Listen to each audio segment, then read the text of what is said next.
go ahead and change the station, go somewhere else. There's lots of really good music around. He describes what all's on the radio. And he says, you're free to go. He's like, my listeners love the form of entertainment that I do, and I provide it uninterrupted. So, and I guess I hadn't really quite thought of it in that way before then, that if somebody doesn't like what we're saying, all they have to do is hit that little red button that's got the little phone in it. And that's it.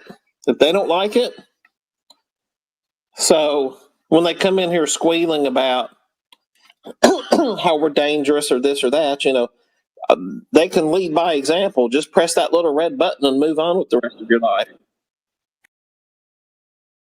Dangerous. See, they couldn't actually explain that. How are we dangerous? Of course not. It's like it's like they've spent an hour in here, and then their next argument point is well, this doesn't matter. This topic don't matter at all. What? Why do you all spend time talking about it? It's like, okay, well, why did you just spend an hour talking about it if it's not important?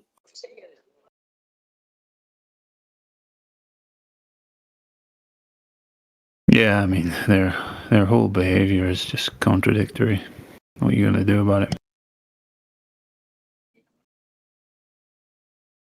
But that's the problem. I mean, I think a lot more are genuinely intrigued by what we have to say, but by peer pressure, they can't admit that, to themselves, and certainly not to the people around them. So they always got to play this antagonist while they maybe listen in the background, PDF كامله. ممكن تستميج. Maddie, are you hot micing, or are you trying to join in? ليش عيط لي؟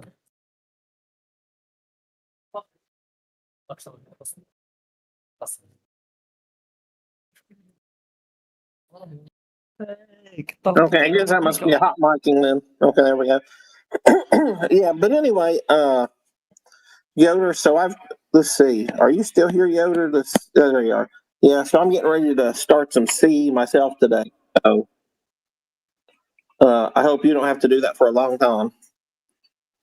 So have a good day. I'm going to bounce out of here all, and I appreciate the chat, both of you. Thank you, sirs, and look forward to chatting with you all again soon. Catch you later, Jay. See you later on, Jay. Thanks, Obvious. See you, friend. Always nice to hear from you. Yeah, you have a good day, man.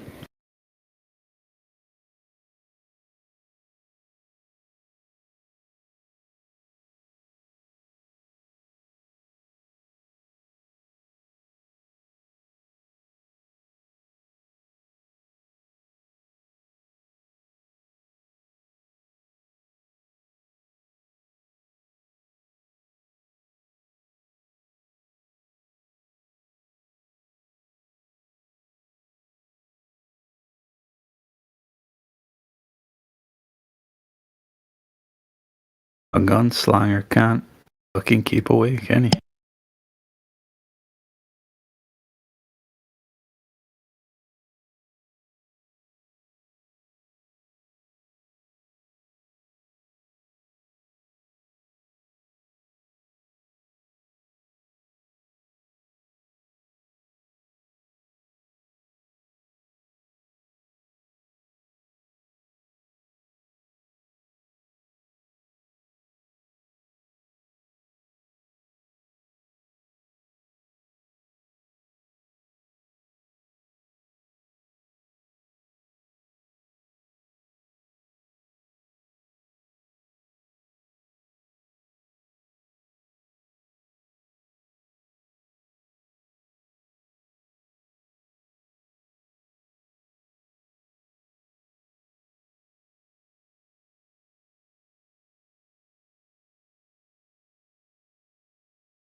Donald C. is not certain of anything. Enjoy the show and get your ass in the server. Discord.gg/flat earth. Thank you. Gotcha, bitch. You don't know that you're on a planet? Oh my god! I asked you for the evidence. You're just saying it. I told you guys it was 20 years ago. I don't have any that left. My house got robbed. Everything got stolen. Hey, you do understand that the success rate for spacewalks like exponentially increased once they started training in the neutral buoyancy pool. Oh boy, story time. It's not a story. Yes.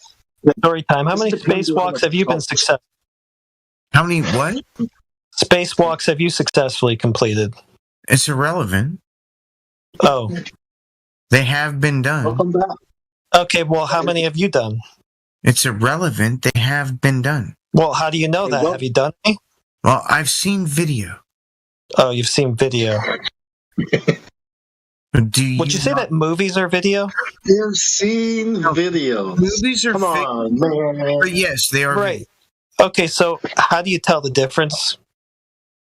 Well, when I see something live streamed, then I kind of think it's not fiction.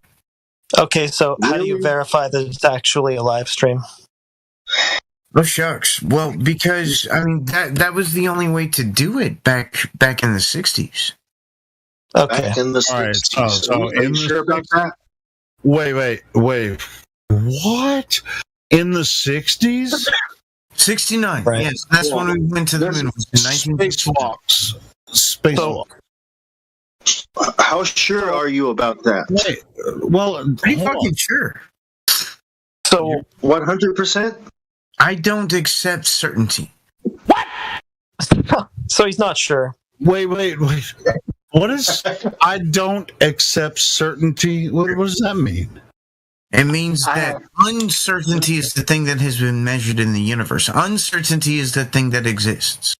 Okay. So you just threw There has everything you never said been a before that measure of under the certainty. bus. There has Yeah, never you're not been. certain. Hang on. There Yeah, has, you don't hang know. on.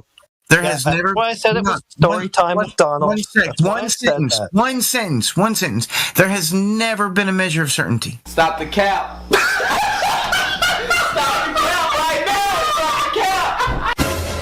Wait a second. Can I ask Donald a question said about that? that? Donald, you said there's never been a measure of certainty, right? Yeah. Are you certain about that? Uncertainty is the thing that we measure.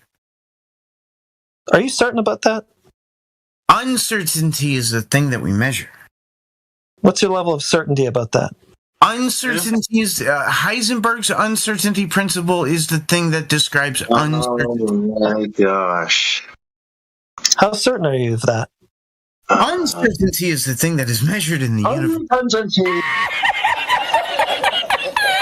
But wait, there's more. Okay, Yes. so we have photos from a Chinese satellite that orbits the moon of the landing sites for all of Really? the Apollo missions. Yes. Really? Are you certain of that? Yeah. Well, I mean, Oh, you are. Oh. Oh, so there are certainties. yeah. Okay, satellites. Are you certain I don't or require- uncertain about that? I do not require certainty. Oh, so you're not certain of that. Exactly. Okay. So Okay. basically- Ladies and gentlemen, we got him. I did that? personally have spoken to a person that crashed something into the moon. Wow, that's a crazy story. Are you certain that they did that, Donald? Oh my God, that's a dumbass question. Really? That's so Yeah. dumb. No, it's How I don't dumb is? require How certainty. dumb is it, Donald? I That's don't very require certainty. Heisenberg and Know your Schrodinger, those role. are the two most important equations in physics. Shut up, bitch. Facts That's do not bullshit. require certainty. Oh, Shut the fuck okay. So up. you're not certain of your facts, quote unquote. Well, no, facts do not require certainty is the thing. Okay, so you're not certain of the facts that you're claiming. You need a Facts fax do machine. not require certainty. So you're claiming Hey, a bunch a of little facts that louder. you're not certain of. Facts do Clap not your hands. require Okay, yeah, I certainty. know that Why you- is I that so know hard that- for you to understand? What? Flat Earth is dangerous. Flat Earth is dangerous. Shut your fucking mouth. Name a single certain fact. that Donald Duck is uncertain of everything that he Fictional. alleges to be fact. Because Fictional. every single time I ask him, if he Fictional. knows that that's true. Fictional. Well, I can't be completely Fictional. What the fuck is this piece of shit? So subjective things have certainty. Oh. Are you? Subjective Oh certainty. my God! Are you like? Are you like? Are So you? subjects can be objects. Like. Are you like Like we have subjective objectivity? Are we going there? No, subjective and objective are different things. So you've got subjective, objective, certainty. So you're subjectively Subjective objective. things can have like math. Math is subjective only, so it can have certainty. So you're certain of That's that. why we have proof. What? He's That's not certain how it about the works. subjectivity of math. That's not how it works, bro. So are you certain of that, or is this just like a Is he subjective talking thing? about math magic here? I think that's what he's talking about. Math magic. I don't know what that is. Yeah. So subjectively or objectively certain? There is no such thing as subjective objective. They're very different well, things. Why are you? Okay, then Just contradicted then- yourself, asshole. Didn't though. Not even a little. It's y'all who are contradicted. Just so you know. well we Dude, can I've rewind been the tape. listening to you talk the whole fucking time. And yeah, how many times has he contradicted himself? I can't Not count it not on. a single time. Not even a little bit. We can rewind the tape to where you talked about subjective or subjective certainty, Donald. Only subjective things can have certainty. No. How about you say it again? Say it again. Only subjective things possess certainty. Say it one more time. Oh my god. Only subjective things Okay. possess certainty. I got it. So subjectively you're certain. Well, if it's not subjective only, it cannot Wait, no, just answer the question. Are you subjectively certain? So only subjective things can possess certainty. Are you subjectively certain? Only subjective things possess certainty. Okay, are you a subjective thing? No, I'm very objective. Are you on acid? Oh, you're objective. Are you certain of that? Or would you be a subject who's just I don't thinking require certainty. I ain't judging. I've done acid myself. that? Okay, I'm not on acid. Now, I'm a little drunk, but not bad. so only subjective things can be I'm certain. super drunk, but I really am following the conversation. Only subjective things possess certainty. I want to know if subjectively he's certain of what he just said, or if he's certain of anything subjectively. Only subjective things have certainty. There is no certainty in objective reality. Uncertainty is the thing that we measure with the Heisenberg uncertainty principle. Okay, would that be an objective fact? Yes, because it's math. Oh, There is no such thing as not physical. No, numbers aren't physical, are they? They are subjective. That doesn't make them not physical. Yeah, no. The numbers I promise to God, I'll swear before God, I'll bow before the throne and say numbers are not physical reality. I mean, it's part of No our, such thing our as not function. physical. So numbers. Dude, letters, notes. I mean, Would it be numbers okay are if not I physical. spoke? Can I speak? So numbers exist inside your mind. That still means they exist. okay, physically. So the abstract thoughts inside your mind are physical entities. Yes, they are related to brain state. Okay, so can you give me a thought and paint it yellow? I can predict what someone is going to say with an fMRI. What the fuck does that have to do with what I just asked you? Well, I can predict what someone is going to say with an fMRI means that I can understand what a person's Well, thoughts are. that's just a stupid non sequitur response because what I asked you is a physical thought in physical How is it a reality. non sequitur? You know what trips me out Because about what I Donald? asked you is if you could give me a physical thought in physical reality. An Have me a thought. fMRI scans physical things. Yeah, that's a stupid non sequitur. Have me a thought and paint it You yellow. are now insulting me, so guess what? You lose. Okay, I guess you have to declare that because you can't get a win. Well, hey, and nobody's No, trying to win or lose fMRI here. We're can just trying to only figure out what the fuck you're talking about, Donald. Man, come on, man. fMRI Hey, fMRI are you sure? Are you sure that I lost, or would that just be your own subjective thoughts on the matter? fMRIs can only scan physical things. fMRIs can predict speech up to 17 seconds. Good job.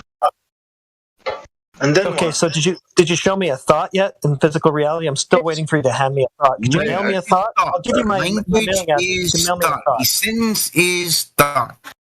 Hey, usually, My like in, sentence is a in thought. this, Can you I mean, tell me with 100% certainty that you're not a psychopath? Well, I have a certificate. Does that count?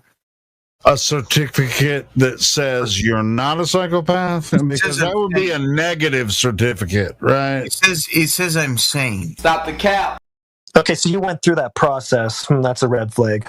Yeah, but it's just like I went through a program and they certified me not insane. Yes. And I got a certificate. I can predict what someone's going to say before they say it. But this dude has come up with some crazy shit that I didn't predict that he would say tonight. That's fucking, Yeah. he says some Look at crazy that. shit.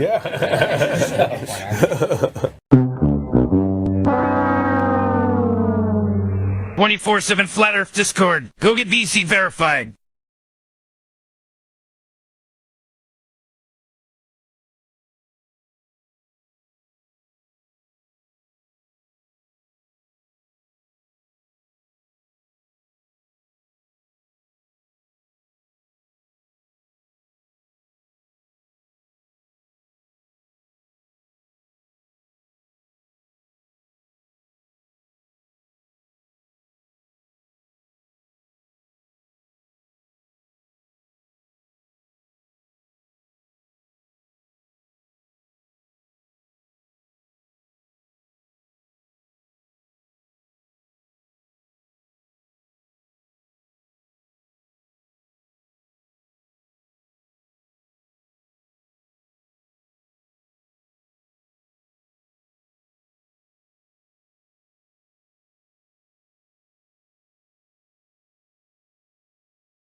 رفعها گوش بده میشه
Yo, that's crazy. Nobody talking?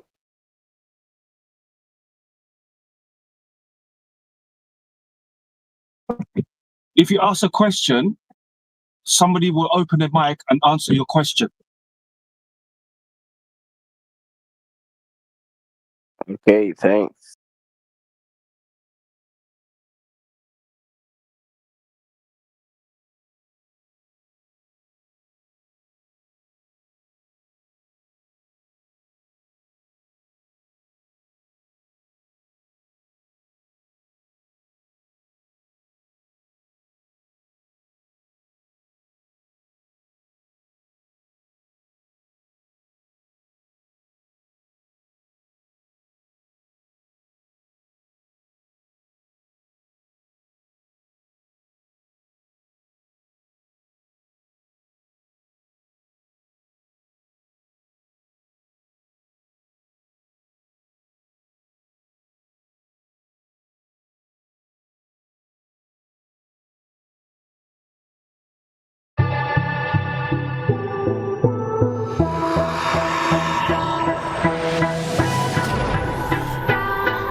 That was involved, I believe, in PSYOP operations for over 20 years. He has a company where he took those tools of manipulating the mind, and he has various businesses, hopefully for good.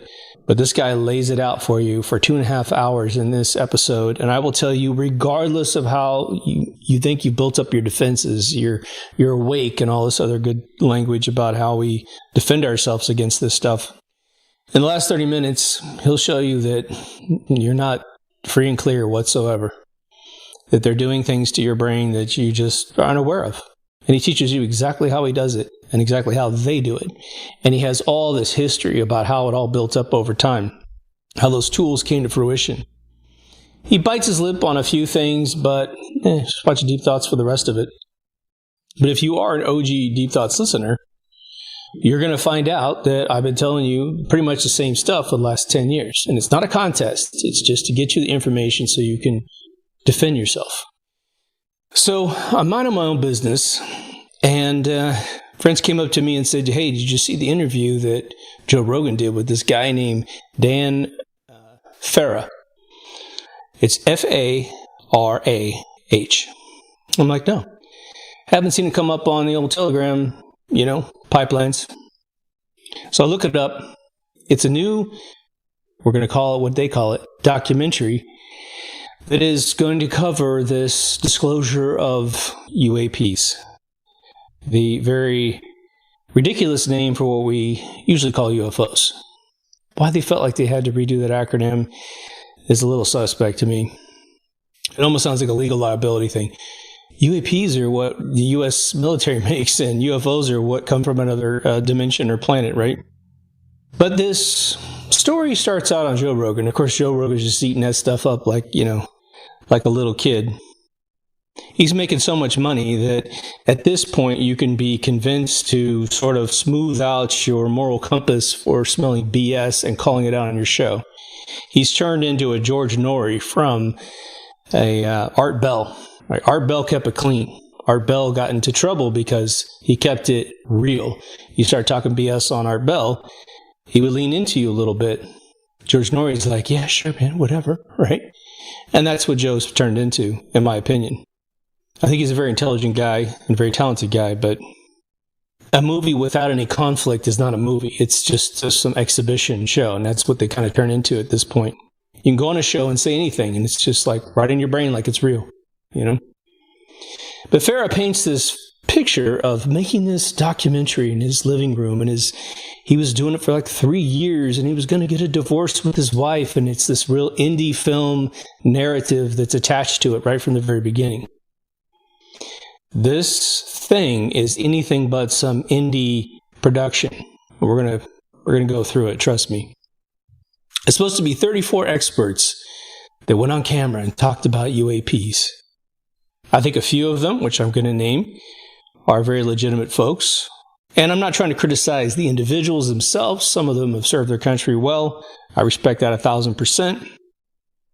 And you never know who's leaning on who to make them say what they are saying, right? So you just can't judge. Like, you can't blame the astronauts for not going to the moon. You know, it's just when you're looking down the end of a barrel, you might do a few things that you didn't think about before, right?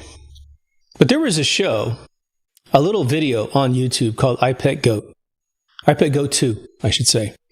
Many of you saw it. I did a whole review on it. There are multi-hour reviews on this little 15-minute, 17-minute or whatever prophetic little cartoon, this animated cartoon, CG, computer-generated cartoon.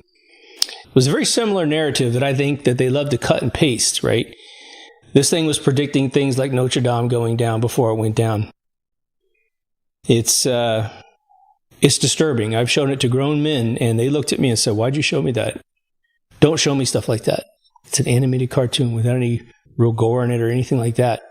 But they knew they were looking at prophetic messages of both the past, present, and future, and they didn't want to know. So that indie narrative gets kind of spun up by Dan himself.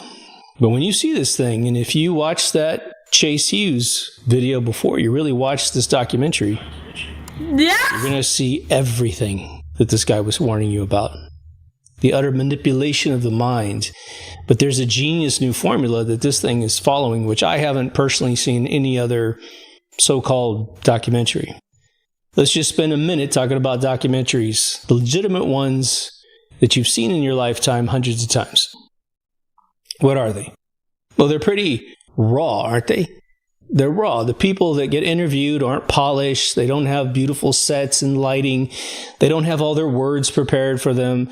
They're asked questions and they give genuine answers, and they flub their answers sometimes, but it's raw, and it really provides pound for pound incredibly unique information each time they're spoken to in the documentary.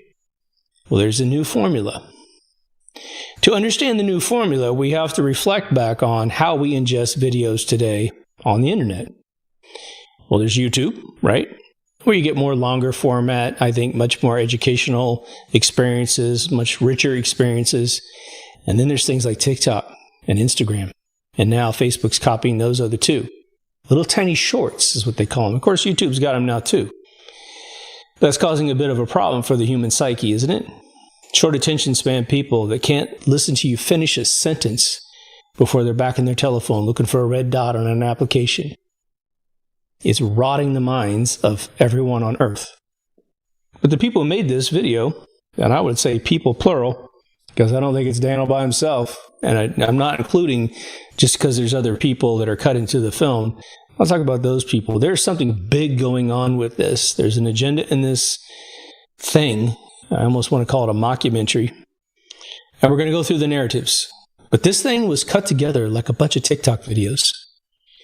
Each cut of this video comes in with a super polished, super strong message that's repeated and repeated and repeated over and over and over again. What's brainwashing? Repetition. When you see this thing, and I'm going to key you into the words, I can make a drinking game and you would be blasted in 10 minutes. You would run out of alcohol in 15 minutes. If I said you got to drink every time this statement is made and you're being brainwashed. It's on Amazon for $25 if you buy it. $19.99 if you rent it. I mean, give me a break, right? So, guys making money. Whatever, right? If you buy it, you buy it. I bought it because why not pay the extra $4 so I can have it? Now, before I get into the people that are in this, I just want to say many of these folks have served their country well. I respect them 100%. You never know why anyone's in it, like I said, right? Astronauts, you never know why they did what they did, but most of them are staring down the barrel of a gun. Don't quite think it's gone to that extreme, and I think these individuals are willingly participating. But there's several people in this. Some are just clips from previous, recordings, right? Like Reagan in his 1987 speech about what if the world was invaded by aliens, we'd all come together under what? One world government? Mm-hmm. And I think that what's going on right now is that there's a multi-stage approach to that. I think that's still the goal. But if you're going to do this, or trying to do it in a really weird way, which I have alluded to and talked about very specifically on this show when it comes to that whole conspiracy of someone or something, some group, faking some alien invasion with technology that has been held behind the curtain that when debuted, you can't even conceive of what you're looking at unless you watch Deep Thoughts Radio. What's beautiful about it is all the propulsion conversations I've had with you guys about how these things fly is beautifully represented about 2/3 through the documentary. They've got some perfect, CG renderings of exactly what I've been telling you about the gravity well technology. And I'm not the only one, right? But there is one guy in this mockumentary, I'm just going to call it that. His name's Luis Elizondo. He's about 85% of the entire documentary. This dude is polished. This dude does presentations all over the country, maybe the world. He comes in like Miley Cyrus on a wrecking ball, okay? Every single time the camera cuts to this guy, if you know anything about writing for television, or especially this kind of, I don't even know what you call it, this sort of kind of narrative piece where they really want to inject something in your brain, the first sentence that you say is the way they used to teach you how to write paragraphs. You write the main, action and subject in the first sentence, and then you basically elaborate on it below. Once you change a different subject, that's when you need to create another paragraph. Television works the same way on these kind of productions. Guy blasts out a statement and then elaborates on it. Blasts out a statement, and there's a cadence to his voice. There's a cadence to the music. The music alone is one of the dead giveaways of this thing. It's not some average indie guy in his living room making the music for this thing. You've got the most crescendo moments over and over and over for the first half of the film. All crescendoing right at the punchline that they want you to remember, which are these narratives we're going to start talking about. Now, apparently, Elizondo was a badass military guy, actually saw combat. He's an OG guy. He's definitely served his country well. I'm not sure, why the whole thing had to focus on him, but if you had to put a little bit of poison on the tip of a spear, this guy's got the talent to deliver it right in your gut, both metaphorically and physically. There's no way that watching this video is going to ruin the experience for you if you're really into it and you're like, don't tell me what happens in the movie. It really won't. It'll actually help you understand what you're looking at, and it will cut out sort of the mind control beaming at you that they inserted in this thing, so you can actually hear anything in between the lines and get more out of it, in my opinion. I have a whole nother episode about rewriting history that it's taken me forever to edit, and I've been really busy. And I saw this mockumentary, and I said, man, I got to set the record straight on this thing. So again, the outside narrative of this entire production is that it's just this lone wolf out there creating this thing all by himself. And man, he almost lost his marriage to it, and he took 1,000,000 years to make it. And then you see it, and you're like, oh, right, sure. Yeah, and I picked Goat, financed it for a few $1,000s, sure. But Elizondo, Luis, I think I'm saying his name correct, Luis, and a guy named Jay Stratton were two guys that said that, here's what they did. They said, we started hearing all this information about UAPs, right? It's been relabeled. And they're like, man, we're hearing about reports of seeing these things. And like it's new, right? Just because you rename a UFO to a UAP, suddenly it's new information to your brain, right? It's not. It's been going all the way back to 1947. And by the way, nothing about this thing, this production, negates the fact that these things are probably real. Okay, it gets to some folks that I think I'm going to credit here for. I think they're the most legitimate folks that talk about actually looking at material, participating in reverse engineering, potentially witnessing at least photographs of the actual non-humans. But these two guys get together, and according to their narrative, they're like, man, no one was paying attention to this stuff. So they created their own group called ATIP. And it stands for Advanced Aerospace Threat Identification Program. So ATIP itself is basically saying we're going to categorize all these things into a threat table. All right, well, just talk about how, that might seed your day. Okay, well, what are we doing here? We're going to figure out how threatening they are. It'd be like going to a grade school and saying, yeah, we got an ATIP program here at this grade school. Well, what for? We're going to find out how all these kids are threats to us. Well, they don't look like threats to me. Have they done anything bad to you? No, but we're going to check out their threat levels. Have any UFOs of any kind created a crash, caused any problems, a big disaster, any of that kind of stuff? Nope. Not even in the rumored stuff have they caused any issues. The only issue that has ever been rumored to happen is that if you get too close to them, because of their electromagnetic field, supposedly the electromagnetic field is so sloppily created on the outside of the vehicle that people get irradiated by it and they have issues. Now, we know that there have been sightings in the early 60s where, you know, these flying vehicles were escorted by military helicopters. Odd how they could keep up with the UFO. And that thing, those various vehicles escorted by U.S. Air Force, basically, they did create problems for people down below. Again, how would you like to create a problem that's a liability to the citizens of your country because you're spilling out some sloppily made, hastily made invention that's actually hurting people down below if they happen to get too close to it? Or if you lose altitude and you're just cruising over neighborhoods and you're causing leukemia in everybody, and then you can just blame it on aliens, and there's no way they can charge you, right? You can always just deny it anyway, which is what they always do. But even if you got caught, you just, that was an alien, you know? But threat. That is about 80% of the narrative of the reinforcement formula in this mockumentary. It's all about national security. If you like old sci-fi, then you will know all the way back to, my gosh, the day the Earth stood still, all the way up to, say, To Serve Man, the episode in Twilight Zone, and tons of other films. It's always the military. We got to nuke them. We got to nuke them. They're always a threat. They're always a threat. They're always a threat, right? That's always what they do. It's an old Hollywood narrative, and that is 80% of this documentary. 80% of it's all about national security. How do they define that? Well, you know, we can't control these vehicles. We don't know if they're a harm or a benefit or a threat. We just don't know. But, you know, again, it's like the grade school analogy. Have they ever hurt you before? Well, they scared us. They scared it. Why? Because you don't have the mental constitution to conceive of a vehicle from someplace else in the universe. And so when you see one, you get scared, and you have all this top clearance and you can handle the truth, like Jack Nicholson said, but we can't. Isn't that funny? Right?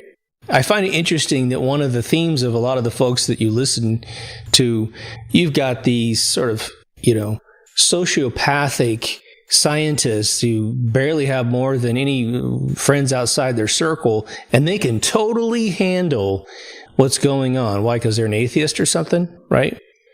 And no one else can. They do this, these little calculations. It talks about presidents that have done calculations to figure out whether they should walk to the mic. That's the new thing that Dan Ferris is talking about. I kind of like it. He said that George Bush Jr. did a big evaluation on whether or not he was going to walk to the mic and tell everybody about it. But it was too chaotic in the world at the time. Post 9/11, all the wars in the Middle East, can't do it. He said that Trump did it just before he left, and he evaluated it, and he said, oh, it's too much economic. Like, you don't have to pay your bills the next day if aliens exist. Who's going to say, I'm not paying my rent anymore because aliens exist? Nobody. No one's going to say that. But they're using all of these narratives to make you want it, right? Don't stop me, man. I want it. I deserve it. Just be careful what is on the spoon when they shove it in your mouth, okay? Because that's what they're incubating up, in my opinion. So the new formula is not only cut in these little chunks. Everything in that documentary is made to be cut into shorts. They could cut probably 50 shorts out of this thing, plastered all over the web, get a bunch of $25. I mean, again, not against someone making a buck, and it is entertainment, so enjoy it, but just understand it's entertainment. But this ATIP organization comes out. You know, it's supposedly like one of the first formal groups that really looks at UAPs, the new designation of them. Well, we got all kinds of projects in the past, all the way up from the 40s. And then this Elizondo guy says, look, I was digging around, and then finally I found out there was a previous project, and it's called the Legacy Project. Ooh. Isn't it funny that we've got all of these ufologists, all these MUFON people dedicated their entire lives to this, and no one's ever heard of the Legacy Project? It's a new narrative. It's a new story. It's a whole new history. It's being rewritten as you watch this mockumentary. What about Project Blue Book? What about any of the other clandestine projects out there that reviewed this kind of stuff? What about Bill Cooper? Bill Cooper said he was in one of those projects for 20 years. And after it was over, he said, I think, he goes, I know what I saw on the top of a ship as a deck ape doing guard duty. He says, I saw 2 aircraft or 2 vehicles go into the water and 2 come out of the water. Or maybe it was the opposite chronology. Because I saw that with my own eyes, and so did like 5 other guys that were doing duty that night. And within 12 hours, he signed up for a gag order, and he goes into the project where he's now reviewing stuff. And in the, I think, early 90s, he did a interview with CNN, I believe, on his sofa. It's very grainy and weird. It's actually a documentary. And they asked him, they said, well, what do you think after all this stuff? And he said, well, here's the thing. He goes, I think that what I was told potentially was all fake, but what I saw was real. Because I don't know if anything I ever saw in photographs of vehicles or alien non-humans, I should say, was real. Interesting, right?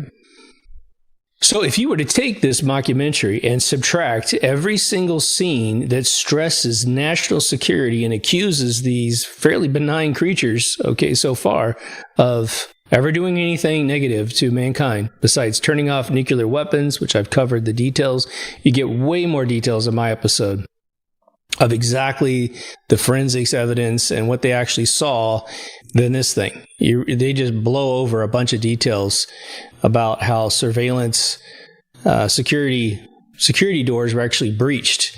This vehicle hovers over the front of the base, drawing everyone out as people were firing on this big orange ball in the sky, while in the back, a bunch of beings of some sort went through all the security, got down into the missiles, and messed with the guidance systems so they would deactivate.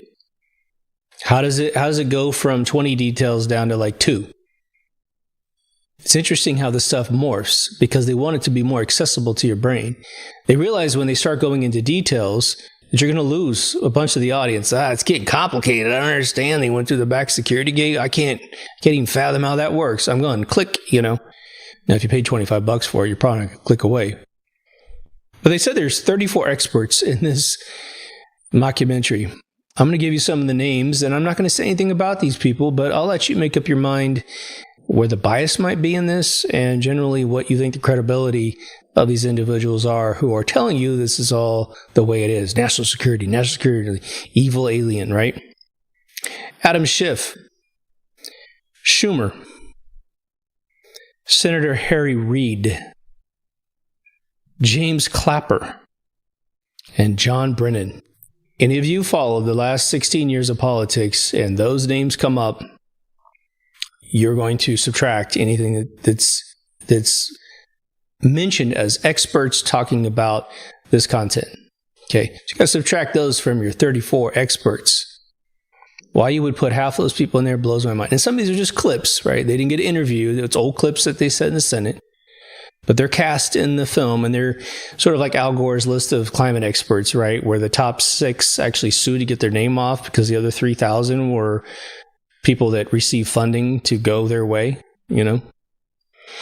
But the ATIP project and this Legacy project pretty much gather up a lot of the sort of probably post-Project Blue Book observations in the more modern era, probably the last 45 years or so.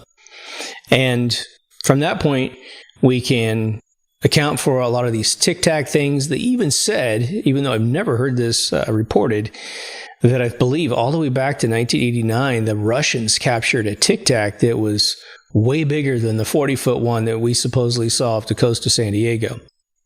Wow, that's interesting because the Russians have always been very forthcoming about this kind of content. They haven't really held back on this kind of stuff. But in this mockumentary, they talk about the fact that China's captured them, supposedly. Of course, China tells you how much their money's worth, and then they buy everything in your country, right? Pretty legitimate source of information there. And then, of course, the Russians. The Russians have captured things, and that's the only other country I'd really believe it could pull it off, besides perhaps the combined efforts of Europe. But they start off this after they get done with about, 50 blasts of telling you national security threat due to aliens that have never done anything bad to us since we first started seeing them. They talk about the fact that we have been in a top secret Cold War with Russia and eventually China. Okay. And that it's a race to reverse engineer all this technology, which would be the power systems, the propulsion systems, and perhaps some other smaller items that might end up in your circuit boards or what have you. Then they've created a very interesting distinction, which is, I believe, a true fact. They said that Freedom of Information Act requests are to get documents out of the government. So if they created something like MKUltra, well, you could Freedom of Information Act something out. If you knew it existed, that's the big trick, right? You could go ask for that to come out. If you don't know it exists, then how do you write a request form, right? How do you ask for something out of my kitchen if you don't know it exists? You can't, right? However, when you guys heard about Snowden being a contractor, quote unquote, for various agencies, you might, get a little bit of repulsion because you're like, what? How are contractors allowed into some of the most top secret programs that we have? Can anyone get into contracting? Well, the answer is yes, but they do still have to acquire a clearance to get into various projects. But, you never know. You can't Freedom of Information Act something out of a contractor because it's a private entity like Lockheed Martin or something. You can't. It's not a government. It's not a government institution. It's a private corporation. You have no rights. I mean, if you had rights like that, man, without a crime, you can't just go to Google and say, hey, I want a Freedom of Information Act, your algorithm, so I know how to build a website better. That wouldn't work. That's a trade secret, right? So what they have illustrated in this is very, very interesting, and I think it probably has some truth to it. Outside of those sort of shadow entities that aren't really governments, but they might be related to individuals within the government. But what they said was this. They said politicians come and go. A lot of the roles, even the head of some of the big alphabet agencies, they're just appointed when the president arrives. They do 4 to 8 years. Maybe they get reappointed if another like-minded president comes in, but they normally do 4 to 8 years and they leave. And I'm sure it's a very tough job to do in the first place. I don't know if anybody wants to stay any longer than that. So they come and they go, and they get information as needed. Well, if they're not asking questions, they don't get told. And even if they do ask questions, there's a need to know clause in those kind of requests for top secret information. So what they've illustrated pretty well in this show is that it's the contractors, and let's just take it chronologically to give you an example. Let's say a UFO lands, and for some reason it can't take off again or it crashes. We find it, or we capture it, and then we take it to a particular facility, and somehow we can get inside these things. I always find that really interesting. If it doesn't crash and rip the hole open, I don't know how you get inside the thing. But let's just say they start pulling pieces and parts out of it, and they're not quite sure. They think this is pretty much the power generation, not quite sure. Well, let's get everything that's kind of related to power generation, and we'll send it to X Corporation. I shouldn't say that because that's Elon Musk now. A Corporation. And they're supposed to work on the propulsion. Then they take something else, the metal, and they give it to B Corporation. And they're just supposed to work on the metal. Okay, so that happens in, say, 1950. Well, politicians come and they go, and they come and they go. Well, the people at the top, they don't really know what's going on. Maybe if it happens on their watch, they knew about the little transfer of technology to a corporation, but they're not scientists themselves. They can't really participate and provide any benefit. And so they go. And then the contractor stays. The contractor can stay for 30, 40 years, right? Pull a whole term and get a retirement package and everything. Meanwhile, they're working on this technology. Meanwhile, they get the benefits of the technology. So say they figure out something about the power supply. And they're like, okay, we can't put that out because that's 0-point energy, but there's some other efficiency things we discovered that we can add to what we're doing today already. Or the metal, they come up with different alloys and patent it and send it out there, different plastics and patent it and send it out there, right? Well, they're suggesting that particular thing's been going on for a really long time. And it seems logical, although, we haven't seen any major revolutions besides the microchip.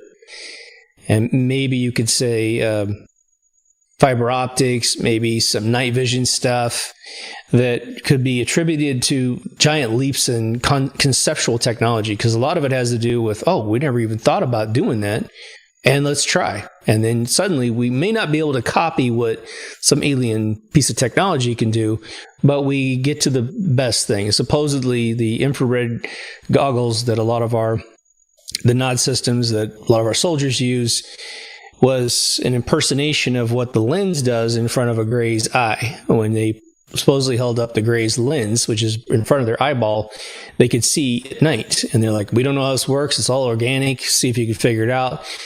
That kicked off, this is the theory anyway, that kicked off someone saying, well, let's just look for infrared light and heat signatures, and then we'll start seeing various things, right? Apparently, one of the big challenges for our more special operations guys that go out in the middle of the night is that if it's not a full moon, if there's no moon in the sky, that a lot of their systems from, say, 2005 to 2015, you really couldn't see anything, so they weren't much of a help. I think that's changed now. Something interesting to think about, though. So they do have some quote-unquote scientists in this mockumentary, and they're the most trustworthy ones that I think we can listen to and overall take their opinions at face value. There is one exception with one of the guys. One of the gentlemen's name is Harold Puthoff. I think Puthoff. He's an electrical engineer. He's a parapsychologist known for his work in laser physics and remote viewing, so keep that in mind. And he has supposedly a deck of theories that's all about 0-point energy systems. So I like it. I think he was born in 1936, so he's a pretty old guy, and he looks pretty darn good in this show.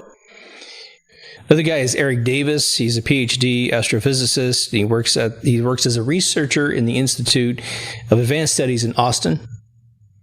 And the other kind of scientist guy is a guy named Gary Nolan, and he works at Stanford University. And they approach him because they wanted him to kind of study the injuries that individuals had sustained by being close to these vehicles. Now, the interesting thing about these three gentlemen is that every time they're on camera, it feels like a documentary. It's not polished. They have their own stories, and they seem to be very quick to the point and very consistent in what they say. So it's good. I mean, two of the first two guys I mentioned, they actually seem to have worked together. It's kind of how they put off their vibe.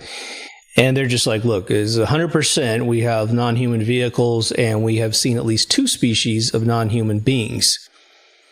Now, again, with all things that you would have to present in a court of law, there's always the question, did you see this with your own eyes, or did you just get it hearsay? Now, of course, seeing things with your own eyes in terms of actual engagement events, that's only for the folks that were on duty that time, assigned, attached to that unit, and they were at the region. They're the only ones that have a hope of actually being those individuals. The interesting thing is that we have tons of people that say they were at various events.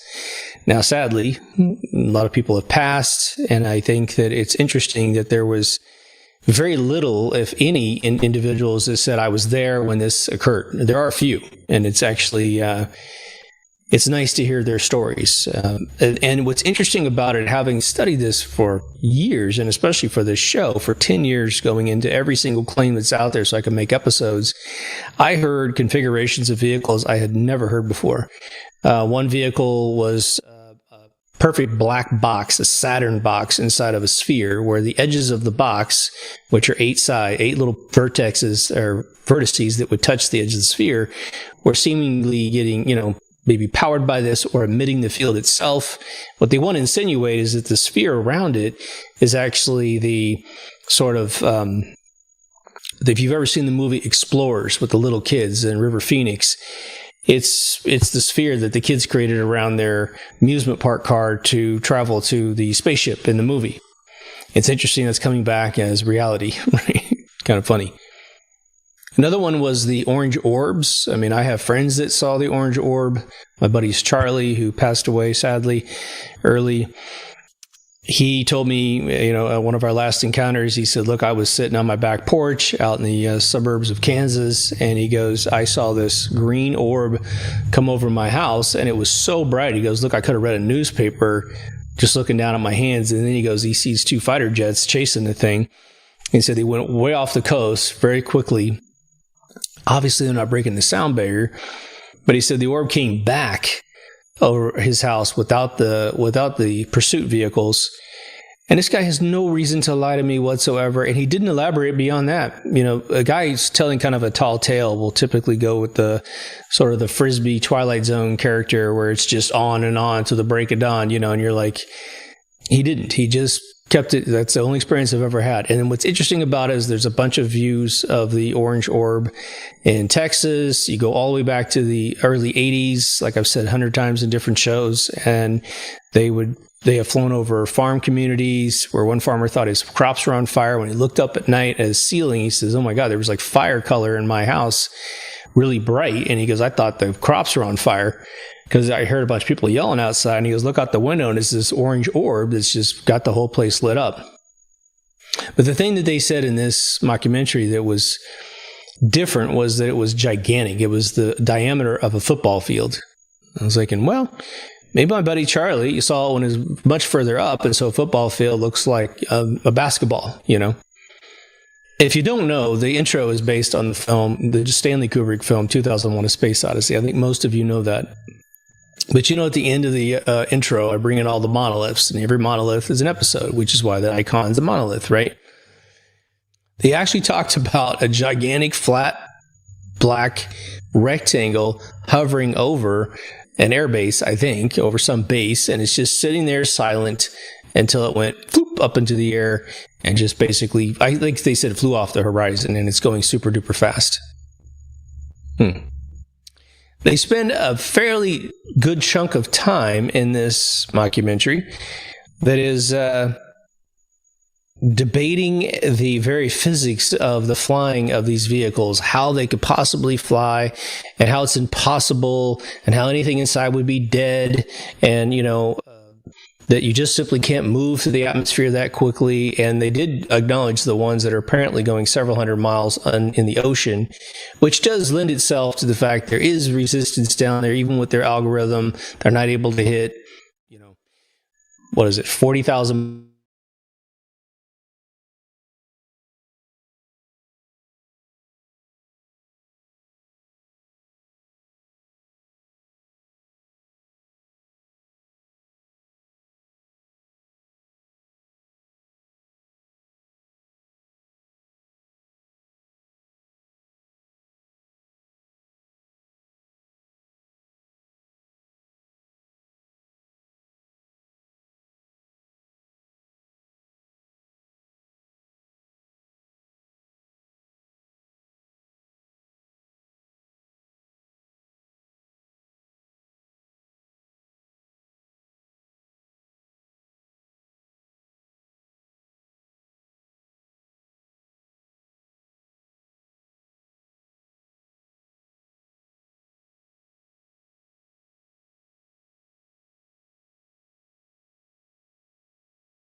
you guys.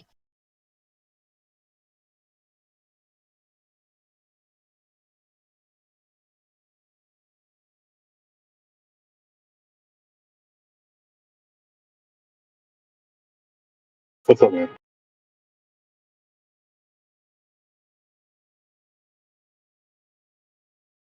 Guys, are you talking?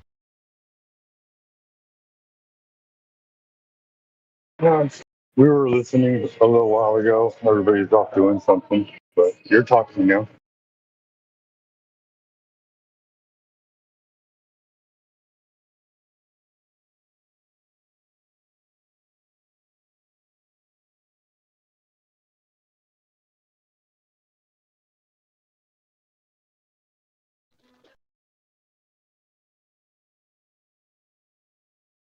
Who is it that was asking questions? Guys, who is about the world is black? I wanna listen. Oh yeah, the Earth is flat because the surface of water measures flat. Sorry, what? The surface of water measures flat. It's not curving like they said it was. Who measured it? How you know? Many of us. You've even measured it without even knowing it, probably. Is there some research? Can you give me a link? I can actually walk you through it. You can do the research on your own if you'd like. I'm exercising right now, so if you want me to walk you through it, I can. Is that the only evidence you got? That's the only evidence you need. If water is not curving around the ball and 70% of the Earth is water, the Earth can't be a ball.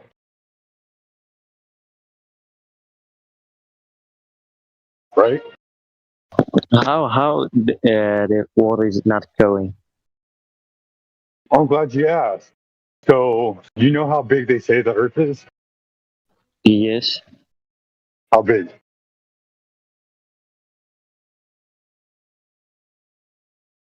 What? How big do they say the Earth is? Yes, right. So what's the circumference? So you say the water surface is not going, but what else you got? Can you give me? That's it. There's nothing else to it. Just this? Yeah, what else do you need in order for the Earth to be a ball? I need to see if there is a video. Why don't you have any video? I'm exercising right now. Okay. Maybe somebody will put some videos in the side chat for you to watch while I'm talking to you.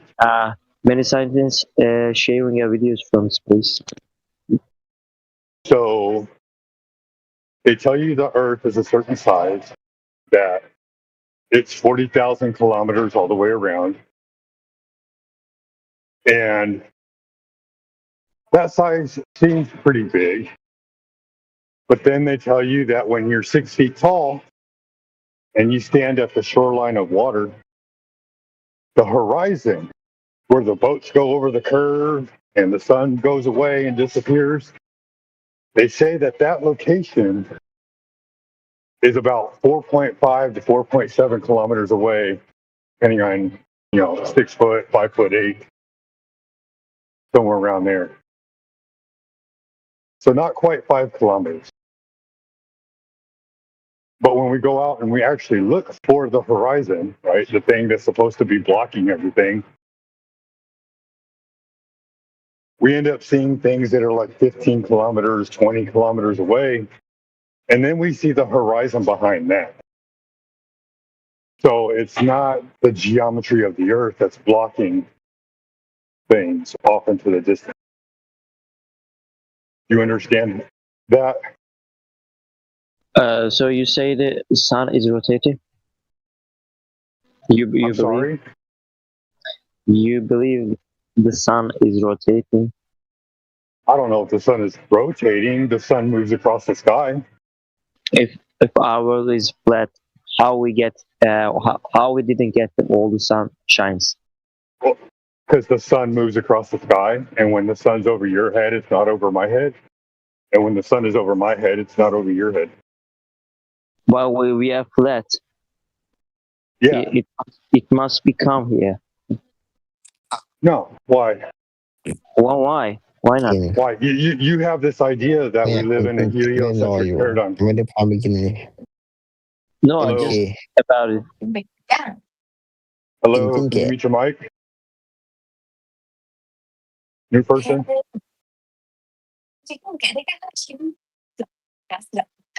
Nói buffet cũng chè. Nhi.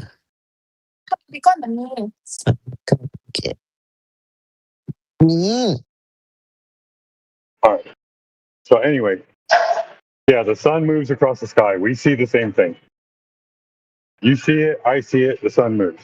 The moon also moves, the stars also move, and the planets also move. We're the only thing not moving. Okay.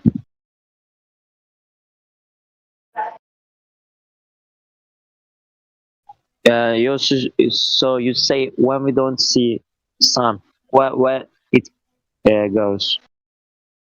Away. Like I said, when it's not over your head, it's over my head. And when it's not over my head, it's over your head. So you say the sun not so far away from us? I don't know where the sun is. Okay. I just know that it's in the sky, right? I can't verify its location. Could you be honest with yourself and agree that you also don't know the location? You see it in the sky just like I do.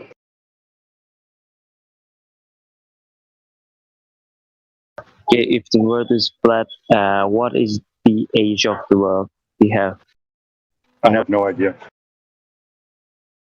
Nobody knows. Why would we know? Why nobody knows? Do we have a technology? No, why would we? The only way to know how old our world is to be there from the beginning when it was created.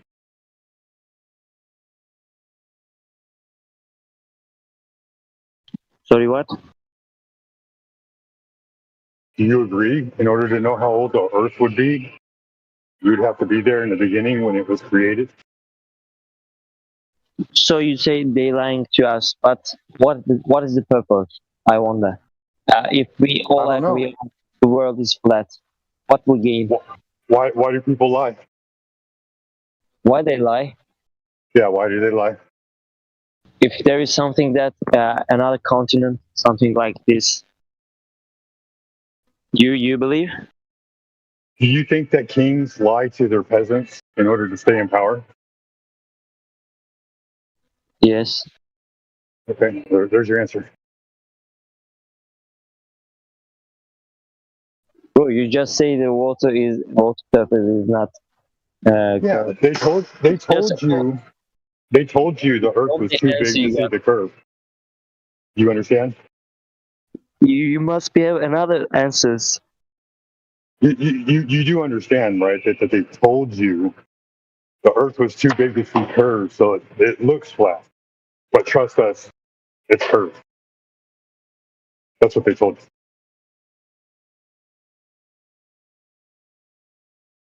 you. Do you believe space? And you believe so it?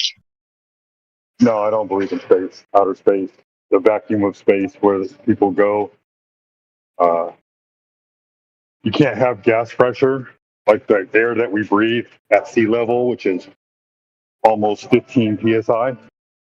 You can't have that next to the empty void of outer space.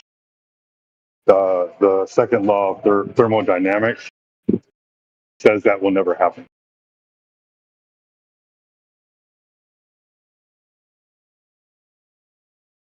If there's a space, gas will fill it.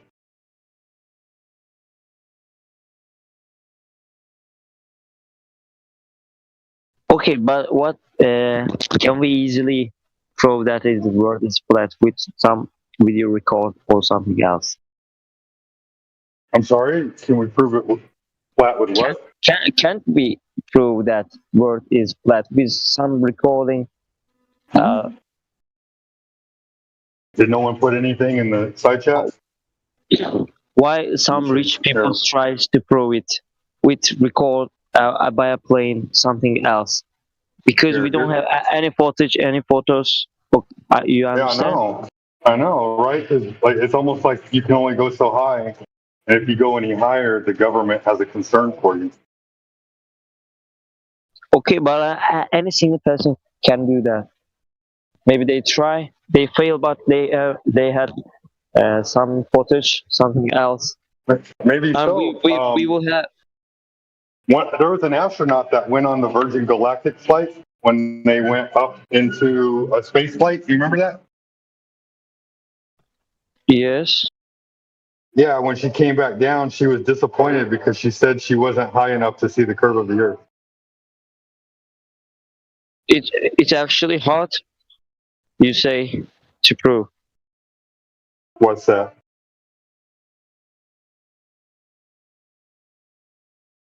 Here, I'm putting in the side chat for you. I have a playlist that I made where I'm collecting other videos that I find, and these are 6 laser tests that prove that the Earth is flat.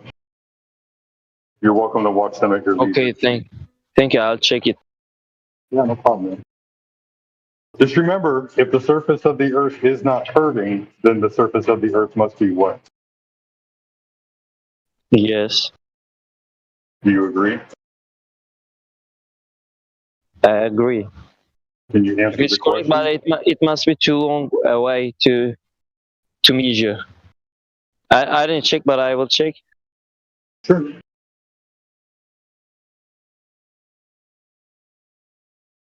Yeah, you've proven it every day that you've ever gone to water.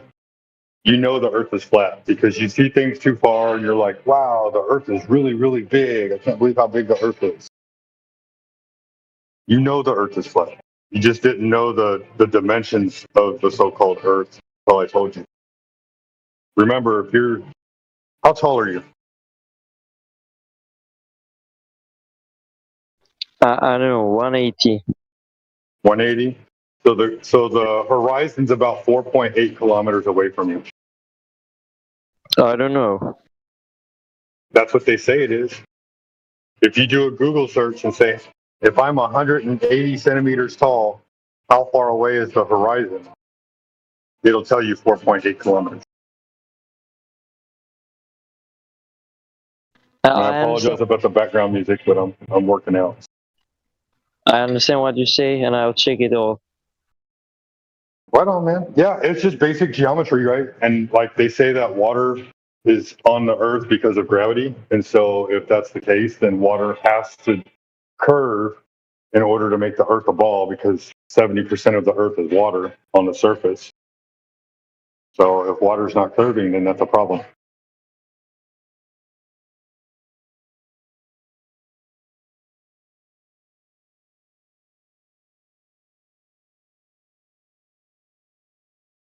Appreciate you, man.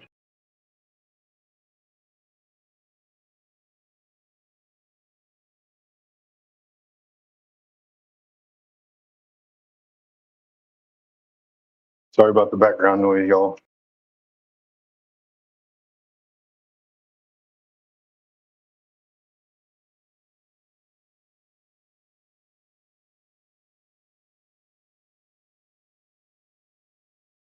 What's up, Flower Guppy?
Welcome to the Earth planet here. We talk about interesting thing. I don't know what I'm saying, but What's up, Osama? Osama? who are you and how did you find me? I am Swole Dog. Wow. Who else knows my location? I don't know your location. I just know your name. What I do just you know the want? name you have on here. Cut it? Huh? Sell it? I just want to ask you what shape the Earth is. Yeah, my name is Usama and I am from Algeria, the famous country in the world. I'm coming here to speak a little if you want. You're from the greatest country in the world? Yeah, of course. What about you?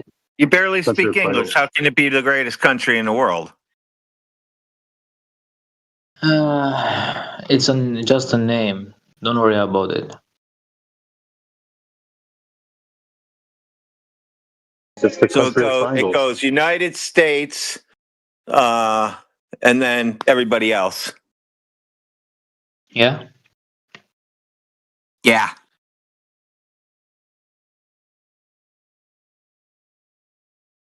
United States? Complete. What do you want to say, or I don't know.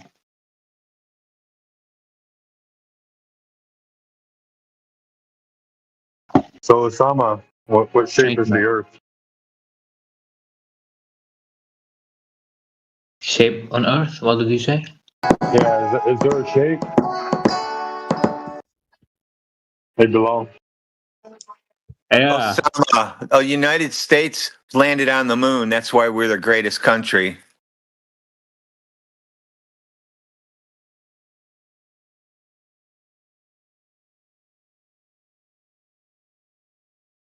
It is not the greatest country. Who told you that? We landed on the moon. Yes, we are. We landed on the moon. You didn't. No. Yes. I don't know. I don't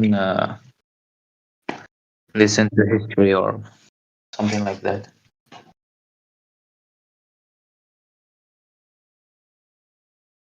It was on TV. Oh, I don't know, man. I kind of like this guy. He doesn't listen to history. I don't like that.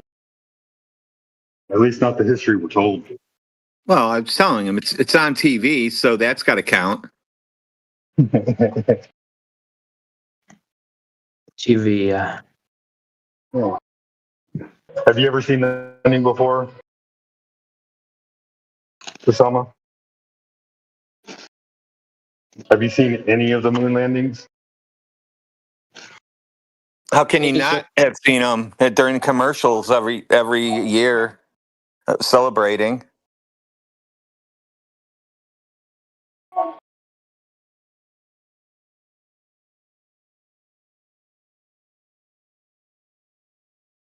What did you say? Repeat your question.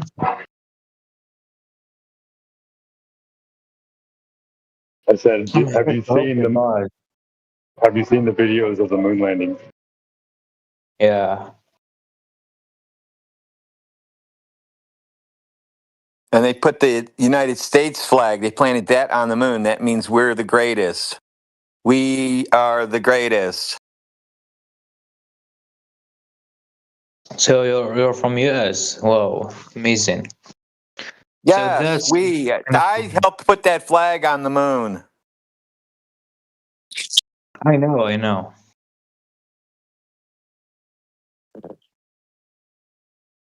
US. Amazing. Professor Triangle hates triangles. He loves spheres.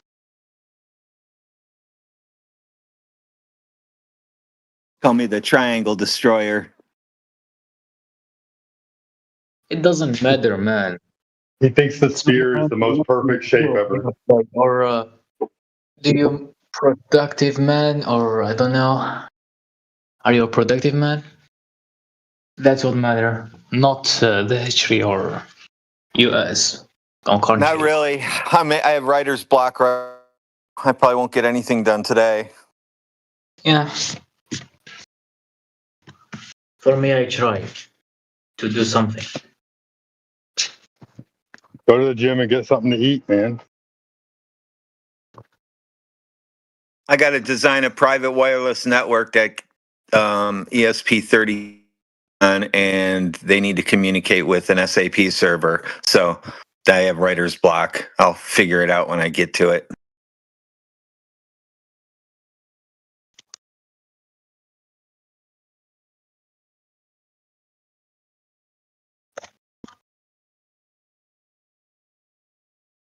Just remember, you can't do loops with triangles. You can only do loops with spheres and circles.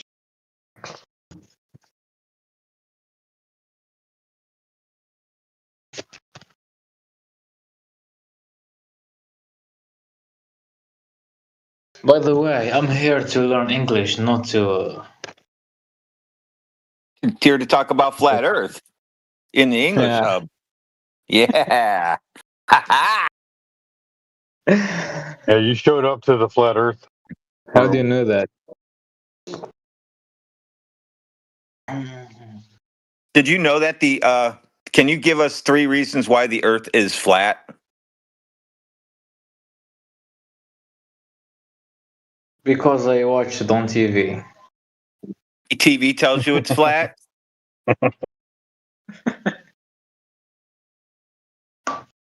I don't believe in anything, so please don't. I turned him into a brain in a jar already. Good luck, everybody. No, stay Well, he says he doesn't believe in anything, so he's an empiricist. So he knows the Earth is flat, it's non-rotating, and that you can't have gas pressure without a It container. doesn't matter the shape of the Earth is round or flat. What does that benefit me? Yeah, it does. Yeah, it does. It matters. What's the benefits? Because then now you know that asteroids aren't going to hit your house if it's flat. Yeah, maybe. You know it's flat, dude. It's for sure. It's not maybe. It's for sure. Because the Earth is flat, asteroids won't hit your house. That's it already is flat. So for sure, asteroids will not hit your house ever. So if somebody says one's coming to hit your house, just laugh at them. Don't go, we got to go shopping and get water like the other people. Just laugh at them. Asteroids coming, print money.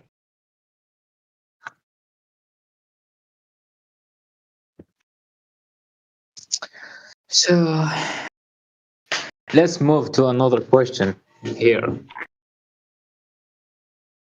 Okay, space is fake, so we don't even have to talk about space aliens anymore either.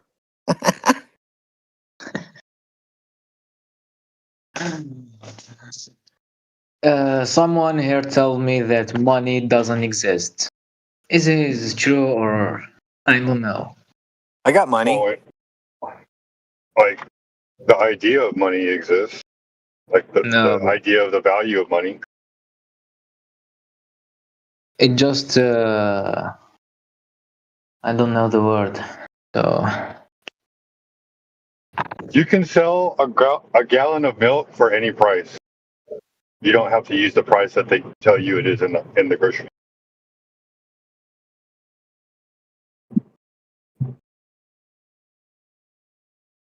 You can be rich without money.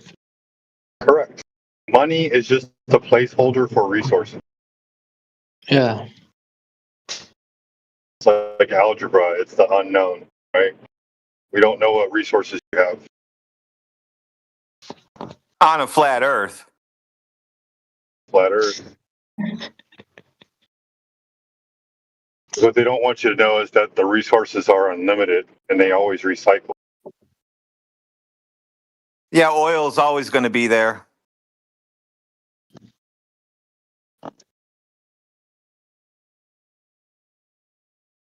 I'm going to pry, and maybe I'll back later. I gotta tell you another funny thing, right? Wind farms.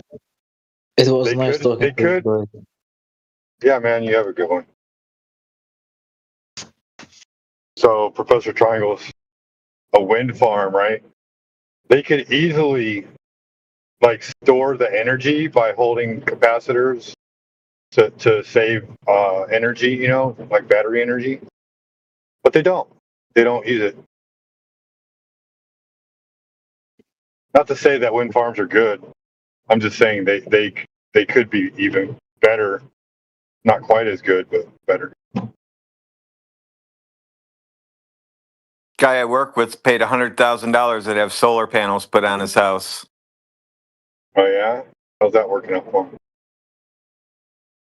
He doesn't have an electric bill anymore, and he has electric cars.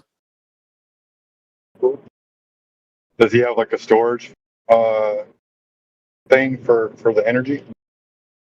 Like a battery capacitor? Battery storage? No, because they're connected to the grid. So what happens is they've created so much, they're always selling it back. He said he has like a $250 credit right now. Oh, that's pretty cool. Does he have a solar farm or is it just on his roof? It's on his roof. I was going to do that. I can. It looks like I can do the same exact size of his with the roof on my house. But I would just want to do it myself. I don't know why he had somebody do it. Yeah, I've seen some people doing it. It doesn't look hard. It just looks tedious as fuck. Well, I really don't want to put holes in my new roof. Right. That's another thing. Well, I mean, you could, you drill the hole in or whatever, and then you put like a sealant over the top of it. That way. Yeah, I don't want to do that. I don't like that. That's another issue I have with it. If I could attach them without penetrating the roof, it's a different story. But over here, they'll just blow away. You could do like a frame thing where like the outer edges line the actual like 2x4s that do most of the framing of the roof, right? You just drill into those and then create a grid that overlays on top of that and then overlay your panel. Kind of like as if you took a card and folded it in half and then laid it across the wire.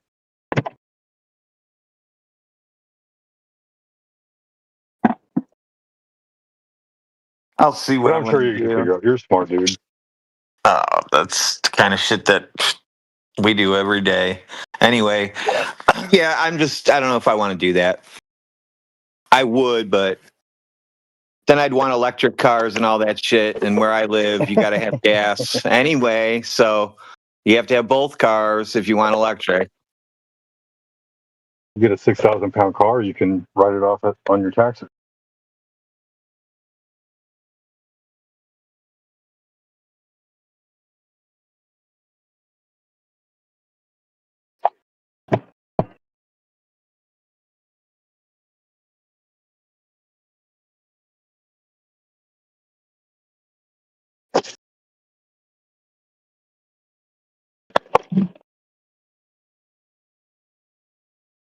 That's cool that he's selling it back to the grid. That's a neat little investment. So really what you're doing is you're saving $500 a month instead of, you're making $500 a month instead of spending $250. You're also paying $1,000 a month to have solar power on your roof. And then sometimes those credits disappear. They're only short-term credits. Oh, really? So I don't think it pays off. I think you're paying more. It'd be easier if you had it built into a new house or something. Then it'd be different.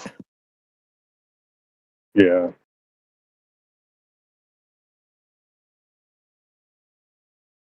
Kind of like those people that have like fiber running through their entire house as a brand new house. I mean, it's going to take a really long time to get those $100,000 back in savings, but if you do it yourself, we installed panels on my brother's house recently. It wasn't difficult. Neither of us had done it before, but watch some YouTube videos and you have a IQ that's high enough, you can easily figure it out. It's not rocket science exactly. Even rocket science isn't rocket science. Did you guys know that? Yeah, I agree. I realized it as soon as I said it.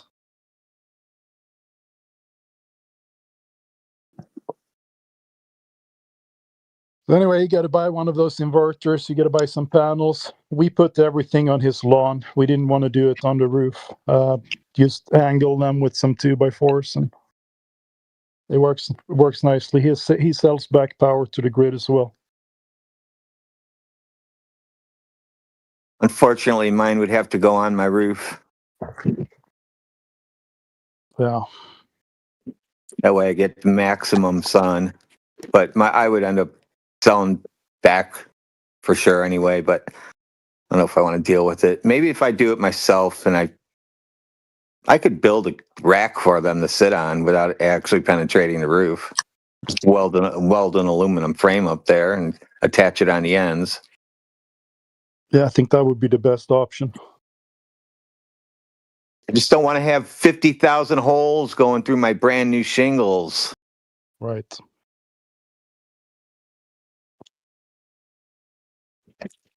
Yeah, my brother lives out in St. George, Utah, so there's pretty much sun almost all the time. So he's making a killing on that thing. And he bought the panels like used. I think he spent $6,000 for the whole install.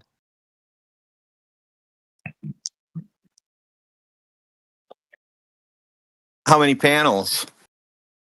Let me see. They're pretty big. They're 2 meters by 1 meter, and he has 10, 12. He has 12 2 by 1 meter. I don't know.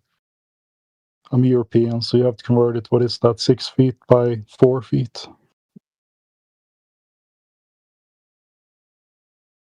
About the size of a bar-sized pool table. Yeah.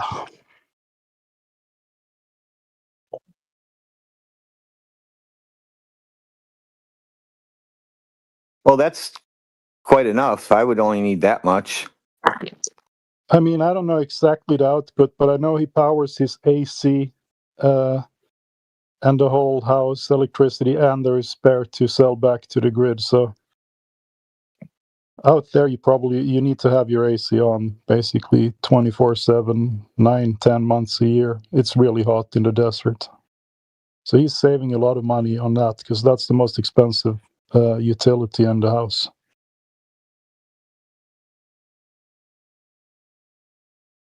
Yeah, I just don't know how well it would work in Ohio. I mean, the weather we get, who knows? That's why I'm waiting to see him have it for a whole year. How does it really do? Every time I see him, I'm like, let me see your phone, turn your app on. And I go through his app.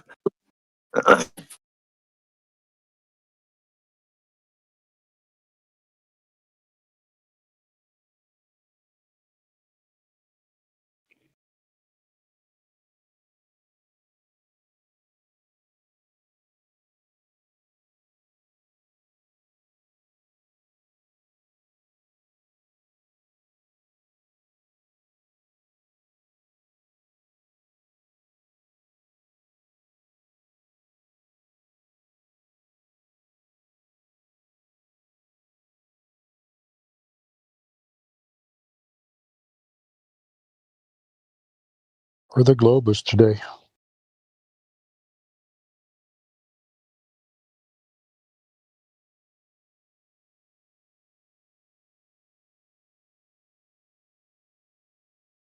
Come out and play, Globers. Defend your ball.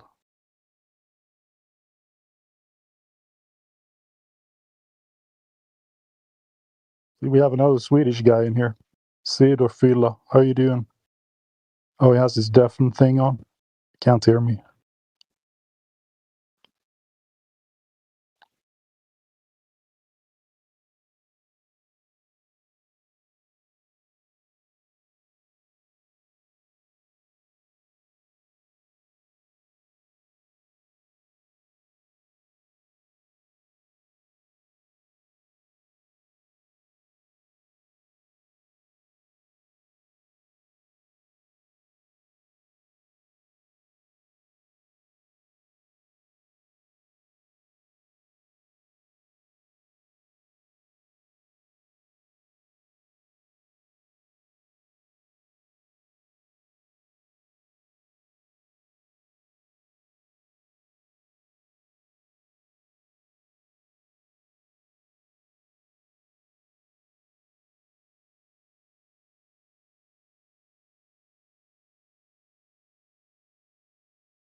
Eric Dolly. Are you new to this channel? Have I seen your name here before? I can't remember. Anyway, welcome. How you doing?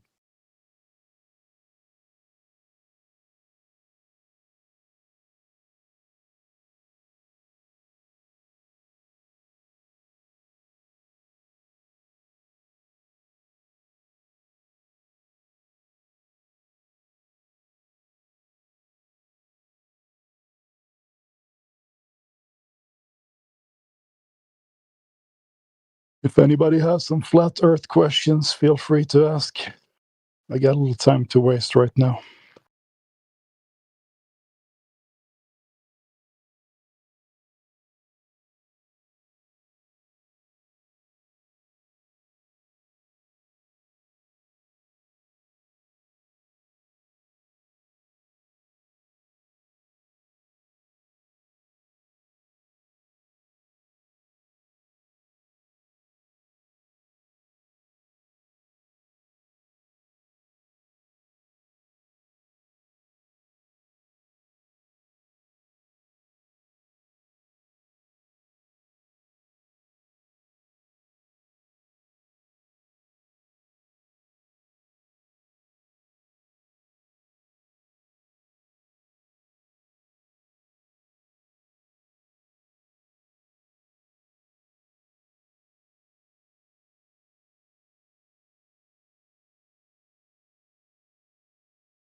Hello? Kanske någon säger Emil. Välkommen.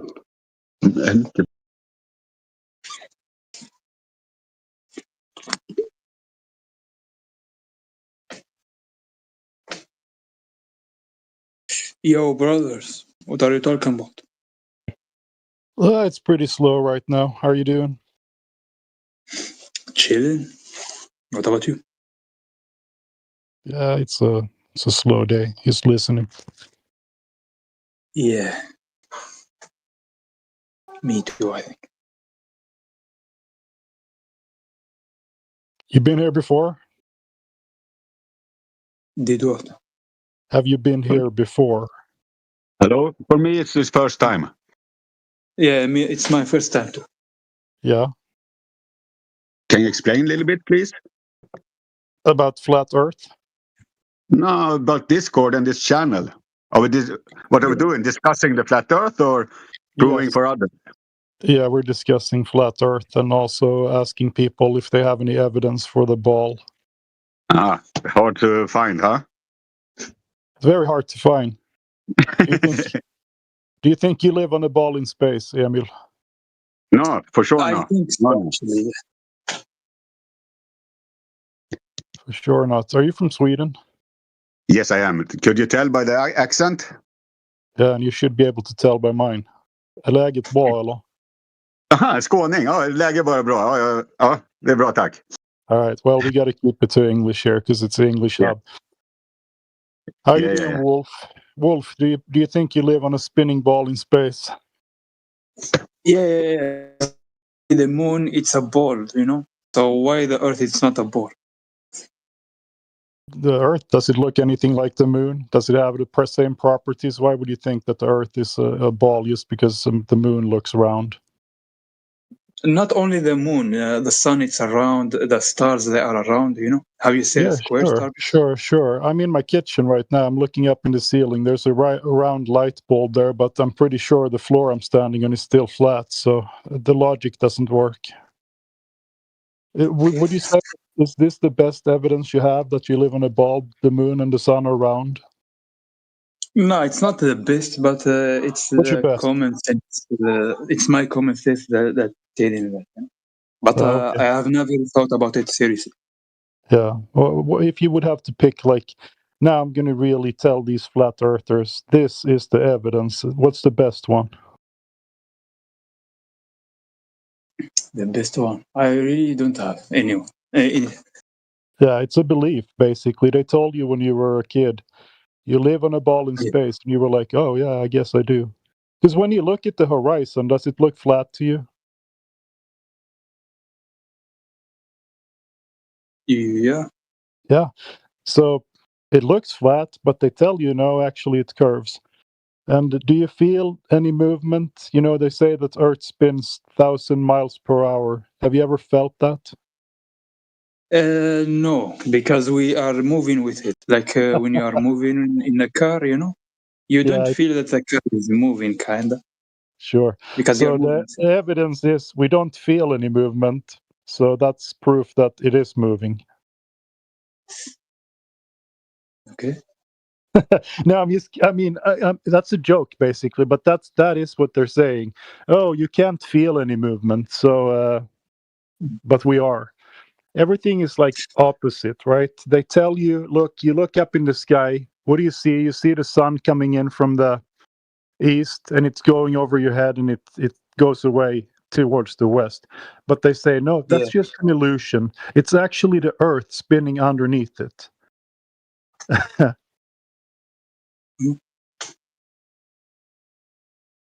You know what, man? I actually don't give a shit. Even if it's sorry about that, but even if it's flat or ball, it doesn't matter for me. You know, I only going to live 50 year or 60 year or maybe less. I'm going to die soon. You know, that doesn't matter to me anymore. You know, I prefer to have a round ass girl or something like that. It's better than flat girl. So this is the only thing that I think about. Okay, that's all right. Yeah. So it's just a belief that you choose to stay in because it's comfortable. But what is benefiting you by knowing if it's flat or not? I mean, well, when I found out, it's been a few years now, but I think I can still remember what I thought. I was like, holy shit. Have I been lied to my whole life? This is insane. And I actually, it was a rude awakening. Like, what if they I know lied? that feeling. If they lied about the surface property, like and that I'm not on a ball, what else have they lied about? I couldn't take a single lie for several months after that. I mean, I got so upset when somebody said something that wasn't true. It was, you know, psychologically, there is a big difference. But we actually already know that the governments they are always lying, you know. Well, it's pretty simple. You know, have you ever seen the Earth, a picture of Earth? Like, you know, they show you the ball from space. You've seen one of those, right? Yeah. Have you noticed that it's almost a perfectly shaped ball, right? And you have some water on it. You've seen the water, Oh, right? and we studied that it's not actually a ball. It's like an egg shape or something. Yeah, they call it ellipsoid or whatever. But it's basically, the story is that it's almost like a ball. And then you see on that ball that the water is curving around it, right? You noticed that, right? You have bendy water. Yeah. So even if we grant people that, all right, that is a picture of the ball from space, sure. Now let's see if we can confirm it. Do you know the size they claim the ball is? What is? The Earth. Do you know the size they claim? They claim a radius. Yeah, but I don't know how much there is. Yeah, it's 3,959 miles. And when we do the math, we can do some math. You know that it has to curve at a rate. Like, you understand that if you, for example, if you look out over water, it should curve at a specific rate, because that's what the picture of the ball shows it, right? The Earth, the water curves. So there's something called Earth Curvature Calculator. You can Google it. You can see what it says. And when you can type in like distances there. For example, over a 10-mile lake, there should be 66 foot of curvature hidden. So 66 foot, that's a 6-story building, basically. And if you go to a lake that's 10 miles wide and you have a friend stand on the beach on the other side, you can basically see him if you have a good zoom camera. You can zoom in on him. You can see him standing on the other side. If you have a laser, you can shoot it from 1 foot on one beach to the other side. And when you measure it, it's still going to be 1 foot on the destination beach. So that tells us those 66 foot, the laser on the destination side should be 66 foot up in the air, because Earth curves away. The lake should curve away from you. But we don't notice that. It's 1 foot on both sides, right?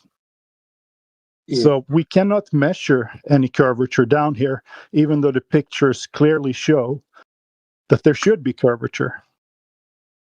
So someone is lying. But there is a famous guy that believes that the Earth is flat, and he did this experiment from a very big distance. He put a laser basically and put two things in a distance between them, and if the Earth is flat, the laser it must go from the point 0 to from the point A to B, you know. But it didn't go, you know. Do you know that test was done by it was actually a Netflix documentary? Yeah. Are you aware of that? Okay, so is it? Yeah, and is it a movie or something like that? They did a lot of tests, and they picked out the one that failed, right? So, plus there were some other things. It wasn't actually a laser. They couldn't. They broke the laser, so they couldn't use it. So they used a torch instead, like basically a strong flashlight, right? So the whole test, and they were seeing it from the other side. Yeah, it was flawed. And then Netflix, you know, when they do these kind of mockumentaries, they clip in comments and stuff, right? So after the test, he had said interesting in another part of the documentary or mockumentary, and they clipped that in. So they totally faked it. And I mean, there was even a lawsuit afterwards. They wanted to get the footage, they couldn't get it. A lot of Netflix, they don't. Okay, I can agree with you that we can't believe anything that Netflix says. Yeah. But, I mean, it's propaganda, basically. But how can you explain how the sun go down? If it's flat, normally the sun, it must disappear away or something like that in the sky, not go down. But it's called perspective. Everything looks like it's going down. Yeah, everything looks like it's going down. If you're on a street and you see street lights, it looks like they're going down. If a bird flies over your head, it looks like it's going down, but it's actually at the same elevation, right? Even airplanes work like that. So it's just the way people see things. The sun goes away, it takes its light with it, and it's extinguished, and we can't see it anymore because we have atmosphere here. So that's the simple explanation. It doesn't actually lower or go around the curve. It just goes away. I like Dave Weiss had done a nice film about this. He captured the sun disappearing in the horizon. Yeah, there are many examples of that. Okay. So when are you going to see the wall? The flat Earth walls? It has a surrounding wall, right? Well, this is a channel where we're empiricists. So anything that we can't prove, we don't claim. So we don't claim an ice wall or anything like that, because no one here has been there. We haven't seen it. So that's not a claim we're going to make here. Yeah, and maybe it's not an ice wall. Maybe it's just the government who lie about us to not discover the other places in Earth. We only live in small. It's possible. We can't make a claim about it because we don't know. But it would be one explanation. What do they call it? The 66 parallel or whatever. You can't travel beyond the Capricorn, or what do they call it? You can't travel more south than the 66 parallel or whatever. I know that Arctic Treaty and all this. Yeah, an Arctic Treaty. But yeah. Who knows? I don't know. I haven't been there, so I don't know what happens if I cross that. No. But I think the North Pole is quite interesting. Yeah, I would me like too. to go I've there. been both you and I have probably been pretty close to it. Yeah.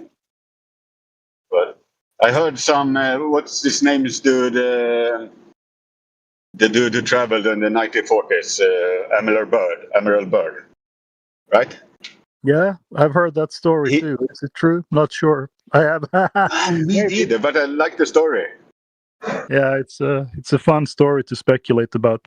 We speculate a little bit about those things on Speculation Sundays, but the rest of the week we try not to stay away from things that we can't empirically prove.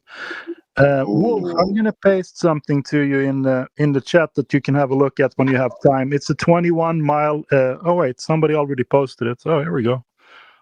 Old dude, FE Core. Yeah, that's a great example of a laser experiment that proves that water doesn't curve. If you have a chance, you should have a look at that.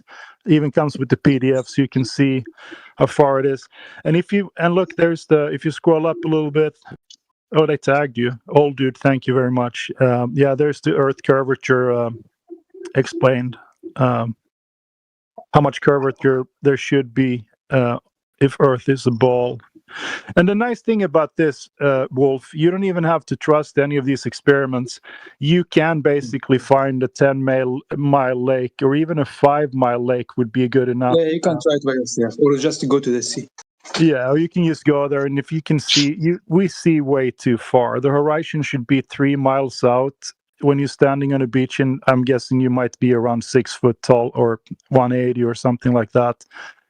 You should only see about 3 miles out, but I promise you have seen way further than that many times. You just haven't connected. When you say mile, do you mean 10 kilometers or some American mile? No, I mean I live in Massachusetts. I've been here for 20 years. So I can't even. Actually, I have gone to a mountain one day, and it's a big mountain in my city. and I was seeing a lot of ground. I have never seen how to say. Like I didn't say the curve or anything like that. Yeah, no, you can't. I mean, people also say sometimes, "Oh, have you ever been in an airplane?" That's one of their favorite arguments. I'm like, dude, you can do the math. Even from an airplane, you shouldn't be able to see any curve at all. Even from a high a lot of altitude balloon, no curve. You can figure it out mathematically, and it just doesn't work. So yeah, nobody has ever seen the curve. We cannot go that far out. Even from the ISS, you can't see any curve. And whatever ball you have seen from that video footage or image creation, what if the Earth is much bigger than what they say, and they just keep it secret or something like that. If it's much bigger than what they say, it's going to make much sense or not. No, because all the daytime, imagine a 24-hour rotation, all this would fuck it up. It's bigger. No? Yeah, everything gets screwed up. It's something called the cosmic distance ladder. Then the distance to the moon would be off. The distance to the sun would be off. The distance to their, what they call the planets. Everything would be off. Nothing would work. It would take longer for the Earth to go around the sun, and so forth. So, I mean, technically, if you want to change all those other numbers and the whole cosmology, yeah, you could possibly speculate that the Earth is super, super big and we just cannot detect curvature, but everything else falls apart at that point. So anyway, that's also a topic for Speculation Sunday. If you want to speculate that the Earth is bigger, I don't think it is.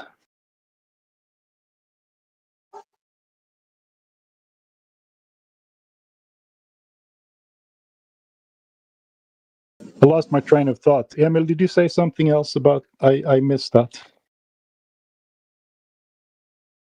If you are asking me, I didn't say anything.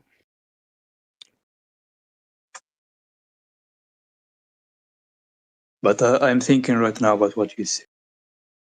Yeah.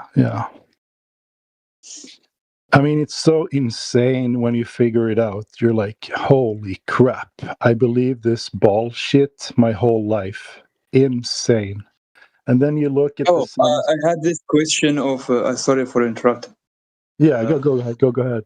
I'm just rambling. Why all the countries try to send rockets and those stuff to the space? Or where does it go? Well, I think they go up and then they come down. To the sea? Possibly. I don't know where they land them. Sometimes they crash, I guess. But usually they land in the ocean, yeah. And we can go up to low orbit. Nobody here is probably disputing that. I mean, we can go pretty high up with the rockets. You have probably seen those Blue Origin and Katy Perry and all those people. They go up to about, 60 miles up or something like that. And then they come down. Oh, yeah. Emil, I was going to tell you about the empirical system, the miles and so forth. I've lived here so long that it's difficult for me to convert it. But 10 miles would be 16 kilometers. So you can basically, if you're down in Skåne, you can go to Malmö and you can see Denmark from Sweden. And that's exactly 16 kilometers beach to beach. And you should not be able to see that. So, and I've been there many times.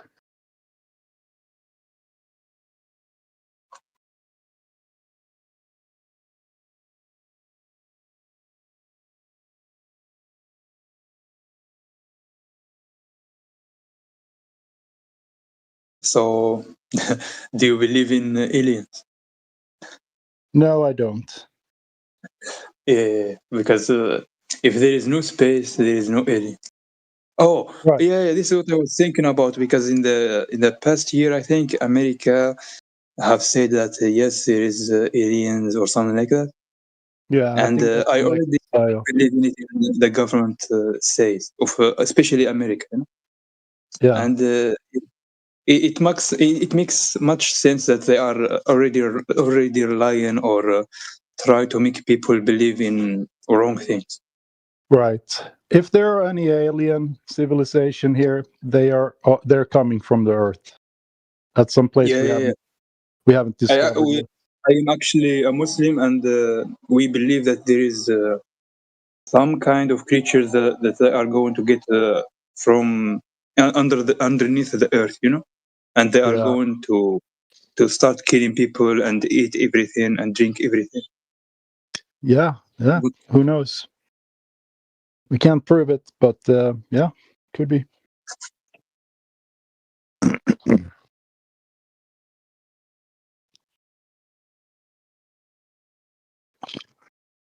Damn.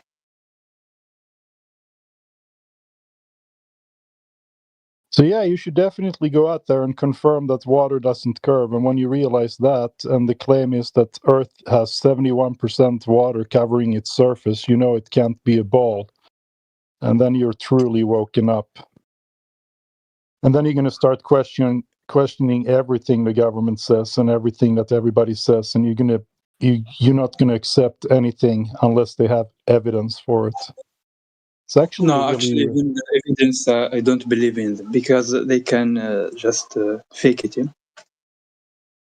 Yeah, you're going to question everything that you can't empirically prove.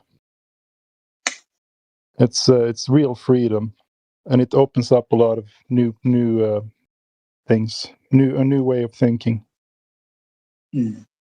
So sometimes people say, "How would it change my life?" It's like in the Matrix. You cannot explain what the Matrix is until you experience it yourself. Once you realize you live on a flat plane, you cannot see the Matrix until you wake up. Yeah, that is true.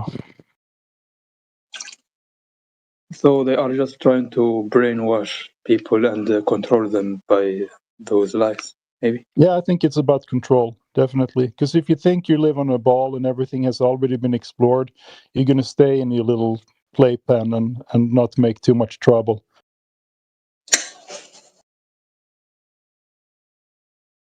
Oh, I have this question about Corona and those years of it. What do you think about it?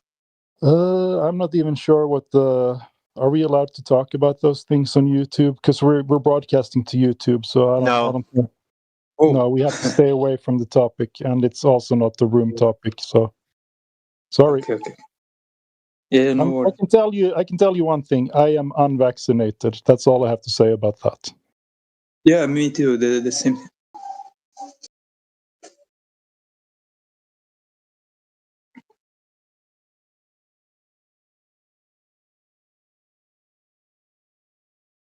And hi, YouTube.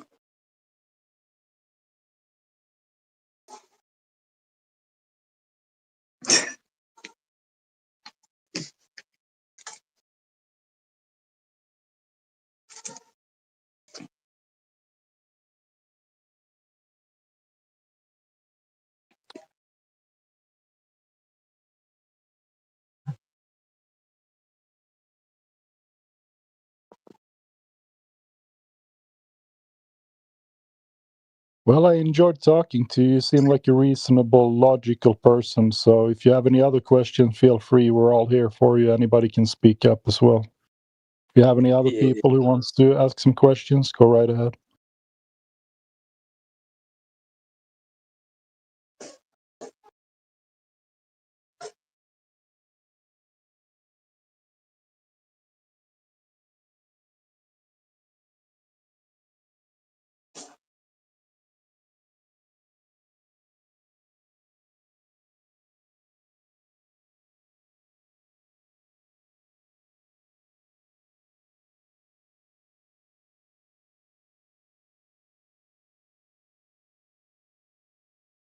I don't think that there is more questions or more things to talk about because even just thinking about those stuff, it makes your brain much busier. No. Yeah. Look, I'm going to invite you to our home server. If you ever want to have some resources, everything is there. You can even find things about speculative things if you're interested in that. But there's all the laser tests and everything. We have thousands of those. So BTB the Wolf 23. Okay, so I'll sending you a DM with the link to it if you're interested. Okay. I appreciate it. No problem.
Welcome, Mora. Hi, welcome. How are you? I'm fine. Thank you. Have you been here before? No, that's the first time for me. Well, you're welcome. Are you here to learn some more English? Yes, Great. So what do you think, Mora?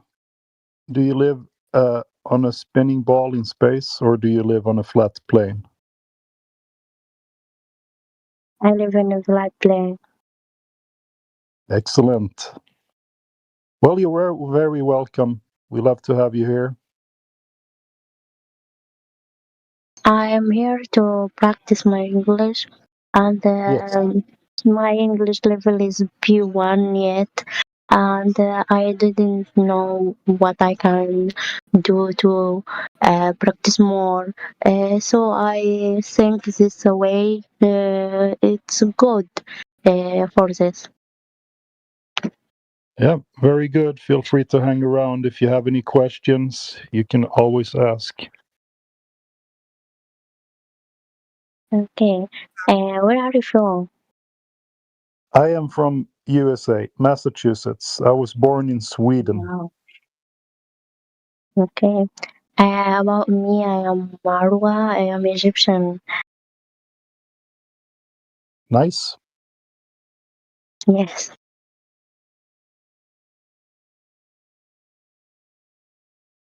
I've never been to Egypt, but I would like to go someday and have a look at the pyramids and the culture.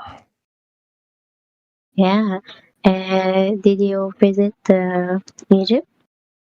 Not yet, but I will go at some point. Okay, it's a nice idea to be here to show the Great Museum Egyptian. Yeah. Yeah. Yeah, I'm looking forward to that. Have you been to America?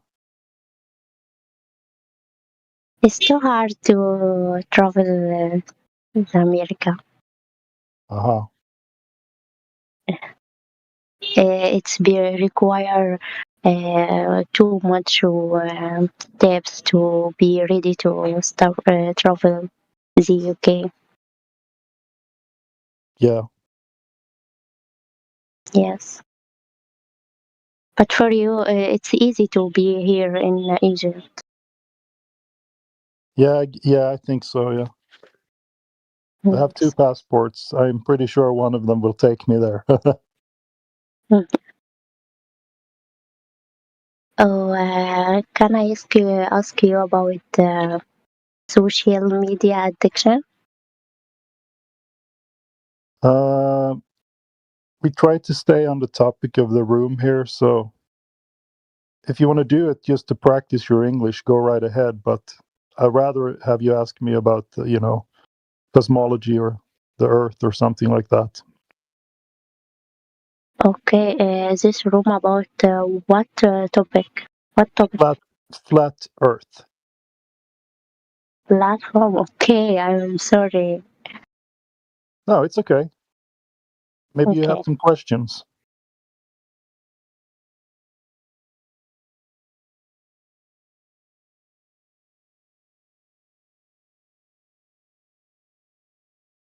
If not, we can talk to some other people and you can listen and you can learn some more English.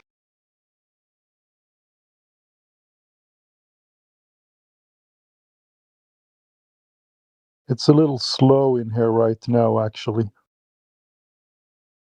I guess most people are working. I took the day off today, so I have time to ramble a little bit.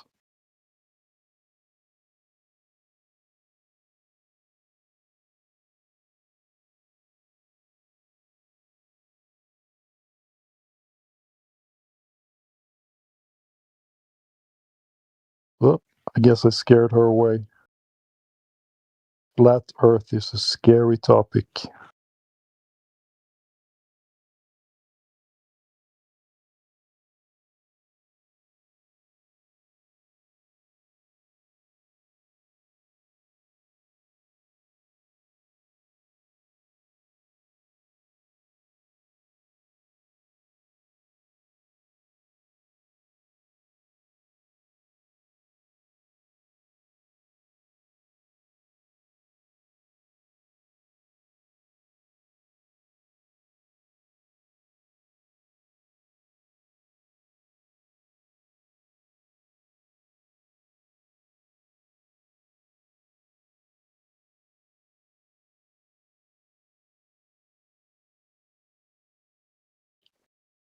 Welcome, Light.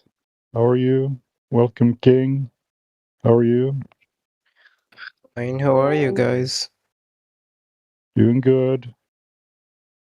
Okay. Are you What here are you to guys talking about here? We are talking about where we live. Do you Okay, think about the Earth. Yeah, about the Earth. Do you think you live on a spinning ball in space, or what are your thoughts? Do you mind to paraphrase the question? Because I didn't got the question. Sure. Earth, is it a round ball in space?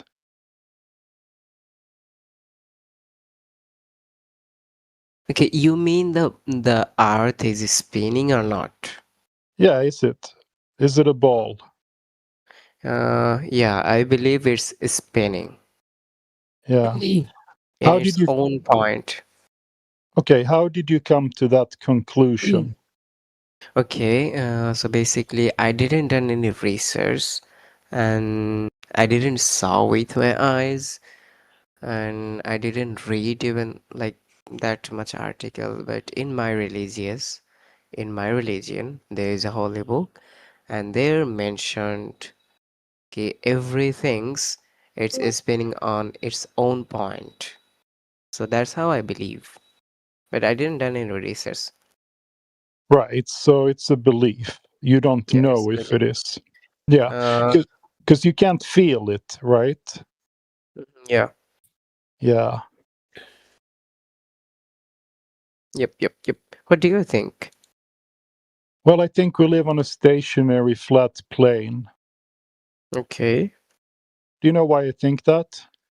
Okay, explain. Have you ever gone to the beach? Not yet. Okay. Have you seen a lake, maybe? Little, A not lake. bigger. Yeah, How not small bigger. how big was the lake? I can't say the major because I don't know how I can measure. Do you measure in kilometers or miles? Kilometers. Like it's a small, but I don't remember actually. But yeah. Yeah. Could it have been maybe 5 kilometers? No. Smaller? Yep. All right. I don't know where you live, so I can't give you a good example for some place in the area. But where I live, there is a lake here that's 6 miles wide. That's about 8 kilometers, maybe. Let me see if I can find the calculator. Okay. And do you know that they tell us the size of the Earth? Do you know the size of the Earth? Nope. Okay. The radius of Earth is 3,959 miles. In kilometers, that's,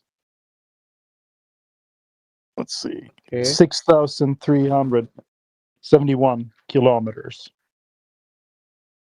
6,371 kilometers. That is the radius of Earth. Do you understand? Yeah. Yeah.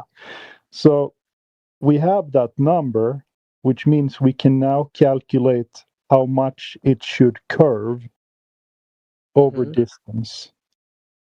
So on a lake that's 6 miles wide, that's almost 10 kilometers.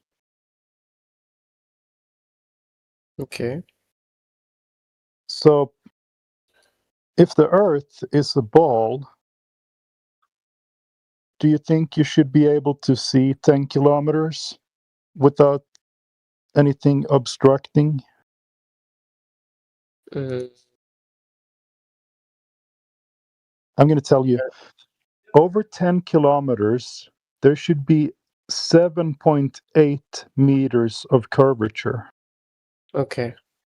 So if you have a friend and you put him on the other side of that lake, you should not be able to see him because he is not 7.8 meters tall.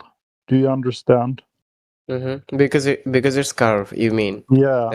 I won't be able to see that if it's curved. Right, because he has to be over 7.8 meters tall, and nobody is that tall. But I promise you, if you find a lake that's 10 kilometers and your friend is on the other side, you will be able to see him. That means the curvature is not there. Because water doesn't curve, it's flat. Okay. Do you agree? Based like you're giving your explanation, okay, but my Yeah, you belief is don't have to changed. agree to my explanation. I'm just asking if you agree to the logic.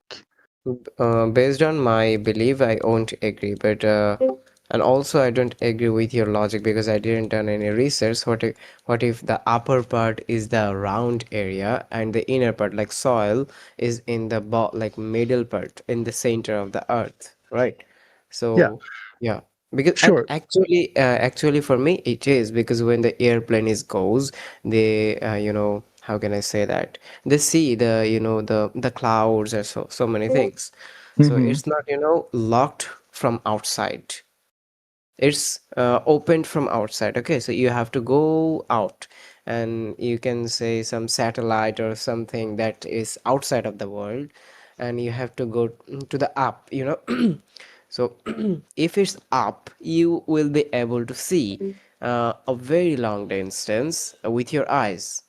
Okay. Right. Yep. Because I'm only talking about sea level. You're on the beach now. Are you able to look at the chat? Can you look at the chat?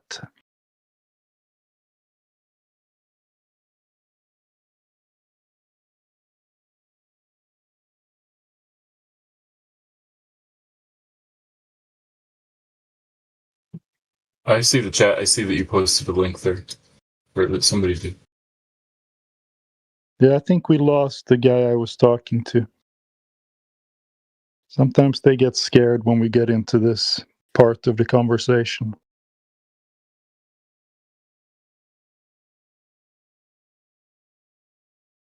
I was just going to tell him that it doesn't matter if what I'm saying, he doesn't have to believe my claim about it because it's so easy to find a body of water where you can confirm it yourself. But he left. Maybe he will come back later.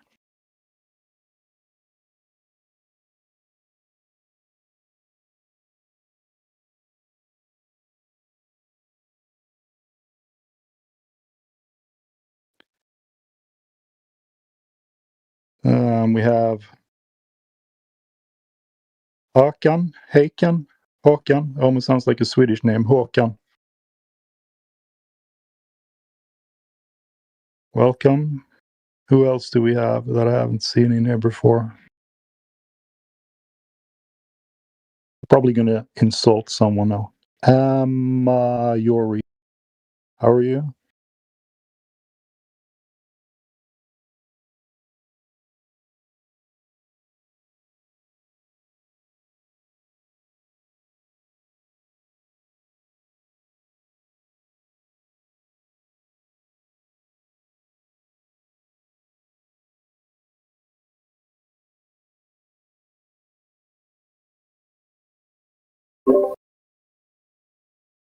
Ray XN, how are you? Welcome. Ray.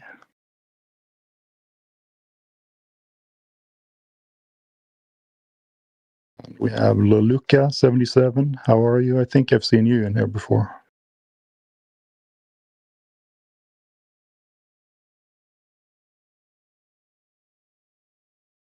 I'm usually a YouTube listener. Am I coming through clear and loud, or is it too loud? I don't talk too often in here, so I don't actually know. Yeah, man, you're doing great. You're coming through nice and clear. Okay. I know when I have my Bluetooth headphones on, it sounds muffled, so I'll learn to take those off.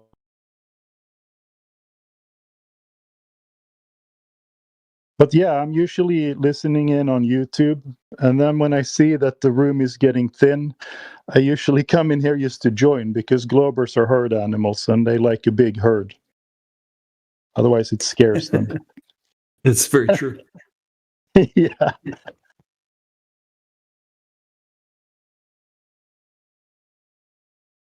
And I took the day off from work today, so I have a little time to ramble here.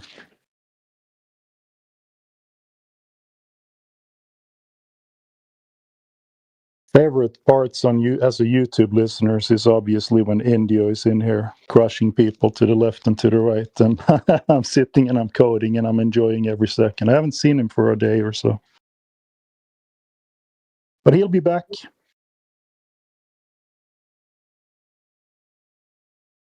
Oh, did someone send me something? Let's see.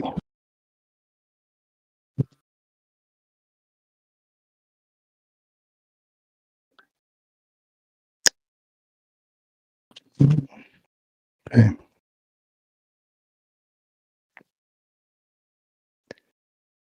5 times 5 on YouTube, bruv. Yeah.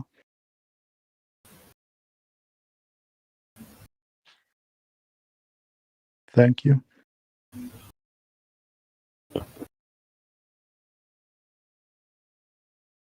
I love how you get support when you're talking. People in the chat pasting links and videos and things so you can focus on the person talking to. Thank you, guys. It's much appreciated.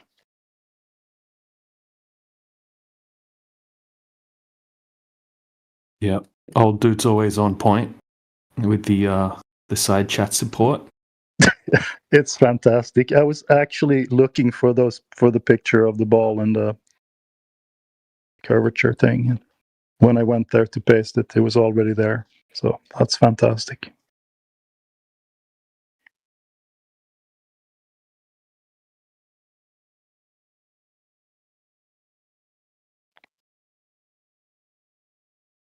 Who else do we have here? Nope, it's just the gang. Yeah, the important people are here.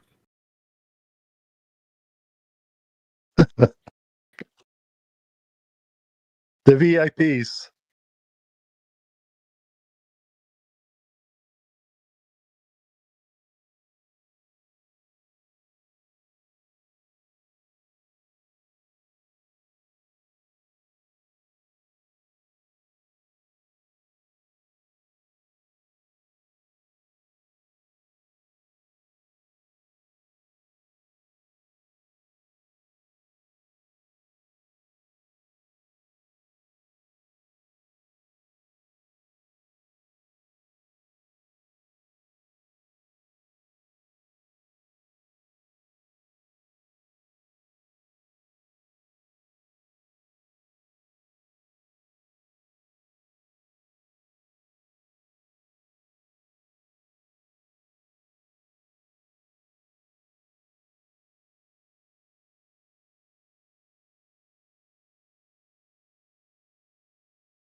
Crit is back again.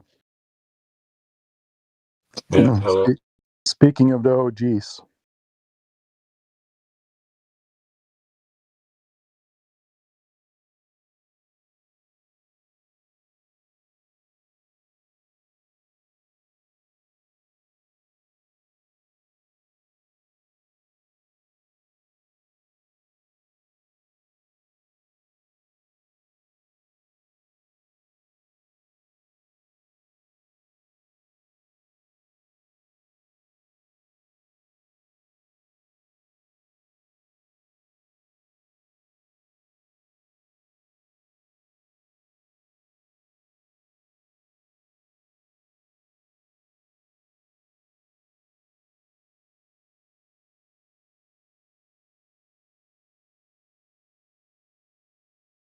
I think I'm going to give the YouTube people a little love.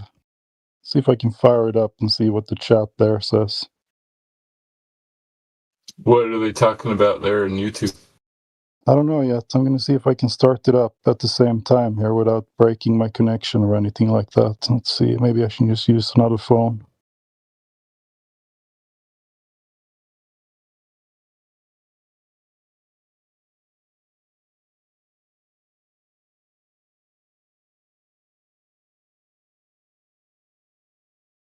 Search YouTube. Okay, 24/7. Flat Earth. Is it going to refill it for me? No, of course it isn't. Hey, it's the full moon. Full moon at in like 5 hours. What's that? No, like 7 hours. There's a full moon in 7 hours. Yeah, as predicted by the Saros cycle. No, I'm just kidding. Right. No, right. It's so tonight will be the monthly globe evidence night when the full moon stays the same size all night long. Is that it? Does it stay the same size even in Sweden, you think? Same angular size from everywhere on Earth, all night long. Matthew, are you claiming the moon is a terrestrial object? No, I'm claiming the moon is a physical object that obeys the laws of sorry. It's the angular size, the law of perspective. It stays the same size all night long tonight. Yeah, but that's only been proven for terrestrial objects. Right. Never for celestial. No, I think. Why would you doubt that it would be different up there? Because they're not nearby. They're not exactly nearby us. Right. I can measure an object that's 5 kilometers, 10 kilometers from me. But when it's thousands of kilometers, things become difficult. Huh. So you think there's some other magical rule for something that's sufficiently far away? It's perspective. Yeah, so when you're just say you're on a globe, right? And you're spinning away from the sun. Right. Yeah, because you're spinning away from the sun. How come the sun doesn't reduce in angular size as you move away from it? If the Earth's a globe, right? Because of the distance, right? Yeah. The distance. Same thing. Same thing. Yeah, the distance. Okay, so we don't know how far away from the sun is, and we don't know exactly what the sun is. But things are kind of projected into your field of view. Okay, so it's because it's so far away, but you only have a very limited range due to your perspective from where you're standing here on the Earth. Okay, so as you move away from the sun, it doesn't reduce in angular size in your globe model, right? Even though you're moving away, all of a sudden you don't have to take perspective. So in your globe model, when a car goes away from you or anything like that, it reduces in angular size, right? Or if you go away from the car. But that doesn't happen with the sun, does it? Because of what? The distance is different. It happens with the car and the moon and the sun. And we were talking about the moon, really? So on the globe is the full moon. So in the globe model, the sun reduces in size, does it? Due to perspective as you spin away from it. Both the sun and the moon change angular size based on the change in distance, yes. Really? So it's 93 million miles away, and just that tiny little bit of difference as you spin away from the sun, it makes it change in angular size. But the moon's not going to do it tonight. You said it doesn't happen. So both the moon and the sun change in angular size less than 2% throughout the day today. So I'm saying that it follows the law of perspective, that if something is twice as far away, then it's half as big in angular size. So it depends on how much the distance changes. So the fact that tonight's full moon, the angular size doesn't change by more than 2% means that the distance to the moon doesn't change by more than 2% all night long. And that's from everywhere on Earth. No matter thousands of miles apart, same thing happens. Okay, so the sun does reduce in angular size as it sets. Is what you're saying? So we were talking about the full moon, but yeah, the same thing. You said the sun and the moon as well. You said both of them. Right. Huh? You said but both tonight's of them. the full moon, so it's easier. Yeah, it's easier to tell. Got that.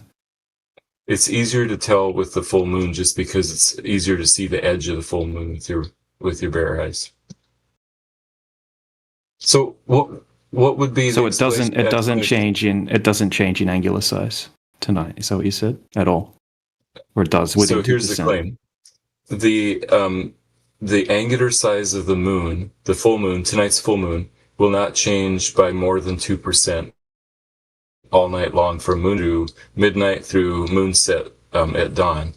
And the reason for that is because the distance to the moon will not change by more than 2% all night long. And that's from everywhere on Earth. So the globe model has an easy explanation for that. I'd be curious if you have a explanation for why that happens. Well, no, we don't make up assumptions. So no. No. Yeah. So you guys don't have an explanation for the Earth being flat. We do. For the Earth being flat, what's that? It appears What's flat. your explanation? It appears flat because no, it's not about it appearing flat. Large. About it testing as flat over huge distances every single time. Oh yeah, no, it doesn't test as flat. Celestial navigation it does. proves it. No. Celestial navigation doesn't prove it, right? Actually testing the surface. Oh, so I was talking about celestial navigation. So you can't validate the things that you don't know how the sky works, right? You have to make assumptions. I'm not talking about assumptions. We don't need to make assumptions. We can test the actual Earth. You have zero empirical evidence of Earth curvature throughout all of history, and the globe was the first person that's credited with suggesting the Earth's a globe was a crazy cult leader that thought the sky was a musical instrument. Zero? You think that eyewitness testimony, thousands of photos, GPS working... Of what? Photos of what? Photos of what? Photos that you can't validate? Of the Earth. Yeah, well, none of which you can validate. How they did the photos of Earth. Yeah, there's thousands of photos of Bigfoot, Matthew. They can't all be fake, those aren't credible. I don't believe any of those. Well, neither is NASA. NASA's not credible either. It's just they are. Part of your religion. The Sasquatch hunters will say that they're credible, right? And it's more credible than your globe fantasy, right? With your ridiculous Indian moon landing footage and obviously fake NASA footage and all of your CGI balls. Yet the moon, tonight's full moon, just look at it and you don't even know what the moon is. Do your own research. You don't even know what the moon is. Physical object. No, you don't know what it is. You don't know how big it is, how far away it is. I'll assume you blindly believe in a story. You blindly believe in a story that you've been told. Okay, we go out and actually test the surface of the Earth.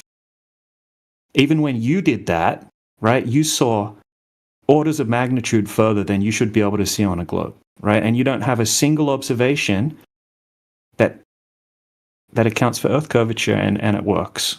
Not one. Throughout all of history, all of the scientists, all of the astronomers, everyone. Right, not one person's ever gone out and been able to measure 10 miles of 10 miles of water and gone, oh look, the curvature is where it should be. It's not there. You have to make assumptions about the sky. Right, you have a theoretical mathematical concept about how the sky works, right, that originated from cult leaders, such as Pythagoras and those that came after him. Okay, you've got an inverted celestial it sounds sphere. like you're committing the genetic fallacy because you don't like Pythagoras. Isn't that No, it's not. It's not that I don't like Pythagoras. No, when did I say that? Just stating facts about Pythagoras doesn't mean I don't like him. I don't know him. I never met him. Not facts, right? Just what the mainstream teaches. Right. Yeah. Yeah, Pythagoras is a cult leader. He thought, he lived all of these past lives, and one of them was as a bird, and all sorts of crazy shit, right? And he thought the sky was a musical instrument, and all sorts of stuff. And then there was another Earth called Counter Earth, which was a black object. And many ancient Greeks believed the sun moved across the sky and the Earth was immovable. So they got a lot of things wrong.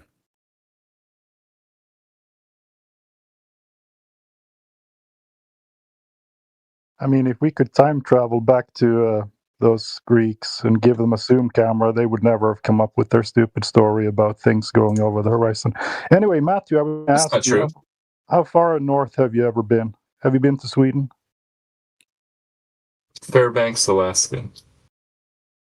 And did the moon look bigger there than it does here? I mean, we could probably test this because I'm questioning. No, it looks the same. It looks the same. It looked huge when I was in Sweden last summer. Oh yeah, right?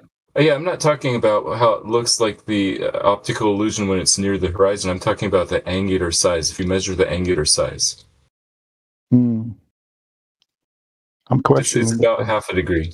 If we had a few people, we could probably take pictures at the same time when it's up and see if it looks. If it's, I mean, yeah, I get the appearance. Yeah, so size, yeah.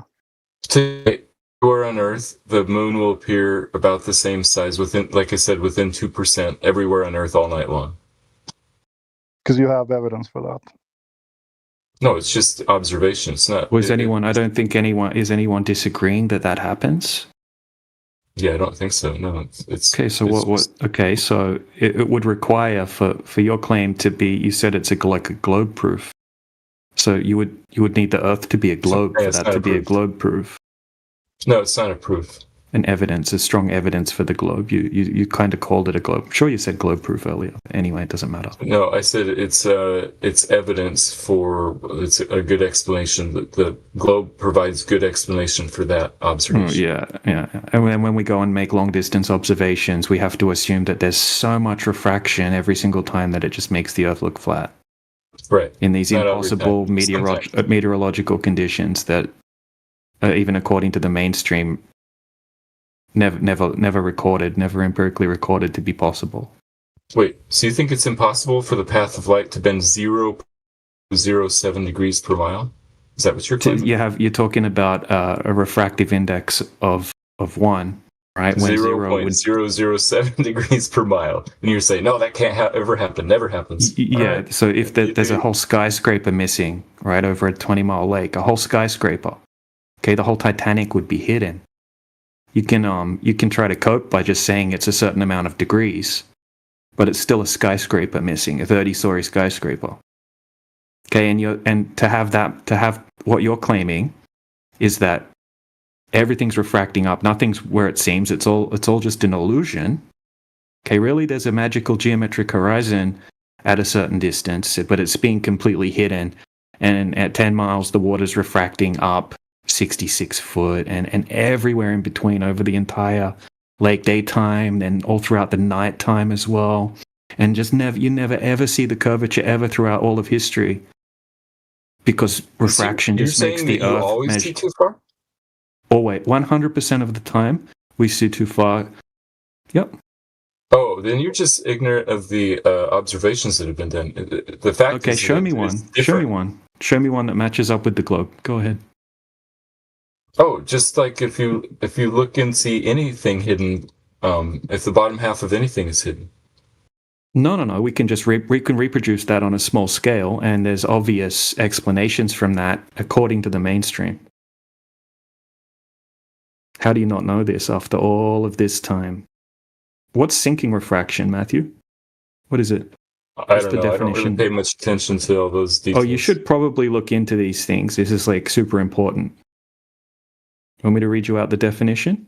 I disagree. I think squinting at the horizon is not very important, and I sort of dismiss. Nobody's squinting at the horizon. Nobody's talking about squinting at the horizon. Tiny little differences in degrees as you squint at the horizon. No. Just go look at the moon.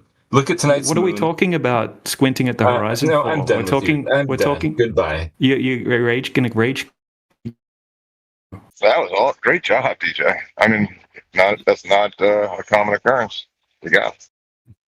Yo, what a joke of a freaking Mr. Freaking Professor, my ass. That guy's weak. Bro, I just got in here and you raged already? Damn. Pathetic. Good stuff, dude. Yeah, we've made objects disappear like 500, 600 meters, make them disappear bottom up. Yeah, you can make shit disappear across your living room floor that's flat. You can make something disappear bottom up.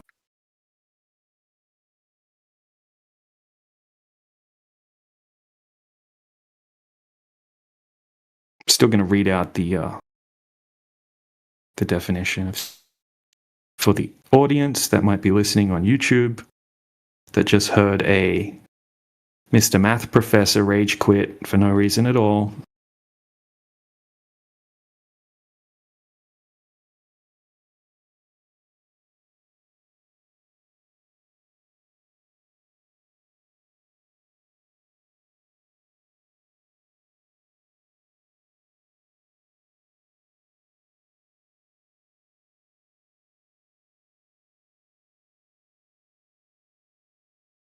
Okay, so Oxford Dictionary of Weather. Sinking is a refraction effect in which an object normally visible on the horizon apparently sinks beneath it. Andrew Thomas Young. Atmospheric refraction can bend light rays such that distant objects are displaced vertically, causing parts of these objects to appear to drop below the apparent horizon, even though the line of sight of these objects is geometrically unobstructed. Yeah, Andrew Young, that hack. Yeah. And then there's another hack, Perkins and David N.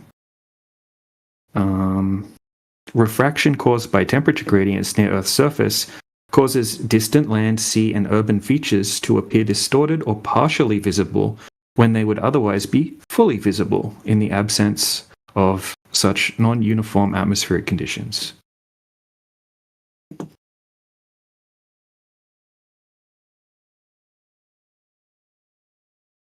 It's so comical that he has been here for so many years and he still doesn't know the basics. He put his like hand in his ears and like no, his head in the can't sand. hear you, blah, blah, blah, blah, blah. Can't hear you. He didn't want to hear it. You know, sticking his head in the sand like a... Yeah. He'll apologize for rage quitting at a later stage. He always does that. Be like, I'm sorry. Yeah. Sorry for losing my cool the other day. I shouldn't have done that. It's no, very funny. Yeah. At least Matthew's nicer than most of the Globers. Yeah. No, he's good. It makes for good content also. Yeah, good point. Yeah, I don't have a problem with Matthew. Just wish he didn't run away. We're just getting to the fun part. And the great thing is we can like back up all of these things with real world tests on all sorts of different scales. Yeah.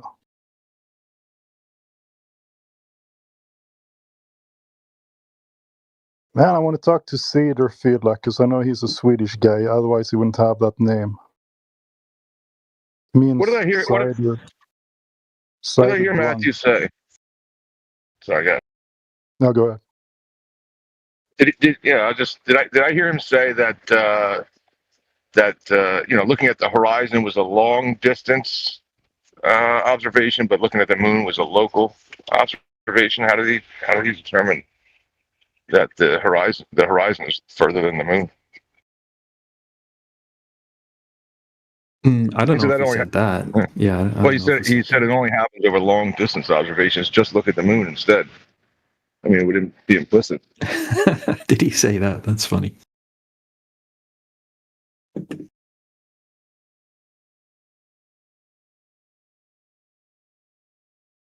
Who were you trying to talk to? Plain and Truth? Cider Fidla means cider. I think I think he might be on the Flat Earth side. Yeah. Swedish guy. Means cider drunk or getting drunk on cider. Jag älskar cider. Är du svensk? Absolut. Okay, cool. Flat Earth. Forever and ever. All right, cool. I was just curious. Yes, he's a flat earther. They have fantastic drink in Sweden called cider. Pear cider is my favorite %. I don't drink that much, but... Oh, we got Coates in the chat. Coates has arrived, guys. Welcome, Coates. Hello. Hello there. What brings you into the Flat Earth channel, my friend? My friend, I know. Yes. You joined the Flat Earth channel. Welcome.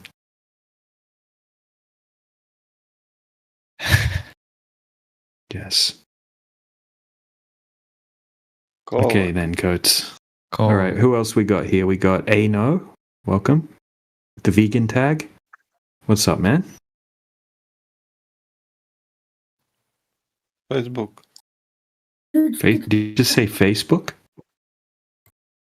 It's not allowed. All right, what about Eagle? Welcome, Eagle. Hey, Discord, man. Hey, man. Hey, what's up, bro? What's up? Yeah. Viber, Instagram. Well, welcome everyone. If anyone has any questions, just feel free to ask the panel. If you want to know about Flat Earth, right? If you think you have any globe evidence you want to present, or if you just want to have a friendly conversation, that's fine.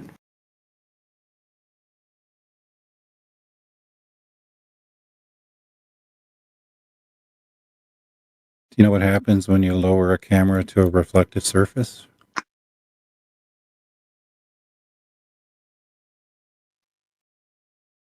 Русский. What happens? it gets a lot of interesting optical effects. Oh yeah. Yeah. Like your little squirrel there on the train track. Yep. The squirrel on the train tracks there looks like he's standing in midair. So looking over water, you can't say that's reality. It's more of a mirage than reality.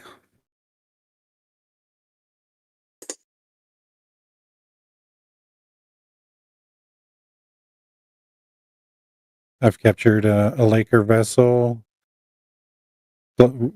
floating through the mirage of the city of Toronto as it's reflecting off the water.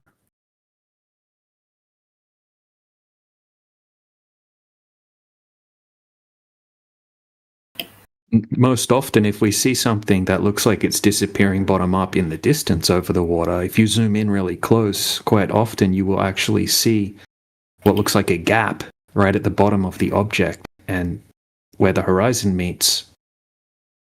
I'll show an example of that, right? Yeah. Proving that it's actually just a miraging effect that's taking place. Yeah, as long as you're within the Rayleigh criterion of your optical device. Well within, because the Rayleigh criterion assumes perfect conditions, and that never happens in reality.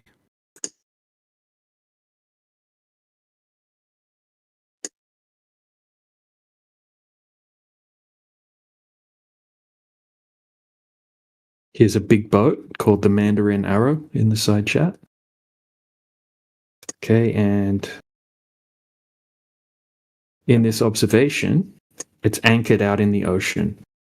And the distance is 12.4 nautical miles, which is just over about 14 miles away.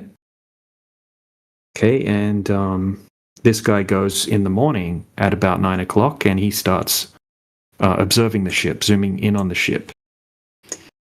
And when he zooms in on the ship, check it out, we can only see the top of the ship. The whole bottom of the ship is hidden behind the horizon.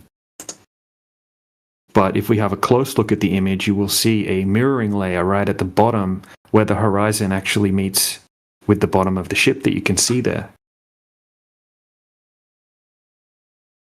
Okay, when it's zoomed out, so we're going to zoom out a little bit further.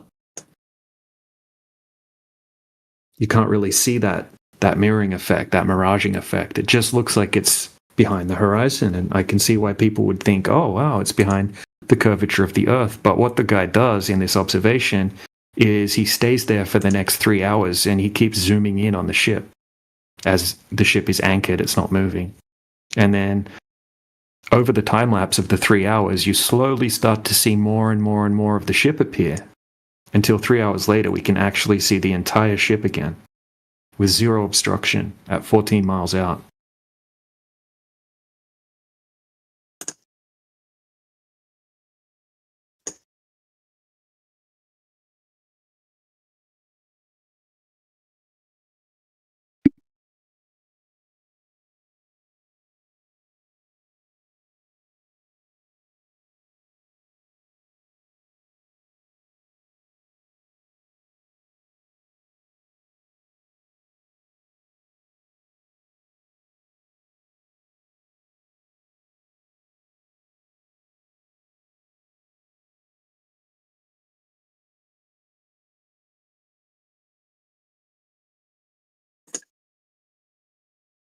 There's the video of the observation as well, if anyone wants it.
Did we lose DJ?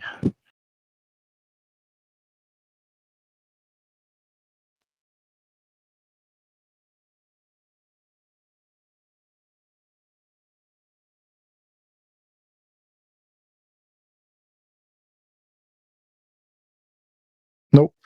I see him. Never mind.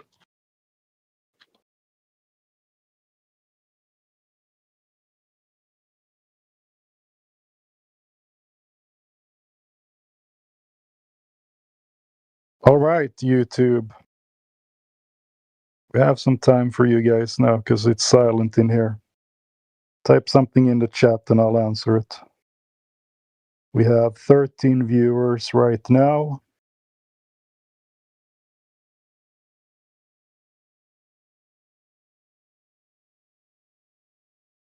I thought I could answer some questions here from you guys for once.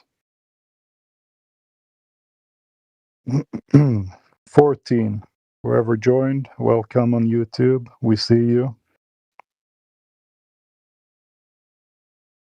Yes, I'm talking to you guys. I'm looking at your chat right now.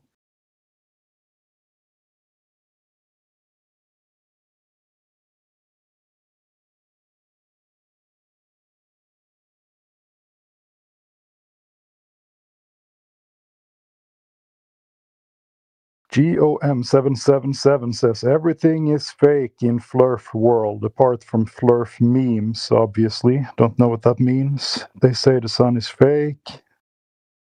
Why do you think we say the sun is fake? GOM777. You should join Discord. We can talk about it. I don't think anybody has said that the sun is fake.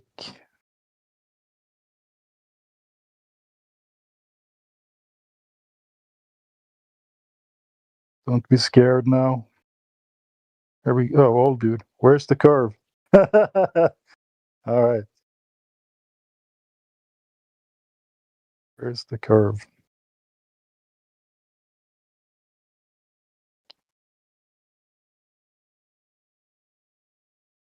So YouTube, this is your chance. If you're watching now and you want to ask some questions, I am watching the chat on YouTube right now.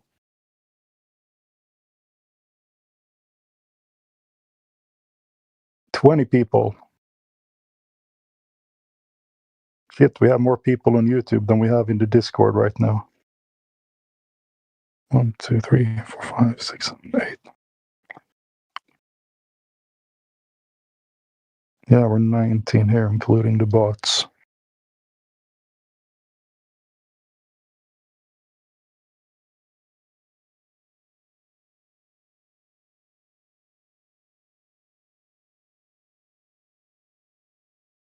All right, let's see if this can kickstart something. I became a flat earther because I always questioned why you cannot fly up in the air with the helicopter, sit there for an hour, and then land somewhere else. And of course, they said to me, it's because the atmosphere, we follow it around in the helicopter.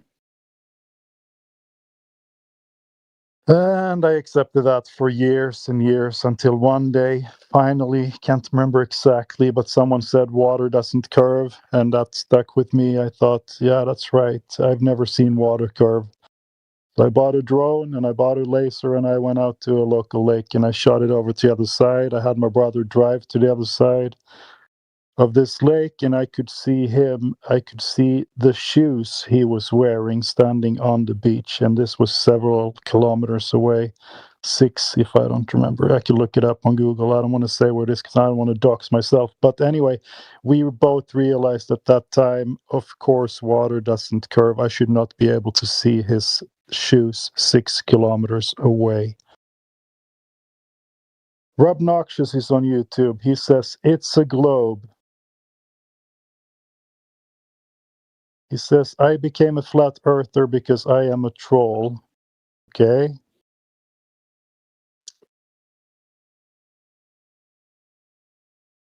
I don't think I'm a troll. I think I'm a very logical person. Thank you for the comment, Rob Noxious.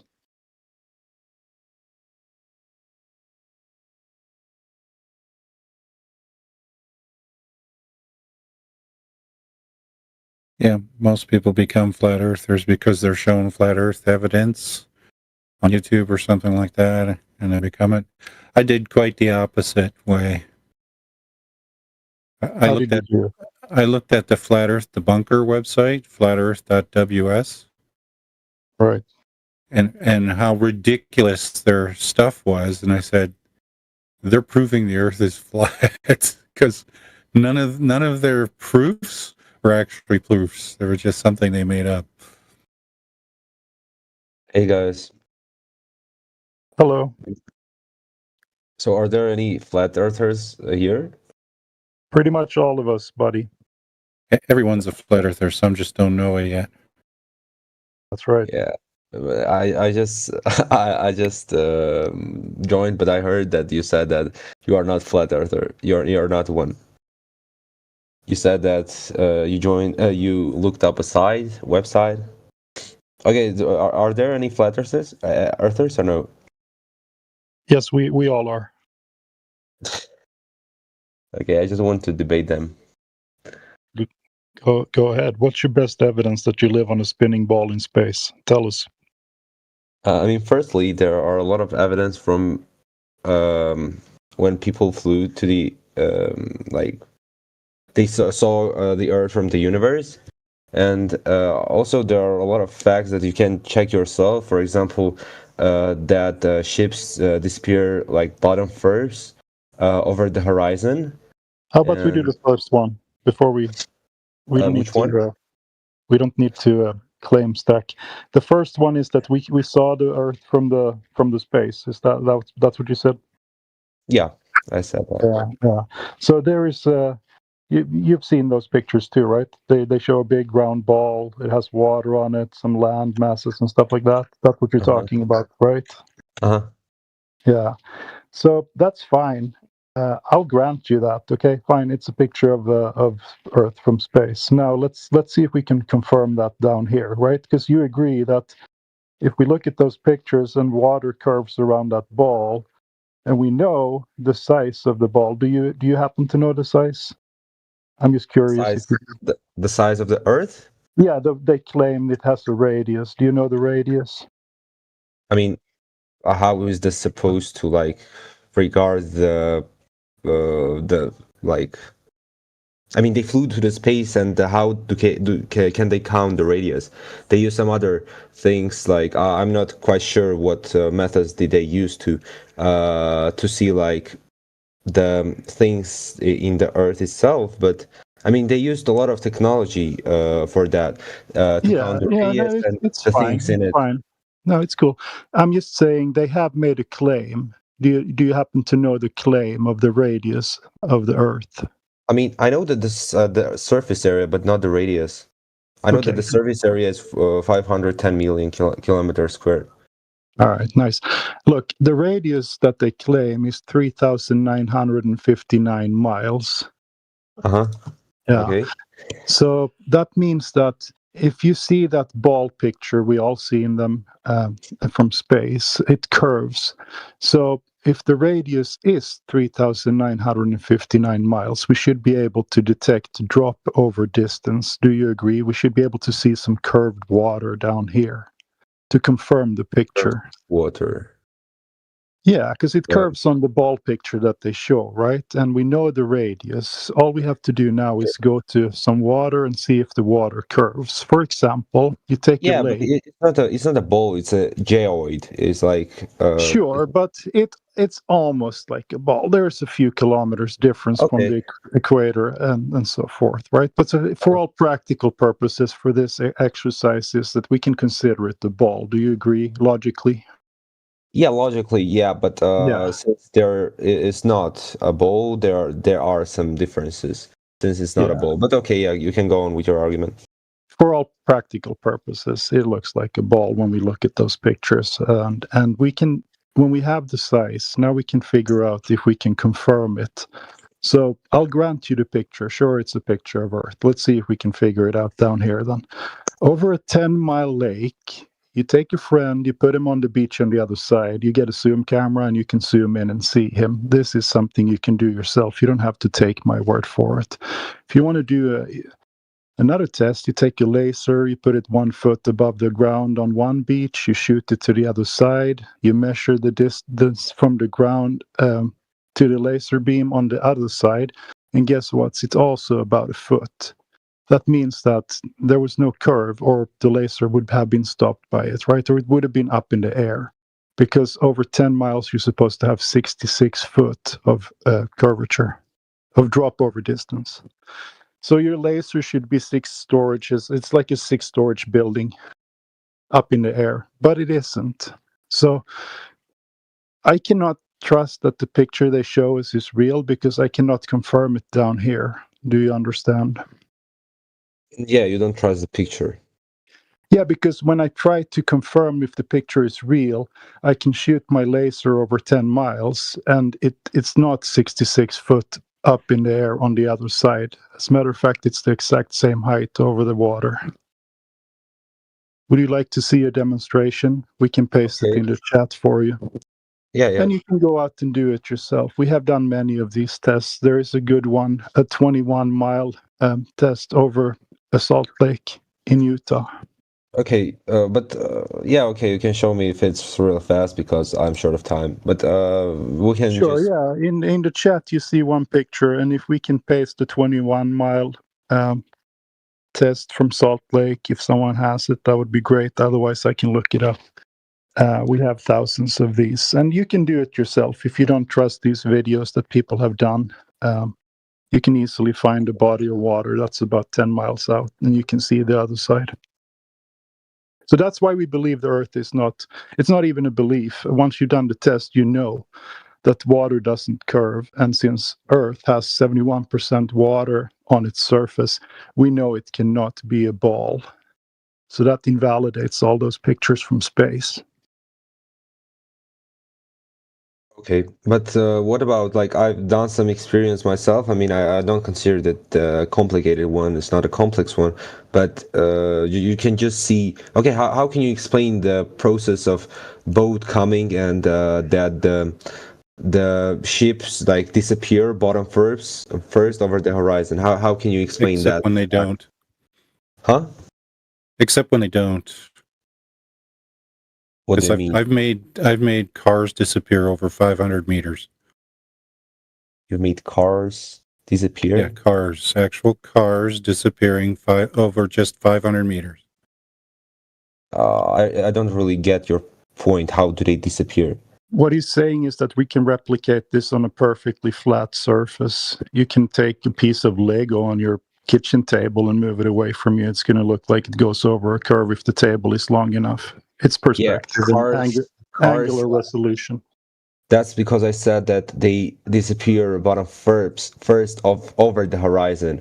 And the cars can disappear because the air is not that clean, and there is some, like, there may be some... That's not it.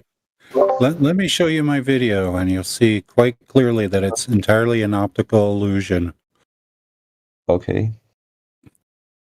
Because I use railroad track, and a railroad track is a reflective surface, the same thing as when you're looking across water. You're looking across a reflective surface, and that will interfere with what you're seeing. Where is your video? I just posted it right now.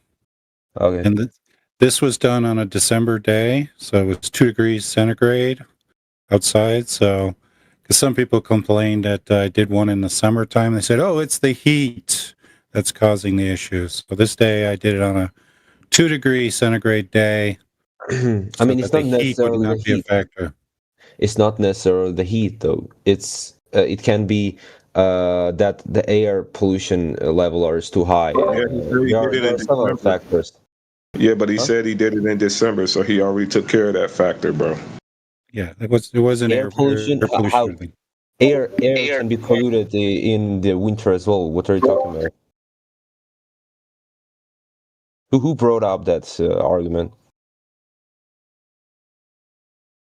What do you mean? It's not an argument. It's an observation. Yeah, it's an observation. You said that in winter, it's also like he did that in winter. As a reply, he's saying it as a reply of what Globers typically say. and you trying to use polluted air, then it doesn't make a difference. That doesn't help your point at all. Huh? I said, how do that help? Look, I answered to his point that he said he did that in December. I said that there are several factors that can influence the car disappearance or the ship disappearance if you think that the Earth is flat. Yeah, but your point. But listen, your point, listen, dude. Your point is that the reason why the boat is disappearing because it's a physical Earth edge. Now you're saying air. Okay. Now you're saying that it's air. So which one is it? I'm saying that it is because the edge. I said let's say that if the Earth was flat, Great. He said, and great. You already admitted to Rayleigh's point that he made a car disappear, and you said it was due to the air being polluted. And then he said, well, I could show you something with a lake. And then you said that, oh well, yeah, it will probably disappear due to the pollution in the air as well. We're talking about the car, dude. I brought an example on the ship, and he said I can bring you an example on the road that car disappears as well. I said let's say let me finish my point. I said let's say if the Earth is flat, let's say I'm not saying that it's flat. Okay, if it goes down the road, let me finish my point. Let me finish my point. There is no point. There's no air between you and the boat? There's no atmosphere between you and the boat. That's why I say that. That's why I said that the ships disappear bottom first, not fully. I mean, they disappear fully eventually, but they disappear bottom first over the horizon. I didn't say that. The point is that the ship is disappearing. The point is that disappearing, but it's not disappearing. Right. So there's no atmosphere between you. Give me a second. Sorry, my bad. Just give me a second. Okay, he gave you two examples actually. He gave you the first example was with the railroad. I mean, I could let Rayleigh explain it himself. He gave you the first example with the railroad, right? And he gave you another example about making the car disappear, right? Your argument, your contention with that was that it was because the air was polluted in both examples. So using those both examples with your own argument, we have to ask you, well, wouldn't that still play a factor even within the ship as well? Look, let me. I don't know if you misunderstood me or not. I said ships disappear bottom first. By saying that, I mean that since listen, man, listen. Will it or will it not affect your view with the ship as well? It will, but when point. Huh?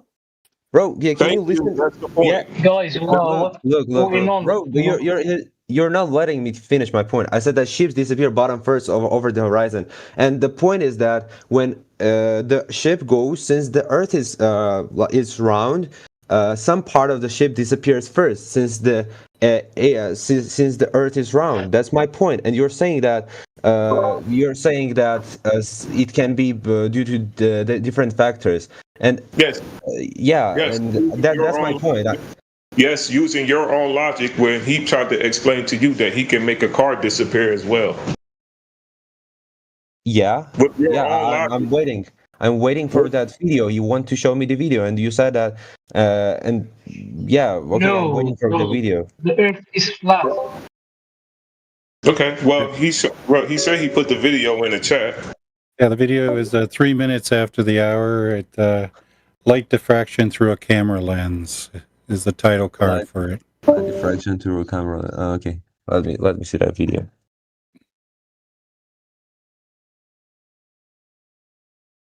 It's a short video, only about 2 minutes long. Remember, your response to this was due to the air being polluted. Well, I think he might have thought I was looking down a roadway with cars traveling down the roadway. My response, because I didn't see that video, I'm not sure whether he's told me the details. I just thought that on the road without any without any other factors, the car will disappear. And I said that it may be due to different factors, for example, air pollution or the evaporation of water. So okay, let me see the video, and I'll tell you the response. Yeah, essentially what's going on in the video is that as I lower the camera to the surface of the rail, and the rail being reflective, it's reflecting light from then the car itself as it's passing across the crossing area of the road. So you're seeing light from different directions blocking the light of the car. And that's why the car starts to warp dramatically as it crosses that rail line. And then it returns back to normal once it's past the reflective surface. So that's essentially what ocean water, lake water does when it's very reflective. It different paths of light to you that is not the object that you're looking at, and so it can make parts of the object disappear. Okay. Well, let me say this. I'm 15. Don't look at my I mean, my voice can be deep, but I'm 15, so I don't have that type of education. Hold on. You kind of broke up a little bit, Rayleigh. Did you hear his point? Yeah, I kind of got his point there.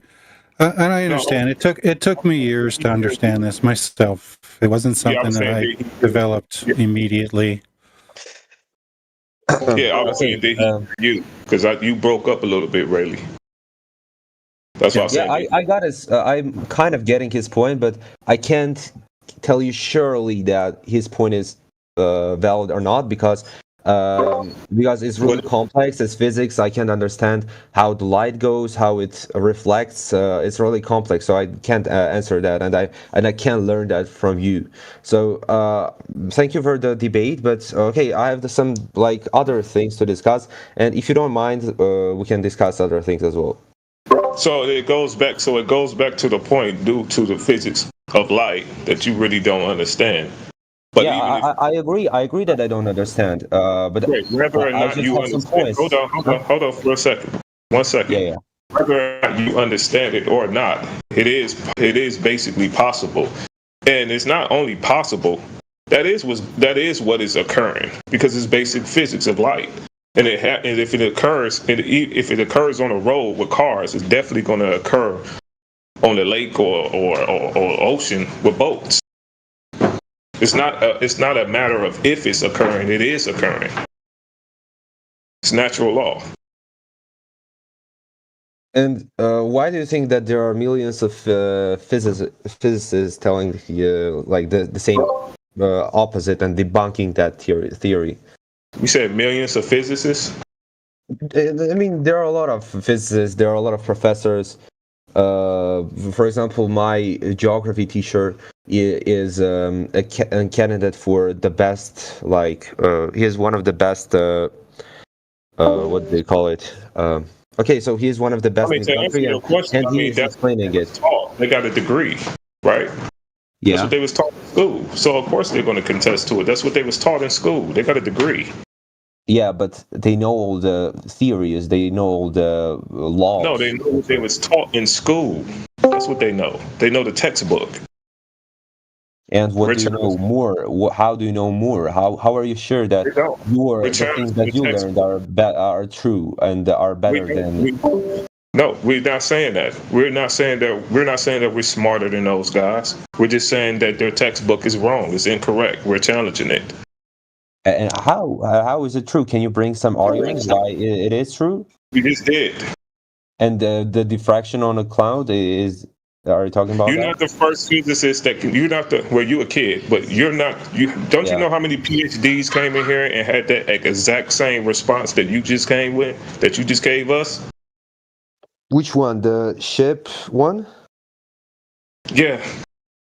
Yeah. I haven't. I'll tell you this. I haven't heard about this, and I will. How many of them?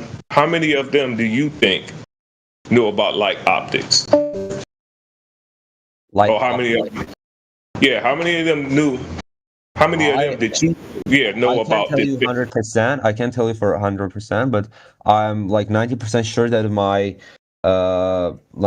like my teacher knows about this, and I'm going to discuss this with him. Maybe I'll join you like sometime soon, and we'll discuss this later. But okay, since let me tell you this: you'll be surprised. I am a kid, I don't know all these things. Got you, but you know you can't use that as an argument of, well, why everybody agree and why all of these physicists and scientists and engineers don't agree with this and don't agree with that. Number one, you don't know that. That's a stereotype fallacy. And number two, it's a credential fallacy. The reason why they don't believe what we believe is because they got degrees. They was taught differently. That doesn't mean what they're saying is true. It just means that they went to school and they was taught something different. Weren't you taught the same laws? Weren't those laws consistent to other laws, to other like cases? Those laws, those theories.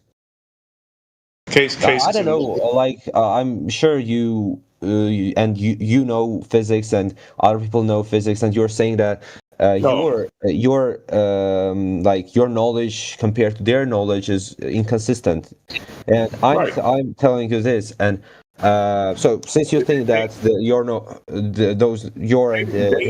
have more knowledge. Listen, nobody's saying that they're not smarter than they. Nobody's saying that. They may have more knowledge about these things, but we're just talking about this particular thing. This is where they're wrong. And we actually, and just like Rayleigh just did, we actually use their own laws against them as hostile witnesses. The people that basically wrote the laws about things like Rayleigh's criteria or any thing that have to do with optics and physics, they're not flat earthers. They're globers. They believe in the same thing that you believe in.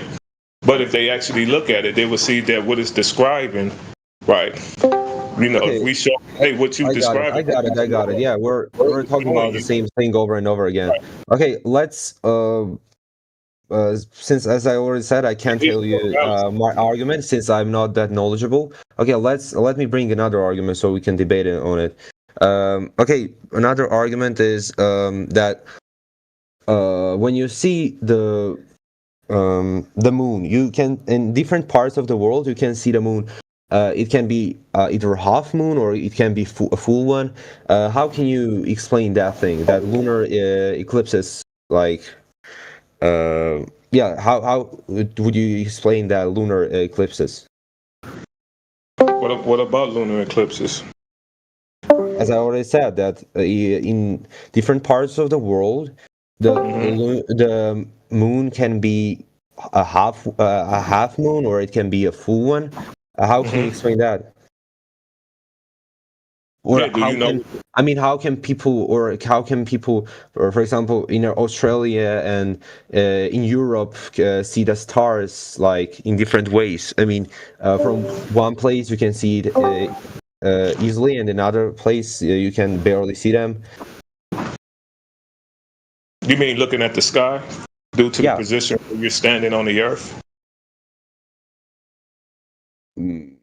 What? Due to the position of where you're standing on the earth, why do I see different star trails? Different. That's what you're saying, right? Yeah. Do you think flat Earth is in outer space? No. Yeah. So we measure it flat. So how do you have a moon if Earth measures flat? How do you have a moon the way you imagine it? I mean, because if Earth was flat, everyone on the disk would see the same sky. But since listen. Since I'm it's not in outer space. Huh? What? It's not a disk. Definitely not a disk in outer space. And none of you realize that we don't believe that the azimuthal equidistant map, the Frisbee Earth is a flat Earth, right? Nobody here thinks that. And another thing is that another thing is that we don't believe you guys actually went to the moon, and we know none of you guys went to no stars to know what they are. So we don't know. Can you see stars when it's night? Okay, we see the same thing. you do understand my point? Did you understand my point? Yeah, That you could look at them if from I'm your located in perspective. northern hemisphere, if I'm located in the northern hemisphere, I can see some stars, and people in Australia can't see those stars because they are in the opposite side of the Earth. Got you. Let me stop you right there. You said hemisphere, so you already assuming that you standing on a sphere? Yeah, I'm saying that I'm So standing you on a already, sphere. so you already assuming that you're standing on a spear, and you want me to pretend that I'm standing on one, even though you haven't even proven to me that you are standing on a spear. Yeah, what's a hemisphere? Right? Don't you think you need to prove the hemisphere first before you say that we standing on it? That's the way of proving, because I can see the stars and I you mean, can't see them. epistemology is in any And epistemology. how can you explain that phenomenon? Hold on. In epistemology, if you're claiming the physical object, you have to prove the physical object first to be true in order for you to use it in another argument. So you are already basically ignoring that and taking a model and holding it to be true. Wait a minute, you're already ignoring that very fact and taking that model and want me and you to imagine that we are standing on that model and you asking me questions about it. You haven't proven it yet. Okay, but yeah, I don't think these locations exist on a hemisphere in reality. I need evidence for that. Okay, let me not bring an argument at all. Okay, you're expecting me to not interrupt you, but whenever I'm speaking, you want to interrupt me. So I'm saying. Yeah. How can you explain that phenomenon, David? What do you mean explain? What's there to explain? Earth measures flat. So how do you have a moon orbiting a globe if Earth measures flat? Period. That I'm saying that people prove that that you can see some stars when you're located in the northern okay, let's say another thing. What do the stars let's not bring up jail. What do the stars have to do with the surface? It seems like you just keep trying to walk past you actually proving your globe to be true first. But you want us to pretend that it is true to talk about stars. You can't even talk about the sky without you proving that surface is a curved radius value. Have a radius value of a curved surface. But you want us to still talk about the image. How are those two things like connected to each other? Right, exactly. I mean, we've got a flat Earth that doesn't move underneath stars in the sky that do move. Then how can you see some stars in one place and how I want you to explain that phenomenon. Well, because stars are at a different place at a different time in the sky. Yeah, I mean, we don't know. We've never been up there. According to you guys, wait a minute. According to you guys, those stars. Listen, and we know that, and global, and people who think that Earth is a globe know that because they went there, they did some measurements on that, so they believe that. They went to the stars? I want to cut in for 30 seconds. David, it's super easy. Think about this. You have a big warehouse, you have lights in the ceiling. You stand on one side of it, you see a different set of lights. You walk over to the other side of the warehouse, you see a different set of lights. Do you understand?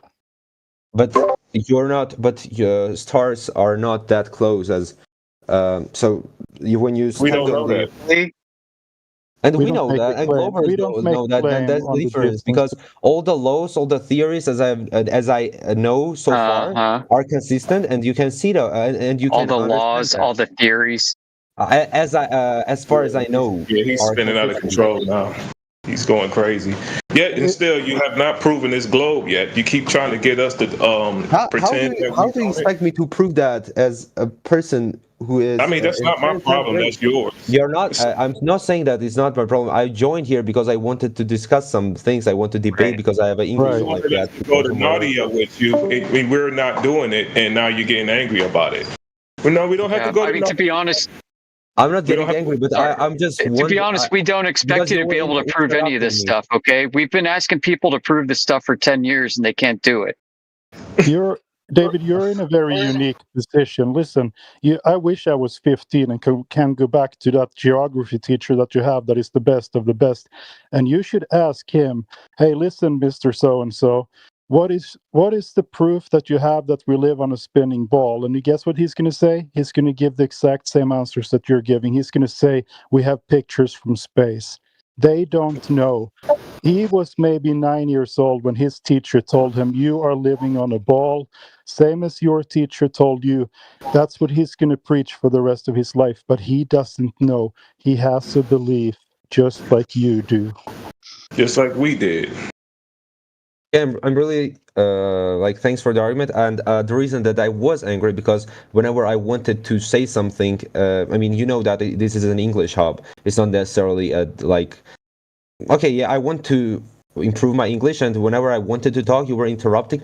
And you know that I'm 15. I don't have that much knowledge, so I can't argue that in that professional side. And I like, that's why I was angry, because you were interrupting me. We understand. You're doing great. You're doing great. Okay, yeah, thank you. And whenever I see you here, guys, I'll join you, and you may discuss. Is this always like, is this the Flat Earth channel? Is it always online? Is it always active? This is usually where we hang out 24/7. Sometimes we switch to another server, but you can find us here most often. Yeah. Okay, then let me, if you don't mind, let me add you my friends, and we'll discuss this later on. Absolutely, you can do that. But hey, take this opportunity to go ask your teachers how they know that they live on a ball. It's going to be fun for you, because they will not be able to answer it. Okay, yeah, I'll add you, Plain and Truth, because I really want to debate on this. Who is like, okay, I'll add you, and I don't know who else to add. Okay, we'll discuss it later. I'll give you some advice. You should sit back and listen to the discussion over a couple of days here, and you will get answers, and then you won't fall into some of the traps that new Globers fall into. It'll be good for you. Okay, yeah, thank you. Okay, bye. Have a good day. Hi everyone, how are you? Yeah, kids. How's up, bro?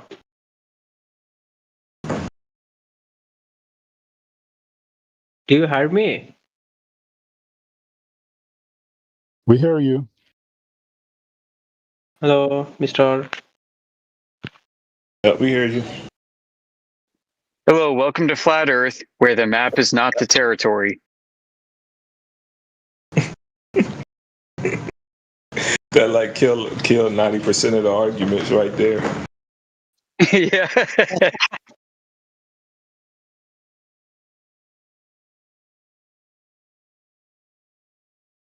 Mr. Hassan, he had enough and he left. How you doing, Jim Wook Song?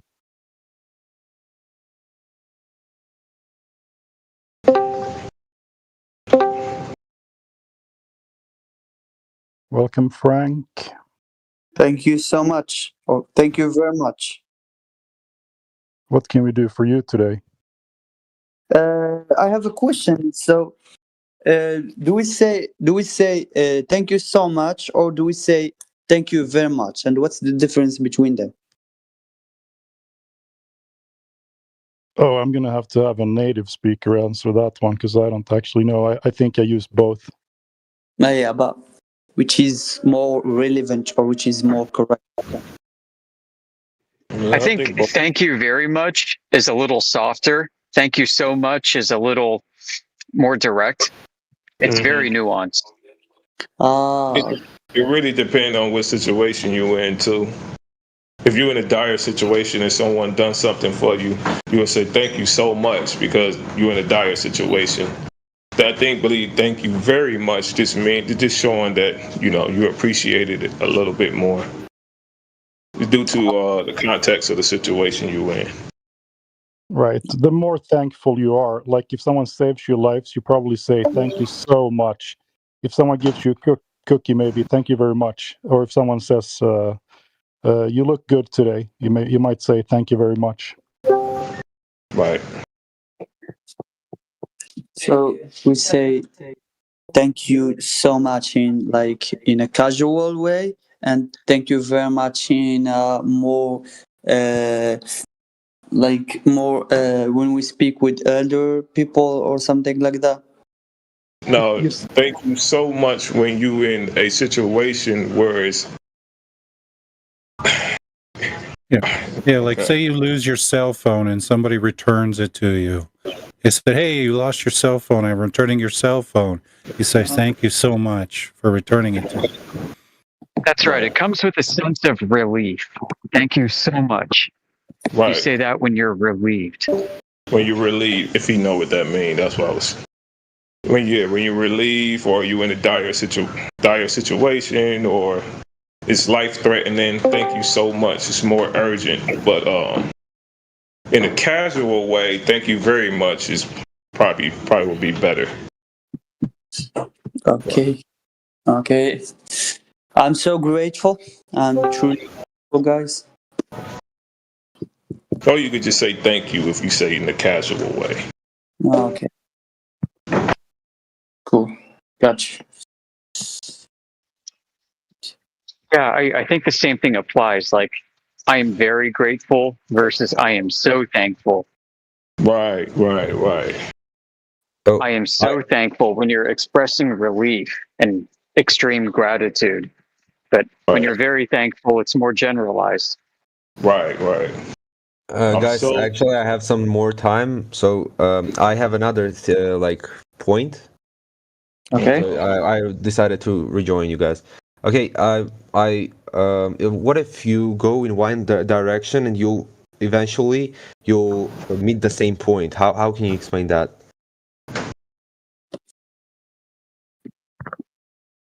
To do not beat around the bush and being direct. Sorry, what? Trying to learn English. It's actually helping him out a little bit. I only heard the beat around the bush thing. Yeah, beating around the bush, like do not. I know what that means, but can you repeat your question? I know what that means. I just didn't hear you properly.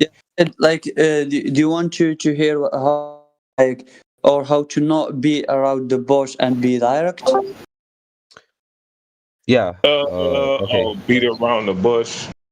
Yeah, beat around the bush. That's like calling someone out. Yeah, but if you want the opposite of it, like someone who is more direct, that's being assertive. Being assertive. Assertive. Or aggressive. Yep, being assertive. I can't be assertive because I'm not that. I don't have deep of a knowledge to be assertive, but I want to debate on this, so I don't quite understand what you're trying to say. No, dude is trying to learn English. He's trying to learn English. Oh, okay. Sorry. I thought that he used some phrases. I thought that he just have some accent. Yeah, sorry. Reg Joe. So, do you want to talk about it? I mean, I'm here to improve my English as well. I'm not trying to. What you mean, far as what latitude, longitude? What you mean? Yeah, when you move, let's take an example. When you're in a plane, you're trying to go to one side directly. Like you don't change your what do you call it? You don't change your direction. You just go from one side and you don't go either left or right. You'll meet the same exact point eventually. Who said that? Where do you see that at? I saw some videos. I can try to find them. I mean, no, you could just explain it. Where do you see that at? What do you mean? Where do I see that at? Sorry, but what is the opposite of it? Get straight to the point. Like, what is the idiom? Like, how to say get straight to the point in an idiom way? You can say get straight to the point, or you can say you're being assertive. Assertive. Can you write it, please? I can't. I wrote that in the chat. I wrote that in the chat. Assertive. Yeah, but you say you've seen some videos where people like traveled around the world, right? Going in one direction. And what did they use to know whether or not they was going in the right direction? Probably some compasses, but it doesn't matter, I think, because the proof will be that. I mean, it doesn't matter. It has to happen. I mean, it has to happen, though, right? Yeah, it has to happen. Did they show it like on a map? They moved in the same. Sorry, let me finish my point. The proof that they moved correctly will be at the end point where they see the same identical thing. What you mean, see the same identical thing? Like the same identical place. Like where their start point, they will see the same thing. Okay, how do they know that they're traveling in the right direction? That's what I'm saying. Is they using a map? Is they using what they're doing? They're probably using some compasses, or to move in the same like to not go either left or right. To go straight to one direction. And I'm telling you this, that most likely they're traveling. So most likely they're traveling using a map in order for them to know that they're going in the right direction. They're going in one direction. No, I'm saying, they can't use. I'm telling you this, that they can not use the map. They just can move in the one direction, and for some time, and as soon as they see the same their starting point, they will understand that they reached, like, the Earth is round. They'll understand that, because if the Earth was flat, they will reach the, I don't know what they'll reach, because okay. I don't know what you think about that. If they're doing any navigation, they is referencing some type of coordination. If they're doing any navigation, if they're doing any traveling, they're using the coordinate system. What are they using? You're saying you're making a claim right now that someone has traveled around the world blindly without using anything except a compass. Okay, well, I'm saying that they're not using anything. But what's the problem? They will. I'm saying that they didn't use anything. Okay, so somehow they didn't use anything, right? Even a plane. Why does it matter? Okay, hold on. And somehow they didn't use anything, and they stayed on the same latitude or longitude line, and they was able to come back to the exact same area from where they started. I gotta call bullshit on that. Okay, they did that. They just, like, okay, let's say that they use the compass, or I don't know. And I'm saying that it doesn't matter, because if they reach the same exact point, it do matter, because their starting point. Your whole argument is based on whether they did it or not. You're saying that they went around the world and reached their starting point, going around the world, traveling in the same direction, with no tools at all, with no data at all of where they're going. Basically, they blindly did it. That's like, let's say you're out in the middle of the ocean. How do you know? Right. Then they're not starting. They're starting now. Their starting point is not in the middle of the ocean. It can be a place there. It can be a place that is not that can be identical to other places. And then by reaching their starting point, they will be sure that the Earth is round, because they went from that place. They traveled and they returned to the same place. Yeah, you're saying how do you know where you are? Huh? Right. How do you know where you are? Guys, I have because you can see, because you can. Sorry, Frank. Let me finish. And because they can see the same place. What do you mean? How do they know where they are? Because they're. So let's say I walk 20 miles. How do I know where I am? But why are you answering to my point? Why are you bringing up some I'm asking you about your point. Yeah, it's about your point. You're making a claim. It's not even a point. You're making a claim. You're making a claim that someone traveled around the world going in one direction without any tools to know if they're going around in one direction. You making this claim, not us. Yeah, because I saw some videos that if person goes from one place to another, they will return to the same place eventually, and it proves like if I walk around my house. But when you walk around your house, you're walking not straight. You're moving in a circle. Yeah, same with flat Earth. Huh? Pretty much flat Earth, yeah. Yeah, same with flat Earth. But when you're walking around your house, you can see different perspectives of your house. Not different perspectives, sorry. Different sides of your house. You can see window, you can see that place. But I'm saying that if you go from one place, you'll see the same exact part of that. You'll not return from the other side, but you'll see the same. You'll return to the same place, like from the same direction. How can it help? But the issue is straight line travel doesn't exist. It doesn't. Oh, okay, that's your argument.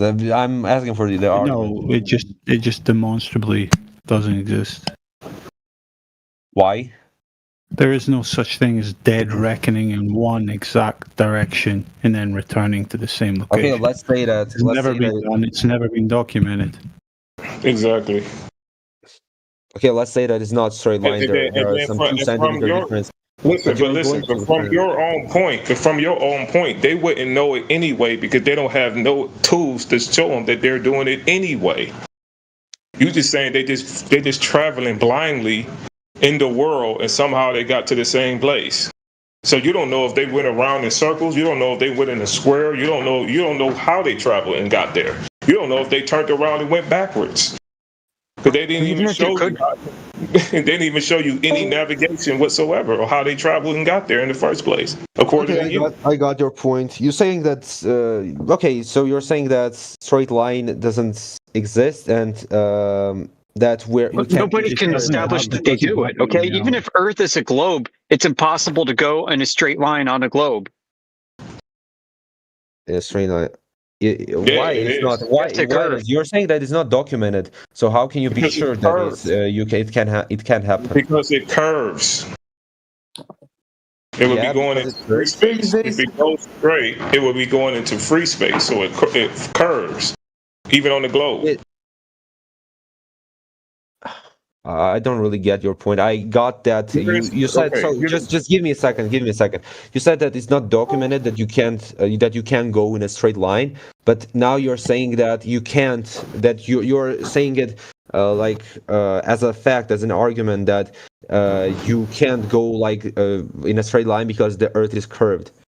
So you're saying that it's not documented, he's saying technically in your model, what you're referring to as straight line travel isn't even straight line travel. You're following a curved trajectory. Okay, but how can we prove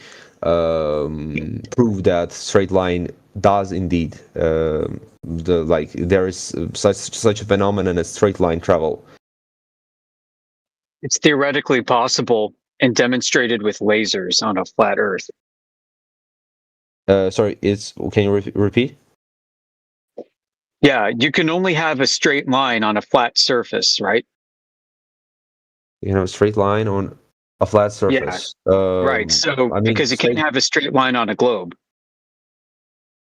But I'm not saying that you can have a straight line on the flat surface because I think that I know another argument, or I don't know what do you call it, that if you have a laser, and I'm saying that the Earth is I think that the Earth is like a globe, and if you are pointing the laser, it will eventually reach some point, and it will not be.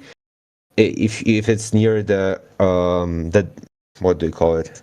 If it's near the ground, it will eventually reach some point where it doesn't go because since the Earth is round. Yeah, that's just false as well. Because laser tests have been performed, precisely laser transits, to look for what you just described. But the laser is still visible, 20, 30 miles, where it should be hidden by hundreds of feet of Earth curvature. So, okay, the more I want to debate it, the more I understand that you need to really be knowledgeable about physics, etc., to really debate on this team with people who know physics. Okay, I'll go. Thank you for the debate. Bye. Okay, see you after. Why'd you get scared off there?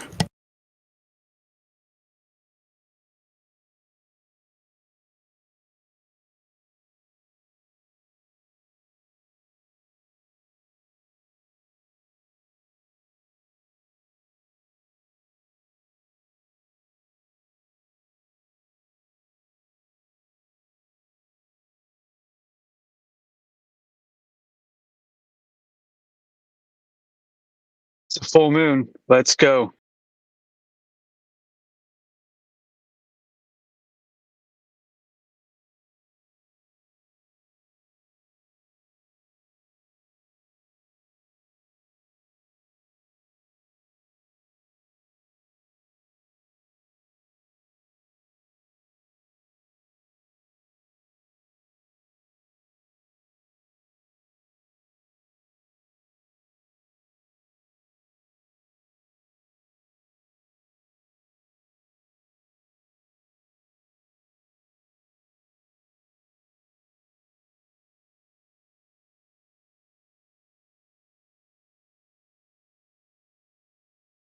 Not sure why they keep using these talking points that are based in like idealistic theoretics, you know?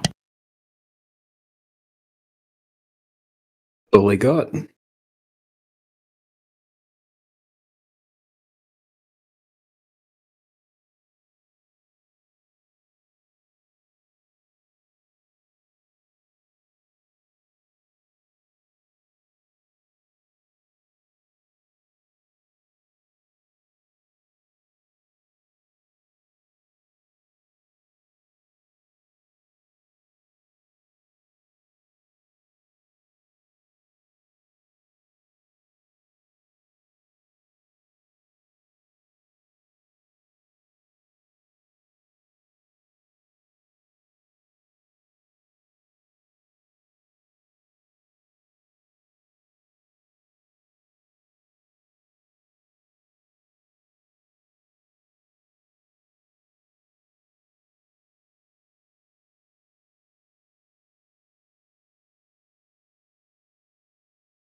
Hi.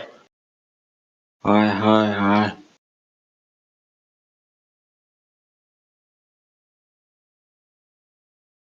Hello there. Did anybody hear me? Hello Do there. anybody hear me? Oh, my bad. Somebody echo. What are you doing, guys? Oh, the kid left?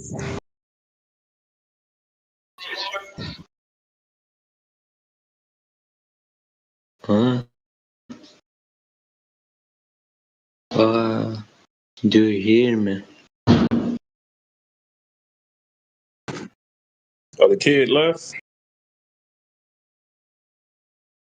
Yeah, he left. Hello, are you? Yeah. I was really interested in seeing the video. Where from? Traveling. You're in the 24/7 flat Earth room. This is the most advanced English room. Okay. Advanced. My English is very bad. Yeah. That's why I can't understand you. Yeah. Very well. Yeah, this is a flat Earth discussion room. It's not like a. Do you think Earth? Yeah, do you think Earth is flat? Yeah. Oh. You looking for an English room? How you can? Okay. Huh? I say, are you looking for like an What you English? said? For like a room to like learn English? Yes. Yeah, Yes. that's not this room. Okay. This room is Goodbye. for application, so you can listen. You'd probably learn a lot from just listening to us. We talk about many different topics. Yeah, you could do that. Are you from USA? If you got any questions, but it'll probably help you out a little bit with your dialogue.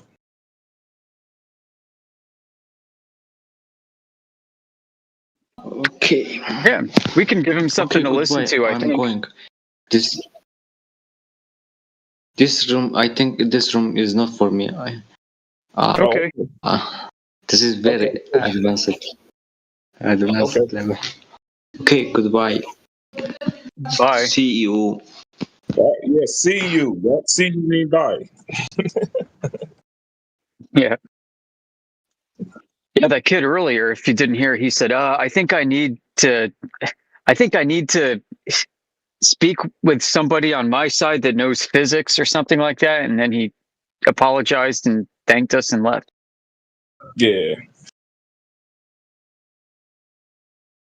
Yeah, I think a lot of those kids, especially the kids, I think he said he had like some debate coming up. So I think a lot of those kids is just repeating stuff they already heard on YouTube. I guess he's probably trying it out to see if it's gonna like work for him or something, Yeah.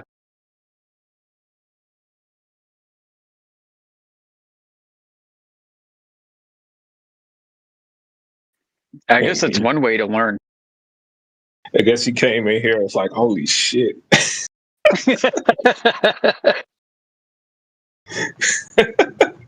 Yeah.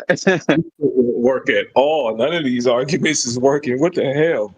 Because like on YouTube, they act like flat earthers is so easy to beat. Like they are a bunch of morons. They're like, holy shit, these guys, I know nothing about physics. This place is so special too. Like if you go research flat earth everywhere else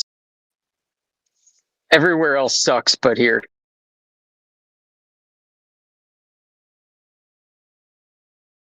Right, like I guess that's why they come here. Like if I could win some here, I'm gonna dominate out there. Like they just want to debate. They just they go in them little debate chats. Or it's like this. I keep getting my ass kicked everywhere else. I'm gonna go talk to the dumbass flat earthers. I know I can win against those dumbass flat earthers. Then they come in. Yeah, they come in here. Yeah, this should be easy. This should be easy. They'd be like, holy shit. Then they go get their little professors. They get their teachers to come in here. Then they get racked. But holy shit. That's what I told him. I said, don't you know how many physicists and engineers and teachers and PhDs came in here? And gave us. They don't know anything. It must really honestly be like a Twilight Zone experience for them coming in here.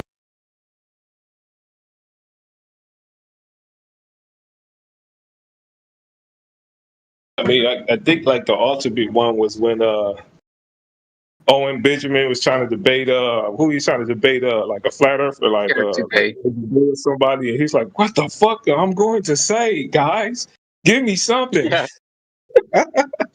Yeah, he was doing the debate prep for Eric Dubay, and he's like, what, this is the best you got? What the fuck? Yeah, it was his own global subscribers that made him a flat earther.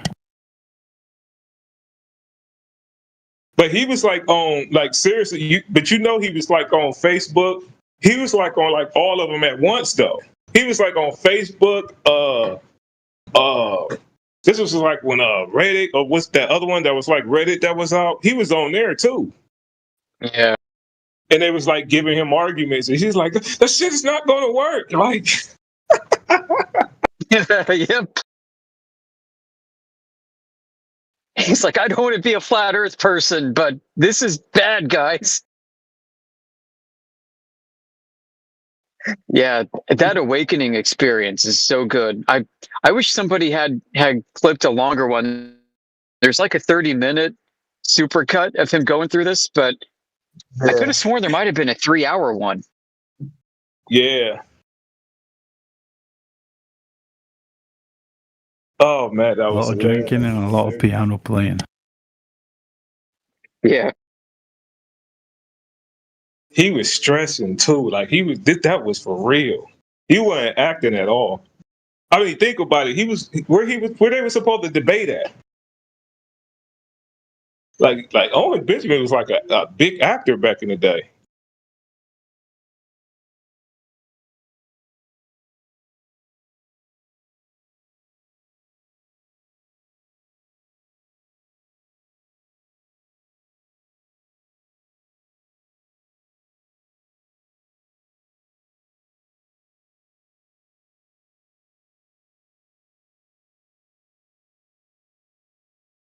Imagine him. He probably was like going on like Joe Rogan or something, and they was just going to debate with Eric DeBay, and he would have got probably smoked by Eric DeBay, and Joe Rogan was calling him an idiot the whole time. Yeah, that would have been bad for him. Of course, I don't think it would have been fair, but it would have been bad. Even if a flat earther did a little bit good, it would have been bad. Yeah, he was already going through a bad spot in his own life, you know? That transition period.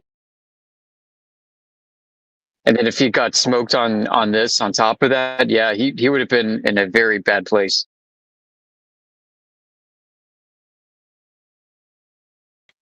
It's a good thing he did do that. Like, he tried to crowdsource debate prep from the public and then realized, oh my gosh, this is it? Like, pictures from space, this is all I have?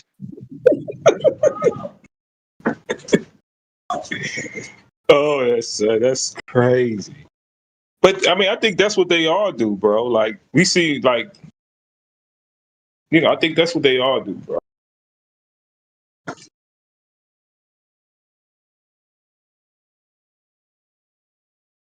I downloaded a flowchart for image processing space pictures from a NASA presentation. And it was like an electrical wiring diagram for a house.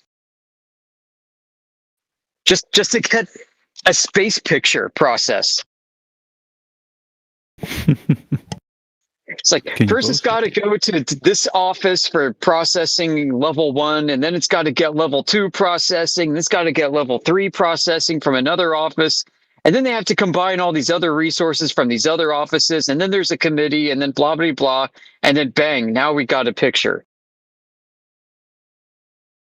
That's crazy.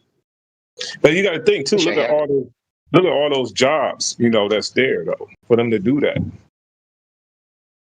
I mean, you just named like 3 or 4 departments along of people. Yeah. Getting a lot of money. Dude, I'm going to go find that. Hold on. Keep talking. I'm going to concern. They had to pad out the processing line to use up all the budget. So, I mean, they can't tell the truth. At least in that, they'll just stick like 30 redundant processes in between it, start and end.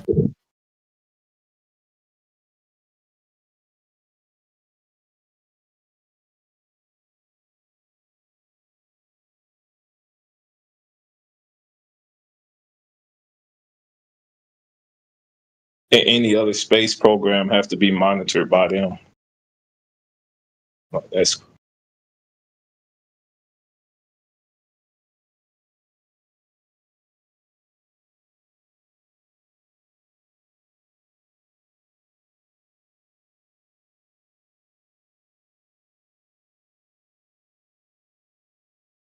man, God literally told me that the government doesn't regulate anybody that have any type of space programs or anything like that. I just like, let me end this conversation.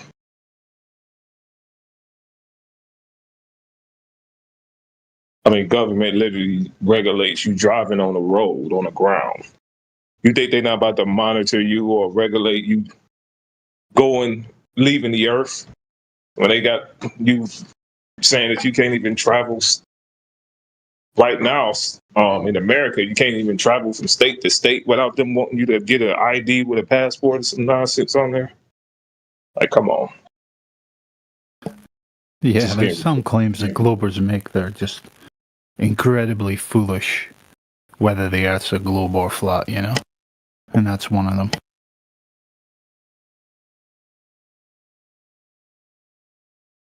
Yeah, when it gets down to that, it just get ridiculous. Like the whole the Antarctic Treaty. Oh, you could go to Antarctica as much as you like. Like, no. And you pull up the treaty, they say, oh, well, that's not. Like, okay, well, how about you break it? Don't sign anything. Just go down there, do what you want, and go as far as you like. Let's see what happens. And do it in front of them. Let's see what happens.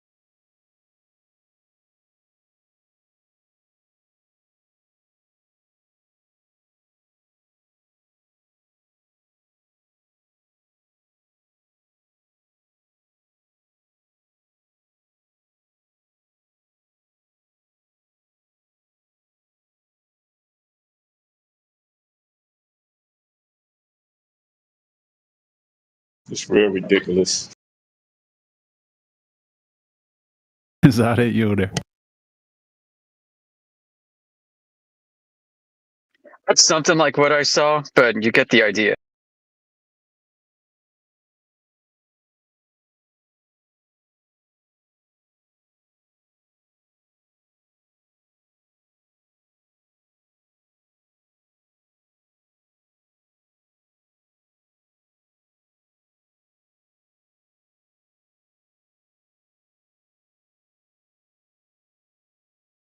Holy shit, it is a lot of departments.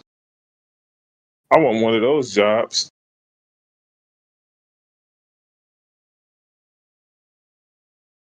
Yeah, there we go. There are different levels, is what I remembered. That's closer to what I remember seeing.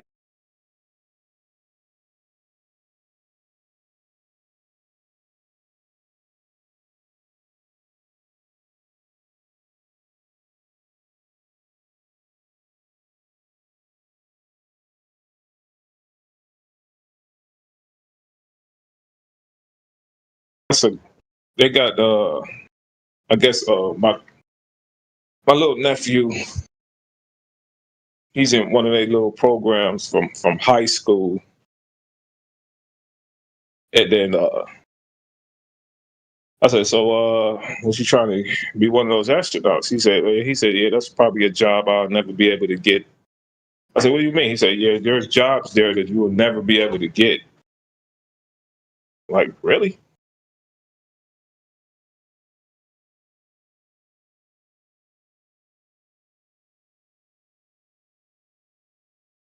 I said, well, don't say that, son.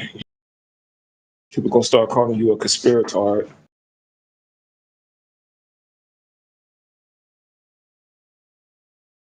But what he's just saying is some of it is restricted for military. So.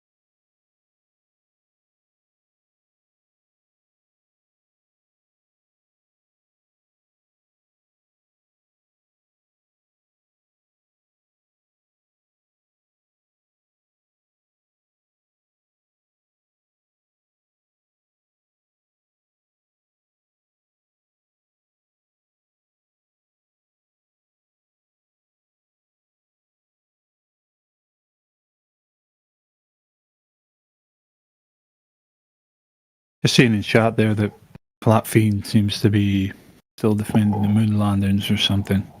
It made me think, like, I bet there's a lot of Globers that are like on the fence, probably leaning more to the side that they totally faked the shit out of the moon landings, but as soon as they come in here, we like throw them right back onto the other side regarding that, you know?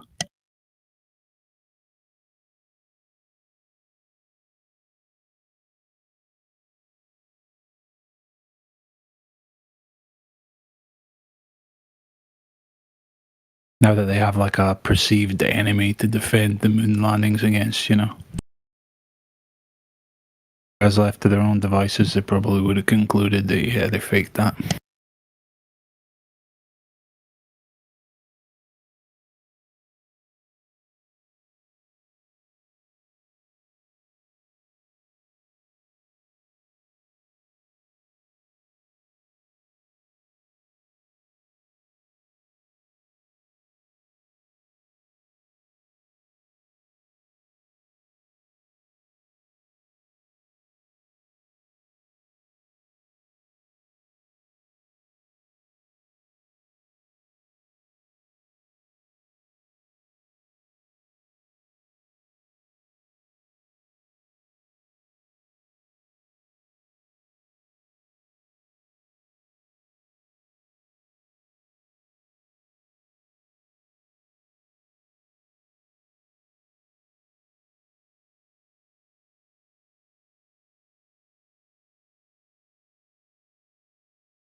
Yeah, I'm just sure there's absolutely no funny business happening anywhere in that pipeline, Yoda.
Hi there, everyone.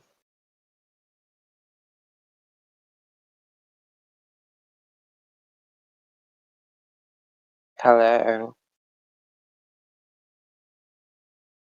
Hello, welcome. Nice to hear from you. Thank you, same here. What do you want to talk about? Do you have any specific something you want to talk about? How old are you, Alaskan? I'm in my early 40s. Wow. You sound very young. Yeah, a lot of people say that because I don't drink or smoke cigarettes. So. That makes you very rare of a person. Really? Thank you. Exact. Yeah, I mean, everybody either smokes or drinks. If you are not doing any of them, that's really nice. I think drinking and smoking. Why are you getting muted?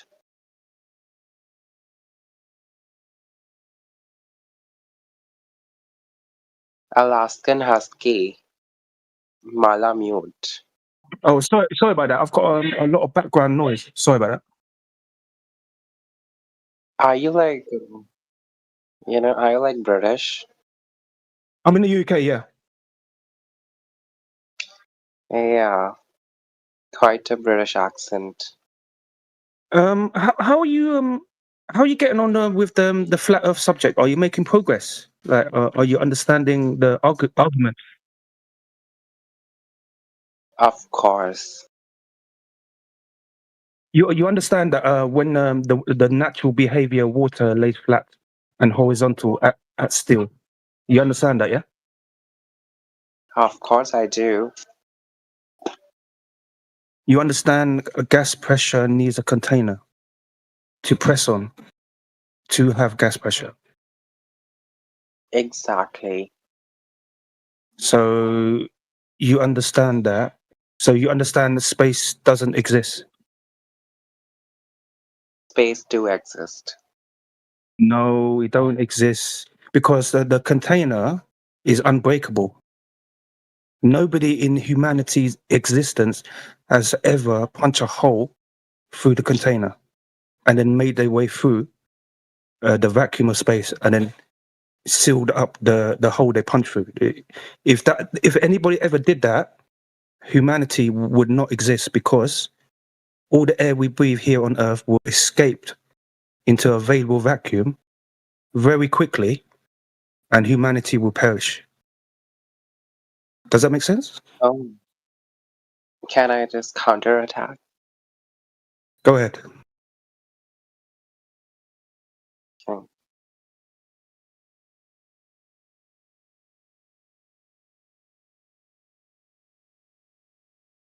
Wait a minute, actually. I'm doing a walk.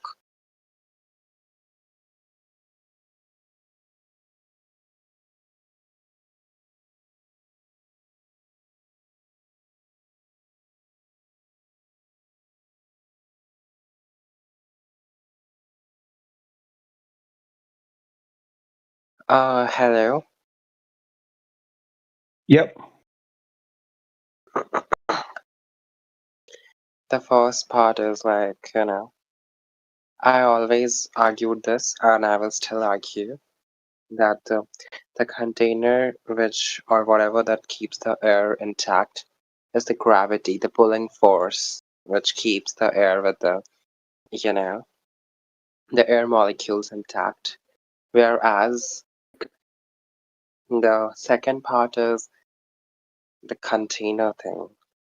If the second part is of the space, then the space exists.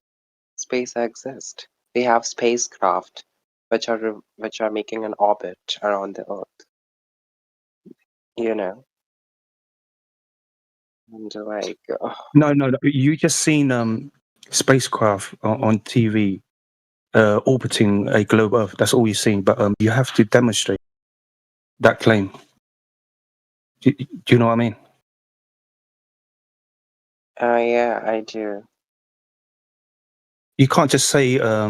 You said that gravity acts as a container holding gas. But no. But in the definition, the word gravity doesn't exist in the definition.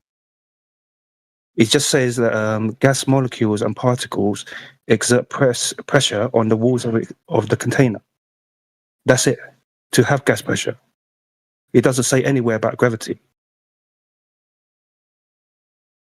That's for the, that's for the micro level, or you say small scale, but on a larger, perspective, on a macro perspective, the gravity is the only way by which the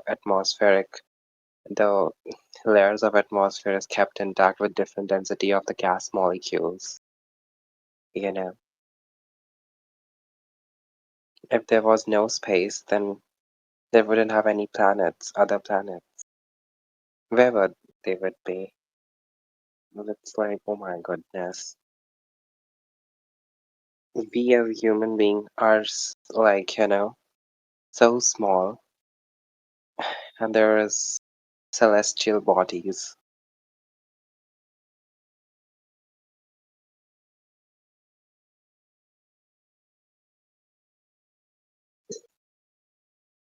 Hello, DJ.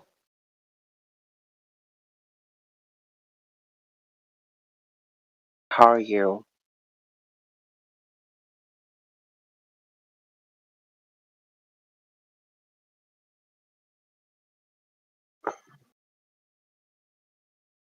Why is everybody quiet? Nobody's speaking.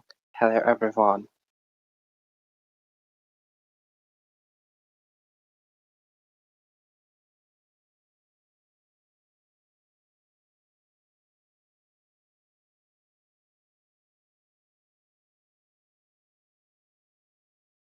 What is ad hominem? To like attack someone?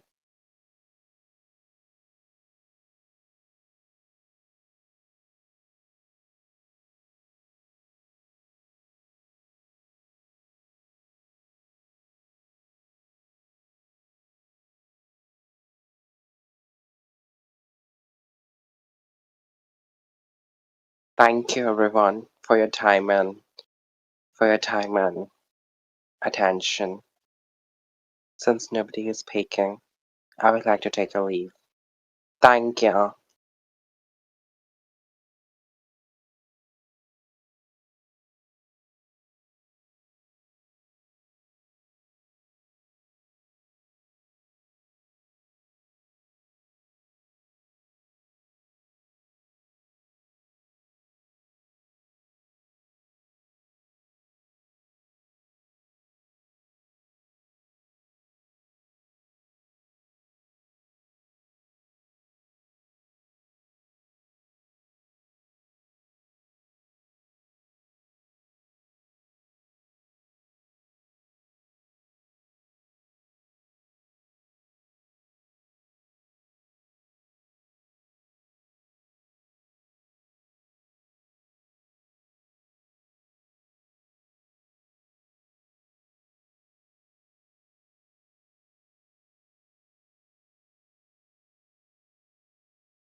Has anyone ever seen NASA release like a video of a rocket going up outside of the Earth and going a full orbit around it and filmed it?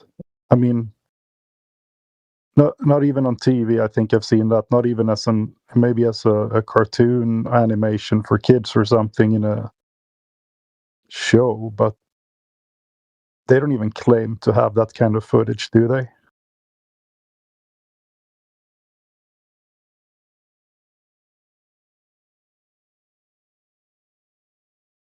And also, maybe we can let the Globers keep space as long as they define it as low orbit.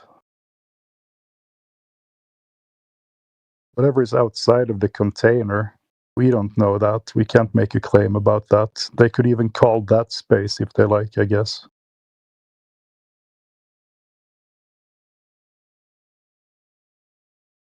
Just thinking out loud. Do you have any new people in here? Open your mic, say hello. I'm friendly.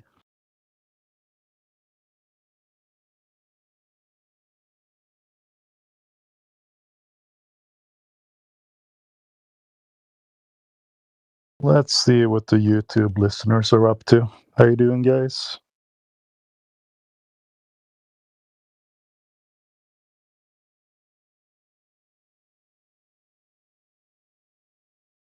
Live chat, 14 viewers. Oh, Noxious is still out there. What is he saying? Don't ban me. Okay, I don't know.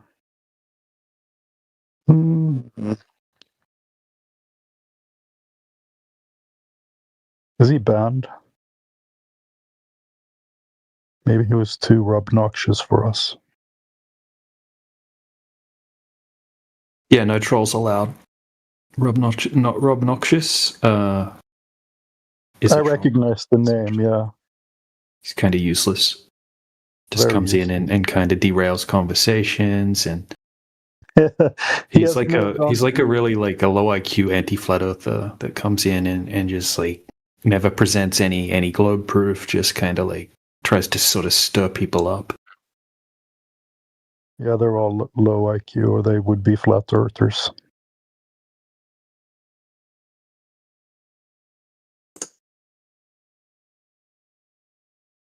JG Worldwide on YouTube says there were 22 earlier. Thanks, man. Yeah. Trying to give you guys some love. I'm also a YouTube listener, but I'm dipping my feet in the Discord water now and then when I see that there is few people. I go in because Globers, they like the herd. They want to hide in it, and they get scared when there's only 5 or 6 people. So Globers, lots of people in here. You can hide. You can run. But I don't know. Anyway, if you're hiding in the herd, speak up. We're friendly. We won't eat you. We're not the wolves. Or maybe we are. I don't know. Di Radicale. How you doing? Can't see the rest of your name. But I think I actually pronounced that. German, maybe? Since you read the YouTube comments, thanks to the 24/7 team, says Yannick the Sager 2017. Thank you, Yannick. Appreciate that. Yeah, I'm going to read some comments from YouTube when there is silence in the Discord. He also thanks all the participants. Yep, you're welcome. Thank you for interacting with us from YouTube. I wish we had a bot on Discord that could read, so you can interact live with us. Don't know if that... I'm a coder, maybe I could look into that. JG Worldwide says, yes, I agree, Yannick. Yeah, I mean, they could just join. Yeah, of course. Of course. I remember when I became a 24/7 addict, I was on YouTube. Someone sent me a link to it. And let me tell you, there are like 4 servers, and I found it extremely difficult to figure out which one are they on. How do I get to it? Then I found some links and some shortcuts. And English Hub was the worst one because when I clicked the link, it just didn't open it for some reason. I think I had to Google it up, and finally I got there. So YouTube listeners, don't be discouraged. You can look at Nightbot's tweet. There is discord.gg flat earth, takes you to the home server. Discord.gg politics takes you to the politics one, and Discord.gg Inghub takes you to English Hub. But I am actually not sure if that link works. I'm going to try it now. Think of it like a challenge. If you can't make it here, maybe it wasn't meant to be.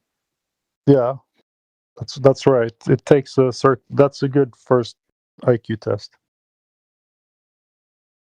So now it looks like it actually opens the invite. You have been invited to join the English Hub. I'm going to accept that invite, and then it's going to open on Discord. Accept invite. Yeah. All right. So now it works.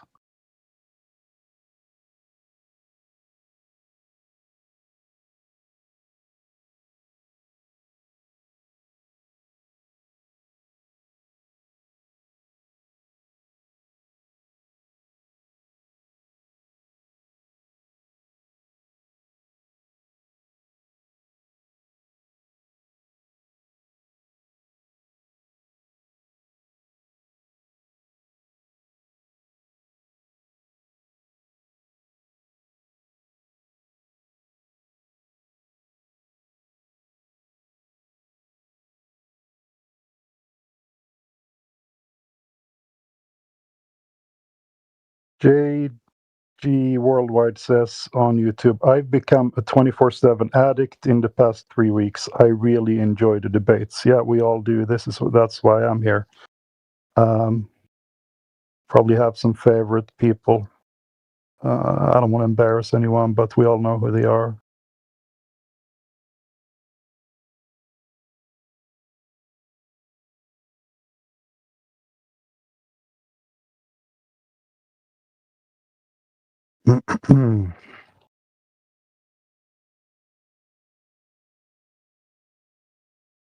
Your house.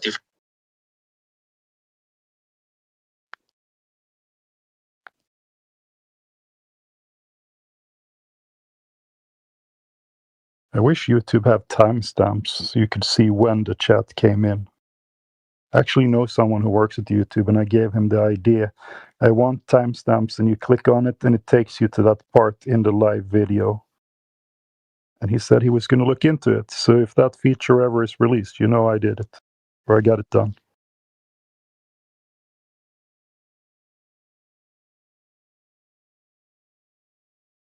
JG Worldwide says you're all characters in your own rights. Yes, so. I think YouTube is the easy way in to 24/7. And once you work your courage up and you get a little practice, you join the Discord server. I think I listened on YouTube for months, probably half a year, before I even had the guts to try to go to Discord. And now I'm here. And you get to listen to my Swedish accent. Yes, JG, there should be timestamps for sure.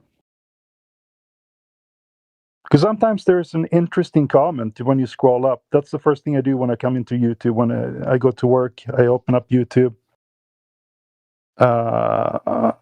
And I scroll back to see if someone says something. And sometimes there's a really interesting comment about something that was said. And then you have a whole stream. You have to scroll back and try to double speed your way through it to find it. And it's usually very difficult. Plus, the comment history doesn't have all the history for like 10 hours back. So,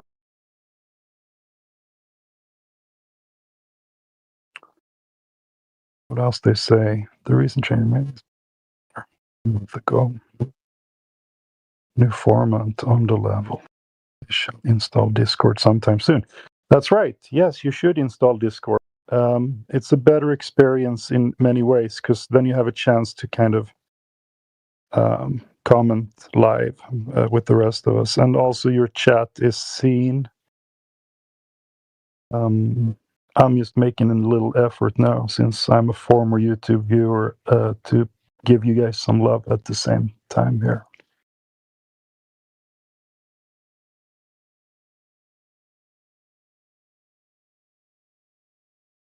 VIP Millionaire Club, good evening from England. Good evening, how are you? Good to see you. You're watching on YouTube as well.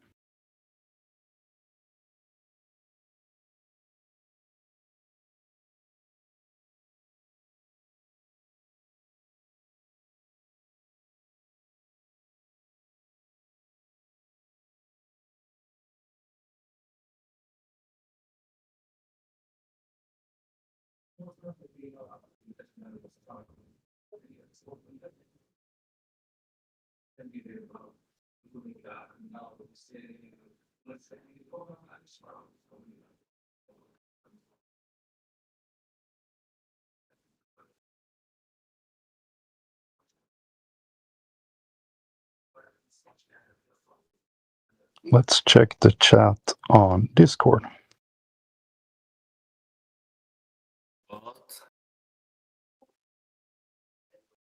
Flatwater enthusiast, plain truth. I was only in the chat for many years too. Yeah. Now you can't get him to shut up. That's right. I don't understand you, bro. I mean, I think it's reasonable to sit back for a few months and learn the arguments before you even try to make it yourself. We don't, want to make flat earthers look dumb or anything. So, I think talking is a good way to learn. yeah, here on the English Hub, you have that upside as well. And why all of these people don't talk? You broke up a little bit. Why are we not what? Holy crap. Why all these people in this room? Yes, we are here to talk about the Earth. About what? The Earth, the place you live on. The globe. No. Do you believe you live on a globe in space? I think the Earth is flat. Okay, well, so do we. Almost everyone here knows the Earth is flat. Yeah, me too. No. I'm the opposite of this. The opposite. You think it's a ball? Yes. It's not a ball, man. Why do you think it is a ball? Because it can be flat. Can you explain your thinking? Like, have you seen a picture of a ball from space? Is that why? Yes. Okay. Look, I'll grant you that ball. How about that? You don't believe that the human go to the space? No, for the argument's sake, let's say they did. And we got a picture of Earth, and it's a ball. Okay? You agree? It looks like a ball. Yes. Yes. Have you noticed that there is water curving around that ball? Because of the gravity. Sure. Let's say that that's the case. I'll grant you your gravity for now. Okay, so water curves around the ball in your world view. Do you agree? Yes. Yes. Okay, fine. Now we just need to confirm that. If water curves around a ball, we should be able to measure that down here on the Earth. So we go to a lake 10 miles wide. We shoot a laser from one side of the lake to the other side. If Earth is a ball, that laser should be 66 foot up in the air on the other side. But guess what? It is not. This means that water does not curve. So it can't be a ball. Do you agree with the logic? You do the experience or you just watch it? Yes, we have done this many, many times, thousands of times. And why all other planets are like the shape of ball? Slow down. Yeah, we don't have to actually go into that right now. First, we're gonna deal with this thing with the water being flat, right? So here is a video I think you should go watch, and then you can comment on that. Where a test has been made, someone shot a laser and they used zoom cameras to see 21 miles over water in Salt Lake. This is impossible on a ball. It can only happen if the water lays flat. I don't think so. Yeah, do you see the chat? Yes. Okay, you should watch that film and then you should comment on it.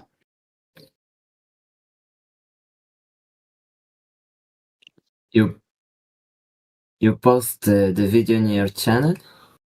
Yes, I did. Great Salt Lake laser test, 21 miles. Hello, everyone. This video is primarily for the honest skeptics of the flat earth, but I hope that everyone will enjoy it. If you can mute the microphone while you watch, that I would be simply great. ask you, as an honest, objective, reasonable person, to set aside your indoctrination and belief in the... You can mute your mic while you watch it. We can all hear it now.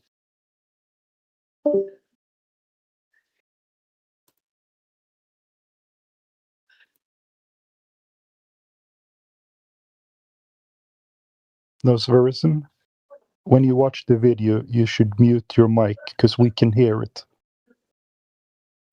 Thank you. I went ahead and posted some globe proof to help these guys along. Yeah. I'm taking that trip to Peru in December, actually. I'm going to bring one of those kid balls and tape it up on the tray in front of me and see if it flips around, just to taunt the Globers. It won't flip.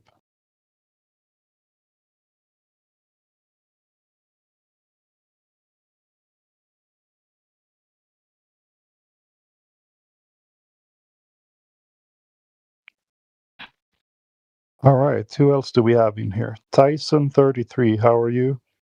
Is that a cat? It's a fox. Nice. Hey, man. What's up? Great. I'm listening. You're listening? Yeah. Do you believe you're on a ball, or do you think that Earth is flat? I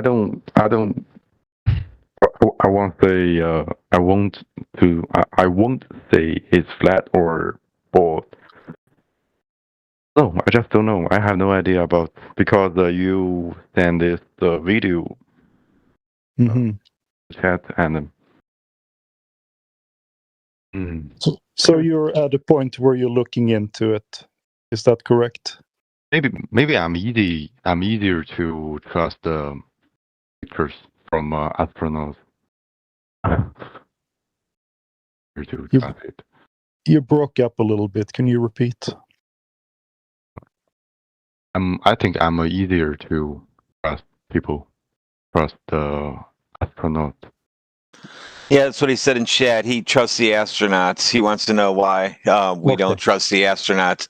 And I told you, only one guy's a photographer, and he was flying around in a monkey suit. Do you trust him? Only one astronaut took pictures. And could you show me? I don't know. I don't know. I did. I posted it for you, right above the Great Salt Lake laser test. There's a monkey flying behind the guy.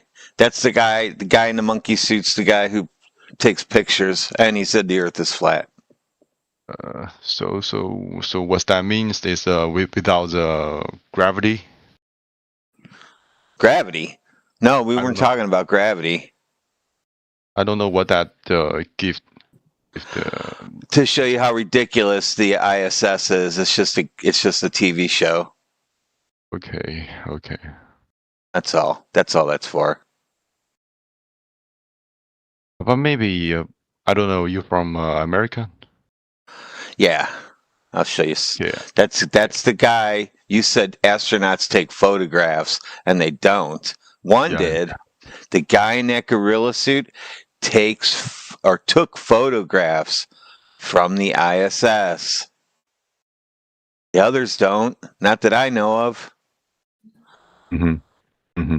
But I just wonder about the rocket liftoff, and I don't know how to say it in English, but yeah, you just the rocket liftoff, and there were some cameras to aim to the Earth, and I mean the pictures is or the videos is shows the Earth is bald, or a little bit bald, a little bit curved, not flat. I don't know.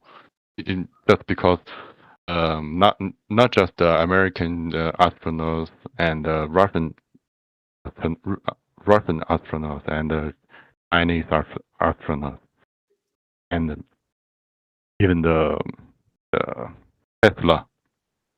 The Tesla. I just want to say there's so many videos and pictures shows we have a little bit. Hey, I posted them for you from the rocket.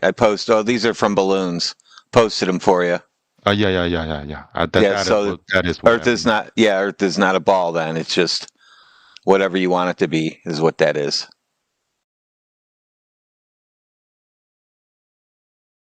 Oh, I think it's bald. Maybe not too bald, but it still has some curve. Which direction? Because the ones I showed goes both directions.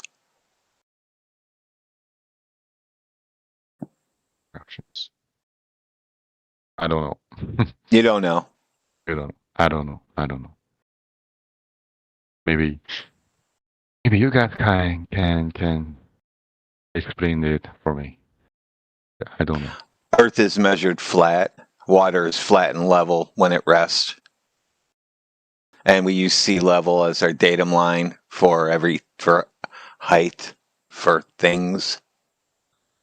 You say, "Oh, my house is 500 feet above sea level," like that.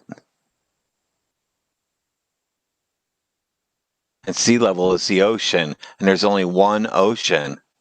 So that means it's only one body of water. It's all the same level. It's got waves, yeah, but for the most part, it's flat.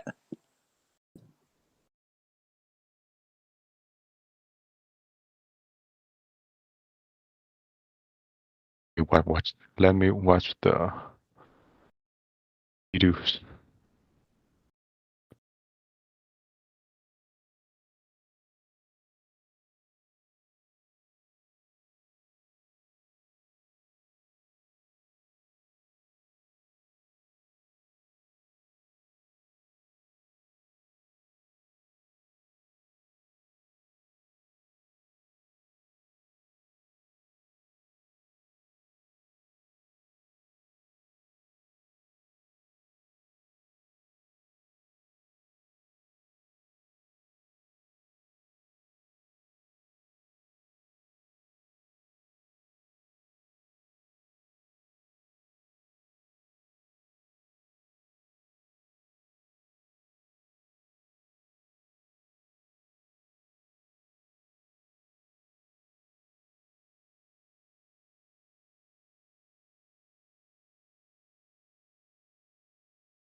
Where are we at? What happened to Nose version? Whatever his name is. Did he run? He posted a list of things. Nostverism. What is that? Nostverism. Yeah, it's from AI. He asked AI for a list. Mine puts the little colored things if I want him to put little icons on it too. Right. Well, it's too bad he isn't here. We could have shattered those things pretty easily.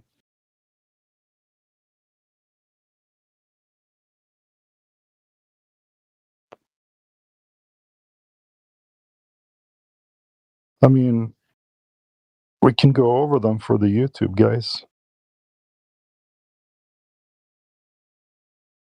All right. I'm only doing this so there isn't any silence here. Well, you see that he freaked out already. That guy. He said, "If Earth is flat, and what we should die," and so that was the last thing he ever said. Right. He's probably laying on the floor having a panic attack right now. Yeah, Cogdis is a hell of a drug. When you first come across flat Earth, it's going to hit you hard. I had it happen to me as well. I was really like, oh shit, it cannot be. I wouldn't accept it. My brain just couldn't handle it at first. It took a few minutes before I kind of came to my senses and pushed through it. But some people can't. They just cannot push through it. They're like, they cannot accept that they've been lied to their whole life.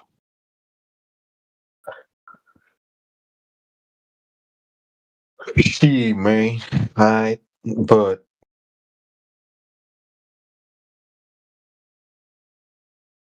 all right, so a disclaimer here. If we have real people in here, Globers, who want to talk about other stuff, you should just interrupt me and we'll do that. But until you say something, I'm going to go over Nosverism's list. Your guy is here right now. His name's Gunslinger. He's he's your Glober. Yeah, he's the lowest. You know, Gunslinger ain't here, man. Yeah, I mean, seriously. I've heard enough from you. Oh my god, bro. No need for insults. No, that's not an insult. Look, if I told you were a troll, that's an insult. You're a troll. That now I was insult rude. That was rude, man. That was rude. Okay, fine. I told you yesterday nobody wants to hear from you. No, I mean, seriously, bro, you're so insanely weird. I just can't. The fuck? I'm insanely weird. Yeah, because we explained things to you 50 times, same things. You're just going to reset and start over. Well, I mean, for example, right now, what would your question be? Boats over horizons? No, where satellites and lights in the sky and a string of lights that give you internet when they fly over. You still have internet after they fly over. I know. It's man, what the fuck you talking about? I'm asking you guys if Earth is flat, where are the edges? Oh, yeah, oh my God. Yeah, this is the reason why nobody wants to talk to you. It doesn't matter where the edges are. We'll grant you your edges. Who pissed in your breakfast, man? Who pissed in your breakfast? No, we grant you your edge. It's out there somewhere. Go find it, okay? I still believe that the Earth is flat.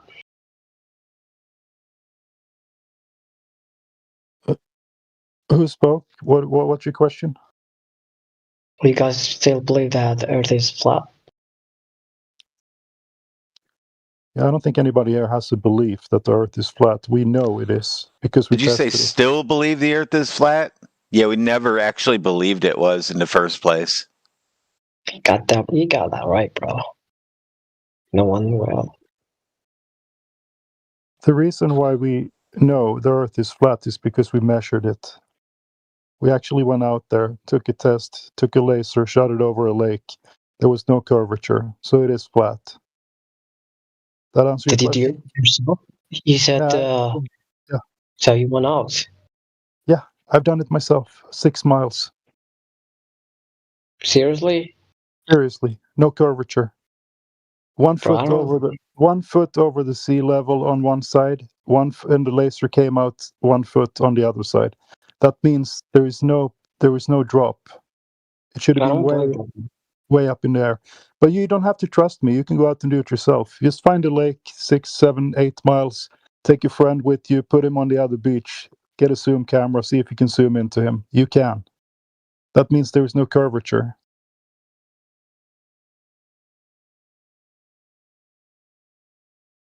I've also seen Denmark's beach from Sweden. That's 10 miles. You can do that with your bare eyes. You don't even have to have a camera. Just go down to Malmö. You see Copenhagen.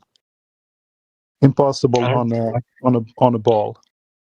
I don't know. How do I prove that you're wrong, but it sounds to be a stupid idea. Like that people believe that Earth is flat. But it's not a belief. I just told you how to check it for yourself. Are you capable of finding a lake that's 10 miles wide? If it's flat, like how do I say this? Like which, like well, let's say that you're in some points on some countries. Like let's say that you're in Germany. Okay. I'm in Germany. Okay. Okay. You went out to discover things. Discover that the flat is the theory that is if it's flat or not. Okay. Yes. You went straight without like going left or right. Go ahead. Okay. At some point, you will be at the same time from the first time you start to. No. I don't know how do I say it. Someone did that before. No. Don't make up the stories in here. You're on YouTube right now. Yeah, nobody did that because you can't go in a straight line. You're gonna head either west or east if you use a compass at least, because it's gonna point to north. If you want to try the north-south, go right ahead, but nobody has done that. What about the cameras and they did pictures as a ball? Yeah. Yeah. So I'll grant you your ball from space in a picture. We just have to confirm it, and when we do that, we go down. You have your photo, right? Do you see any curving water on it? You do, right? It's a ball, so you see water curve. Yeah, you agree? Yeah. Yeah. So now we just have to confirm it because that's the story. So we look at the radius of Earth. It's 3,959 miles. So we can use math to calculate how much curvature it has to have over distance. Let me post a picture for you so you can follow along. Yeah, exactly. Photos like that. Yeah, I'm going to post it. Well, he posted, look at Travis posted a blue marble for you. You can see how they used the stamp tool in Photoshop and just stamped in the clouds. Isn't that neat? Yeah, kinda. Or Earth just duplicates clouds. It could do that. I mean, that could possibly be, right? On that day they took the picture, clouds duplicated themselves. Yeah, it should be. No, it should not be. There should not be clouds duplicating themselves. Never. Okay. So anyway, even if the ball was real, we can't confirm it. No, we know it's fake. I mean, this was a good example. They create those things in Photoshop because they have to. But anyway, look at the picture I posted. There is drop over distance. So we find a place where we can check this. We find a lake. Is it 10 miles from beach to beach? You look at the other side. You shoot the laser to the other side, and there is no. It measures the same height on both sides. If it was a ball and the water curved, that laser should be 66 foot up in the air on the destination side. It isn't. It's the exact same height on both sides. So we know that water doesn't curve. That's why we are flat earthers. And now you don't have to trust me. You can go out and do that test yourself. How did you know about all this information? I looked into it myself. All by yourself? Yeah, I've done this myself.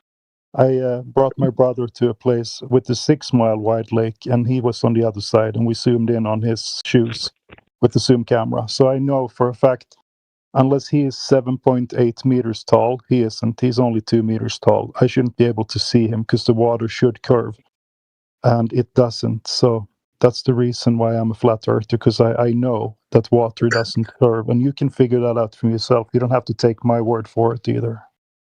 Look, I got another question. If Earth is flat, why did NASA lie about that? Why would they lie? Yeah, still a question for me. It's a good question. We can speculate. I think it's about control. It's easy to keep people in check when you have them believe that they're on a ball that's already everything has been explored. They're going to stay in their playpen and just not doing anything. But I don't know. That's speculation. It doesn't really matter either. I mean, Earth remains flat, even if I don't know the reason why they would lie. We don't have to. We can just measure the surface. It's a shock. From my opinion, it was rather profound that you said you made that 6 mile observation and you could zoom in on the shoes, and this guy just glossed over it like he didn't even hear that. That's a globe destroyer right there. Yeah, it's pretty good. It was good enough for me to look into it even further, and then I watched other people's tests, and I understand the logic behind it. And you can kind of make this test in your head. You shoot the laser from one side, and you see too far. You understand that you don't live on a ball. So even if you don't do this yourself, you can logically figure it out that it's true. But yeah, hey, don't worry about the why would they lie. That's it's irrelevant, really. I mean, unless you find if you find someone there, you can go and ask them, but they're not going to tell you. So I think it's about control. In my opinion, I think they lied about that because they found something interesting, something like that. Is that? I guess it's possible. We don't like to speculate here. We do that on Speculation Sunday. So if you want to come back on Sunday, I'll be more than happy to talk to you about speculative things. Why would they lie and things like that? But yeah, sounds great. I hope you look into it. If you scroll through the chat, you can see a video. It's at timestamp. Let's see if you scroll up. Where is my 21 mile thing? There it is. At 13:44 after the hour, 13:44, plain and truth. There is a 21 mile no curvature Great Salt Lake test that I think is fantastic. There should be 266 foot of curvature, but there is not. So you should probably watch that video, and then you can comment on it and see if you understand what's going on. Sure.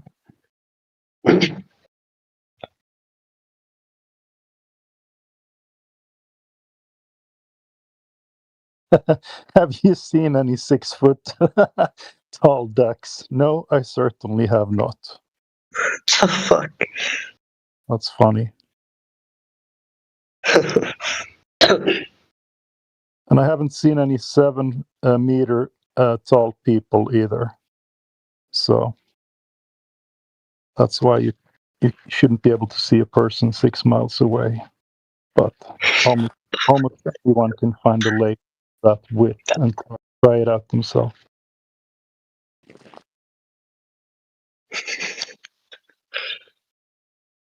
All right, what do we have going on YouTube? I mainly came across Flat Earth in 2019, says JG Worldwide. I'm still undecided. Okay, well, maybe it'll click for you at some point. We like that you're here, though. And VIP Millionaire Club says Flat Earther since 2020. Okay, that's awesome.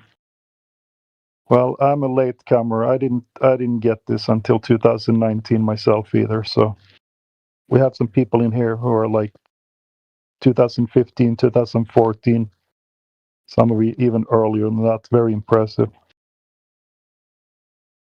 XC4RR. R says, I came here for a good laugh at these small, ignorant minds. Okay? You can just see their stupidity when they repeat a stupid conspiracy. Okay. Maybe so. We have 26 people watching on YouTube. If you have any questions, now is your chance. I'm reading your chat right now.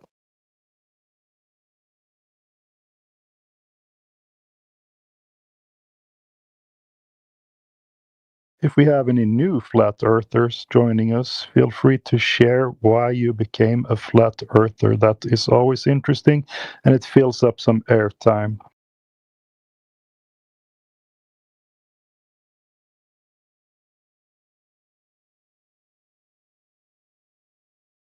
We have TikTok people commenting on the 24/7 stream right now.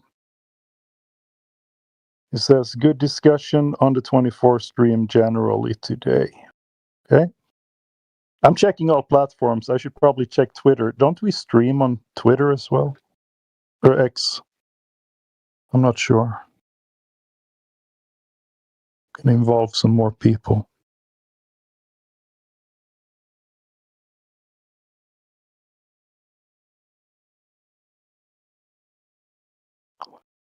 Do we have a Rumble stream? I'm not sure.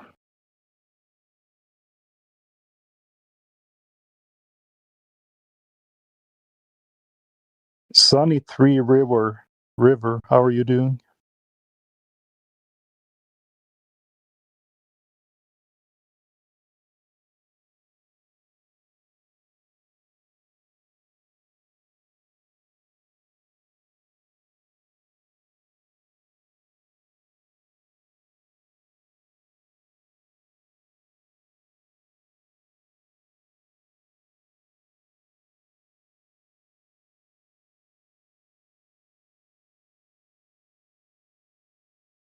Who else do we have in here?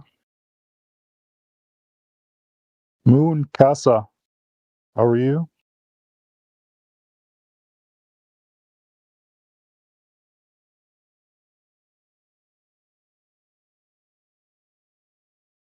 Mm.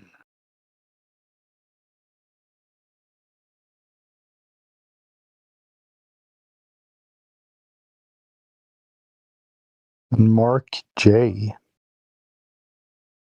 how are you?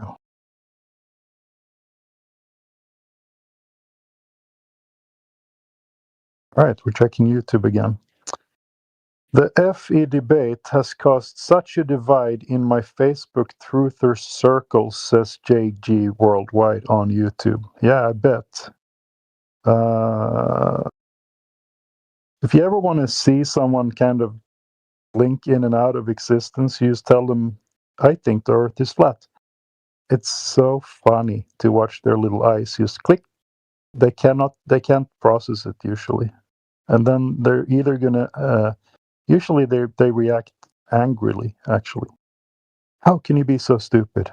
You must be the dumbest person in the world. Your IQ is super low. And then when you ask them, oh, all right, fine, so my IQ is low, what does that have to do with the statement I made? Please attack the information I gave. I can be the dumbest, stupidest, low IQ, retarded, flat earther on Earth, right? But my argument is that the Earth is flat. So can you attack that? What is your evidence? Why do you think you live on a ball in space? And they're always going to bring you up the NASA pictures first, which is an easy way in, because then you talk about the curvature that's missing, and then they're not so tough anymore.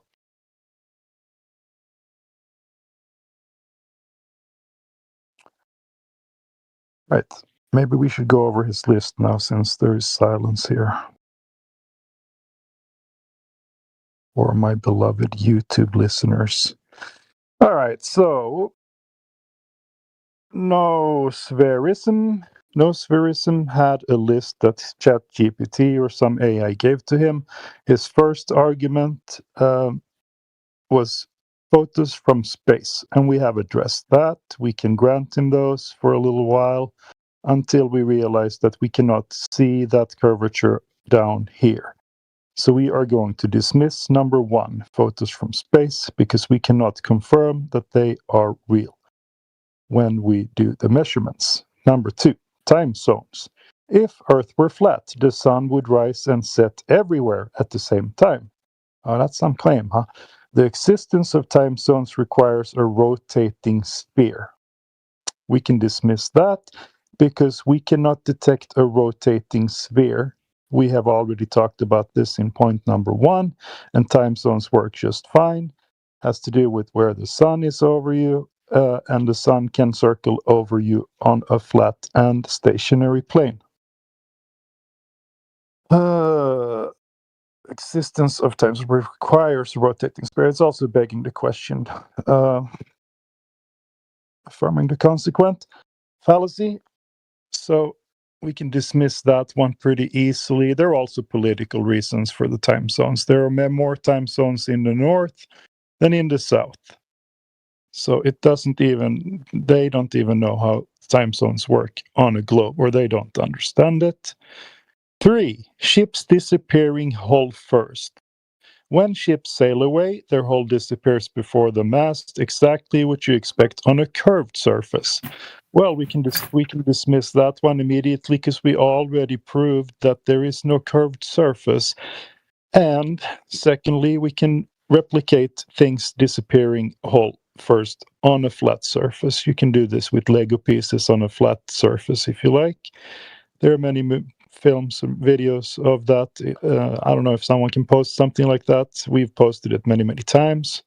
And there is also something called angular resolution, which you should Google, and then we can talk more about that. Number 4, airplane flight paths. Long-distance route follow great circle paths, which only make sense on a globe. Well, you don't have a globe, so the point is kind of moot at this point. You're going to have to prove that there is a globe first. And by the way, if you take a globe, put your finger on Sweden. No, actually, let's put it a little bit further down so it's easier to understand. Put your finger on New York, on your globe that you picked up from your teacher's desk in a classroom. Put your finger on New York. Follow it around in a circle and get back to New York. What have you done? You have drawn a circle. If you put New York on a flat piece of paper, just take a picture of your globe that you're holding in your hand from above, and now you can draw the same circle on that flat paper. So you can draw a circle on any shape. You can draw it on a square or a cube if you want to on top of the cube, or you can draw it on a ball. So we can fly around on any shape. It doesn't have to be a ball. But anyway, you don't have the globe. So you would have to prove that first before we can even entertain that they are flying on a globe or above a globe. And there's many more problems with that. Planes don't dip their nose, etc. We don't have to get into that. We can do number 5, Earth's shadow on the moon. This is an interesting one. During a lunar eclipse, the Earth casts a round shadow on the moon, something a flat disk couldn't consistently produce. That doesn't make any sense at all. Because first of all, nobody here has claimed a flat disk. We don't know the shape of the Earth. We're only talking about the surface property, which is flat. And it couldn't consistently produce. Does that mean it can produce it somehow at some point? I don't even want to talk about that because that's a debate thing. And I'm not the debate bro, so I don't even care about that. I only care about logic. During a lunar eclipse, the Earth casts a round shadow on the moon. Okay, this one we can address a little bit. This is funny because shadows take on the shape on the object they are cast on. If you have stairs and a railing, and you look at the shadow on the stairs from the railing, it's going to be zigzag all the way from the top down to the bottom because the shadow takes on the shape of the object it is cast on. So if your moon is a ball and you take another ball and put it in front of it, it's not going to cast a round shadow because the ball is curving. Your moon is curving according to your paradigm. So, at best, it's going to cast a sinusoidal shadow. You can Google what that is. There might be someone who wants to post a video of it in the chat. I don't have it, but I have seen it. Or you can take a couple of ping pong balls and go to your office or whatever and shine a light on them and see if the shadow cast is round. It will not be. It will be sinusoidal. So, you're either going to have to change your mind and say that the moon is actually flat, and then maybe you can have an argument. And the second problem with the whole thing is that you're going to have to prove that it's Earth that actually casts that shadow, and we have no such evidence, and no one can produce it either. So there's many problems with this one. And now we have addressed all his claims. And I hope How can you be certain that's even a shadow when it's turning red during eclipses? There's no such shadows aren't ever red.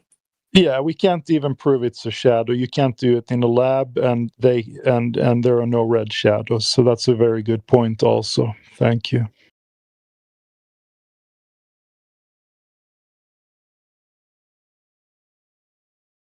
I hope our listeners on YouTube enjoyed going over that list. We have 26 people watching right now. And do we have any new people in the room who would like to talk?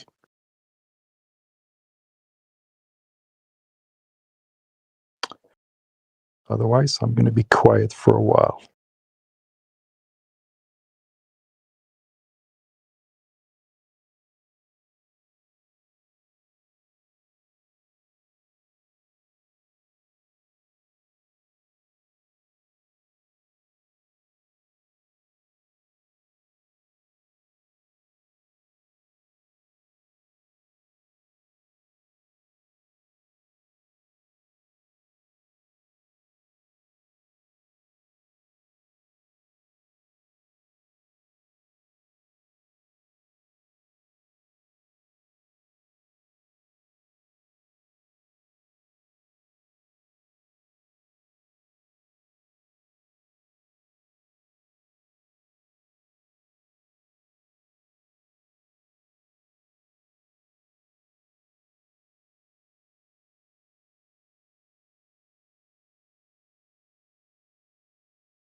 And I posted 4 reasons for why it can't be the Earth that casts the shadow on the moon in the chat. If you are interested in looking at that, it has good points, all that we mentioned already.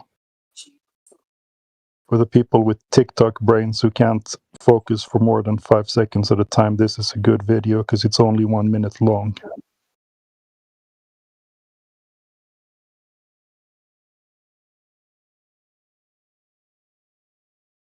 Edgar, how are you? Welcome to the channel.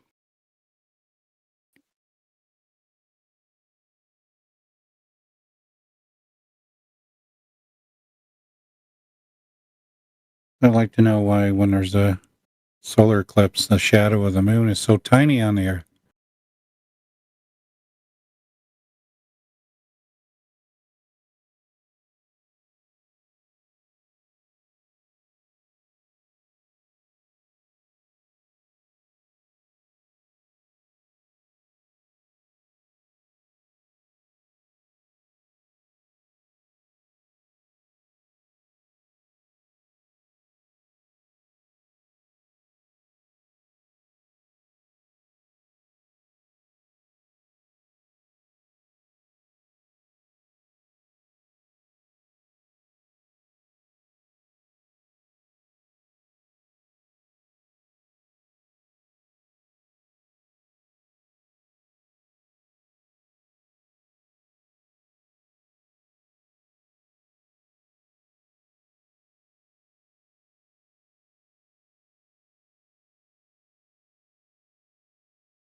And if you want to know the simple answer why you can't see the hull of the ship over the horizon, because the hull is dimmer than the water. So the water's brighter, blocking out the hull just from brightness alone. Excellent. And you can figure that out quickly by just looking at the surface area. You have 10 nautical miles of water versus a couple hundred square meters of hull. Big difference. Absolutely. Now, if they really wanted to prove it was a sphere, what they should do is put a retroreflector on the hull of the ship and then shoot a laser at it and see if the laser will return a signal. They won't do that, though. They're so good at shooting lasers. They can shoot it at the moving target 238,000 miles away and get a return back. Yep. Even though by the time the signal got there and the returned there, that's about 2.6 seconds. And in 2.6 seconds, the Earth would have rotated enough that you would have to have your detectors several hundred meters away from you to the west. Yeah, absolutely.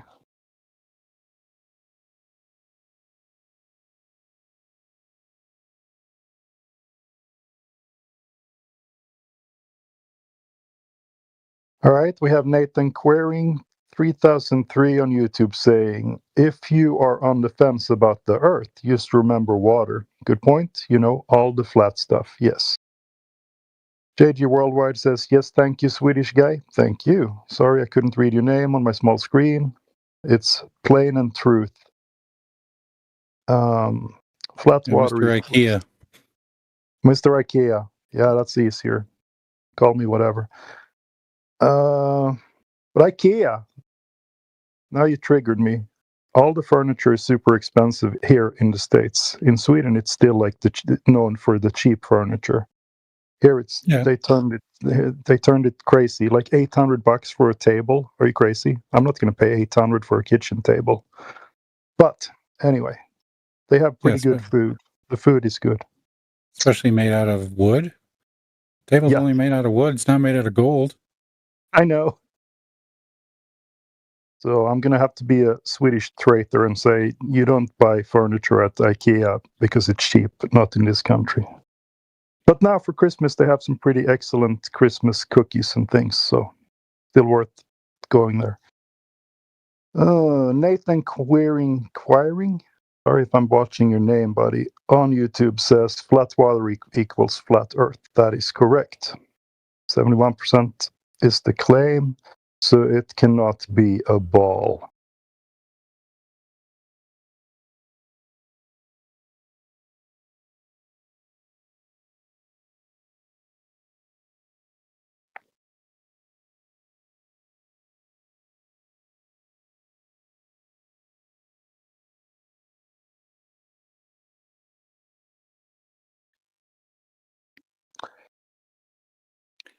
Yeah, yesterday I watched a video about beef.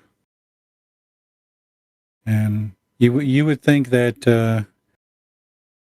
that would be such a simple subject, but it's not.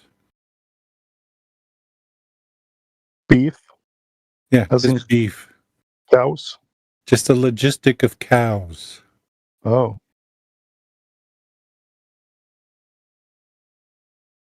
Because we're talking about when beef and cows were being sold before the advent of refrigeration cars.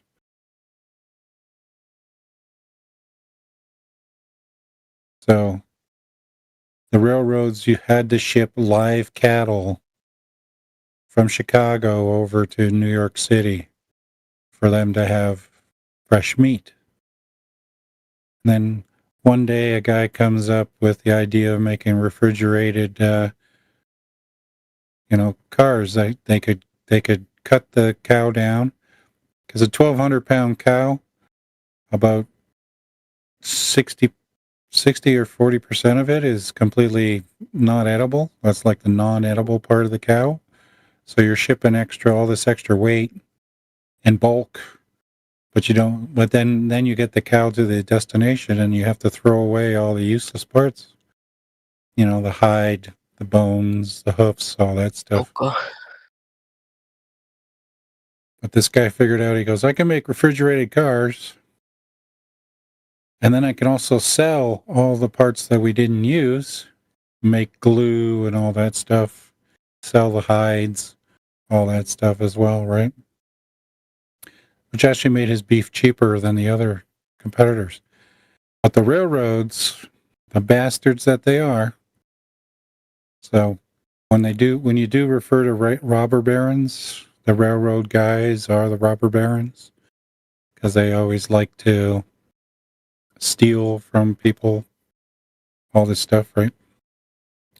So what he did instead was found a Canadian company, the GTR, which is an old Grand Trunk Railroad, and they would ship his beef to the East Coast.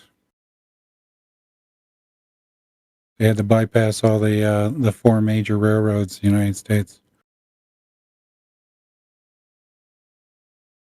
So yeah, a very complicated supply system.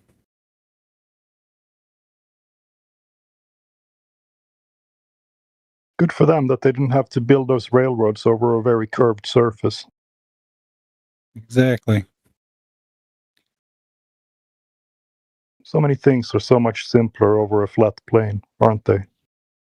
Because I'm pretty certain if we measured over, say, 100 kilometers of railroad, if we use the globe Earth measurements versus linear measurements, I'm pretty certain they would not match up.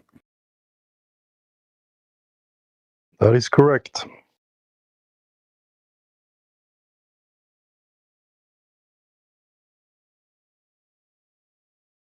Because I think they had the exact same problem with when they were running the submarine cables under the ocean to bring telegraphy to between North America and England.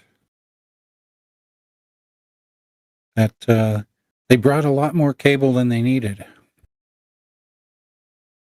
And when they were done, they still had tons of cable left over. Yeah, I read something about that. They were doing some kind of measurement from England to New York or something, and they didn't need all the cable.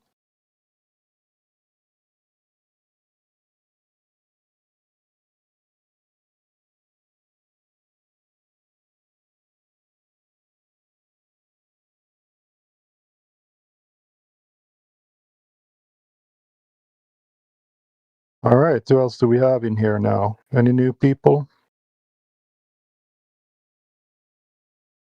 Matrix is back. Time is in Australia now. Early. Morning. Good morning. Time over here, 6:33 in the morning. There you go. Yeah. Summertime. Yeah, we're feeling that bit too. Last couple of days have been a bit up there. Because the sun is above you.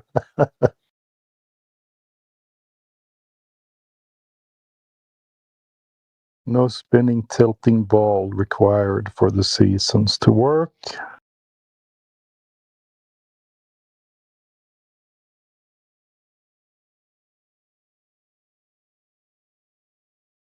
Man, every time I see Hell's Angels name, I think it's so clever.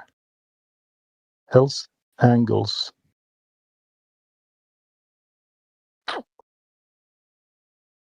wish I would have come up with a smarter username.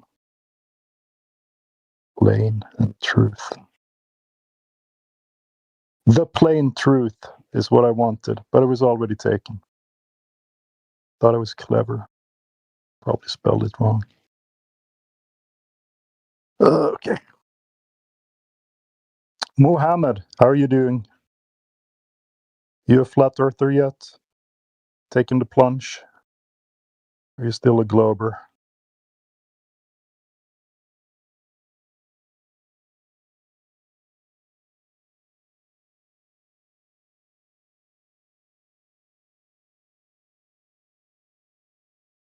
How many people do we have on YouTube right now?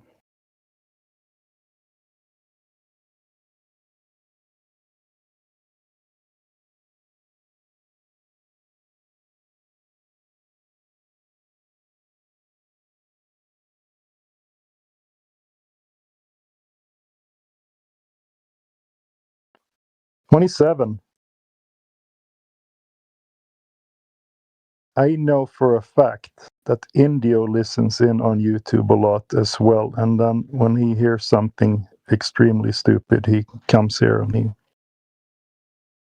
brings us back on track. He is close to me. He's in Cambridge. I'm not going to say exactly where I am, but I am also pretty close to Boston. Been here for 20 years. Loving it. I do have one problem, though. Let me overshare a little bit. My wife is not a flat earther. In fact, she doesn't understand it at all, and she thinks it's very stupid. And first time I brought it up with her, and we came into the subject of gravity, and I said, I believe that gravity is just density and buoyancy and not the force. It's not required. And she took something from a shelf in the kitchen and dropped it on the floor and said, see, gravity. And that was it. I knew there was no way to reason with that. So I can't even speak about it when she is here because it upsets her. And I've been married for a really long time, so I don't want to do anything to mess that up. I guess it doesn't matter. Hopefully she'll come around at some point. It would be nice to have a spouse that's a flat earther too, but you can't get everything in life, can you?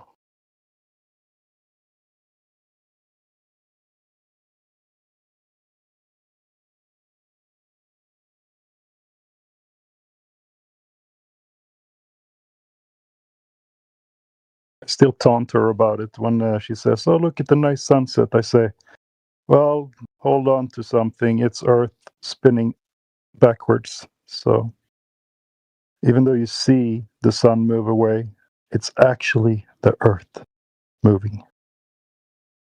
And then I laugh, and she does not laugh. But I think she understands it's illogical. It's so weird. Globers, everything is backwards for them. They see the sun move in the sky, and they say, no, it's Earth. They don't feel a spin, but they say we do spin. They breathe, and they don't believe in a container. We have questions on YouTube. JG Worldwide says, where do meteorites come from, please? And he also says he lived near Cambridge too, but that's in England. Yes, there's two of them. Where do meteorites come from, please? We would have to enter into speculation territory to answer that question. We don't speculate. My personal answer is that I don't know where they come from. If they do come from a place above, and if they're actually, rocks or whatever, they are within the container. So I don't know what they are, and I don't even know if they are made of something or if it's electrical discharge or whatever it is. There are many theories about that. Have we even found one? Not yet. Yeah. So JG, I hope that answers your question. We cannot give you a good answer for that because we don't know. And actually don't think that the Glober scientists have an explanation for it. What do they say? Rocks from space? That's just speculation. Like you just say they're unicorns spit them out from above. And that would be just as valid as the rocks from space. I have a question for the flat earthers, actually, because I know it's almost 100% guaranteed that zero of the globers would know the answer to most globe questions about the globe, right? So maybe since the flat earthers have such good globe earth knowledge. I was looking at this up yesterday. I wasn't aware of it previously. Why does the globe spin?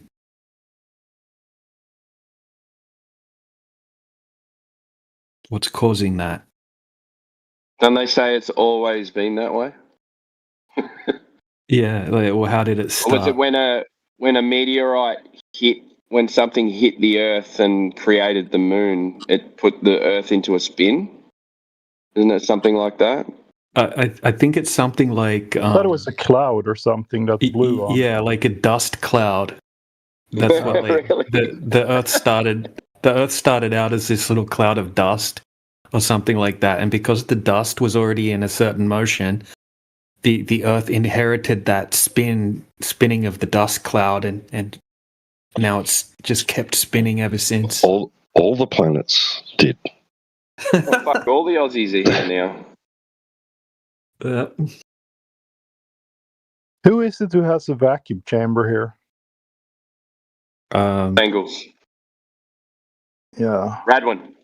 I mean, even if you have perfect vacuum and you somehow with magnets manage to put a little ball in there and have it float in the air and you start it to spin, do you really think it would spin for millions of years? I mean, it just sounds so isn't it? Trillions or whatever. It just sounds so ridiculous. And at the same speed the whole time. I mean, I can't even process the logic behind thinking like that. You'll have to ask Mr. Newton about that. He's got it all worked out. Yeah. Entropy doesn't take into account anything in the heliocentric world. Yeah, I mean, you would think even in their model, something would have come around. And like, for example, we had a question about meteorites just recently. Let's just grant them their meteorites, say that they are real. If one of those hit, wouldn't that affect spin eventually over billions of years? I don't know. It's just so weird, their whole worldview. No, because the Earth's really, really big, and it won't affect it. Right. Canadian bacon. Sorry, go ahead. It wasn't important. As soon as there is silence, I'm starting to read the YouTube comments today, so that's all. I don't have to say it. Yeah, good job. It's a good idea, actually. I'll make sure that I keep an eye on the YouTube comments sometimes if it's quiet and we're looking for something to read out. I mean, when we have nothing else, we might as well have something to say. So people who come in here, I noticed some people actually come in from YouTube, and we have 28 viewers there now. So thank you.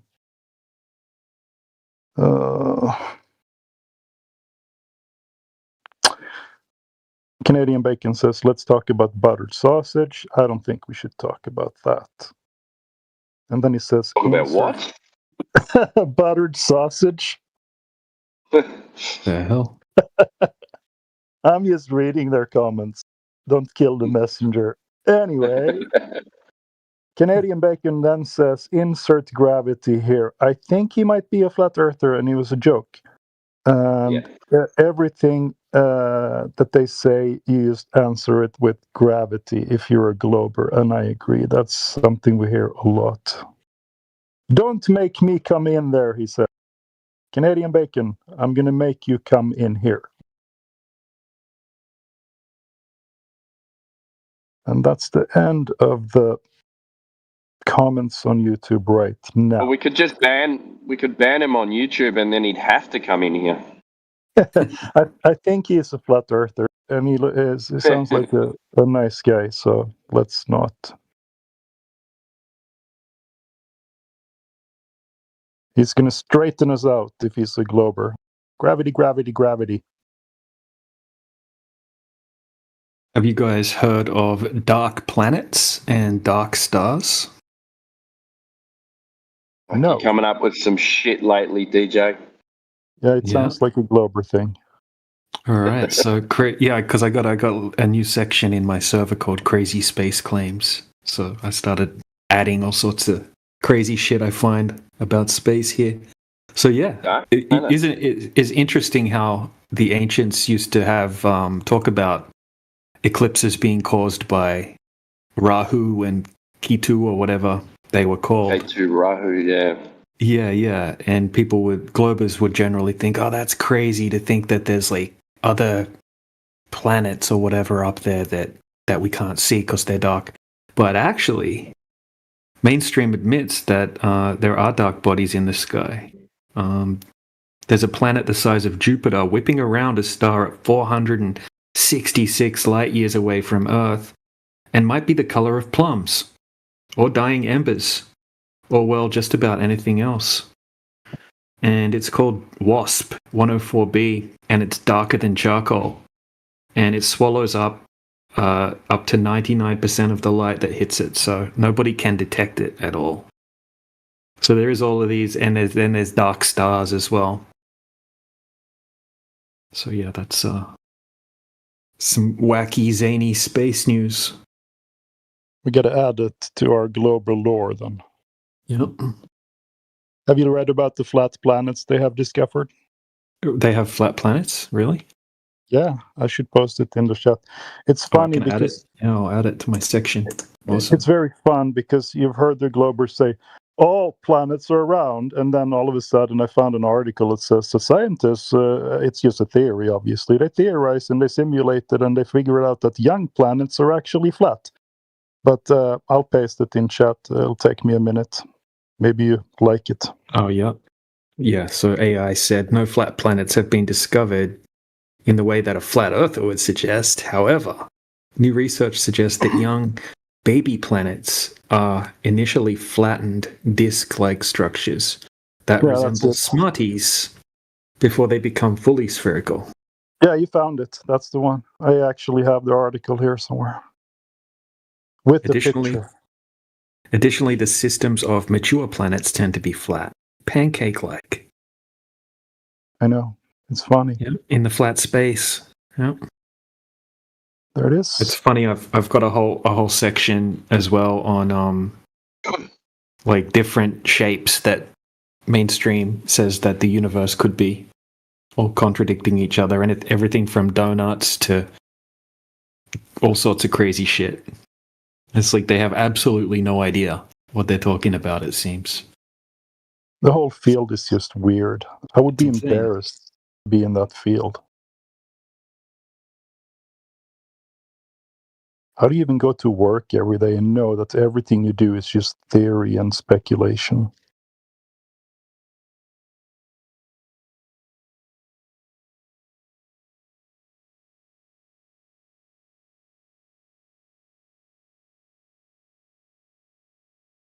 Yep, so we got Harvard.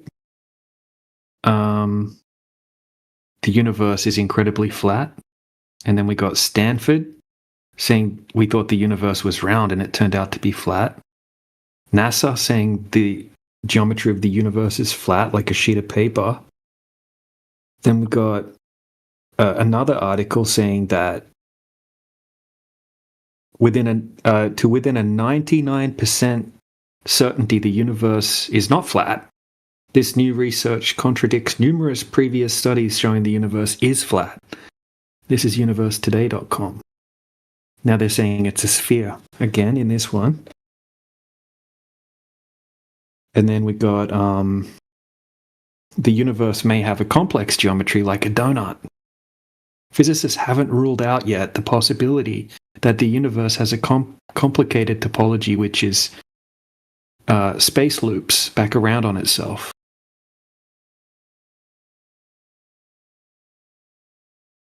Incredible. Mm-hmm.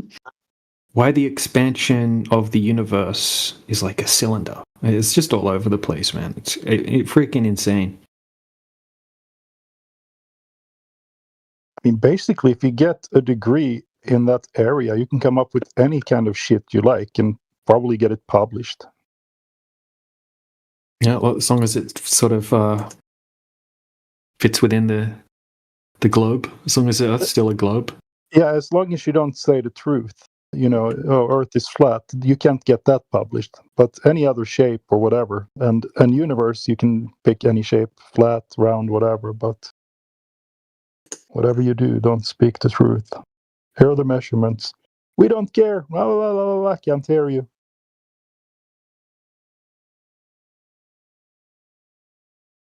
"30 people watching on YouTube right now. Hello, guys. How are you? We are watching your chat right now. If you want to ask some questions, we'll address them on the channel."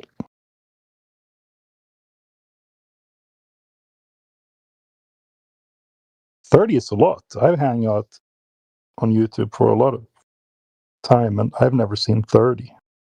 Then we got the other stream as well, which usually has 5 or 10. I haven't even checked the other stream. I'm on. Which one am I on? The one that doesn't have a Helio picture. Skeptic.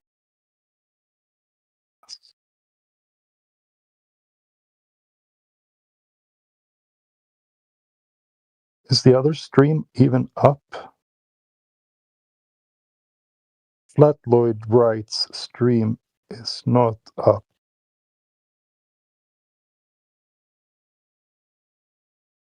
As far as I can tell.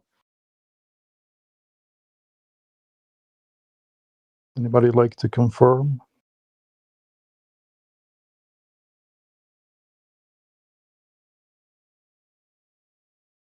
So I am on 24FE Discord's stream.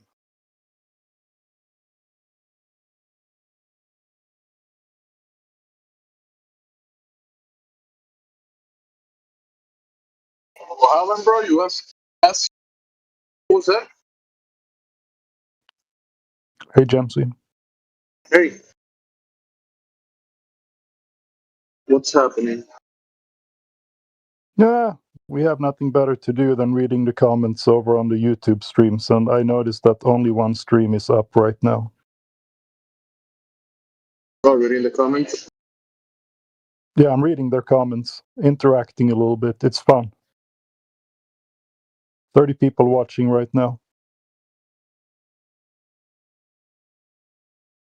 Looking at the chat on Discord, nobody's saying anything there, and we don't have any new people, so I'm just taking up some airspace here.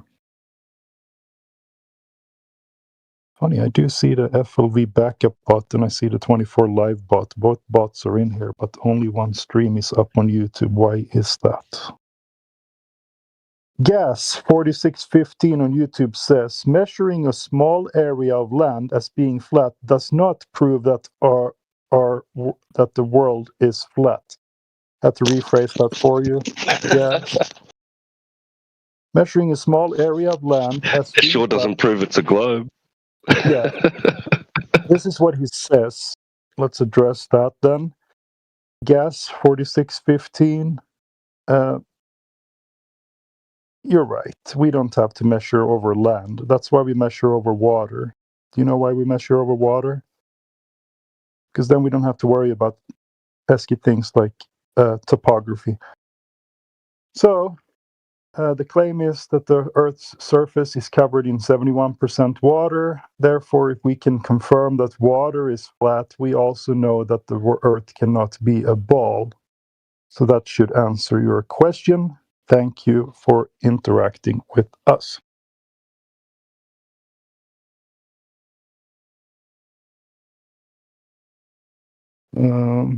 Also, I normally don't speak like this. I do this as clearly as I can because we are on the English hub. So I want people who are here to learn English from a Swedish guy to actually understand what I am saying. If you meet me in person, you will have a normal conversation with not so clearly pronounced words. Canadian Bacon on YouTube says, have you seen the debate with Charlie Duke and Sibrel Williams? I have not. Should I see that debate? Canadian Bacon? Your username makes me hungry. I actually got to check if there's something in the kitchen. And I promise I will mute myself because there's nothing worse than people talking when they're chewing. Yeah, that pisses me off. Unless you're into what do they call that stuff? It's like a trend, mukbang or something like that. I don't know. People eating and filming themselves. Then you might enjoy it, but I do not enjoy that.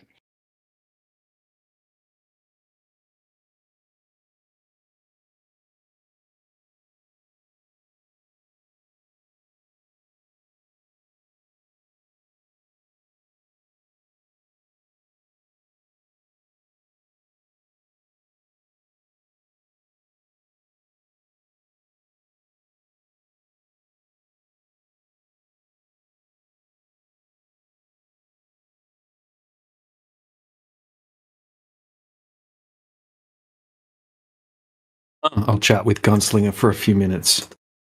What's up, Gunslinger? My man DJ. Let's talk about the Edge. You want to talk about the Edge? Let's do it. You wanna edge with me, bro? Yeah, let's talk about it. Let's take it right to the edge. All right, bro. Right to the edge. So this is what we don't know the shape of the Earth. We don't know the extent of the Earth. So it's not our claim but there could be an edge at some point, because what we can test here on the Earth is that any large body of water requires a container, and they all have a shoreline of some kind, which we could refer to as an edge of a body of water.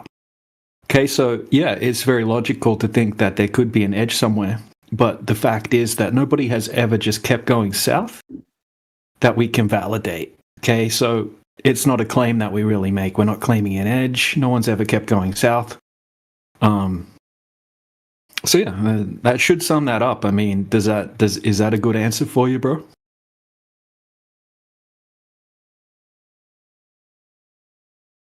Yeah, you're right, man. When you're ready.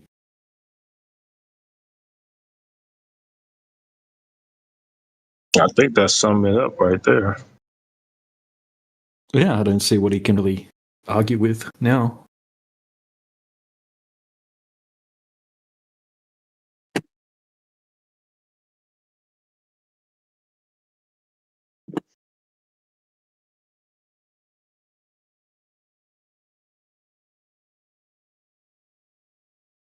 Over fences, you need to VC more. You're very good in the VC.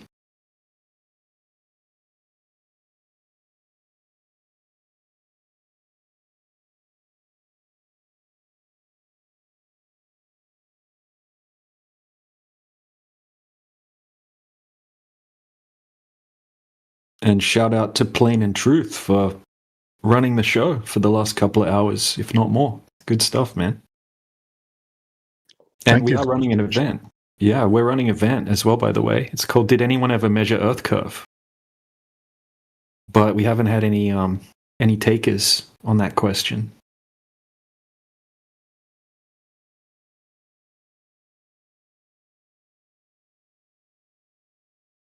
And when I say measure, right, it can be an observation that accounts for the necessary variables to make the claim. It can be a laser test. It can be a direct measurement. But it's got to be something that's empirical. It's got to be something that's been tested and repeated, that we don't have to have blind faith in. Essentially, if we did want to go do it to repeat it, we should be able to do that within reason.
All right, I'm back, Felix. My man DJ. Welcome back. Did you hear my answer before? Did you hear everything I said? Yeah, I caught the premise, yeah. Yeah. And that's excellent what you said, man, because I got a premise on your premise to say. Go ahead. So we all agree. Me and you agree that maybe, like you said before, maybe we didn't explore the Earth south enough, yeah? But do you agree with me that we have explored north far enough that you can traverse? No, that you can traverse north as however you like, because you have flights on the daily, all the time, traversing geographic north and magnetic north. They go over it every day. I don't think so. It's not. You don't I'm sure think that's so? not the case. No, honestly, I'm sure not true. That's not true at all. Your compass wouldn't work. Yeah, there's restrictions in the north as well. As far as I know, I think there's restrictions in the north as well. 500-mile radius around the quote North Pole of no-fly zone. So that's a 1,000-mile diameter no-fly zone. Yeah, they No have a fly northern. zone is only like you're not allowed to fly below some altitude. Yeah, it's not like it's completely restricted. They have a northern treaty as well, so you can't just go anywhere in the north too. What do you have treaty on? Sea? I don't know. I haven't looked into it as much as the south, but that there is some restrictions in the north as well.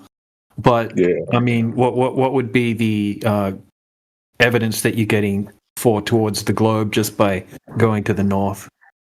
Because I was gonna say, if we know for sure, like North Pole is explored, and we know that we only get 24-hour sun on the North and South Poles, we have a clear connection and explanation of how the sun would work for 24 hours, let's say in Iceland and in Antarctica. We have a clear explanation for how that will work on a globe, but on a flat Earth, I'm wondering how that would happen on a flat Earth. Yeah. But you have a model, but you don't have like an explanation. I said you have Hold on, a model. let me turn you up, Rick Joe. Hold on, let me turn you up 1 second, man. I turned you down last time. I'm gonna talk with you now. Just give me a second, man. Yeah, speak now, man. Yeah, you have a model, right? You have a model of how that would work. I believe that's if you look through history, I believe that's how the globe was actually invented, because of the stars. They wanted to make sense of the stars with the calendar. So yeah, you have a model of what you think things might be, but exactly. About the globe, that model seems not to be working. But there's some flat earthers that came up with a model, even with the 24-hour sun in both poles. I would be so happy if you could share that with me, how 24-hour sun could work on poles on a flat Earth. I could get you a few people that came up with something. So what about y'all seen? What y'all guys think about the popular flat earthers? How many times is this guy going to come in here asking the same questions over and over and over and over? I think me and DJ are some pretty popular flat earthers now. Yeah, I'm pretty popular. I don't know who you're talking about. Felix. I'm sorry, Felix, but I ain't never heard about you until like 4 days ago. But I know some flat earthers. Oh yeah, we're not YouTubers. That we don't pay for our traffic. No. Sorry, guys, but you ain't popular where I'm from. Who are you talking about? Eric DeBay or what? Nah, I'm talking about Witsit Gets It. I'm talking about that boy, Flat Earth Dave. I'm talking about Witsit. I think Witsit's pretty smart, although I don't agree with everything he says. And Flat Earth Dave has a lot of problems with his arguments, but he also is very, very good with the beginner 101 stuff and the way he presents it to people. He's very articulate when it comes to that, right? He's like a people person. and he's able to go over like a lot of the basics. But then he pulls out some bad arguments, and some like the AE map and his app, right, and things like that. So that's annoying. Yeah. Does Witzit also believe in like a flat Earth with like, you know, how the flat Earth Dave says Antarctica is circling the Earth, you know, like a ring around Earth is like Antarctica? I think that's flat Earth Dave you talking about. No, Witzit's very knowledgeable when it comes to coordinate systems and how they originated and that kind of thing, how latitude, longitude originated and all of that kind of thing. He's pretty technical when it gets to all that sort of stuff. Yeah. If you check out his channel, he's probably got live streams about it. I've been following Witzit for a few years. Yeah, I know about him. Yeah, I'm watching his one on GPS at the moment. He goes over a lot of that stuff in this GPS one. It's pretty good. Very technical though. Kind of hard to follow along with a lot of it. I watched a debate with him like yesterday against some random dude. I don't know what his credentials were. And I spotted Witzit and them came up with a model of their own as well. So, I mean, if you want to know, if you really want to get into that, he has a model of the Earth. Yeah, they came up with their own little model, basically talking about the stars and what they think of the stars. But to answer your question, not too many people, and not even the people on the globe, know too much about the sky. They haven't been there, so they can only guess, right? They come up with They could come up with models based in mathematics, or they make predictions based in that, but they don't know for sure how it actually works. Yeah. I mean, you cannot touch any of the celestial bodies. All you can do is observe them. So yeah, I don't know what much more are you looking for, but right. Well, if you even looking at it, right? Because remember they say it's dead light, so. You know, you could be looking at the sun in a certain area, but the sun could be long gone from that area by then because, you know, space time and all of that stuff. I regular Joe, but send me the things you were talking about, like how 24 sun would work on a flat Earth on both poles. I want to see that. Yeah, yeah, all right, man. Catch you later. Yeah, I'll be back in 10 minutes. I gotta go grab something to eat, yeah? All right, bro. We can continue this discussion. You fellas. Cool. We can continue this discussion. Mike, I rudely interrupted earlier and asked, how many times is this cat going to come in here asking the same stuff over and over? I think he really want that model. He like 2 seconds of becoming a flat earther. He's getting less and less troll like each time he comes back, so it's not too bad. Good. That's great, actually. Yeah, he was just a full-on troll the first times he came in here. Now he's being more serious now, but he's a bit of a larrikin, bit of a clown. Yeah, I think that's like the first thing that you have to have to be a GT. What did you think of that Columbia sportswear thing I sent you earlier? Oh yeah, that's absolutely ridiculous and hilarious. Yeah, should I put it in the side chat? Oh, definitely. Yeah. That's kind of why I mentioned it. It's some funny stuff. So what is it? A sportswear company is offering a large amount of money to any flat earther that can produce a photograph of the edge of the planet.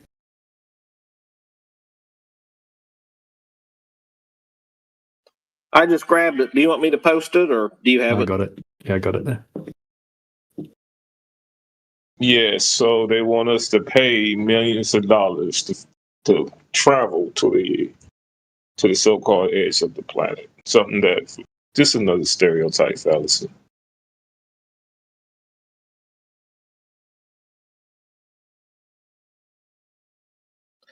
But if we play our cards right on this one, it could show at least a few people how ignorant the concept is.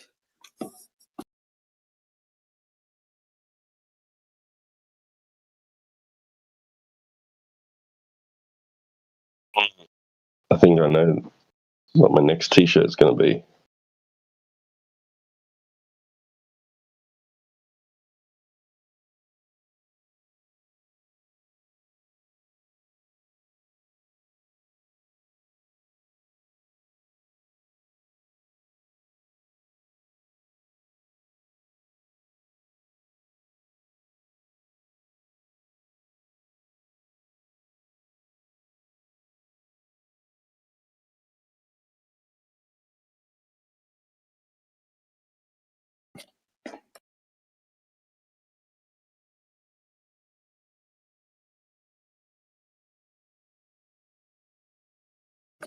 It really is interesting how scared of flat Earth the GTs are.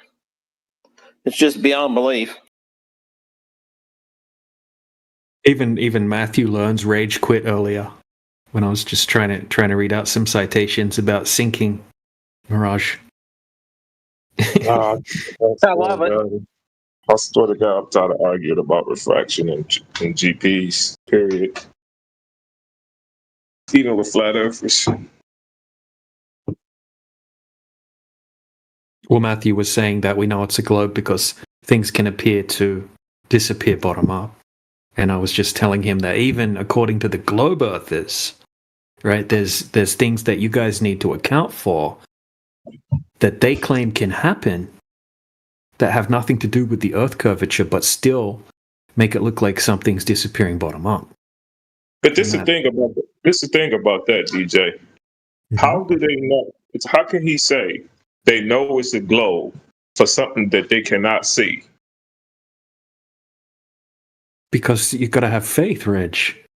Right. So they basically saying, right? They're saying basically because we see this horizon that is in the place that contradicts our claim, but because we see it there, we know it's at the spot where it's supposed to be, but it's at the wrong spot because it's at the wrong spot, and we see objects that we shouldn't see because we got to account for this illusion to be true. So we can't actually show you the physical Earth edge that we're supposed to be showing you to prove our thing to be true, but we could show you the illusion. And because you could see the illusion, you know what I'm saying is true. Yeah, really it's a globe, but it's the illusion just makes it look flat. Measures flat because of the illusion. But really it's a globe, trust me. Yes, this look like the true dichotomy is, according to them, true dichotomy is flat Earth or globe. So yes, this looks like the evidence for the other side, but that is an illusion. So because we see the illusion and we know it's an illusion, we know that our premise is true. This is how sad it's becoming, bro. Never forget, Matthew does always take it back to and acknowledge that he has a belief in this. So with him, that's where this always reverts to. It's just a cop-out because he doesn't have anything empirical to present. Well, yeah, he just don't want to be held to his position. That's a cop-out. Yeah, of course, because, when somebody believes something, you can never take a belief away from them. Only they can change that belief, but you can't take it from them.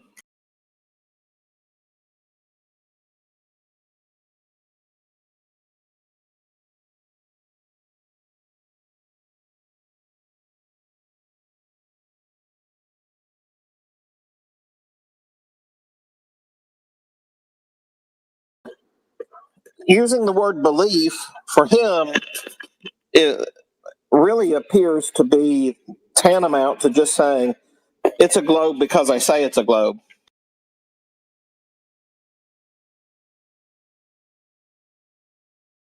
Yeah, it's more so.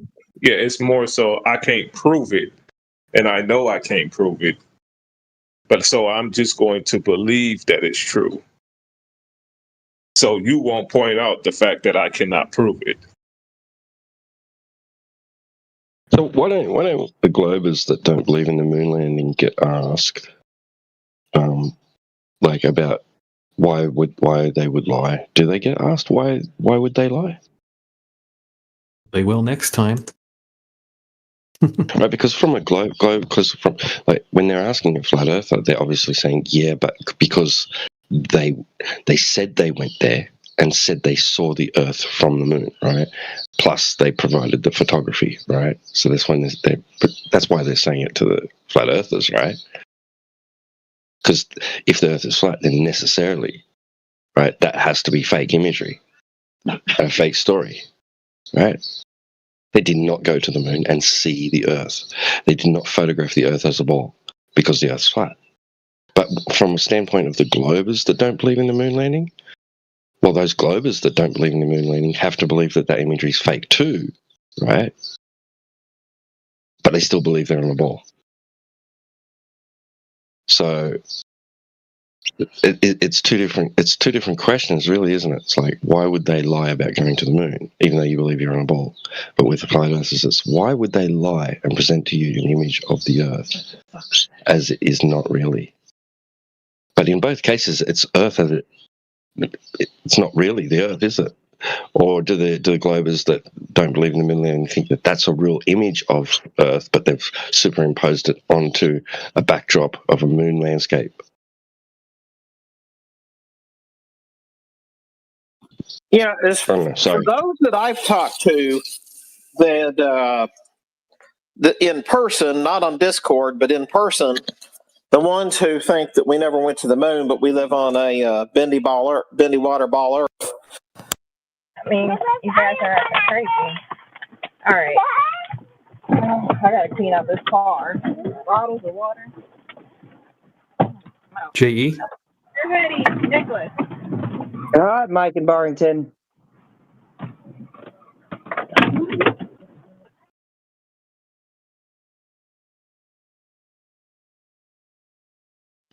So I was just thinking about that because Grunman in the side chat said, yeah, if you ignore the thousands of single frame film photos from the 60s.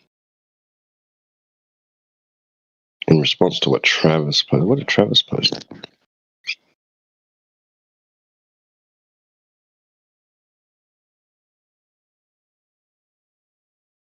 NASA Blue Marble 2002 showing the repeating patterns of clouds.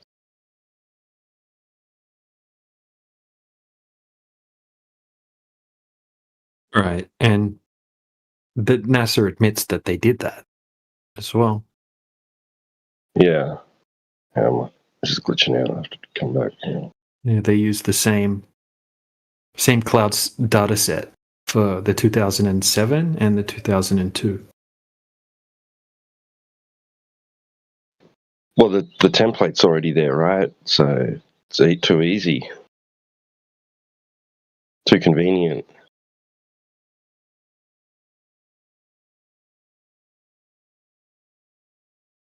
Rob Simon may have, set a framework, and basically, I don't know if he was responsible for the second one, was he? Was he responsible for the 2007 one, or did they hire someone different that time? Yeah, I think it was him. Really?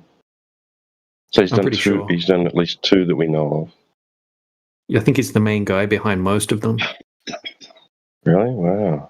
Even when I looked up, like, people were claiming, the ISS captures things that happen on the Earth in real time. And they're like, it captured, like, a volcano that erupted. And then when I actually looked up the actual information on NASA's website about the capturing of the volcano, because it looked super fake. And it turned out to be created by Robert Simon or animated. It said animated by Robert Simon.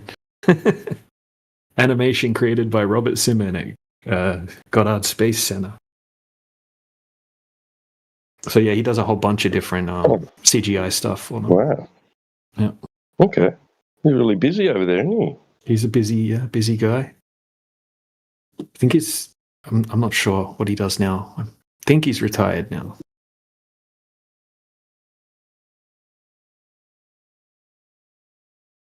I could be wrong.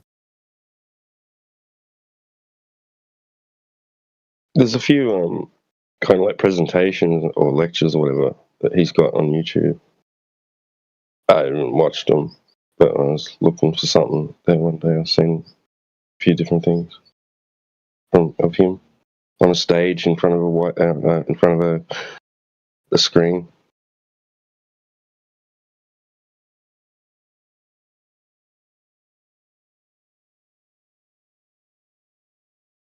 I think they are mainly to do with meteorology.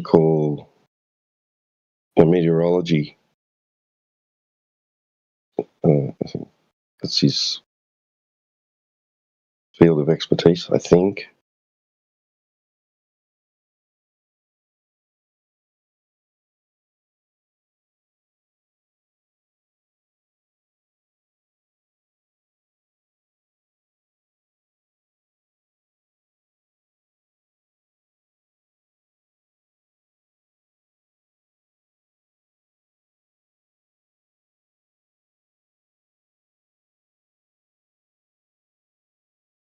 I mean, like that whole leaked footage of that Bart Sabral got hold of with them faking, an Earth shot through the window of something at high altitude. Well, they were supposed to be halfway to the moon. The first crew, Apollo 11. That just casts, like, even if I was a Glober, that would just cast all doubt for me on every other image that was ever released claiming to be of Earth. It's like, so you were practicing doing this, okay. Yeah, well, it looks like he's got it pretty down pat,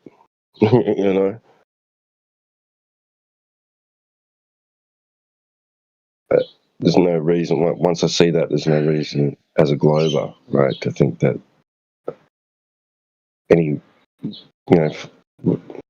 anything released after that, claiming to be an Earth shot, I have no reason to think that they, couldn't have been produced in that manner. Through a window, high altitude. Yep. Cutting out part of the window. Yeah.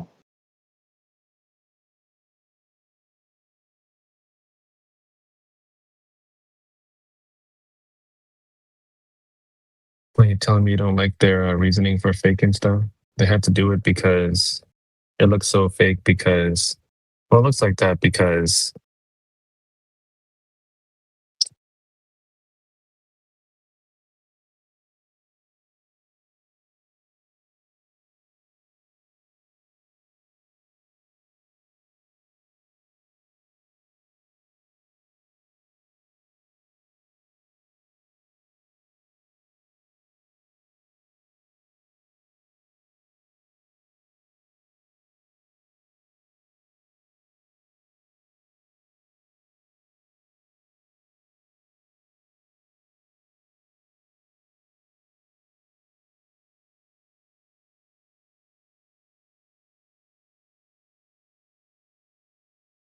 Yeah, they've always got the excuses. Like, how do they excuse the shot of the guy,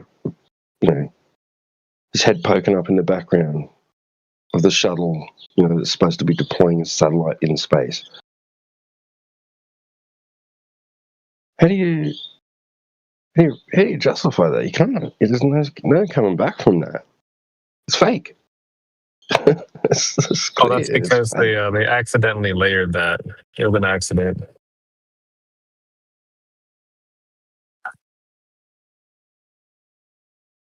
Yeah, and if you watch it, like there's like a flash, like a quick glitch, and you can see the background, It's like in a studio.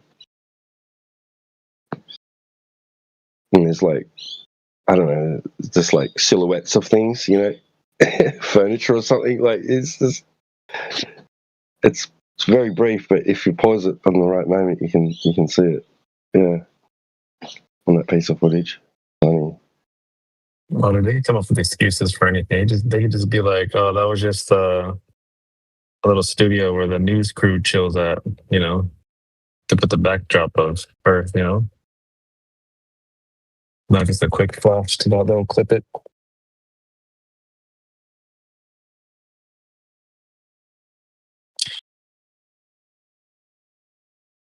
I think there's the same sort of thing in the footage of the Tesla in space. If like he paused it at the right moment, it's the screen's green behind the car, like it's a screen.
And so it's I just gotta, rather than typing it out in the chat, right? When the globe earthers say that there's this big giant area that's called a plane or something like that, like the abyssal plains, or like what the one that Logical Observations is talking about in the side chat, right? The globers aren't claiming that that's flat, right? They're using it like they use the word level, and they say that it lacks elevation change over that area, and it's still curving along with the curvature of the Earth. That's their claim. That's what they're claiming. It wouldn't be possible. Like they say, a huge portion of the Earth, right, is the abyssal plains. That obviously they're not going to be claiming that that's perfectly flat. Okay, that wouldn't work at all on a globe, and it would be crazy for them to claim such a thing. But they do use the word flat, which is completely retarded on their part. Right, so it does mislead some people into claiming that there are all of these flat sections on the globe that the mainstream are claiming. That's not what they're claiming.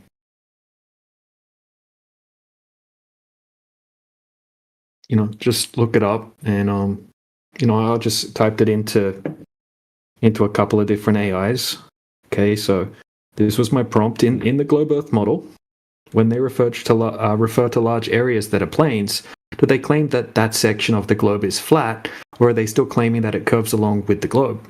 Okay, so basically it says the when globe advocates talk about planes, they are not saying that any part of the world is literally flat. They use the word as the way they use flat water in everyday speech, relatively level, not geometrically flat according to their worldview. Every square meter of land still conforms to the overall curvature they assume exists, so even the flattest plane on their globe is still said to tilt downwards in every direction at the same rate that the rest of the surface supposedly curves. Right, because their standard, their zero, is the curve, is the 8 inches per mile squared, right? Yeah, it's like their That's level. the standard. That's their zero. That's zero elevation, right? Yeah, and then they're butchering words like flat. It's ridiculous that they say that this is as flat as a pancake. Like it's Right. misleading, and it's media outlets doing that to like make it, because they're idiots and they don't really know what they're talking about. Even the people writing the articles probably are mistaken. They probably think it's actually flat as well. They probably don't know. Well, they're not Globers don't know thinking anything about it, about really. Yeah, exactly. Yeah, because that's just your natural experience, right? You're just gonna go with what it seems like, right? Plus, it's held to a standard of zero, that zero elevation, which to the average Joe Blow just means flat, right? Doesn't mean 8 inches per mile squared to them. They're not thinking about it like that. They're just going by their natural experience. Right? Yeah, globers don't know anything about the globe, right? Most of them would have no idea that when they say that there's a flat plane, that it's actually meant to be curving. Yeah, they wouldn't know that. No. So, how these two subconscious conflicting worldviews, but it doesn't really conflict. It doesn't cause instant cognitive dissonance or anything in them, really, does it? Until it's raised, it's like pointed out. Hey, what do you mean flat? Or what do you mean globe? But yeah, but so if there was actually if there was an actual flat tract of land, right? It would be essentially like a tangent plane, right, to that curve, right? So they'd have to measure it as from a tangent point going uphill. It has to be going uphill. If something's actually flat and it's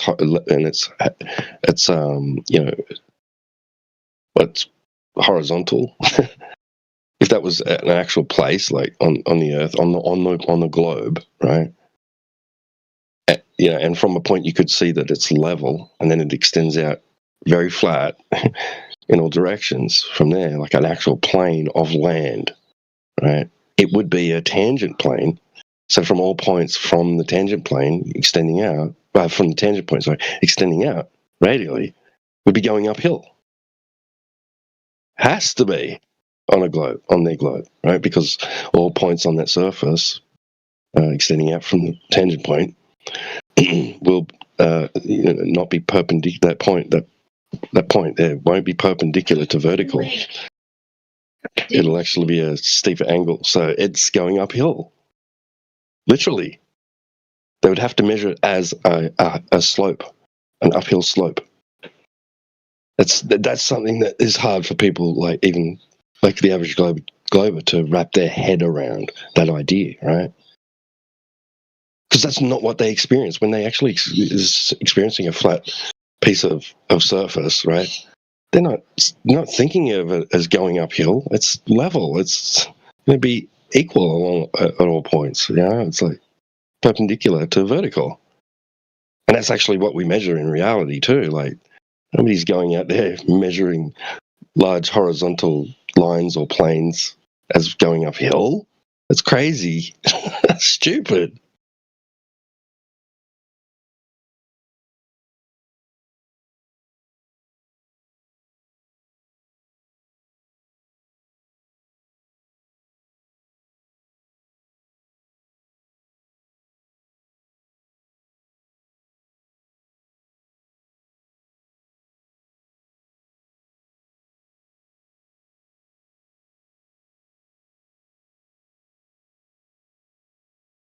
how big is it that they say the abyssal planes are? Have you checked that before?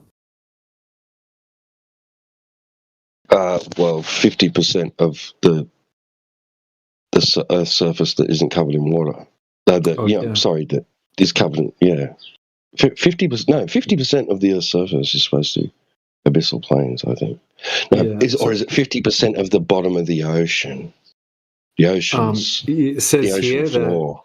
that encyclopedia.com says that many sources state about 40% of the ocean basin floor, and then some other sources say that it's even more than half of the seafloor.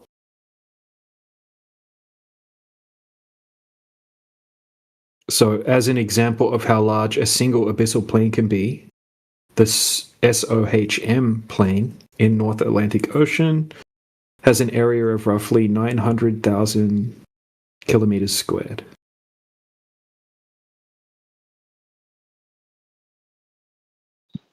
$900,000 kilometers square. I think they also say that for immersed land, land.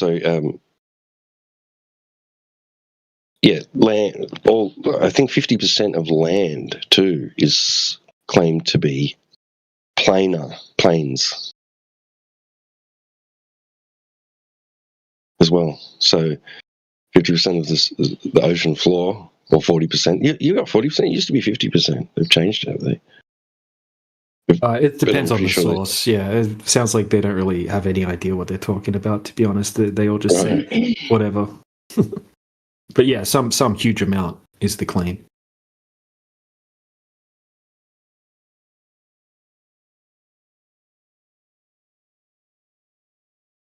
Yeah, but 50% of land above water is supposed to be plains or plateaus. Plains and or plateaus, right?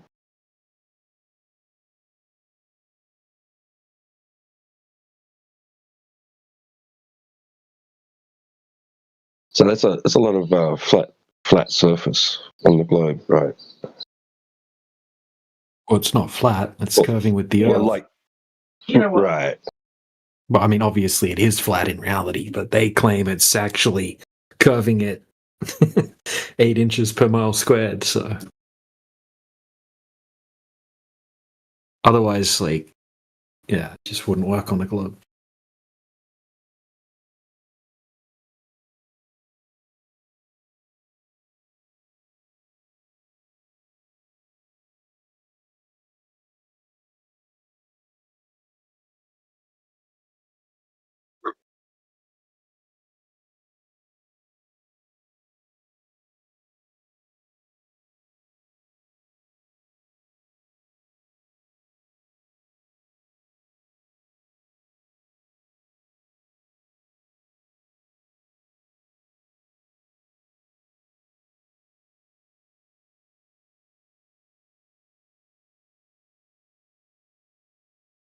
Any globe earthers have any questions?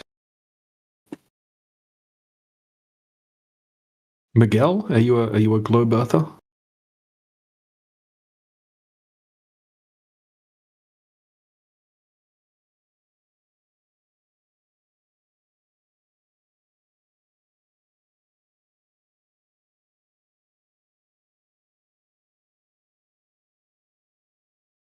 And I've seen Miguel on here before, but I don't think we've heard him speak at all. Got the beginner tag on the English, so. A general contesting creator, programmer, editor, producer of this CTO, web social website. Oh, a lot of connections. YouTube, X, Twitch, Spotify. A lot of different ones. I don't even know there's so many. Tom, what are you?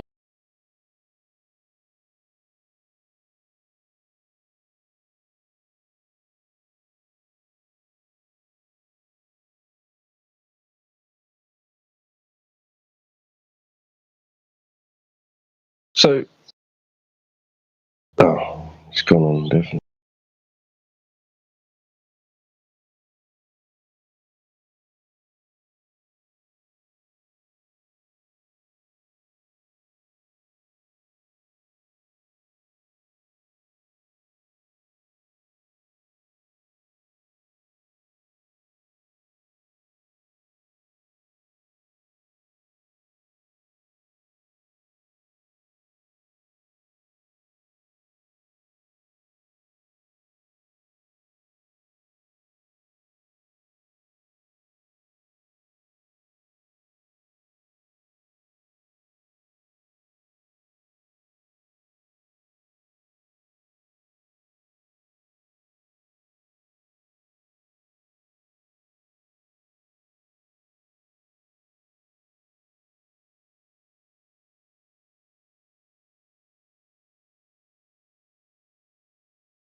Is anybody else's interface glitching out? Playing up? Hello, brother. Hello? Where are you from? Australia. Earth. Professor. The ocean. I am from Libya.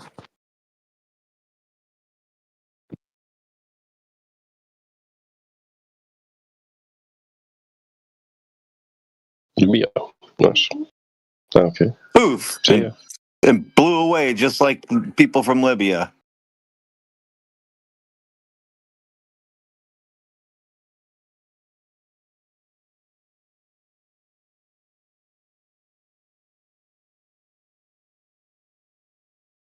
Then you gotta go around and. It's been real glitchy.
So I was just thinking that these planes that they're calling flat, that aren't flat, that are actually 8 inches per mile squared, or very, very close to, wouldn't they be the ideal area to actually measure that? But it's like, yeah, how do you get to an abyssal plane?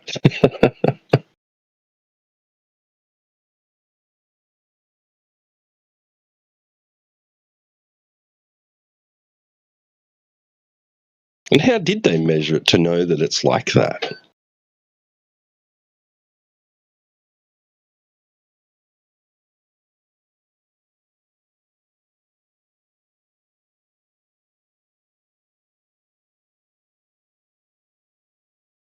They're making claims about the bottom of the ocean floor, the seabed, about its geometry. How do they measure it?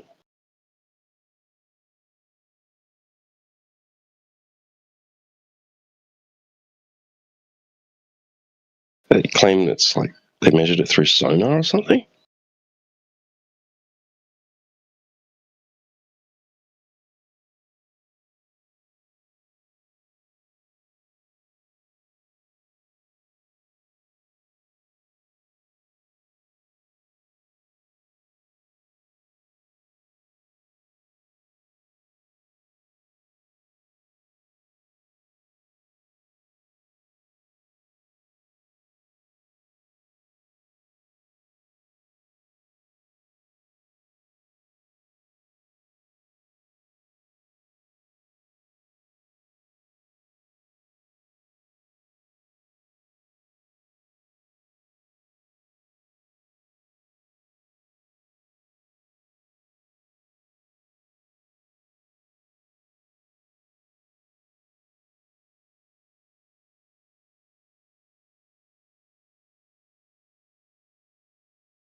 We've been running this event for maybe, 20 hours or something like that. And it's called, Did Anyone Ever Measure Earth Curvature?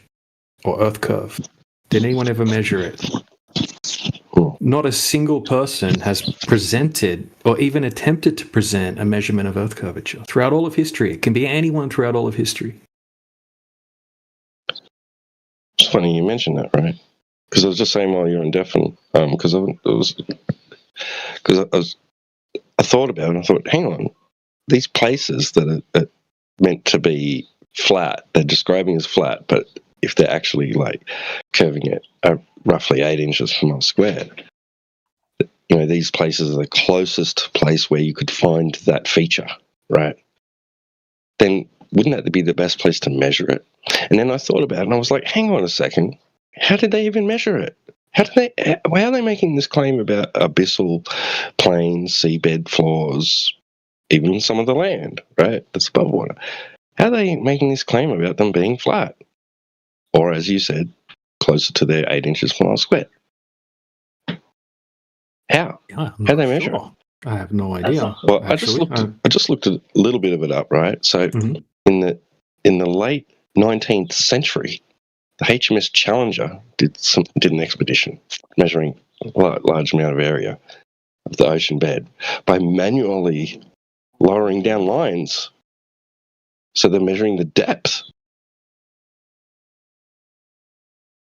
Like manually, literally measuring the depth, right? So they can plot out points on a chart of the different amounts of depths at different locations. That's how they did it in the late 19th century. That gave them a rough idea of the topography of the ocean floor, of some of the ocean floor anyway. Yeah. And now, since then, they've, claimed it's sonar and even satellite altimetry.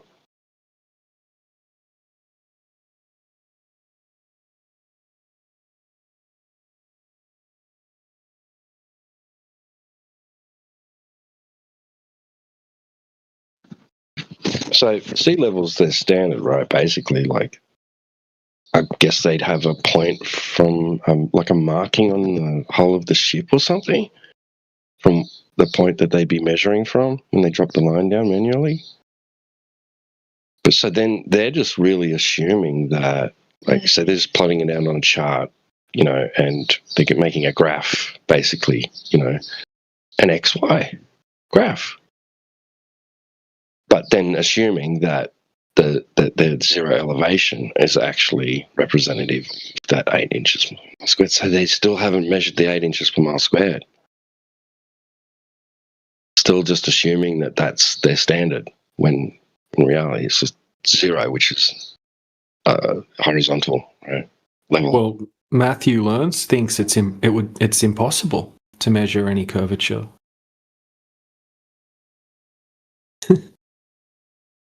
So all this equipment that they've got, all of this technology and sonar and blah blah blah, right? They can't find any Earth curvature.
So is the claim that so satellites, right? So they're using light, right? Light or radio waves, radio wave bounce, right? So receive, time of receive signal, whatever. You'd think that because it's just going to be measuring that independent. It's like not biased to any particular thing. So is that what they claim? Like, so that they send out a signal or whatever,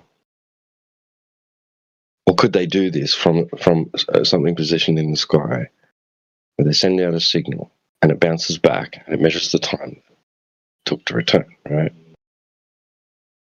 And then they keep doing that at different angles along the surface, like of an ocean, say, whatever, and then collect all that data of how many times, of how long it took for the signal to return.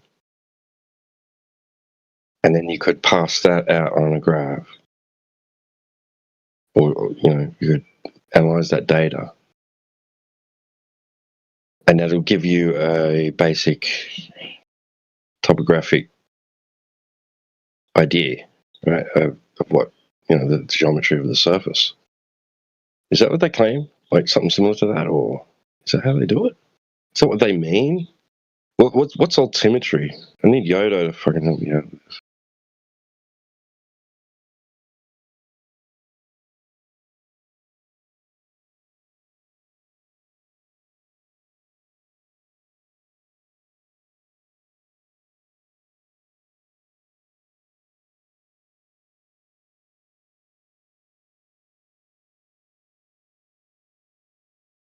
I mean, if we're going to discuss claimed measurements of the Earth's surface, they're claiming that they're doing something similar, like through satellite technology. Well, let's get into the details of what they're actually claiming. How are they claiming to do that? Are they claiming that? Because I know that they're claiming such things like from the surface to the sky to like measure things like the ionosphere and stuff like that using LiDAR, right? Radio waves. So, like, are they doing the reverse to measure the Earth's surface from the sky to the ground?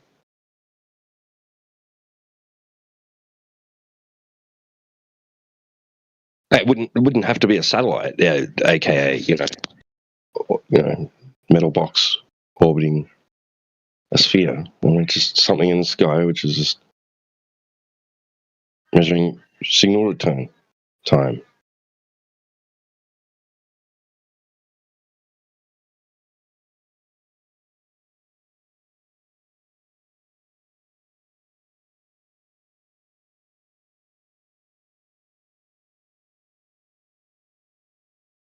Yeah, T-Dub. Sorry, man, I couldn't unmic, but yeah, I'm not sure exactly. Yeah, it's a good question.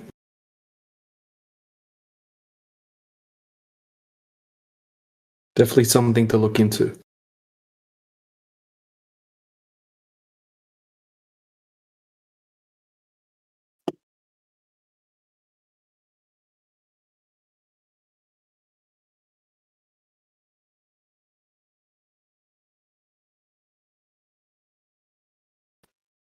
Yeah, well, like in the imagery that that Yoda's posted and other people have posted before in the past with that infrared landscape with the clouds, precipitation and the evaporation, condensation, and there's it seems to be a horizon, right? So is it that's detecting land? Is it not, or water? It's detecting any material within its field of its range of detection, right? Whatever tech's being used there, like light propagation. So that's basically what we're talking about, isn't it? Is that an example? I need Yoda on the mic or in the side chat.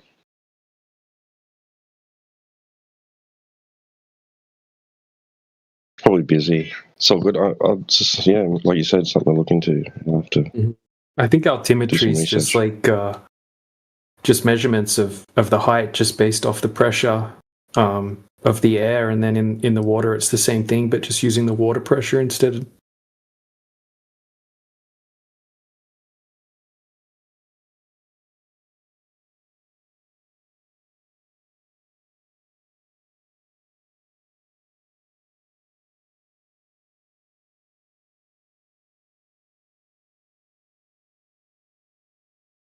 How deep do they say some of those abyssal planes are? What depth? They're dropping down manual lines. Like, isn't it at least like 7 miles or something like that, isn't it? Is it 7 miles? They had 7 miles of like cable or whatever it was. What was it even? What were they even like? What was the material they were lowering down? I'm going to find out.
They're made of hemp.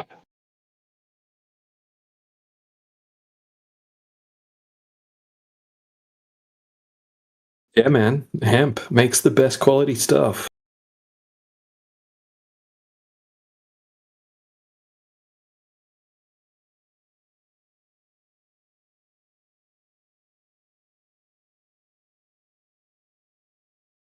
Hopefully, I don't cut out while I'm reading this. Okay, so apparently, I haven't looked into the source yet. Right, this is just AI overview, basically.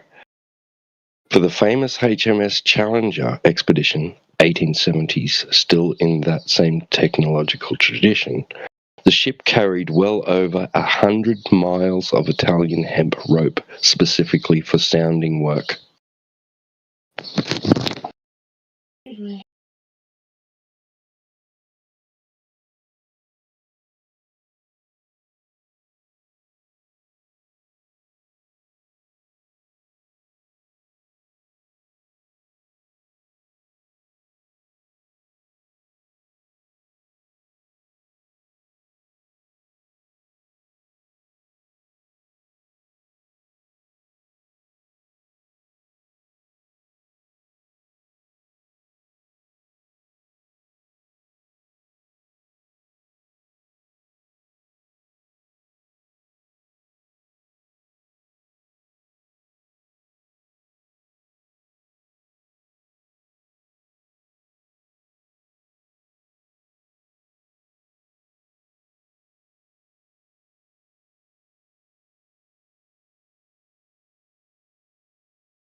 There's basic setup what they used.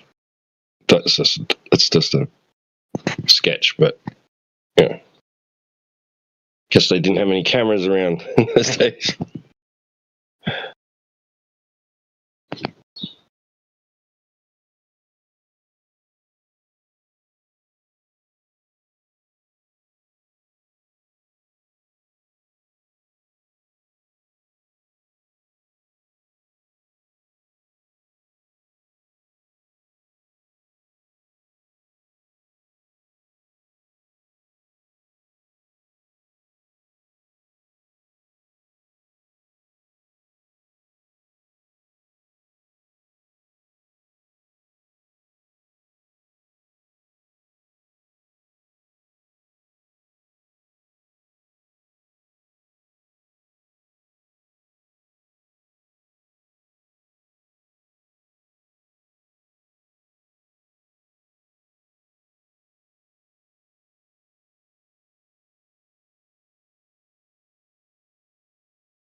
It's a sailing ship.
So AI says, at the larger scale, satellite radar altimeters map tiny variations in sea surface height caused by gravity anomalies, allowing inference of broad seafloor topography, even where ship surveys are sparse.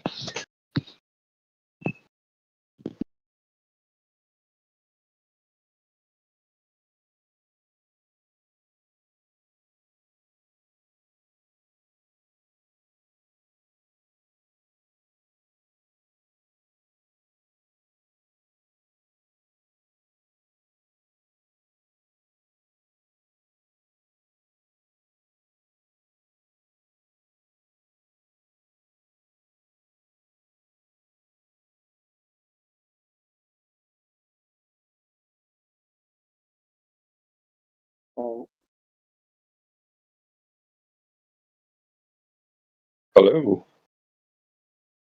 What's up, my flat boys?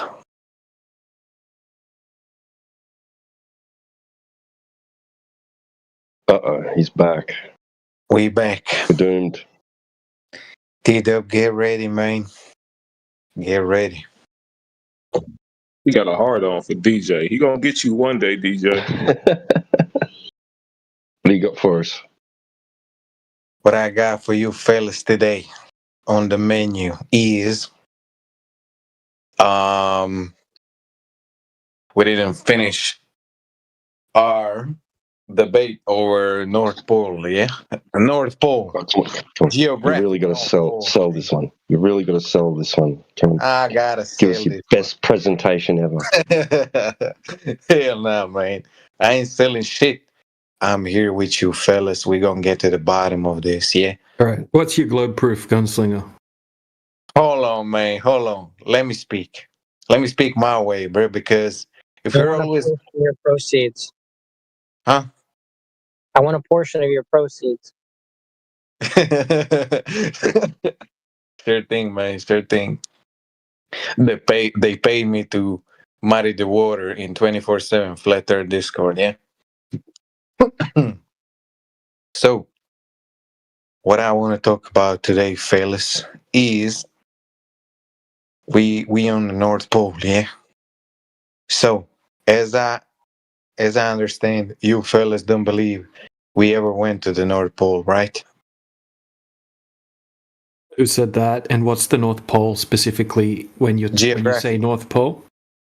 Yeah. So where is that exactly? Above the below the Polaris, yeah, the axis of the Earth.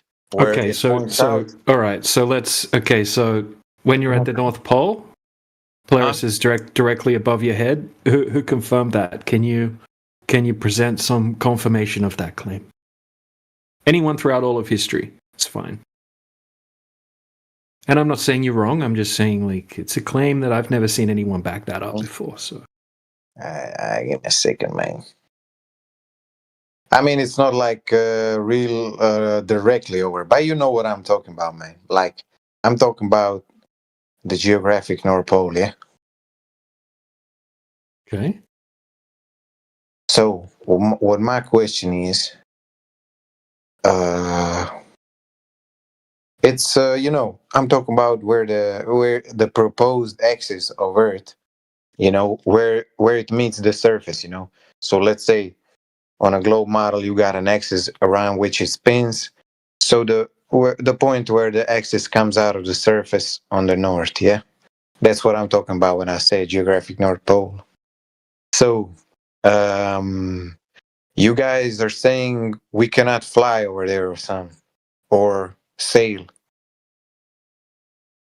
I think there's restrictions. Yeah, I haven't looked deeply into it, so I won't make definitive claims, specific claims. But I'm pretty sure there are restrictions. I mean, I can try to look it up on the spot, but yeah, I don't know. Do you think there's not? I think there's really not, because there's a lot of flights that go over the supposed restriction zone over the North Pole. I can show you some right now in SciSec if you want. Somebody videoed two pilots flying over the North Pole from the pilot's cockpit, and they document everything. I will send it in SciChat right now. How did they know it was the North Pole? I think pilots know how to know where they are on the Earth, yeah? How did they know? I don't know. You're the one making the claim that they knew that they were over over Yeah, it. yeah, they had GPS and shit, and all the equipment a plane has to maintain and find its direction. Okay? So what kind of flights were they? Commercial flights or what? I think this was commercial flight, A350. I think that's a commercial plane, yeah.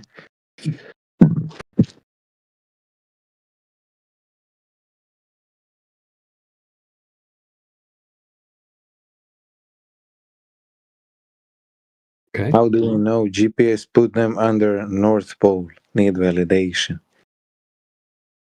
I mean, how else are you gonna prove you're at the North Pole? How would you guys be satisfied for someone to prove they're at the North Pole?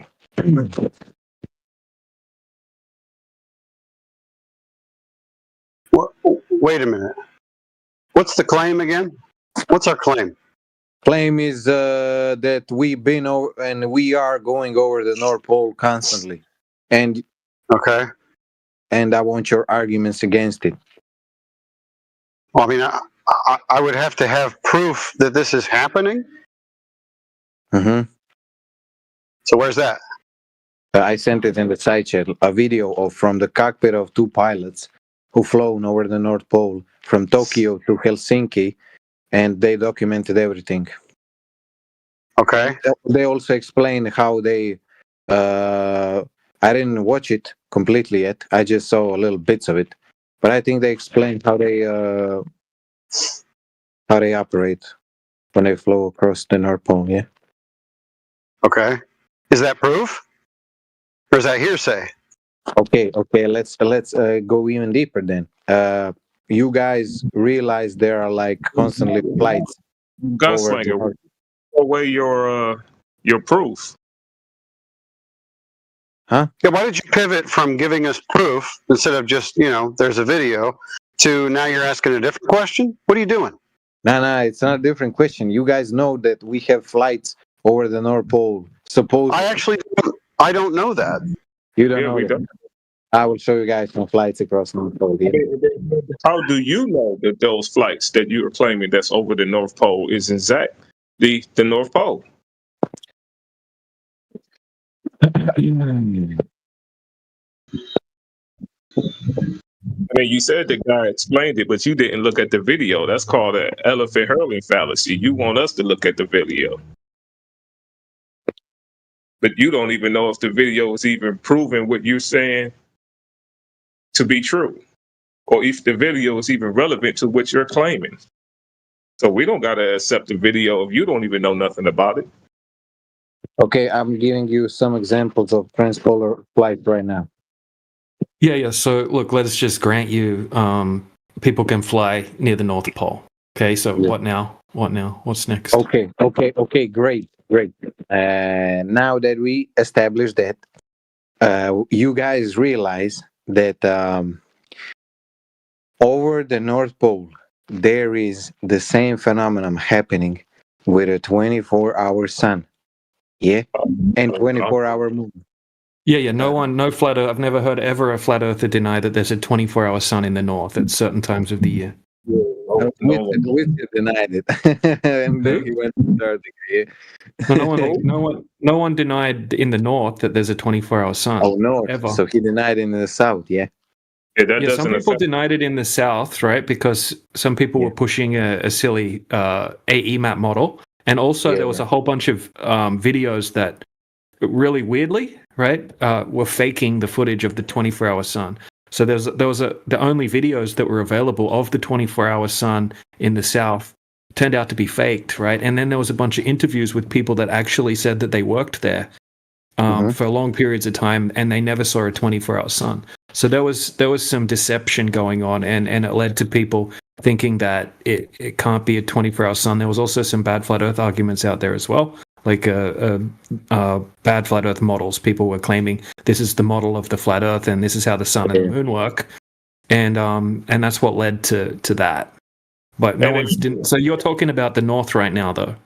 Yeah. So what's your point with the pilots flying over the north and Okay, let me speak. Let me say something real quick. But honestly, even if you want to talk about the 24-hour sun in Antarctica, I mean, we really just taking the word of just like a few people that made a claim that they went down there. So if we're going to take their word for it, why shouldn't we take the word for the people that claimed they was actually living down there for like 2 to 3 years, like Robert Fortman or whatever his name is, and said that he never seen it. So we got two contradictions. Please show me where Robert Ford was in Antarctica during summer solstice, and where he said he didn't see sun during summer solstice, 24-hour sun. Yeah, that's first thing. Second thing, you had that experiment, final experiment where flat earthers and globe earthers went to see the 24-hour sun. It was all videoed. And you're finna tell me right now that shit was also fake? Come on now, man. But saying that it's fake. I haven't been there, and neither have you. They videoed it, 24 hours live stream. He didn't say it was fake. He said we can't empirically validate that. That's all he said, bro. Okay, so what's your point though? Let me finish my point. Goddamn, Reg Joe, stop interrupting me. Hold on for a second. So, Their claim they was oh going to my God, man. Gunslinger, let Reg get his point out, and then we can move forward. Yeah, they claimed that they was going to video live stream it for 24 hours. They just showed you just a video of a time lapse. We already had that. Okay. Yeah, you're right. It was fake. Okay, let's move on. So, if we're saying we can traverse north, North Pole, and we can circle around our Earth, then how in the hell if you guys understand, if Earth is flat and you can traverse North Pole and you can circle around the Earth, then Antarctica needs to be like a wall around the Earth, because if you take like Antarctica just as a continent, which is not a ring around the Earth, then how the hell are you saying where is the other continents then? Where is the rest of our world then? You understand what I'm talking about? Yeah, I think you've got a false idea of what it would be laid out like in your head. Is the flat Earth? Is the North Pole in the center of flat Earth? The model in his head. He's still thinking of it. No flat earther. I mean, no one in here was claiming that it's in the center. We don't know if it's in the center of the flat Earth. Yeah, we didn't claim that. That would be like a AE map or a Gleason map. Okay, we're not claiming that that's just a polar projection. It's a projection of a coordinate system, sky coordinate system. But you said we didn't go far enough south on our Earth. Yeah. No one's ever just kept going south, right? And on a globe you would come back around, right, to where you started. Okay, and that wouldn't work on a flat Earth, but no one's ever done that. Okay, what people have done is kind of like east to west style circumnavigations, right? Obviously not a perfect circle or anything like that, but tons of people have done east to west, which that would work on a globe, and it would also work just fine on a flat surface as well. But what I think wouldn't work on a flat surface, obviously, is a north to south. No one's ever done that. So when you take into consideration north to south on a flat map, you're saying nobody has ever been to the edge of Antarctica at the south side of that continent. No, I didn't say that. I said no one's ever kept going south and come back around to the other side and validated that it's a globe and you can do a southern circumnavigation. No one's ever done that. So so anything that's too high for us to validate or too far south for us to validate, we can't validate it, so it falls into the speculation basket. We don't speculate, we go off what we can empirically validate. Makes sense? So are we agreeing that you are saying that we never went to the far southern parts of Antarctica? Considering I didn't say that. Why does he keep talking? But if we were at the southernmost part of Antarctica, and we communicated with people on the north. That would just be South Pole Station on a globe, right? That would be South Pole Station. Not South Pole Station.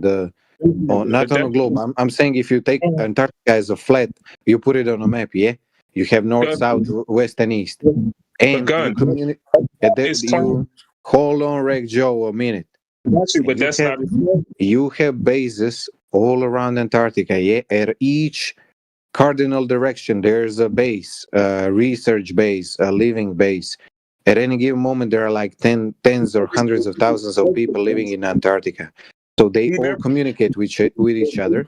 So are you saying that's not true or what? He's not saying. I didn't say that. Yeah. When did I say any of that stuff? But if we have bases at every point in Africa, every cardinal direction, let's say you split Antarctica in 4 parts, every cardinal direction has a base at their shorelines, of Antarctica. Yeah, I didn't say there's no possibility that Antarctica is like some type of continent, right? I can't confirm exactly what Antarctica is, and neither can you. What you mean I can't confirm it? Yeah, you can't confirm exactly what Antarctica is. It's as a whole. No, as a whole. You're just repeating a story that you're told about it. How are you going to validate that? Who checked that? A lot of people. Who did that? Around. No one's ever done a circumnavigation of Antarctica. They did. No, they didn't. A lot of people. There's people have proposed it. Okay, so if you go on Google and you type in circumnavigation of Antarctica, you're going to see a bunch of proposed routes that people said that they were going to take, and that they applied for a bunch of funding, and they never did it. Yeah, and they claimed it. People claimed that they were going to do it, but that no one ever did it. And they say that Antarctica is too dangerous to do that anyway. There's also crazy heavy restrictions when it comes to the permit that you need to go past 60 degrees south, right? Like a Navy SEAL just recently, he wanted to just drag a little sled across a little section of Antarctica. He had to raise over $1 million, right? Because all of the terms and conditions that came along with his permit, he had to spend hundreds and thousands of dollars having safety teams on standby and all sorts of crazy stuff, right? He went over all of the costs in a video that he made, and he actually didn't make it, but or didn't make it across. He had to tap out. But it's super expensive, and there's tons of crazy rules, right? There's a whole bunch of mysteries surrounding Antarctica. Okay, and you can't confirm any of this information, the story that you've been told about what Antarctica is. Why can't we stick with empirical evidence instead of going into the weeds about things that neither of us can validate? Because the empirical things you're talking about can be explained in a different way, but you guys don't believe it, and we're stuck there. So we need to go. No, they can't be explained. They can't be explained away by butchering certain things. Okay, so it went. Yeah. Explain why it measures flat, and explain why the surface of water measures flat. Then. I just told you, man. It can be explained in other way, but you guys don't believe it. But So explain it. So explain flat water then. Refraction. That's why you measure it flat, because of refraction. No. It measures flat. It measures. How convenient. The Earth's really, it's a globe, but because of, if you say the word refraction, it's okay for the Earth to just measure flat and appear flat and to never be able to detect any curvature just by saying the word refraction that you probably don't even know much about. Right. Okay, guys. Okay, let's not go back to refractions and curves. Yeah, well, this is the thing, bro. We're running an event right now. It's called Did Anyone Ever Measure the Earth Curve? Okay, and it's been going for 20 hours now, and not one person has presented a measurement of Earth curve. Where are you running it at? Right here, right now. You're the main event right now, in the event. I'm the main event. Yeah, bro. Gunslinger. Can't prove the Earth curve. So you be the one. You be the first. You be the first. You can be famous. You can use AI, person. you can use Google, you can use anything you want. Just present us with the measurement throughout all of history where someone empirically validated that there's drop over distance over the surface of the water. How do you guys explain the Eratosthenes experiment on a flat Earth? He wasn't trying to work out if the Earth was a globe or flat, was he? Yeah, that wasn't his test. No. But how does that work on a flat Earth? Well, firstly, right, there's no evidence that the guy even existed or did the test. Okay, let's say he did. Let's say he did. Okay, he pre-assumed that the Earth's a globe, and then he pre-assumed that the sun rays come in parallel. Okay, and based off those two assumptions, he did calculations. Okay, and all he did was check the shadow angle and did his assumptions based off the presupposition that the Earth's already a globe and that the sun rays come in parallel. Okay, you could do the same thing in a room in your house. Okay, the exact same thing Eratosthenes did. Okay, you can have a light in the room. Okay, you put a stick under the light, it's not going to have a shadow. And then you can put a stick on the other side of the room, measure the shadow length. Okay, and then assume what Eratosthenes assumed. Assume that the sun rays are coming in parallel, and then assume that you're standing on a sphere. Do the same type of math that he did, and you can work out the circumference of your flat floor. Okay, it's a flawed test. Even mainstream scientists admit that. It's something that they would call unconclusive based off the assumptions that he made, if he even existed. Does that make sense? I'm not being dishonest here. That's just the way it is. He made assumptions. It's not a globe proof. Yeah, but real quick, I need you to turn me up, bro, because I don't want to keep causing audio chaos every time I talk. Yeah, but no, don't just a second. But you guys don't agree the sun rays are parallel to the Earth. We don't even know if the God exists, actually, but Okay. No, you don't measure them parallel. When the sun is behind some clouds and I got sunlight coming through the clouds, it doesn't look like it's coming down parallel. I see convergent light rays and what would be the location of the sun beyond clouds. Yes, but that's because of the cloud Not shape, parallel not light. because of. Yeah, I know, but it's not parallel light because they're divergent. But that's They're not diverging because of. from the location where the sun is beyond the cloud. Yeah, That's not We don't see it at the same place. That's how you know they're diverging. You don't see what at the same place, the sun rays from the clouds, yeah. Yeah, it's from two different places. That's right. But that's because of the shape of the cloud. That's not because of the. No, not the cloud, dude. Yeah, it's because of the clouds. It's not because of the What? sun. You know how clouds make those rays. Do you know what sun are? You know the clouds dictate where those rays will go. Let's just stop this. You're going to have to show us what a ray is, and then you're going to have to show us that sunlight rays are parallel. That's the Says who? Why you aggressive all the time? Says who? Hey, Gunslinger, 1 second, bro. Look, let's just move it forward. We don't want to get stuck on this, okay? So if you want to validate that the Earth's a globe, because he made that assumption, okay, that's part of the calculation, and he assumed the parallel sun rays. So if you want to validate that those two things are not just assumptions, they're facts, then go ahead, and then we can use Eratosthenes, and we can say, yeah, sure, he was able to calculate the circumference value of the globe that you just, because you've got to validate the globe first and the parallel sun rays, and then you can go ahead and use Eratosthenes as evidence. Okay. So we know sun's rays are parallel. Sorry, we don't. You understand? Hold on, Maine. Remember Cholo from Germany. Hold on, Maine. You have to prove it. You can't just say it. You have to prove it. You understand the difference? Yeah, because he gave I'm gonna tell you how. I'm gonna tell you how we do it. So he gave you the calculations already. He already gave you the calculations. He said that okay, you saying that it's sun rays. In order for it not to be a permanent consequence, show us the globe measurements. Right now, you just got indirect reasoning. So we know sun's rays are parallel to the Earth because we use radar signal. Because the sun is so far away from the Earth, and we know that by using radar signals bounced off another planets, and we use parallax during transits of those planets to calculate the distance. Easy peasy, man. Those are all claims. You have to prove those things. Remember, and in the first instance, the Earth would have to be a globe. So, do you have any Earth curve measurements? It's always going to come back to that. Yeah, that's why you keep running away from it. That's what got me muted, right, Gunslinger? Huh? What got me muted is me keep asking you to prove the globe in its first instance instead of proving something else. I don't know what got you muted. I mean, you mean what got you muted when I was talking with you because you kept interrupting. No, I wasn't. I was just asking you to prove the gravity in its first instance. In order for you to.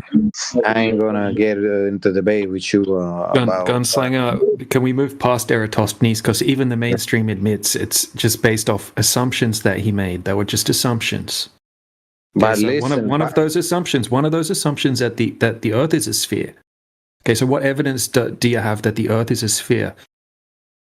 Listen, we have evidence because if we assume, then let's not even bring up the evidence. We have, the evidence. But if we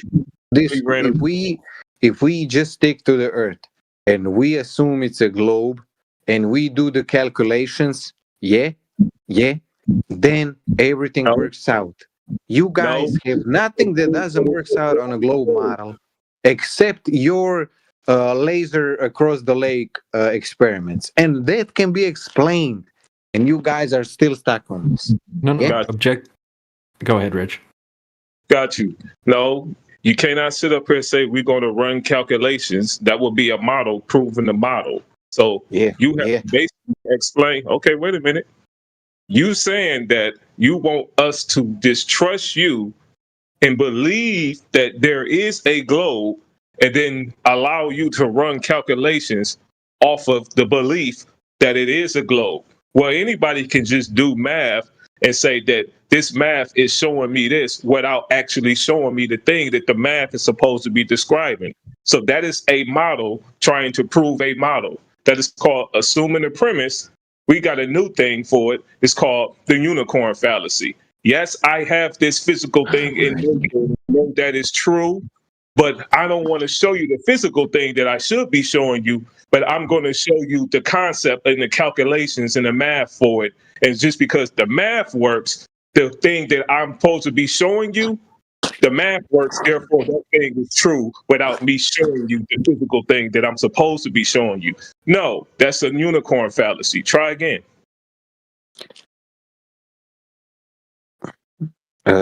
We can't just make assumptions, Gunslinger. Like, we could just say the same back to you. If we assume the Earth is flat and that the sun has divergent rays, so the same thing, right? Like the Chinese did a similar test as well, and they made the opposite assumptions that Eratosthenes made, and they concluded that the Earth was flat. It's like the Chinese Eratosthenes test that was done, which I can link for you if you want to have a look at that. Okay. But it's just as fallacious as the Eratosthenes one, because there's a whole bunch of assumptions made, even though the assumptions that the Chinese made match our everyday experience and reality.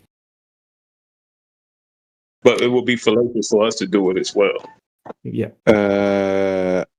What I want to say? I wanted to say, guys, So you should- listen. Man, listen. Stop yapping, man. Listen. Stop yapping, Reggie. So what I wanted to say is, look, if we make these assumptions and you guys make these observations, while we have every other thing working for us, you guys use this laser over the lake, which can be explained also on a globe model. No, it can't. Why? Because you need to put all the factors in. Yeah. When you put all the factors in, you realize what are all the factors? Right. Let's pause you right there. Okay. So what factors are you talking about? Okay, that was accounted for. That was accounted for in the FE core laser test. They had weather stations, right? They were calculating, they were measuring the vertical temperature gradient, and then they were accounting for that. And they did it over many, many different tests as well. It wasn't. Could you send me that shit again? I would like to put that into like that real curve calculator, not the Google retard one. Yeah, sure, bro. 1 second. Real calculator. Because that Earth curve. Which one's the real one, by the way? Which is the real? I sent it already like a few times. I gotta find it. Well, what's it called? I don't know. I forgot. I gotta find it. How are you gonna find it then? If you, I gotta go. Are you talking about Walter Bisland's? I think yeah. Yeah. It's going to give you the same result, and then it has what's called a refraction coefficient slider, which is something that you can try to use to reverse engineer an observation with a begging the question refraction calculator that bakes in the radius value. Okay, that's ridiculous to do such a thing when the refraction was already accounted for and measured. What do you mean refraction was accounted for? But they had a weather station. They had a weather station at point A, and they had a weather station at point B, and it was calculating the difference in the vertical temperature gradient, which is the primary controller of the refractive index gradient, the temperature. Okay, so they accounted for that. Okay, so I'm going to send you the details of the test. They have a 180-page PDF document. Send me the PDF document. I got it right here. 1 second. And explain to me, why wouldn't you put atmospheric refraction index in the calculator? Because the calculator doesn't have an option for that. What it has is a refraction slider that goes from 0 to 1. When it's at 0, that assumes that there's zero refraction. Essentially, you would be looking through a vacuum, and the observation would match up with the globe perfectly. Now, standard refraction would be 0.17 on that slider, which would allow you to see 15% further on the globe. when you as you keep sliding it up, what it's doing, it's just increasing the radius value of the globe. Okay, so when it's at 0, it's 3959 mile radius. As you slide it up, all it does is inflate the size of the globe to try to make up for the hidden height that would be present. So in these observations, you have to max out the refraction slider. So you have to slide it all the way up to 1. And if you look on Walter Bisland's explanations of how the refraction coefficient slider works, he says when it's set to 1, that would mean there's so much refraction the Earth would look completely flat. Okay, so you've inflated the you've inflated the radius so much that now the Earth looks flat.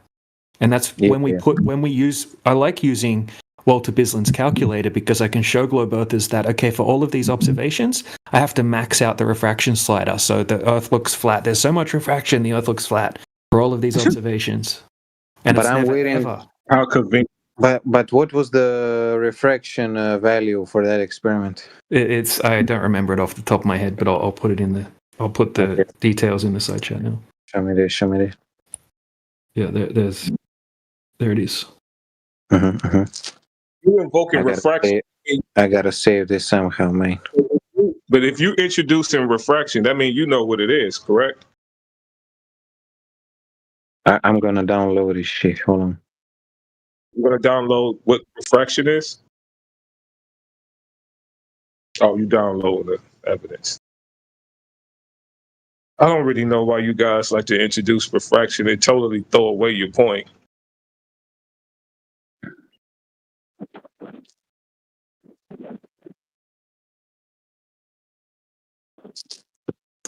You know, they're doing tests over 8 miles, then they're doing it over 10 miles, and then 15 miles, and then 28 miles. Like they're doing all of these different tests, and you think that there's just the right amount of refraction for every single test, so the laser hits the target perfectly. So it's bending. Who's doing this? What's wrong with people? Which person is this? Asher. Yeah. The hell. All right. Yeah. So what? There's the perfect amount of refraction uniformly, right, to make the laser perfectly bend around the curvature of the Earth to hit the target over all of these different distances in different weather conditions. And then the laser tests have been done all over the world in different places from different people. There's always just the right amount of refraction to just bend it around to hit the target perfectly. It's the craziest claim. Explain to me something. When you do those laser tests, you do not like see the actual beam go straight. You just see like a flash of laser from the other side of the lake. No, right? you see the beam go straight. So there's even ones. Yeah, you see the beam go straight. I'll show you footage of it. And they've also done. Hold on, let me finish real quick. All right, so they've also set up like a side view cameras where you can actually see the beam from the side view going horizontally across the surface as well. Yeah, great. I'll check it out. All right, bro. Yeah, it is the ultimate globe killer, bro.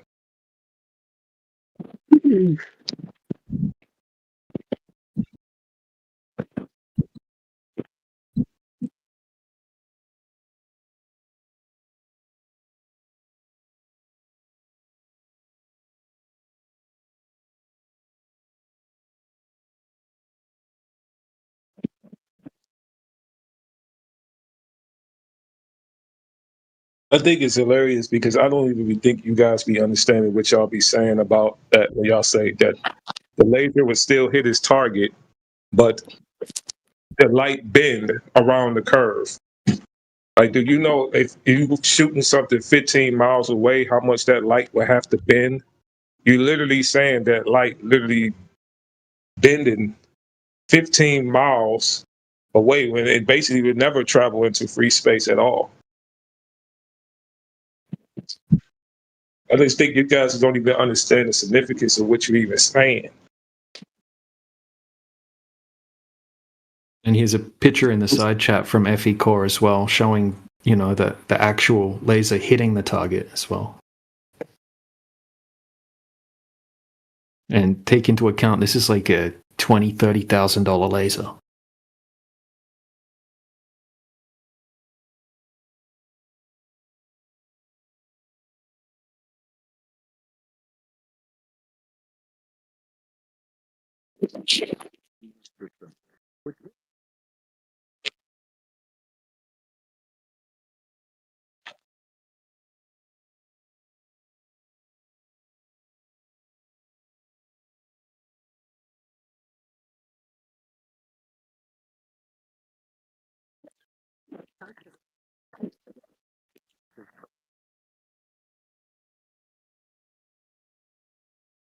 Pretty much wraps it up, I guess.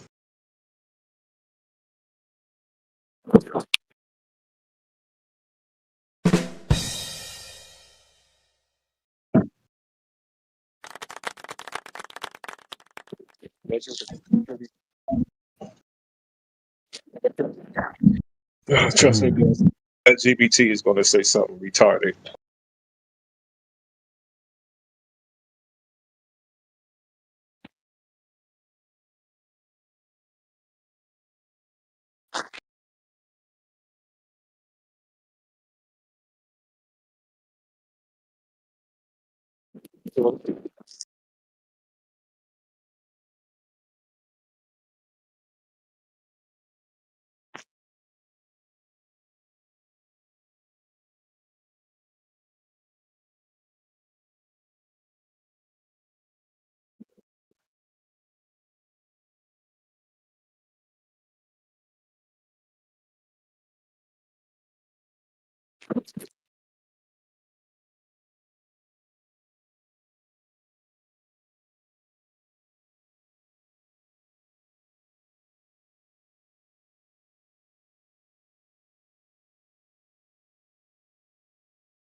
Okay, so we're not talking about measuring with a ruler, YK. There are other ways to measure things. Okay, so if you think someone's measured the planet, as you call it, just tell us who did it, how they did it, and when they did it, and present the evidence of them doing it, and we'll go over it in good faith, right, and analyze it right here.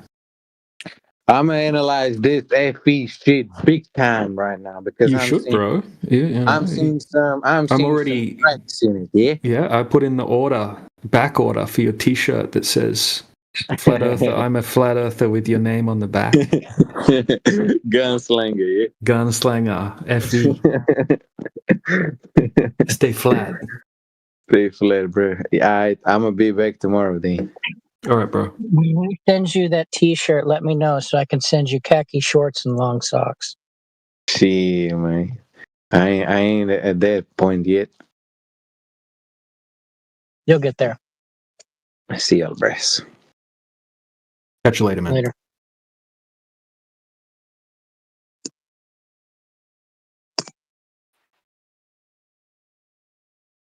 No, we're talking about planet shape, YK. But your planet shape claims to have a radius value. Trying to see where did you measure it? Or how can you show us it?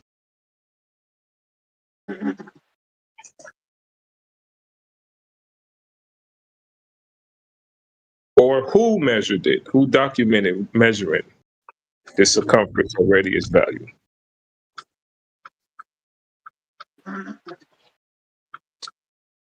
And the answer is nobody.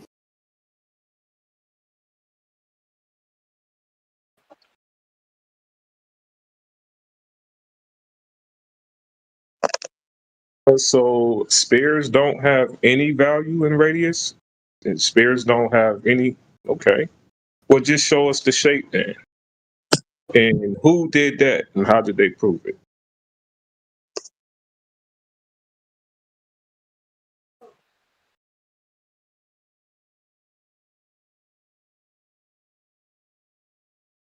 I want to see the surface of a sphere being made to appear flat.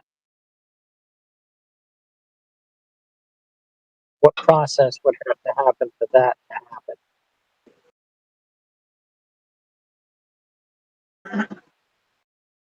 I don't mean like seeing it from a distance. I mean like you legitimately have a spherical surface or even a hemispherical surface to represent at least the portion that you're trying to show me. how you're going to make that begin to appear like a flat plane.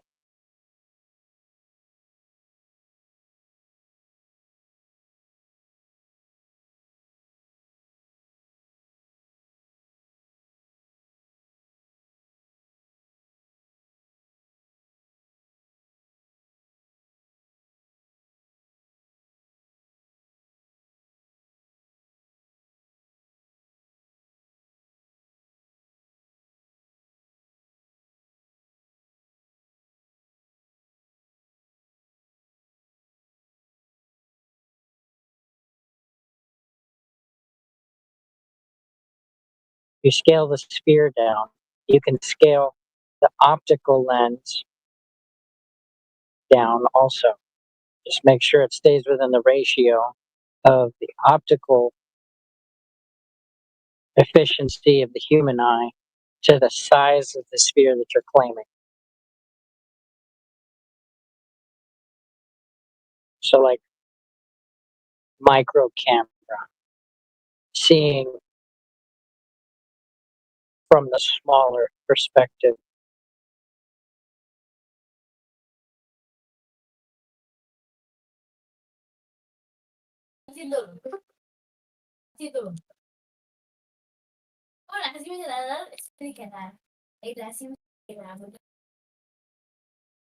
The YK, flat's not a shape.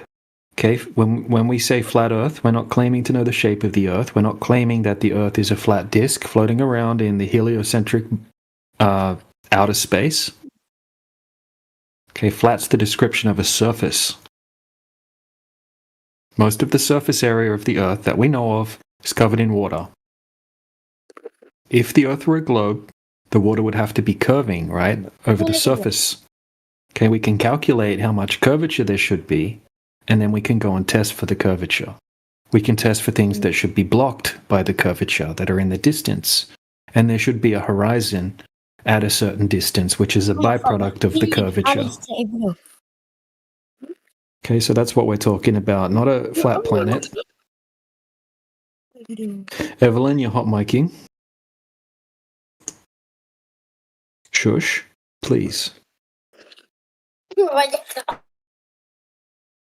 If you're talking to us, you need to fix your microphone or the way that you're speaking to your microphone.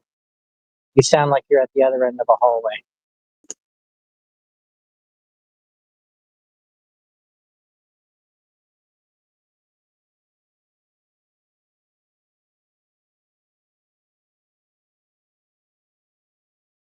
So you're asking, how does the planet look like in your opinion? Well, it's not a planet.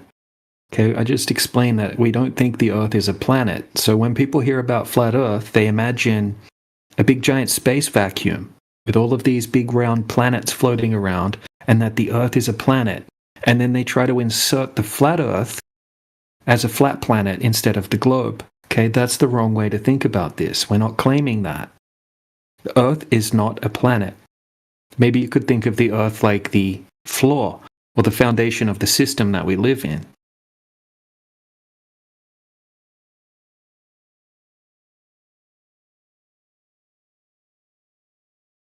To the best of our abilities and knowledge and observations, that's what it presents itself as. The foundation or the floor that we live on.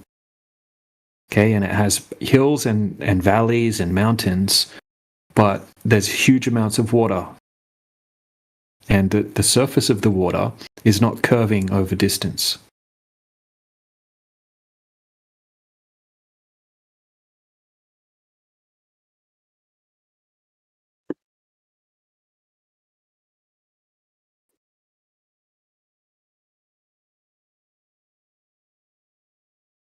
Hello. Hello. What's up? Hi, guys. Hello. Welcome. What's going on? Not much, man. We're just running an event, and we're looking for someone who measured that the Earth is a globe throughout history. It's like a challenge. It's like a challenge for people that believe the Earth is a globe. We're trying to find out if anyone actually measured the Earth to be a globe, because when we go out and measure the surface of the Earth, it's completely flat. and we can't find any curvature. And I'm talking about over the surface of large bodies of water.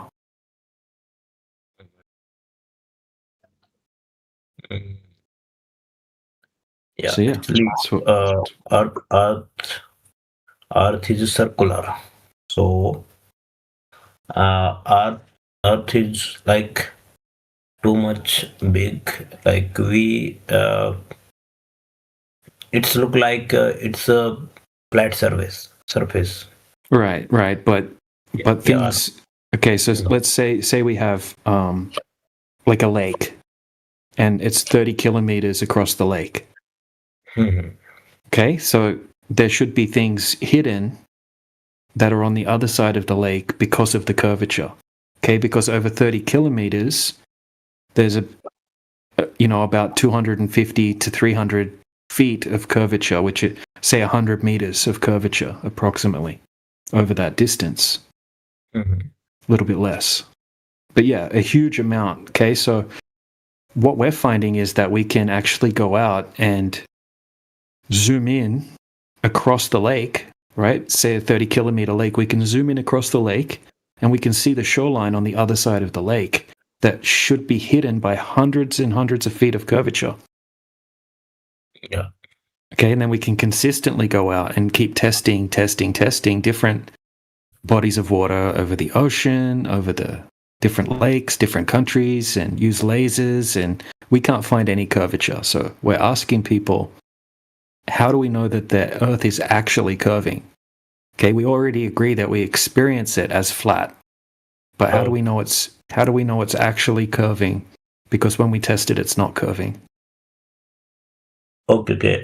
Actually, thing is that, like, if you look at your body, like, look at your hand, your face, your arm, your leg. So, are you feel like they are like simple? I suppose that we are just taking an example of one finger, right? So it's look like it's a circular, like a cylindrical shape, right? If we zoom it with some microscope, high level microscope, after that you can see there are a lot of hidden structure inside in our body. You can say there are structure of our finger is look like there are like lot of Yeah, I know what you mean. thing like yeah, like Look, bro, I know what you're saying. Right, but this is the thing, right? This is the thing. If no, I get what you mean. Yeah. But when we test the Earth, there's no curvature where there would have to be curvature. There should be a certain amount of curvature. We can calculate how much curvature there should be over a certain distance, and then when we test for the curvature, there's no curvature. Just like your thumb, right? If you were really small, right, like you said, and you thought that you were on a flat thumb, right, you'd still be able to test for the curvature. Okay, so over a certain distance, it would still be curving. So things would be hidden by the curvature, but that's not how it works when we test the Earth.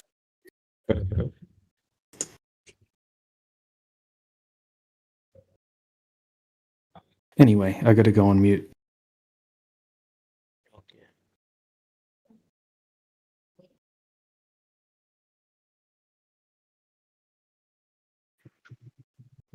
why other people are silent? Some of us are just coming online. It's a beautiful full moon out where I live right now.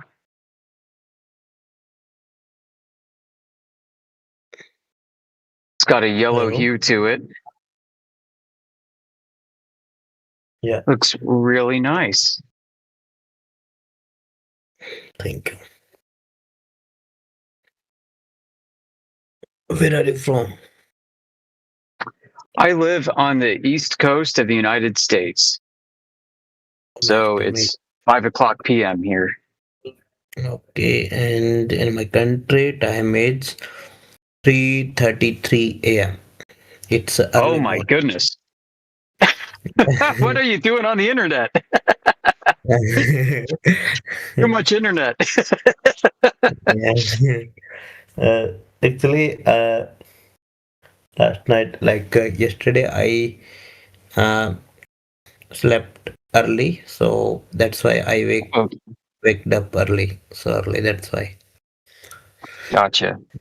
And then yeah, and after that, I thought like I should go here to speak with people, and after spending 1 or 2 hours, then I will start get ready for my office. Great. Great. Yeah, this discussion, flat earth, Yeah. we talk about everything. It can get very technical. And it's probably one of the more difficult topics English learners to get into. Yeah. Actually, this is a very good platform for the interacting with peoples. There are a lot of peoples. They belong in a different country, and if we in a real life we get an opportunity to meet with new peoples, so uh, it is very helpful for us. It's a virtual environments where we are interacting with peoples. So they have a different accents, they have a different way of speaking. So here, if we do some practice, then we are making ourselves ready to face that type of thing. Exactly. Our world is so interconnected. Every job is turning international in some way. Actually, nowadays, from for the last 10 years, word is more integrating with different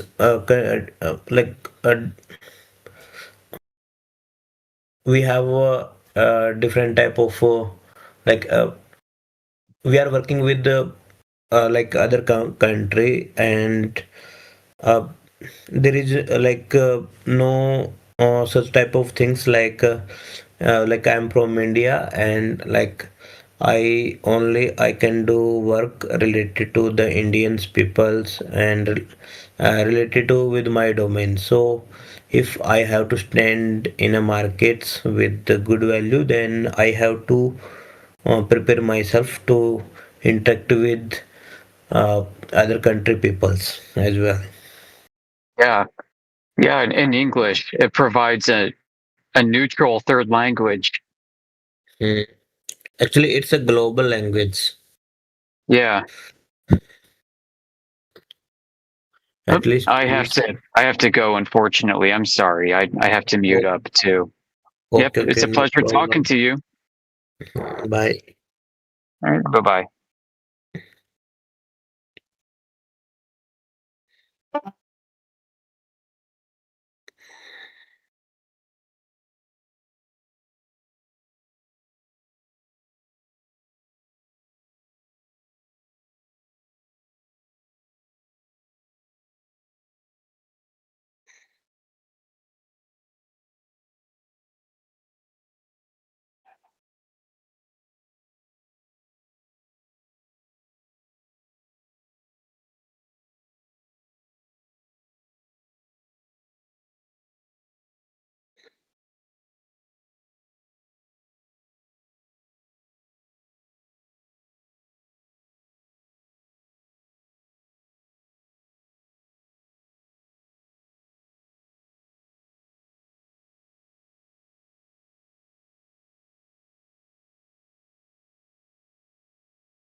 Got another live one in chat, folks.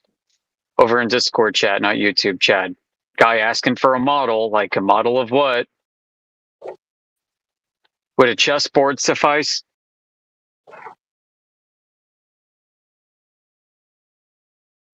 You guys got no model of flat Earth, so therefore the Earth is a globe.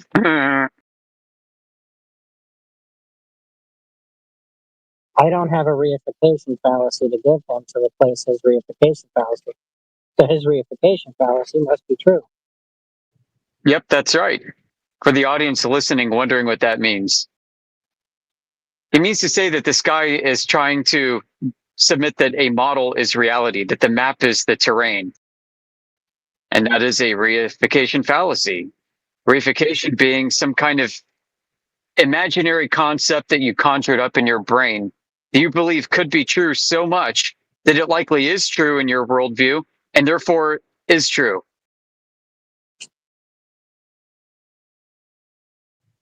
And that you operate under the presumption that it's true until shown otherwise. That is a reification fallacy.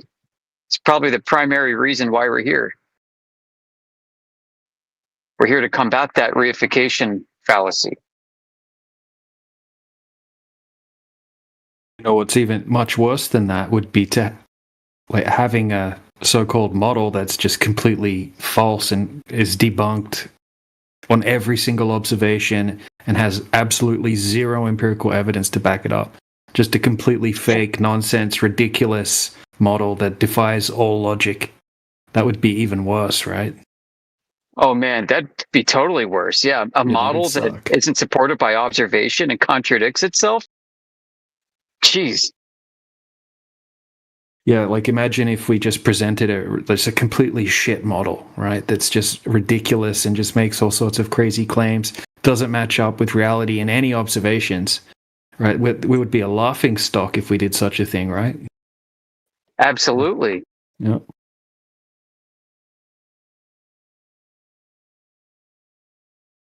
And then comes the question, well, what do you want us to model?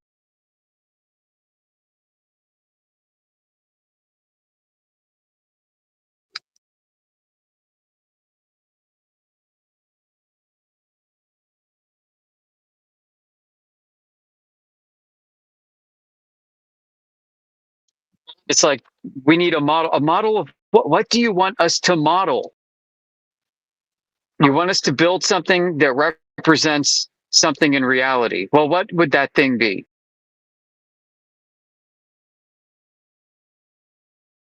Yeah, well, we could easily model aspects of the Earth, right? Like we could just get a body of water, like a little model of how water works when it's in a container. Oh, like and a then cup. we can test the model. Yeah, we can just keep scaling it up. Just keep scaling it up and up and up and up and up and up and up. But they think if you take a cup of water and scale it up that you don't need a cup anymore. Yeah. You could just have, like, if you make the cup really big and just like a round cup, then the water could be on the outside of the cup. Oh, right. It's freaking space magic. Yeah.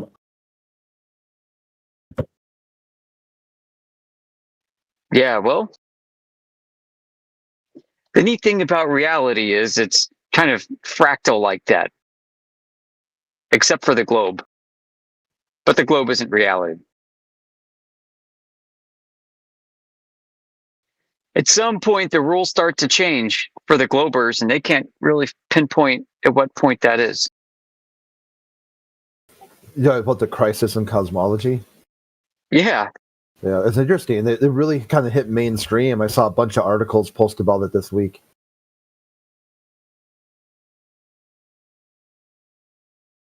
Like the current idea is that somehow, at some point, once you leave the solar system or, with the galaxy or the galactic arm, new set of physics keep, new rules and new sets of, whatever, dictate movement.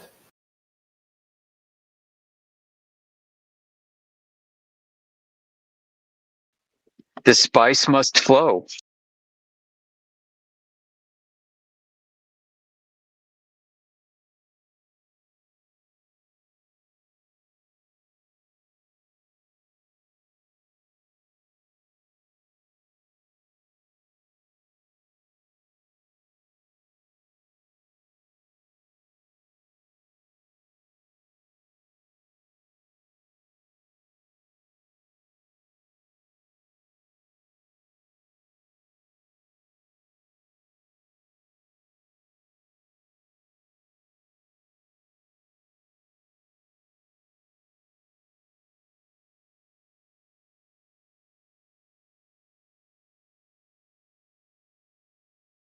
Yeah, YK, we're giving you all the facts, right? Large bodies of water require a container, and they don't curve over distance.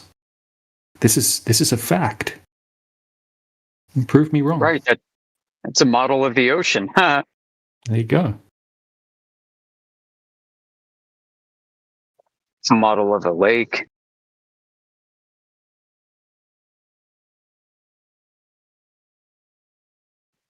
At what point do you invoke space gravity, Glober?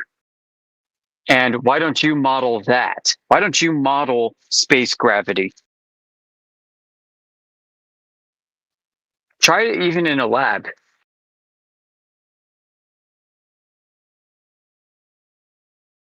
Yeah, model us a ball that's spinning and floating and covered in water. Model us that in a vacuum chamber in a lab. Go ahead. Yeah, show me your model.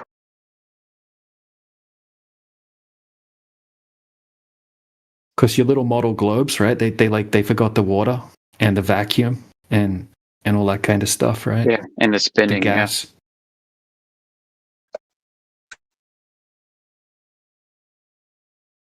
And they have water in a vacuum. Yeah, yeah. Yeah, water in a vacuum. Crazy. Just that would be amazing.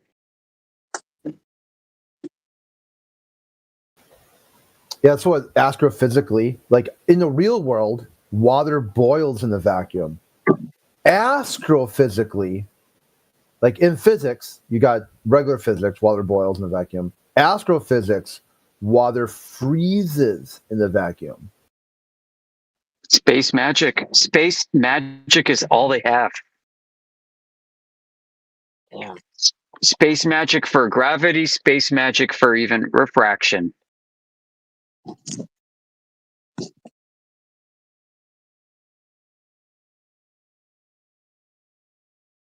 But don't satellites prove it, Flurf? I know what satellites are. It's a light in the sky that you see at night. Ugh.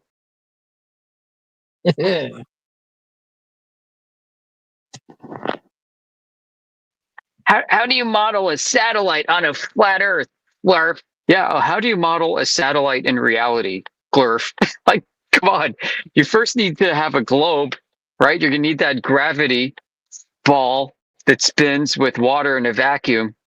And then you can model the satellite around that. Yeah, good luck.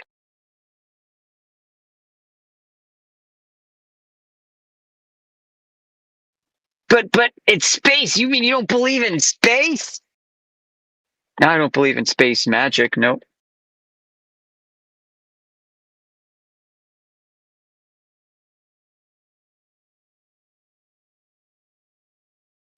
But MC Toon told me to ask you for a model, and if you can't produce one, then I win and you lose. Ha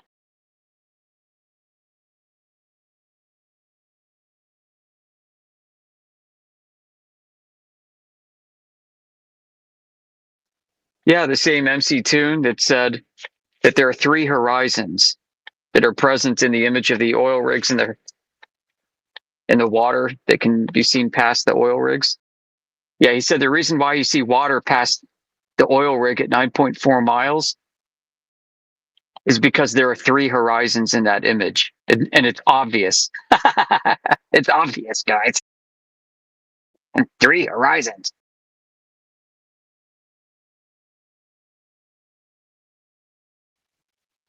The globe will give you as many horizons as they need. That's hilarious. Like, I'd like to challenge him for the definitions of all 3 of those horizons.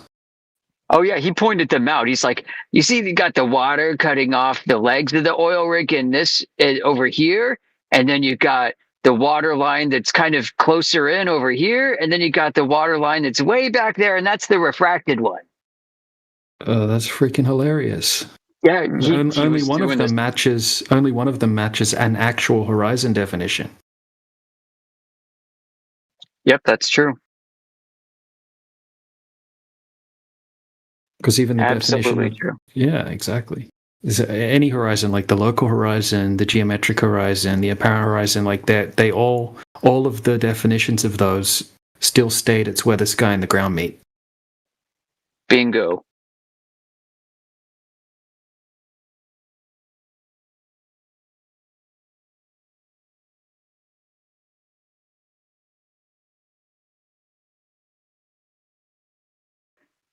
Yeah, and you can model that on a flat surface.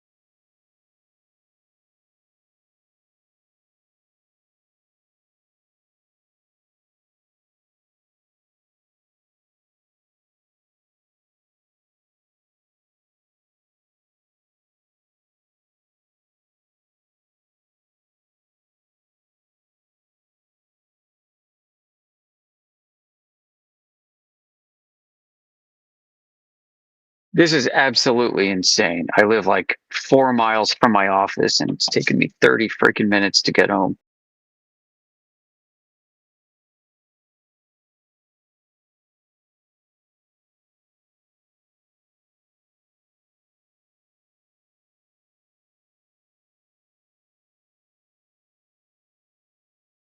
Well, more time with us. Yeah.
Hello, my friends. Shalom. How are you? Hey there, BB. Fine. I am fine. Do you like me? I like you. I don't like you. Because I don't know. Good day. You a man? You a man? I'm a man. I like just women. I like just women. My country, we have 50 catapults waiting to invade your country. My country is the Morocco.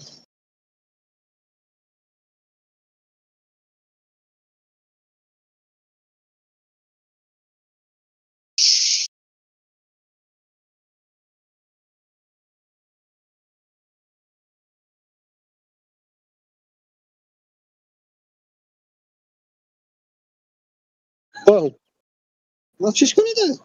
لا شو اسمع كويس. على طول. هذا ما فيش.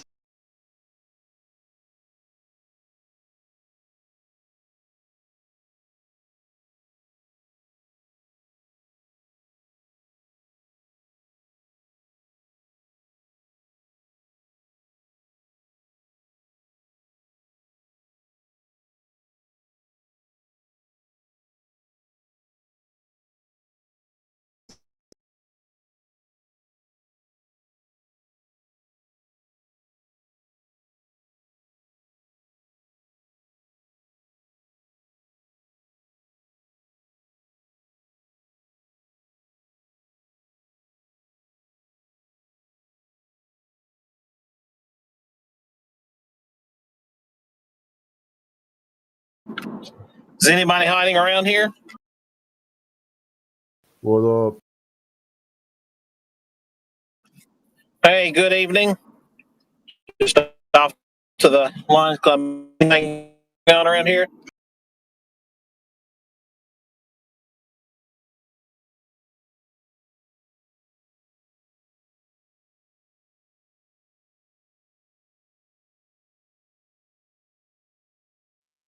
You say Lions Club? The only ones lying around here are the Globers. Showing. Hang on, say that again, Yoder. I said, did you just mention the Lions Club? The only ones lying here are the Globers. Yep, no doubt. I'm going to a different kind of Lions Club. So it's kind of fitting to start at a Lions Club here and then go to a Lions Club based on service. So that's an interesting transition. What's up, guys?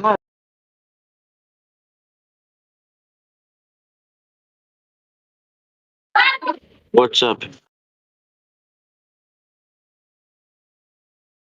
The sky. And didn't Leonard Skinner write a song about the GT that you can hide your lying eyes? Ding. What's up? What's up? What's up? The sky is up. What's your name? Crit. What? Crit. I don't understand, bro. What's your name? Crit. Crit? Yes. It's a pleasure it's a pleasure meeting you. To meet you. It's a pleasure to meet you. Pleasure to meet you too. Did you know the Earth is flat? What are you doing? Did you know that the Earth is flat? Flat? Yeah, the Earth is flat. Did you know that? What does mean flat? Good news. What? Earth is not a globe. Earth is not a ball. It's flat. Flat ball. Not a ball. It's flat. Okay. Well, that worked.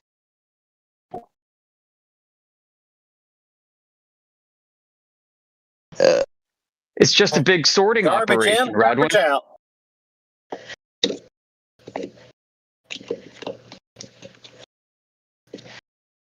I'm playing the piano. No. Play the piano. And she's just reading any random word.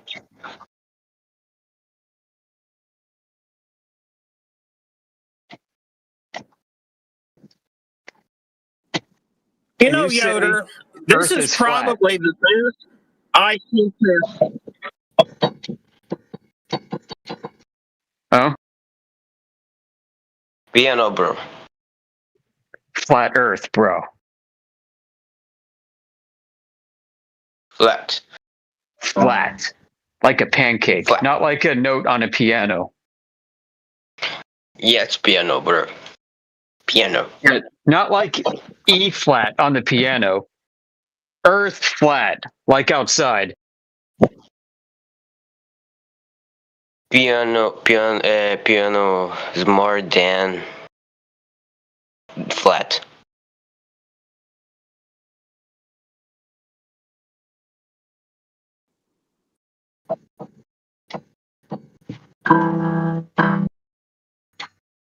Can you make a flat Earth song for us?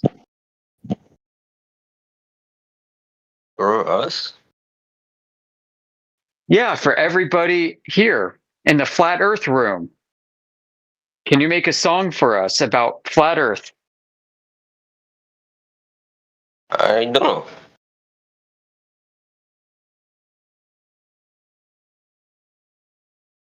My English is very bad, bro.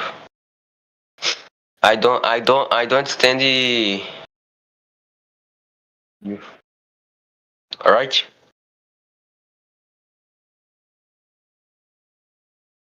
All right. Oh no. He live in the chat. I'm sad. I'm sad, bro. I'm cry. I go cry. Tell your friends that the Earth is flat. Flat. I don't like flat. flat.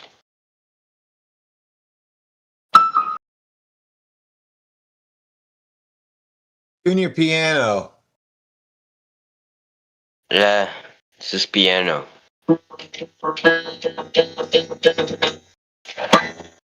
You can tune a piano, but you can't tune a fish. No, you can't. Fish? Dude, I feel like I'm on drugs right now.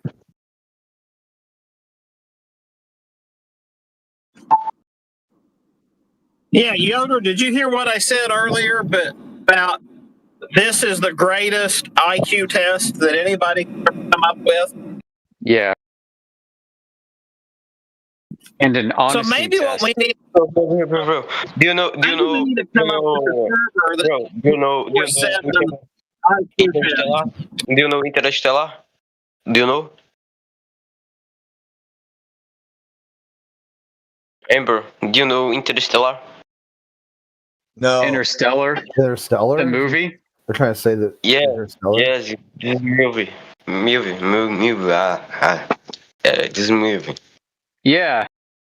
Interstellar is wrong because Earth is really flat. Earth is not a globe. Okay, I'm play here now. No, I'm play. The song from Interstellar? Yes. 1 minute. I play the Interstellar. Interstellar? This is pronunciation. Interstellar? Oh, or Interstellar. What country are you from? You must have learned a new word. Brazil. Brazil. Brazil, there are tons of flat earthers in Brazil. What? Yeah, Brazil has more flat earthers than any other country by population percentage. There's a Brazilian of them.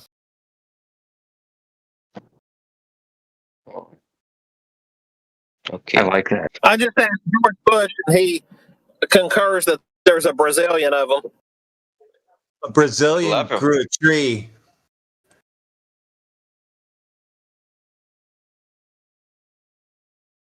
Brazil is very good.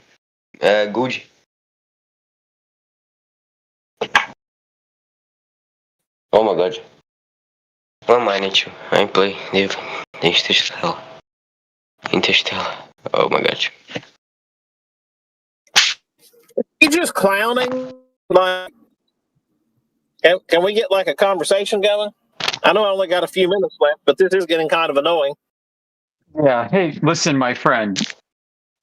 Why don't you listen to the conversations that we're having? And you can practice your English that way. This is Hey, a guys, very advanced topic. Very advanced in here. Listening, guys, listening. Yeah, that's right. So you're welcome to listen. All right, Barrington, what's on your mind, brother? Well, I just was thinking that, maybe we need to make a server called 24/7 IQ Test or the channel somewhere, and then we'll bring them by and rank them up and tell us by not agree that the Earth is flat, but by their ability to consider what we have to ask them. Okay. Not a bad idea. We need an exam. We need more than just the triangle test. Hey, Radwin, did you get the PowerPoint presentation on triangles? Yep, I do. It's awesome. It even has references in the back. So if the Globers get confused, they can go to any of those links to learn more. Yeah, I saw. I downloaded it. Professional. I'm starting to chop it into the... Professional. Start chopping it in. I gotta get rid of you, dude. You're just... I don't know what your deal is. So, yeah, I'm gonna start chopping that into the triangle test. it can be labeled like the 5-minute cram exam for the triangle test. Here, study this for 5 minutes. Yeah, I'll give the Holy shit. I'll give the presentation, then I'll give the triangle test. That's great. It's like a check on learning. Might need to make screen captures so they can just be dropped in like pictures. Just send them like Peppa Pig shapes. Oh, have you seen this? Have you seen this yet? The triangle study guide. It's freaking hilarious.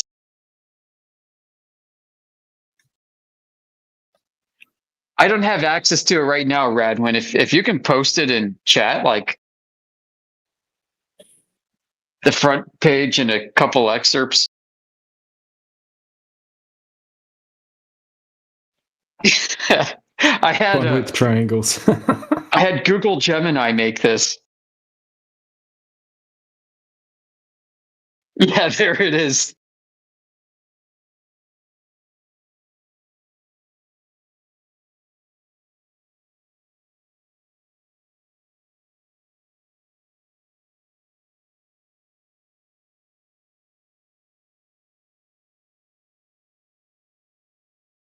YK, you should join VC, my friend. Have a chat.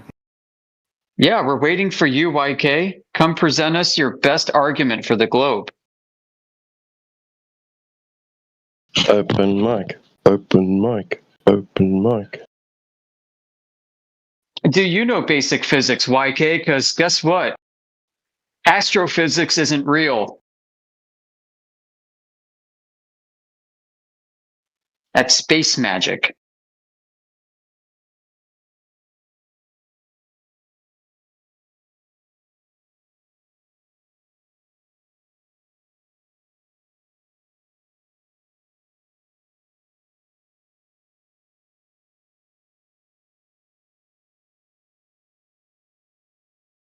Space magic, guys. That's all they've got.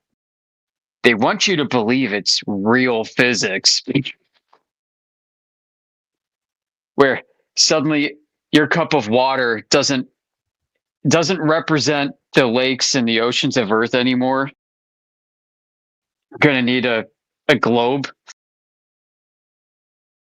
You scale it up, you scale it up, you take that cup of water, you keep scaling it up to the size of a skyscraper, you scale it up to the size of mountains.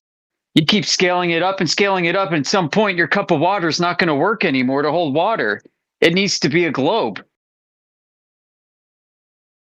And then at that point, all the gravity holds the water to it and stops it from releasing into a vacuum. It's amazing. Physics? Like, you really want to talk physics?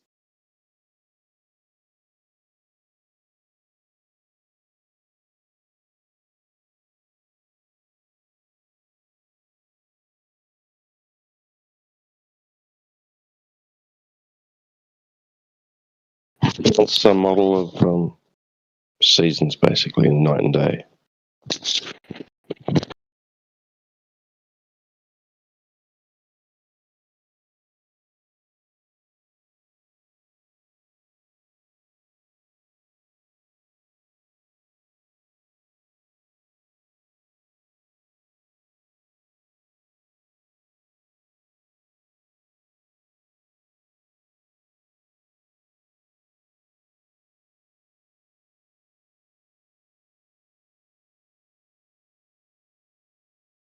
It's like, if you like models so much, then yeah, do exactly what we said and make your globe model. I want you to model axial rotation in a vacuum with water stuck to the outside of a ball in a laboratory.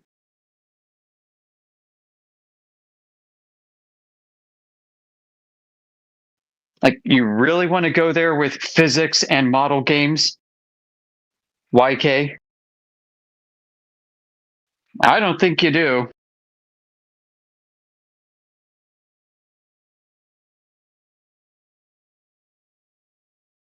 And he's saying profound things like, visible light can't pass through solid objects. Wow, so smart.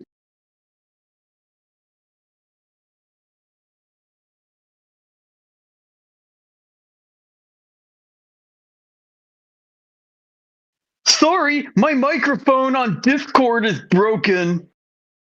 So you just get to see me text.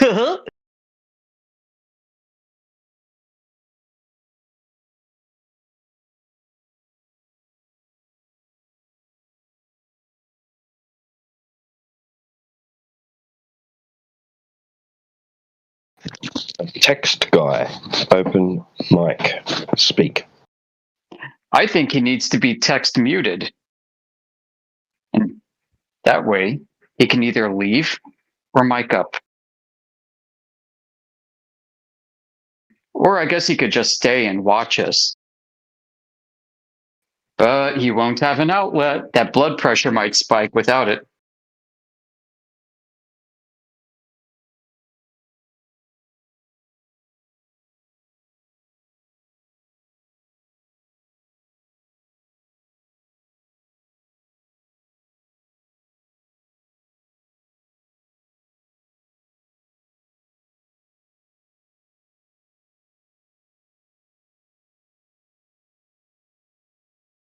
He says he will open his mic if we explain sunsets.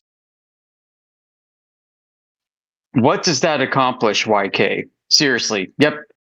Time for you to go on text mute. Yeah, sunsets only work on flat Earth as we see them.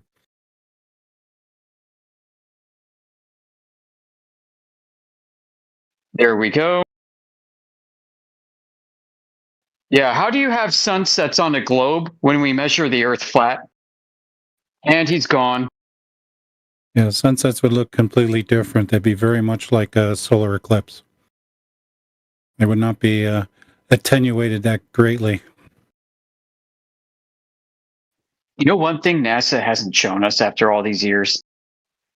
It's images from space showing that transitional boundary where the colors change from blue to red across the Terminator line.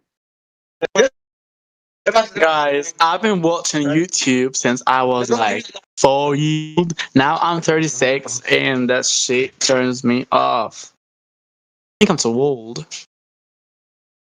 Yeah. Yeah, you feel me, the burger? Yeah, you green man? Yeah. I love man. that man. In Yeah, YouTube I love fertilization. That's right. Yeah, that Batman is so good. Yeah. Oh, hell no.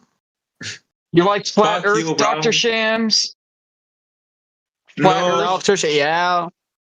So, Earth, I'm on the meditation Earth. هي انضف من الدوفين انت عندك حاجه؟ Merry Christmas, everyone. Hope you're having a good time and family time are good. Oh my god. Yeah, man, it's a good time on Flat Earth. Go tell your friends, go tell your mom the Earth's flat. I'm a slut? I'm not. Go tell your mom that the Earth is flat. Oh my god, I was talking with my friends about that shit. Yeah, I was talking to my friend. I was giving them a proof that Earth is flat.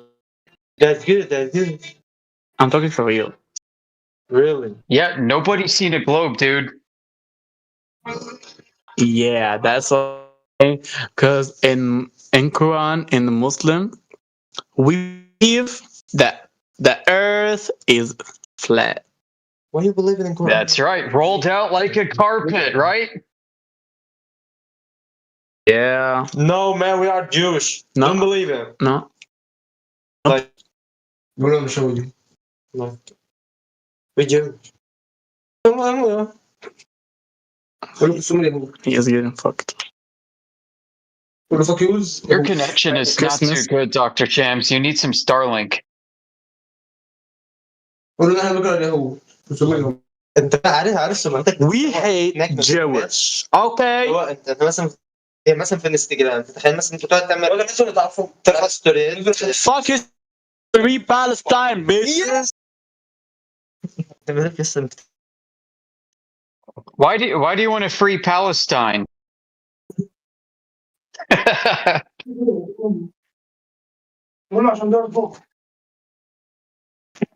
Egon. Yeah, that's right. Mossad has entered the chat. Someone said there. That's kind of funny. Ain't that the truth? Hey Mo, you're hot micing, Chief. So if you could solve that, or I'll probably have to solve it for you if you can't.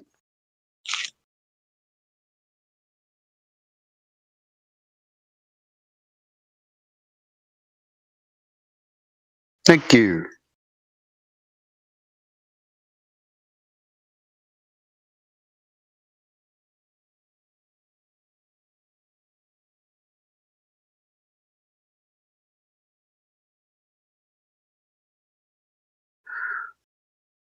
Mo, how's your English? Do you know the Earth is flat? The what? The Earth is flat. It's flag. Flat. F-L-A-T. Flat. Yes. Not a globe. Wait. Yeah, Earth is not a ball in outer space. Earth is a flat floor of the universe. Yeah, do you mean what's my liver? You mean my liver, right? No, dude, we're just telling you the truth. We're telling you the truth about your world. Your world is a flat Earth, not a globe Earth. My wall. Your world. Yeah, the world is the floor of the universe. Lag.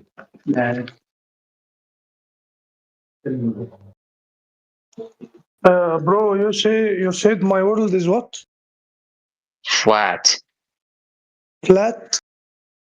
F-L-A-T, flat, like a table. You mean like a department? Or what? Yeah. Yeah. Flat like the floor. Yeah, and what? And what that means? Or the Earth is flat. The Earth is it's round like the floor. It isn't round. Yeah. Yeah, but bro, I didn't study these things. Really. Okay. I am. So you can explain. You can explain it well, and I will hear from you. Okay, sounds good. So I'll speak about it. When we go outside and we look upon the water of the earth, the water lays flat and level, horizontal. The water doesn't curve around a ball in outer space. The water at rest is level. Nature is the true reference for how we build things. It provides our ability to build things vertically with respect to horizontal surfaces. And everything that we build vertically is parallel to each other and perpendicular to that horizontal reference. There is no curvature around a ball.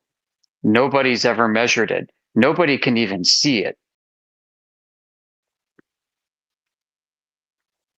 The reason why people believe in a globe is because they were told that there's a globe to believe in.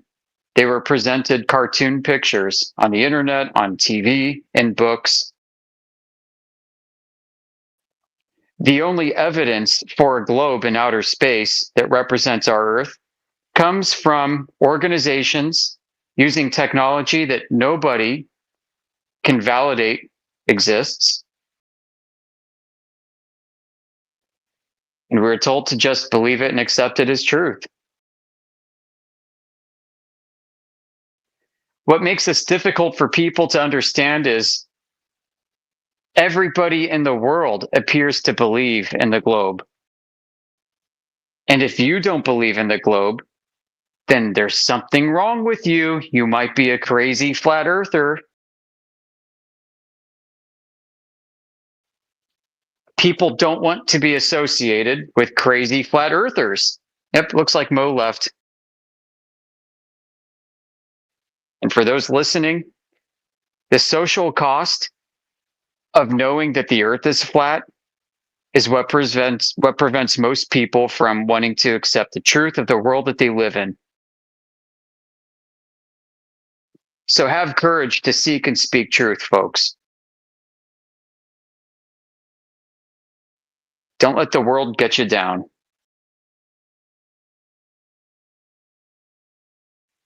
Tell your mother that the earth is flat today.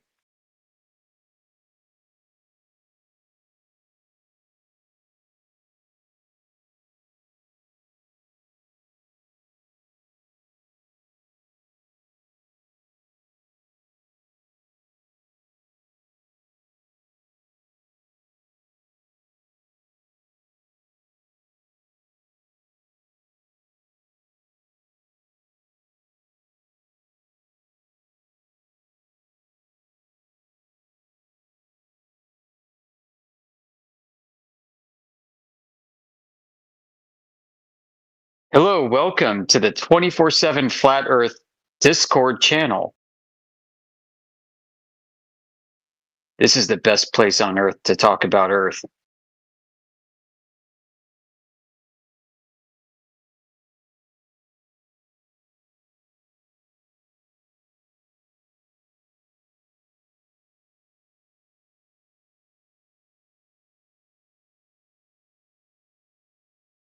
You know what's funny is they've never actually measured the globe. They come up with the globe in their brains. They conjure an image of a ball in their heads. And then they take real world physical measurements of a flat Earth. And they say, you know what, these measurements can't be right. We got a margin of error, you know. And well, it just so happens that the globe fits within the margin of error. So let's just accept that margin of error, folks. And you know, it's even funnier. Like over time, technology got better. So the physical instrumentation for measuring the Earth got more precise. And those margins of error started to narrow. And suddenly the globe didn't quite fit within those margins of error anymore. So you know what they do?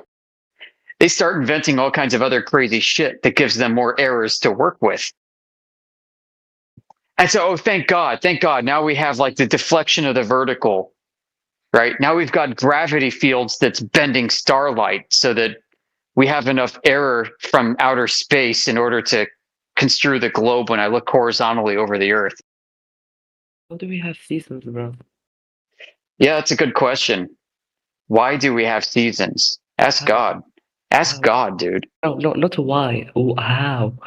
Oh, how? How do we have seasons? Because the sun moves over different parts of the Earth over the course of a year.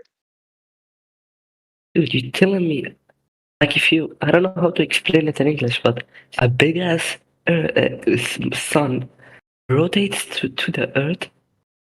Well, it doesn't look that big in the sky. Nobody knows what it is or how far it is. No, it's 400 moons, I guess, away. Well, yeah, says who, right? I mean, how do you measure that? I use meters. Yeah, somebody used a meter stick in outer space, no. right? I thought like you said like photometer. Yeah, like a ginormous meter. Yeah. And look, nobody's actually measured these distances. The distances that we have available to us in outer space come from ratios. Yeah, using the moon. And the assigned distances are arbitrary. Hello, guys. Hello. Hello, welcome to 24/7 Flat Earth. So the question on the table is how do we have seasons? We've got a sun that moves its course through the sky, And it moves between points in the sky called the Tropic of Cancer and the Tropic of Capricorn. These represent the furthest migration of the sun in the sky over the course of a tropical year. The midpoint between the two is the celestial equator. Okay. Yep. So that's how the sun migrates its course through the sky, giving light and energy to different parts of the earth at different times throughout the year. Okay. But first, what type of flat earthers are you exactly? Empirical rationalists. I don't know. Or rational empiricists. What does this mean? I mean, well, we use reason and evidence. Yeah, I know you use reason and evidence, of course. What else you can use? I mean, precisely. What do you mean, what kind of flat earthers are we? What does that mean? As opposed to esoteric flat earthers, right? Who use chicken bones and tea leaves. No, I mean, most of people think the Earth is flat, and the center of the Earth is the North Pole. And no, the rest is, okay, no, there's no center of the Earth. I mean, okay, so what type of flat Earth it is? How flat are we talking? It's one that measures flat. Yeah, we measure the surface, like Cyclone said. That's how we concluded that the Earth is flat. Now, where is the center of flat Earth? Hell if I know. Yeah, so if the Earth is flat, so there must be a center somewhere. Now, you've been presented an image of flat Earth. That is a globe map that was flattened out like a pancake. That's not what we believe. Okay, where's the image? It's not here. Well, right? It sounds like that's what you're thinking of. Okay, Maybe we should explain it to him in a high-level term. So, we're not claiming a shape or a layout or a size of the Earth. Okay. We're just pointing out that the Earth's surface is claimed to be covered in water to 70% of its surface. And that water measures flat over any distance that it can be measured, not curved, right? On the globe, the bodies of water, the lakes, the oceans, they have to be curving to match that ball, right? Yeah, of course. Well, when they're measured, they're not doing that. They're just flat. So whatever the size and the makeup and the layout of this realm that we're in, it's a topographical plane, not a ball. Yeah, but topographical plane has a center, right? Isn't it? Well, maybe. And if you can find one, you can let us know. But we're not. We're just pointing out. Oh, okay. This is the thing that gets me about this. It's like new people come in like, I have another explain the whole universe to me. Where's the center? How big is it? It's like, guys, we've done some groundwork. Maybe you can lend a hand. We're not here to figure everything out. We're just pointing out that it measures flat, so it's not a globe. That doesn't mean we have all the answers. Get involved. Help us figure some stuff out. Okay. Hear me out. What do you think about? Okay, I've encountered several theories like this one that I'm going to tell you now. It is about the ice wall. So what if? Holy shit! Yeah. Ice wall? Okay. What? Yeah. Okay. Have you ever heard of it or had any? Like in Game of Thrones? Yeah, kind of. Yeah, no. The mainstream, the militaries of the world and things will refer to the ice shelves of Antarctica as being walls of ice. Yeah. So what? Yeah. So like, there's footage of people that already went to Antarctica saying that there is already land beyond Antarctica. Yeah, those are the guys that told us about the ice walls. It's just speculation again, dude. Just speculation. So we can talk speculation, but we prefer to talk about empirical evidence, what can be observed, measured, tested, and known. Okay, right? You could spend all day talking about theories, but where's that going to get you? Yeah, I mean, there's nothing that says the opposite of this one. Like, what if really there's land beyond Antarctica? And some people also, I don't know if you don't mind me talking about Hitler. Yeah, no, that's not the topic. The topic's the Yeah. No. I mean, yeah, we're talking about the Earth because in Nazi Germany, and they went to Antarctica, did some bases. It doesn't matter. You sound like a crazy flat earther, dude. No, I'm not, but I've just heard some theories, and I think they're reasonable. And I saw that there's 24/7 flat Earth discourse, so I just came to discuss maybe some people that have more theories like this. Well, no, we talk about. I'm gonna burst your bubble, dude. Okay, we talk about laser tests, infrared optics, wave and ray models of light. We talk about metrology, which is the field of measurements. We talk about geometry and math. We love geometry, some calculus. Yeah, we're doing the science in here. And the philosophy of science. And the philosophy of mathematics, specifically. Yeah, that's although we do have a speculation Sunday where people will speculate on theories. We can do a bit of speculation, but so what's your position then? Do you understand that the Earth is not a globe, or are you on the fence, or what? Well, currently, I don't have a really clear idea, but I still think that the Earth is a globe. But okay, well, this is where we should start then. There's no point in us speaking for hours about theories about flat Earth if you think the Earth's a globe. So tell us what makes you think the Earth is a globe.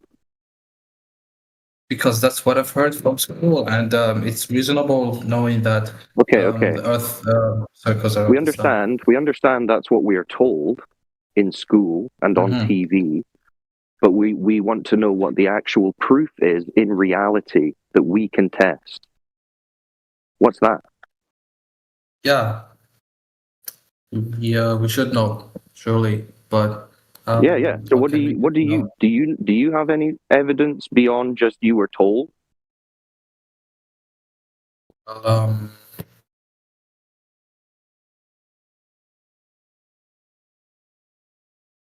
if not, then I don't know why you would say that you believe in it and that it makes the most sense if the only evidence you have is you were told it at school.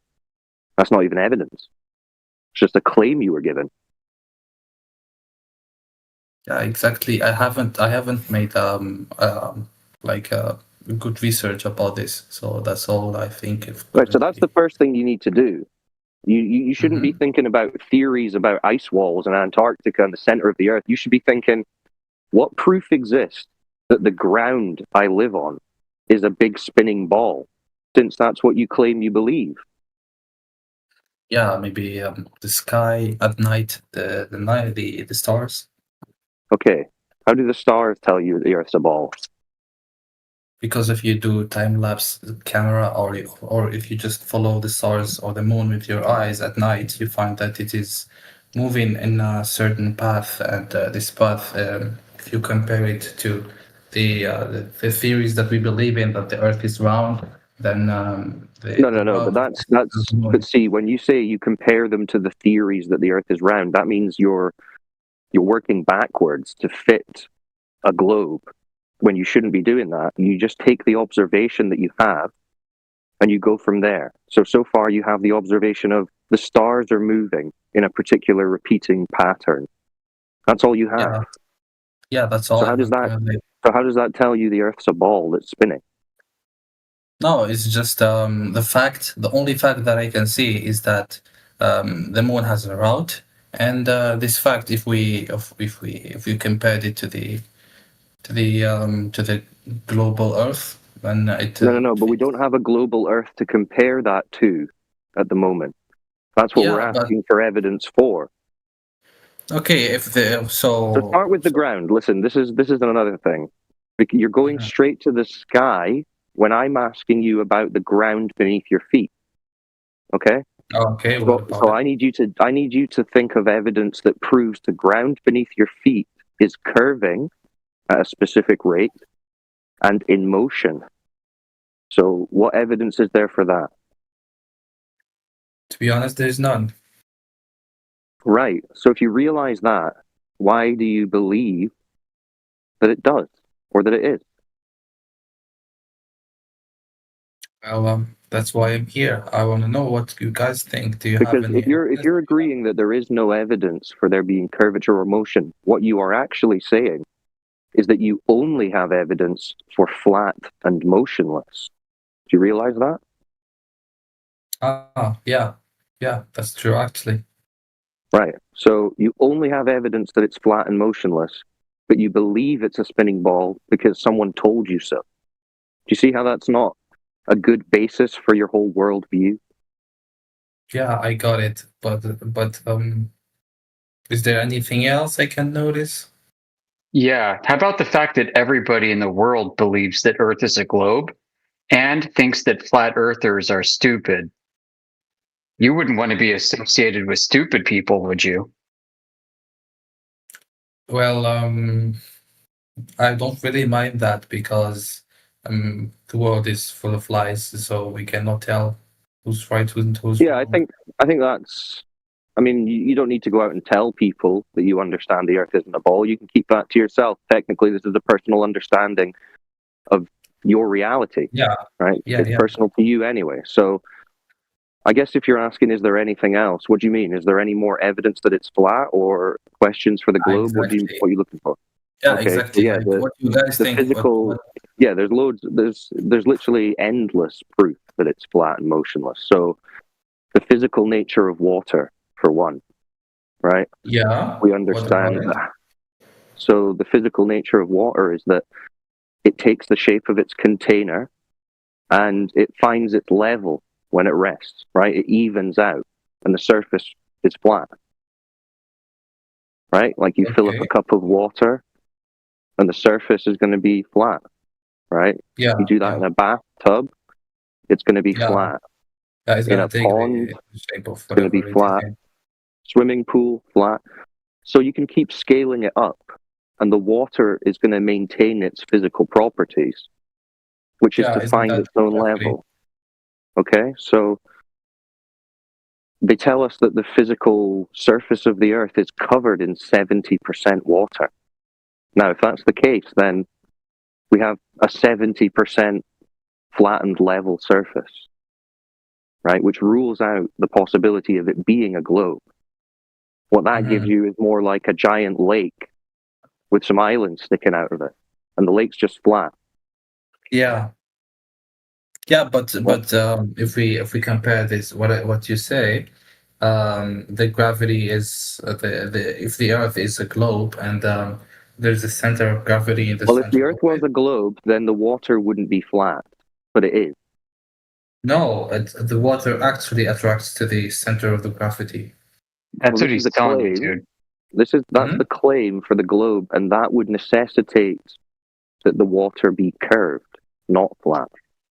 It would also mean that gravity overrides the way that molecules bond with each other to form the surface layer of water where it meets the air.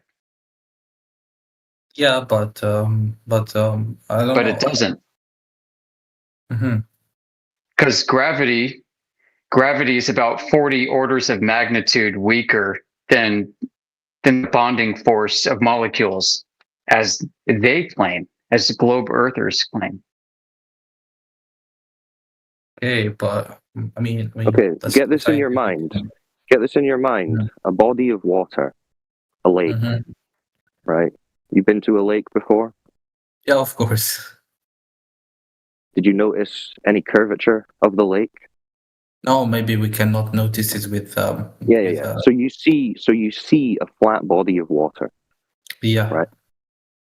So now imagine in your mind that water bends and curves on the surface. Okay, you doing that? Yeah. Yeah. See, that's what you have to do in order to believe in a globe. You have to force your mind to imagine that, because there is no way to experience it because it doesn't occur.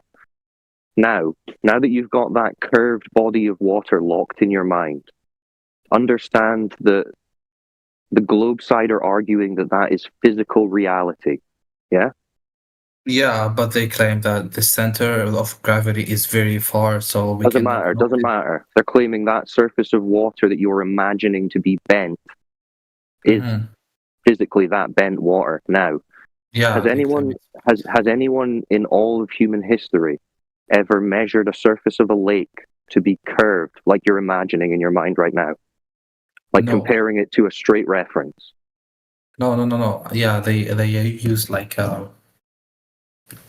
they use math like the lake is not curved. It is not curved, of course. No. They say it is curved. Yeah, they say it's curved, but when they measure the surface of they measure whatever they're measuring, they don't imply that it could be like. So you already know that they measure the lake flat. Yeah, of course. Right. I know it. So Yeah. okay, so you can't believe in a globe then. You must understand that the Earth's surface, being covered in 70% water, is flat overall. Because they're measuring the water to be flat, not curved.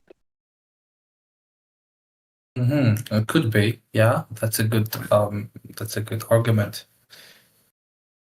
Well, it's a winning argument. It's a contradiction to say that the globe could be flat. It can't be.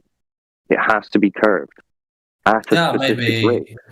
Maybe the measurement can't by itself tell us such thing, because maybe they're the measuring that they are doing is not 100% true, and it's only. No, they say it should be measurable. The numbers that they give us, it should be measurable. It should be detectable. But when people go out, it's not. It's not there. Yeah, but if they measure it like if they measure it like the Earth is not flat, it's a globe, then the error margin is not so big. So no one's ever done that, like you just said. Yeah, that's true. So why has no one ever done that? If it is that. Maybe they have done it, and the difference is like a few liters. No one's ever done it.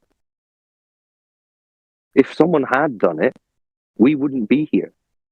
Why do you think we're here? Right.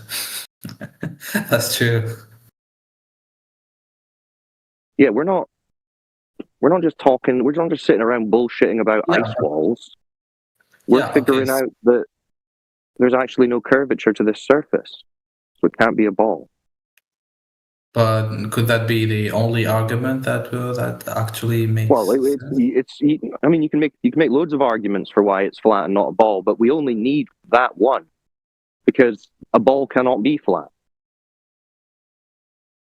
Well, and flat isn't a shape, so we're not claiming a shape of it. Like I said, we're just pointing out the nature of the surface is such that it cannot be the globe that they've told us. You understand? Yeah, that's right. Yeah, I understand. I'm gonna look that up. Okay. Are you on our home server, by the way? Oh, which home server? Okay, it's called 24/7 Flat Earth Discord. It's discord.gg/Flat Earth. Someone send this guy the link, and there's terabytes of information, PDFs, articles, videos, documentaries, that tell you the other side, right? Because you've only been told about the globe. You've never been presented any information that really contradicts or challenges that. This is one of the few places. This is one of the few places online that you can go and actually research that information. So someone will send you the link, and when you join it, scroll down to the additional information sections, and you'll see all the rooms, which are alphabetized, and it covers all the topics that you probably want to know about. So, okay. Can someone put it on the chat?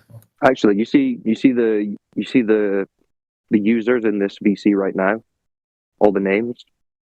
Yeah. You scroll to the top, and there's 2 YouTube bots. Yeah, because we're streaming live to YouTube 24/7. Just so you know. 24/7 live. Yeah. So click on one of those accounts, and you'll see a link to the server. on the Flat Earth. So there's one that's Discord / Flat Earth, right? Click on that and join it. Ah, cool. I'm in.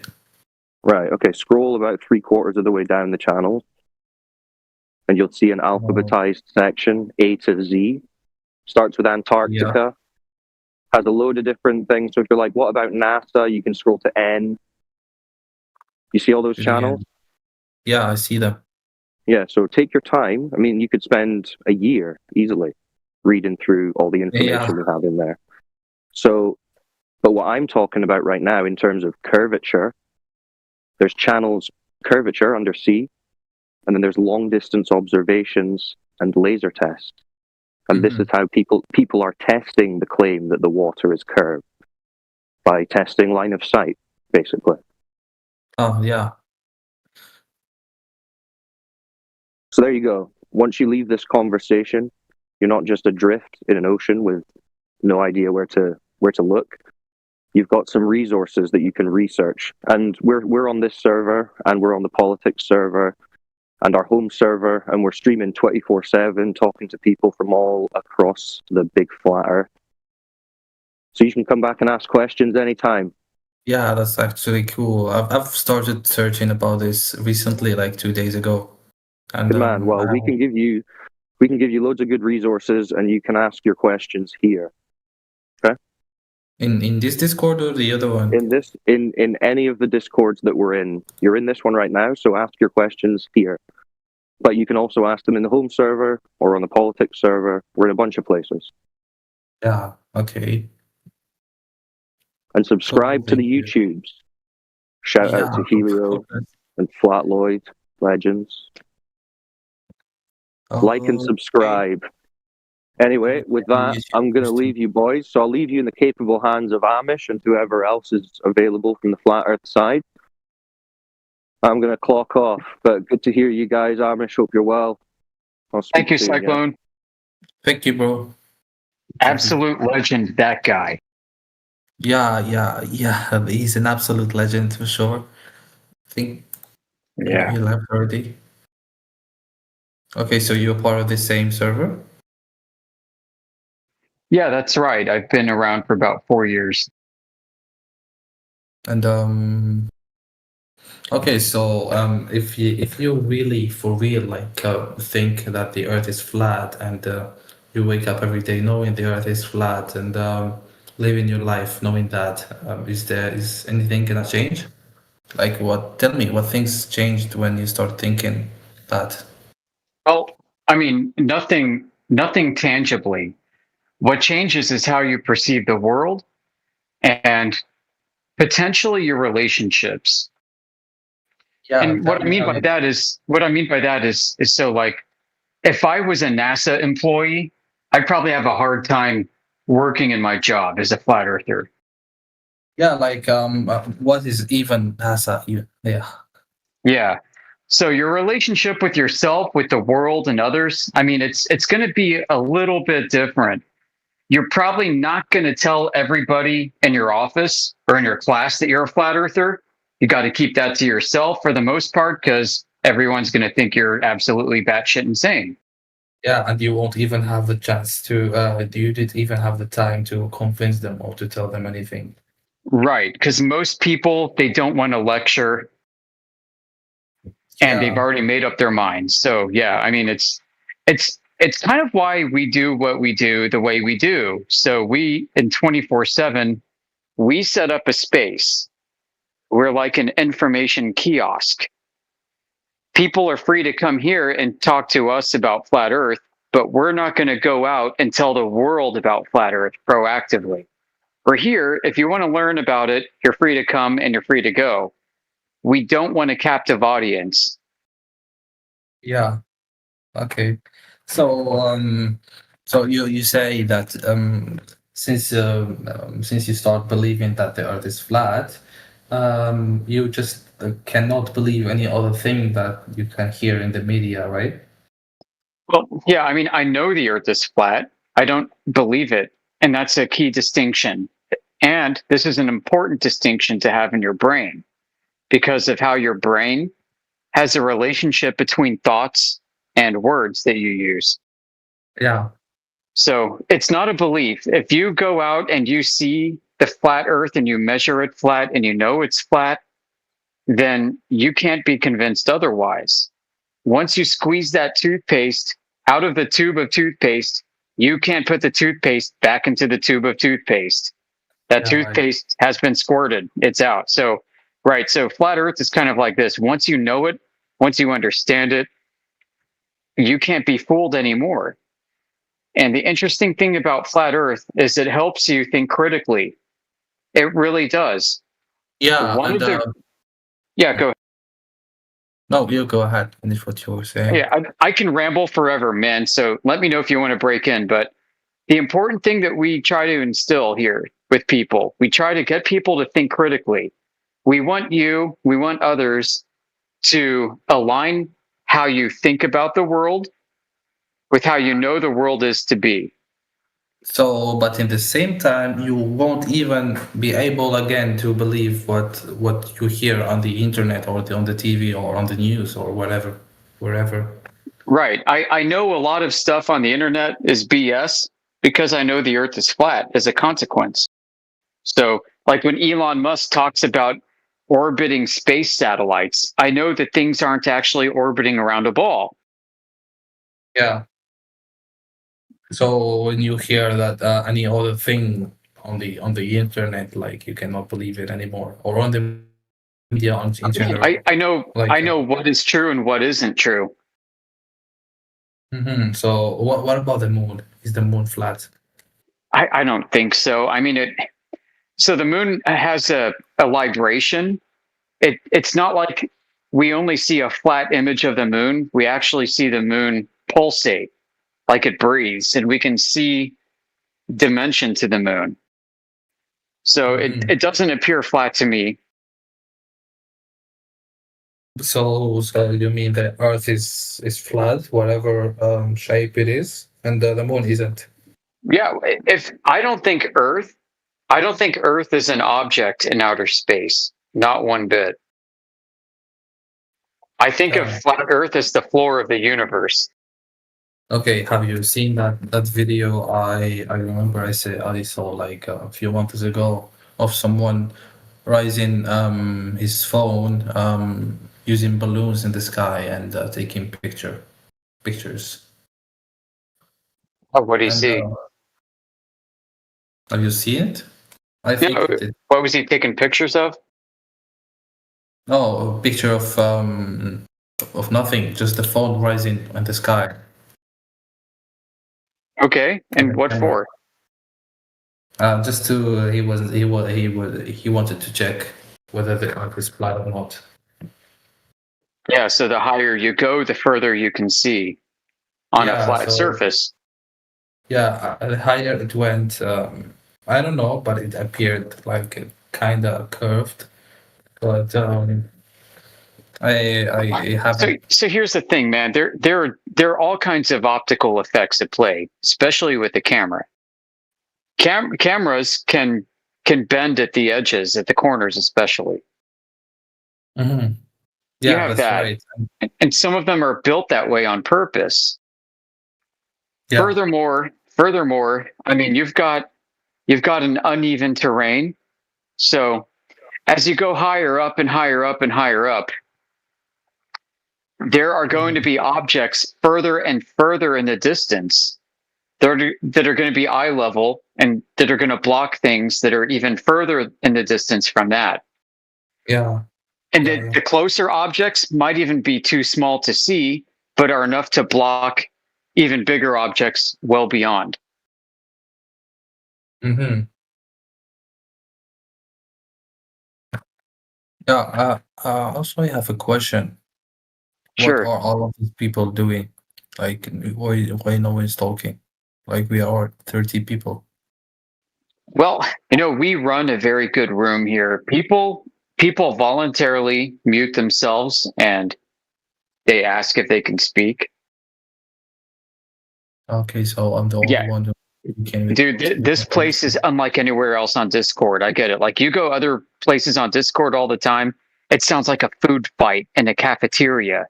It's like everybody's talking over each other.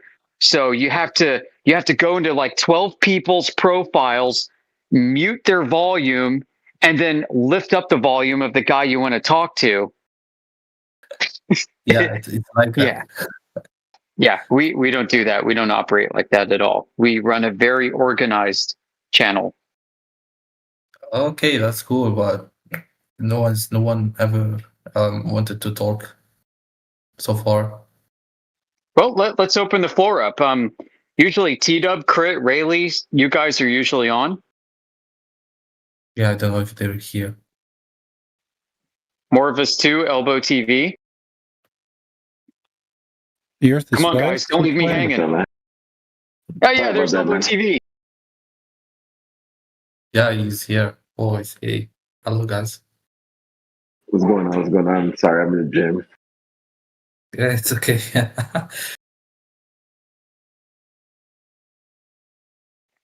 Elbow TV's been around a long time. When I was new, Elbow TV's already been around. Oh, he's so nice. Yeah, he's been in this a long time. A lot of these folks in here are way older than me at this. Okay, so are we free to talk about anything now, or is there anything specific subject you're talking about? I mean, we talk about flat Earth. We avoid topics that are controversial because we live stream. We have YouTube bots in here that stream to YouTube. We have bots that stream to X, Twitter, Rumble. Yeah, I can see that. So right, so we have to be careful about terms of service violations. Are we live now? Yeah, we are live all over the world. We're live. Okay, hello YouTube.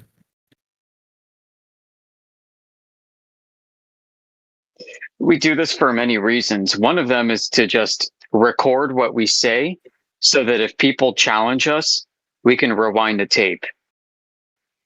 Okay. Secondly, we are building a massive database of evidence for flat Earth. Mm-hmm. And all of it is in YouTube? Yeah, multiple YouTube channels, 10 years, 24 hours a day, 7 days a week. Nobody has been able to prove that the Earth is a globe.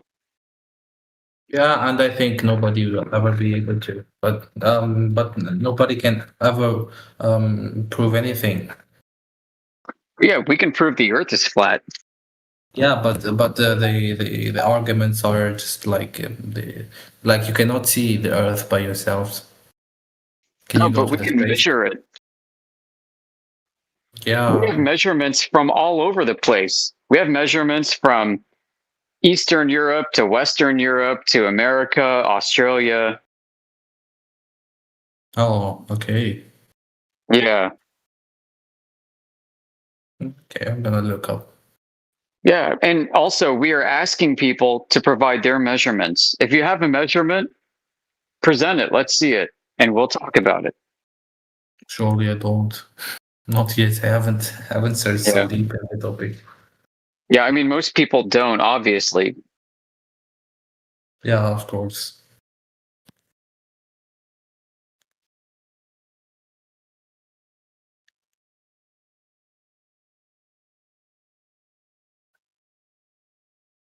Yeah, it's sad that our YouTube bots here haven't even got 1 million views yet. 2,170 videos. On YouTube?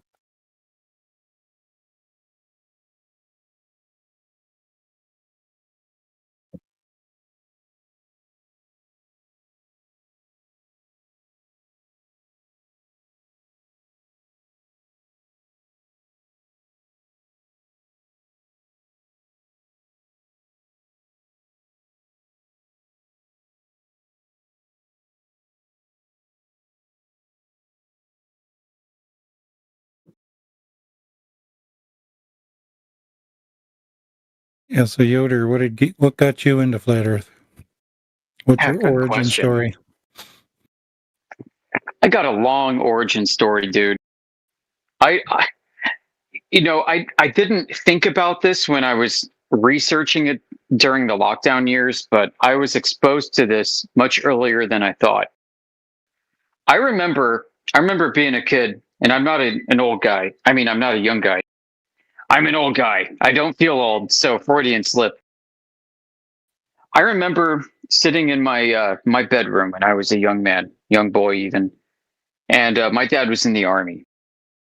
And he had all kinds of crazy field manuals and stuff. And I remember picking up one on orienteering, navigation. I forgot what it was called, which one it was.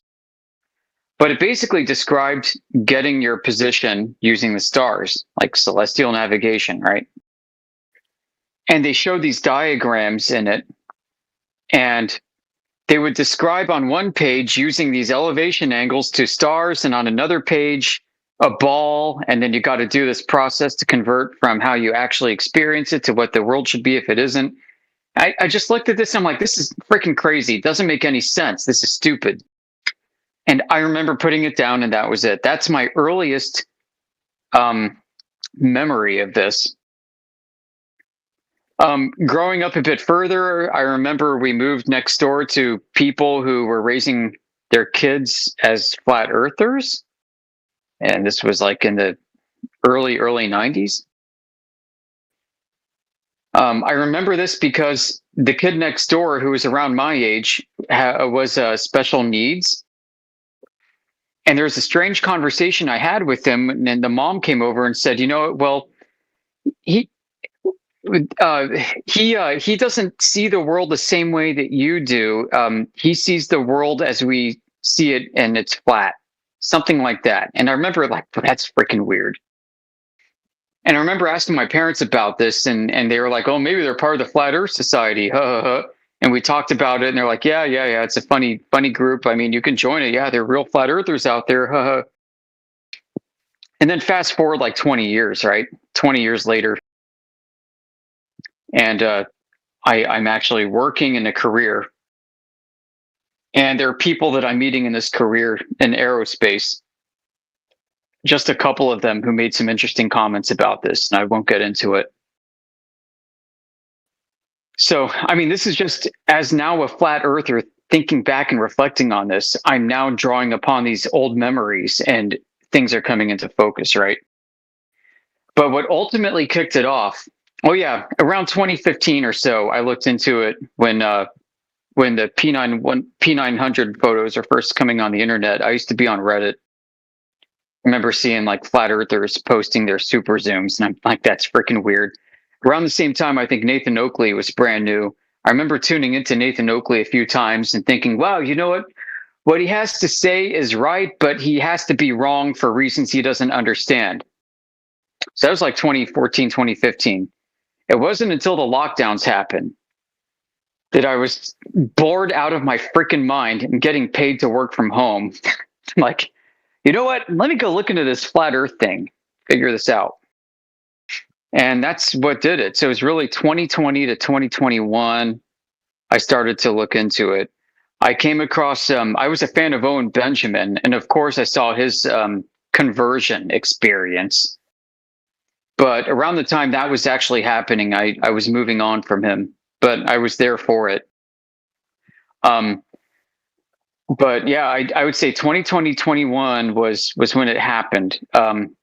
Owen Benjamin actually mentioned Whitsitt, Austin Whitsitt from Whitsitt Gets It, and said, yeah, he's like a super sharp dude. And I said, okay, I'm going to go check out this guy. And I found his channel. I found his channel on YouTube around the time that he just started his masquerade tour on the US, where he took an RV and went from like coast to coast or something. He went all over the United States with an air horn and a camera and recorded himself talking about flat earth in public like a street preacher during the lockdowns. I thought that was absolutely epic. And when I was watching this, it freaking blew my mind. And I'm like, you know what, there's got to be something to this. He mentioned 24/7 flat earth specifically on Discord. I didn't even know what Discord was. I looked it up and I downloaded it and I logged into Discord and I came to 24/7 flat earth on Discord. And that's how I got into this. That's my origin story. Oh, so you're from the US? Yeah, I live on the East Coast. Okay, nice to meet you. So, what you doing on the English Hub? You, I mean, Yeah, I'll tell you. So 24/7 Flat Earth, we're a community on Discord. I think we're the biggest Flat Earth community, 30,000 members. The owner of the English Hub, the owner of this place, Vivek, he's a Flat Earther. He asked us to come here and he set up a room for us. Oh, okay, cool. Yeah, shout out to Vivek. The owner of the server himself. Yeah, his wife too. His wife's a Flat Earther as well. Oh, I never knew this. So, okay, so there's a good amount of people believing it. Yep. So we're I think the #1 channel in this server. We also have a place in the politics server, the biggest politics Discord server on Earth.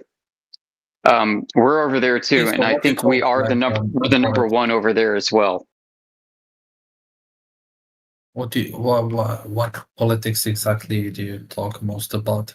We don't talk politics. So we are in discord.gg/politics, and we're the #1 channel. And we just talk about Flat Earth. Like, we don't talk about politics. We don't talk about religion, but we're the #1 channel.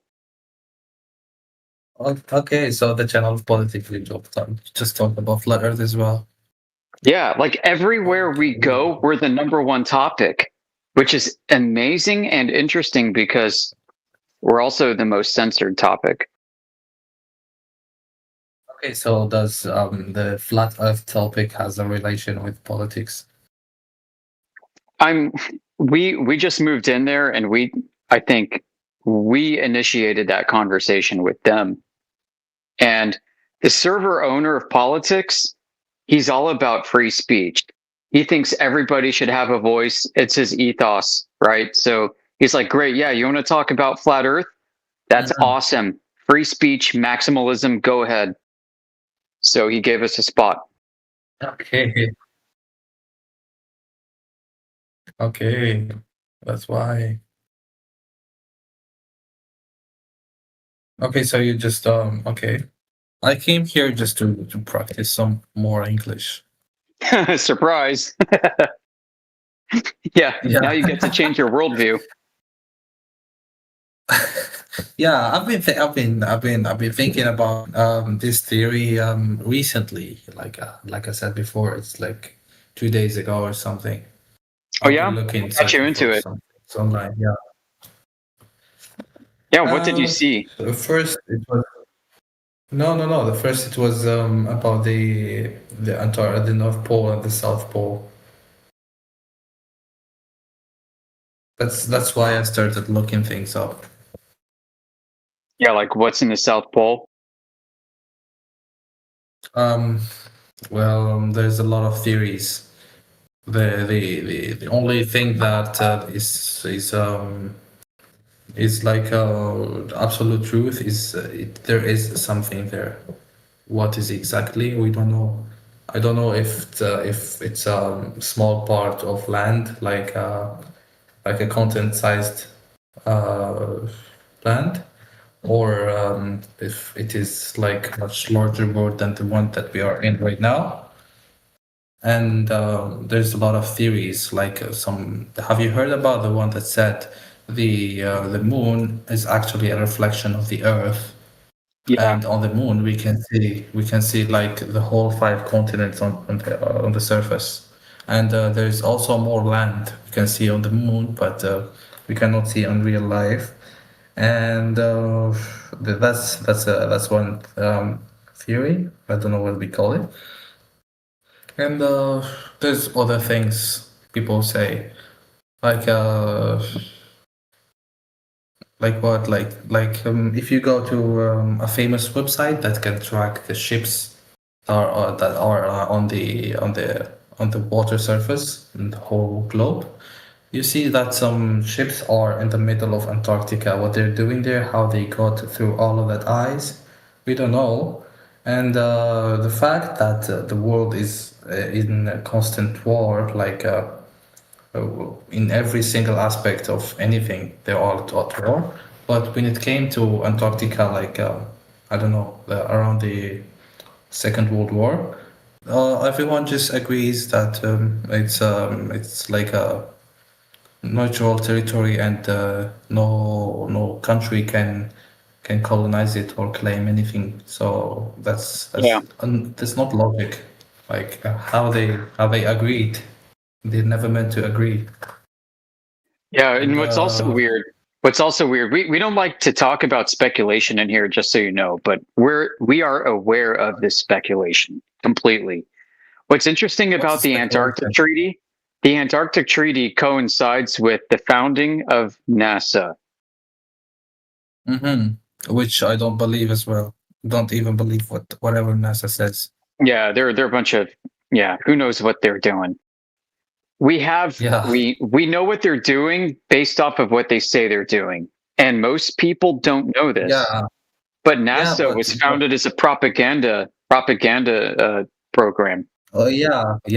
Just to say that we are ahead of Russia, and we got to the moon first, and the whole thing about the moon landing. So there's something called the International Geophysical Year. International Geophysical Year, IGY.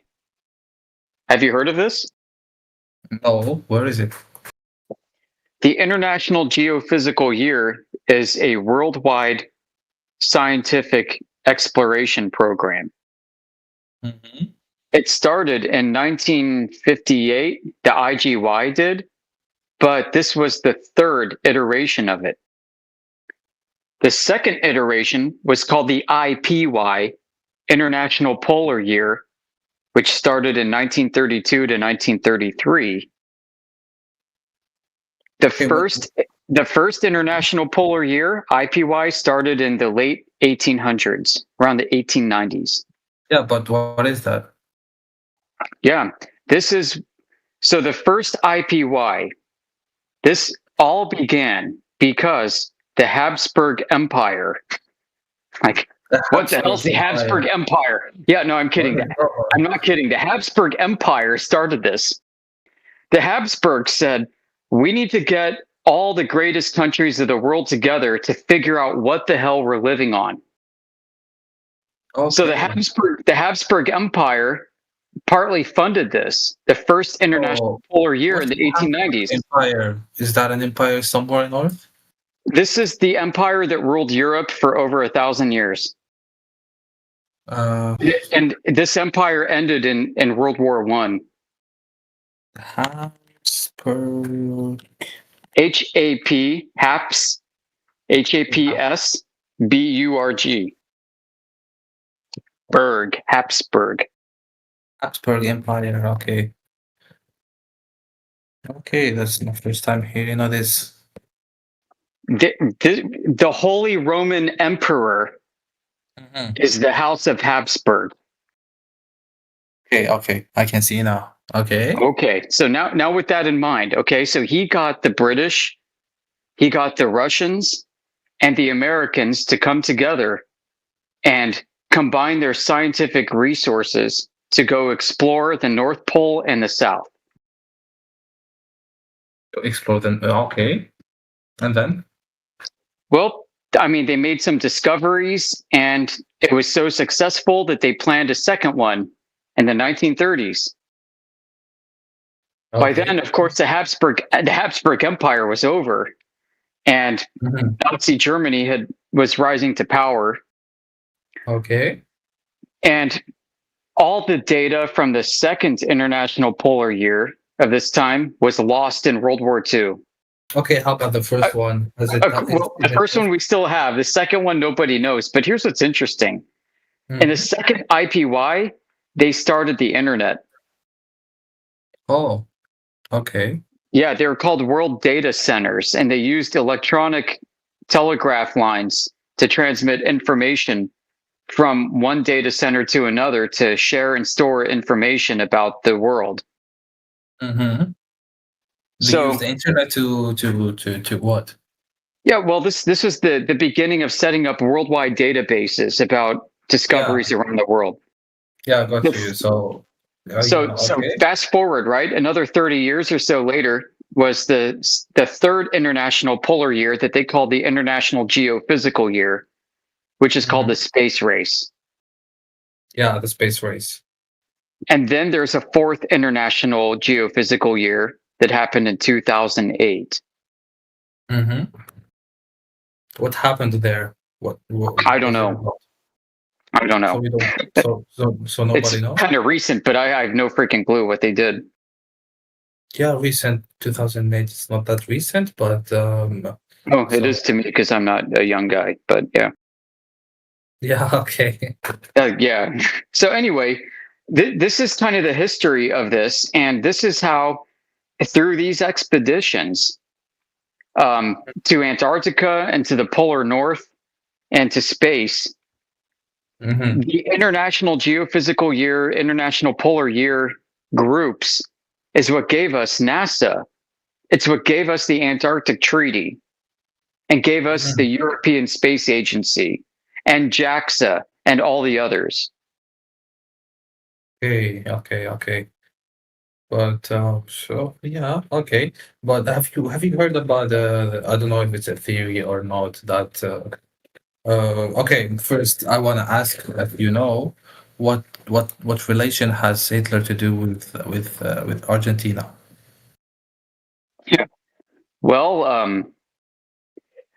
I wonder if he escaped in a U-boat to Argentina. Yeah, but some people said he wasn't really aiming to go to Argentina. To Antarctica, yeah, I know. Yeah, there's an interesting relationship between Argentina, Germany, the UK with the Falkland Islands, and Antarctica. Absolutely. There's a very curious thing going on there. I don't know what it is.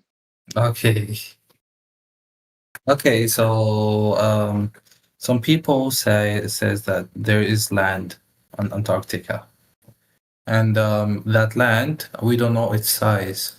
It might be so big, so just like whatever the reflection of Earth is on the moon, and some say it's another like a second half of the moon, like Agartha or something. You know Agartha? Yeah, I understand. Yeah, and I don't know much about this, but I think it's kind of it's if we apply logic to it, it applies perfectly. So there's nothing that says it's wrong. Like, yeah, I think there's good evidence for something very weird happening, but yeah, in this room with 24/7 Flat Earth, we do not spend much time speculating on these matters.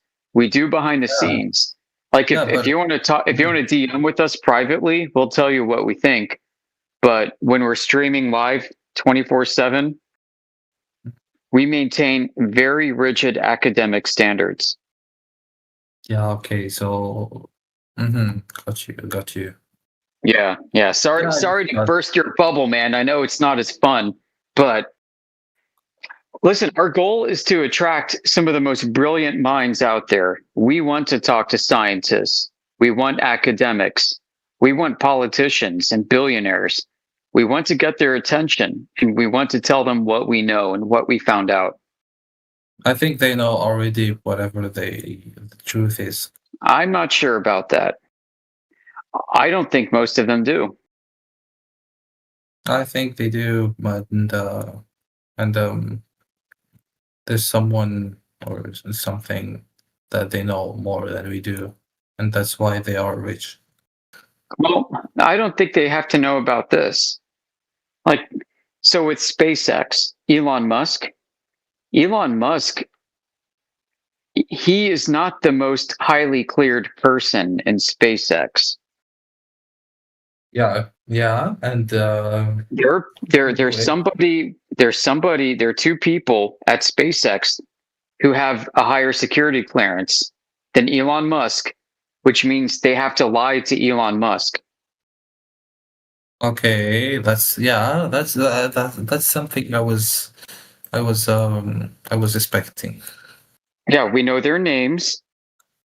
Mm-hmm. Gwen Shotwell. And at least her husband. Yeah. Okay. And what's with them? So Gwen Shotwell is, for all intents and purposes, the actual CEO of SpaceX.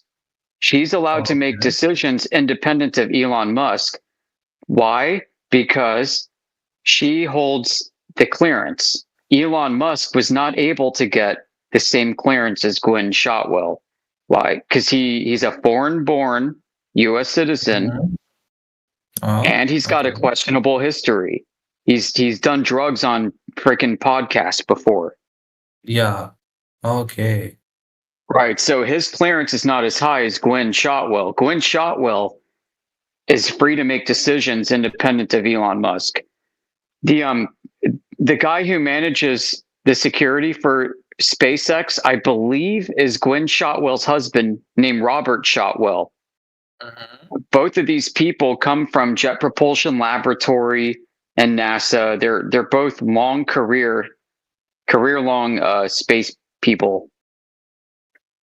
Yeah. Right. So okay, I got your point. Yeah.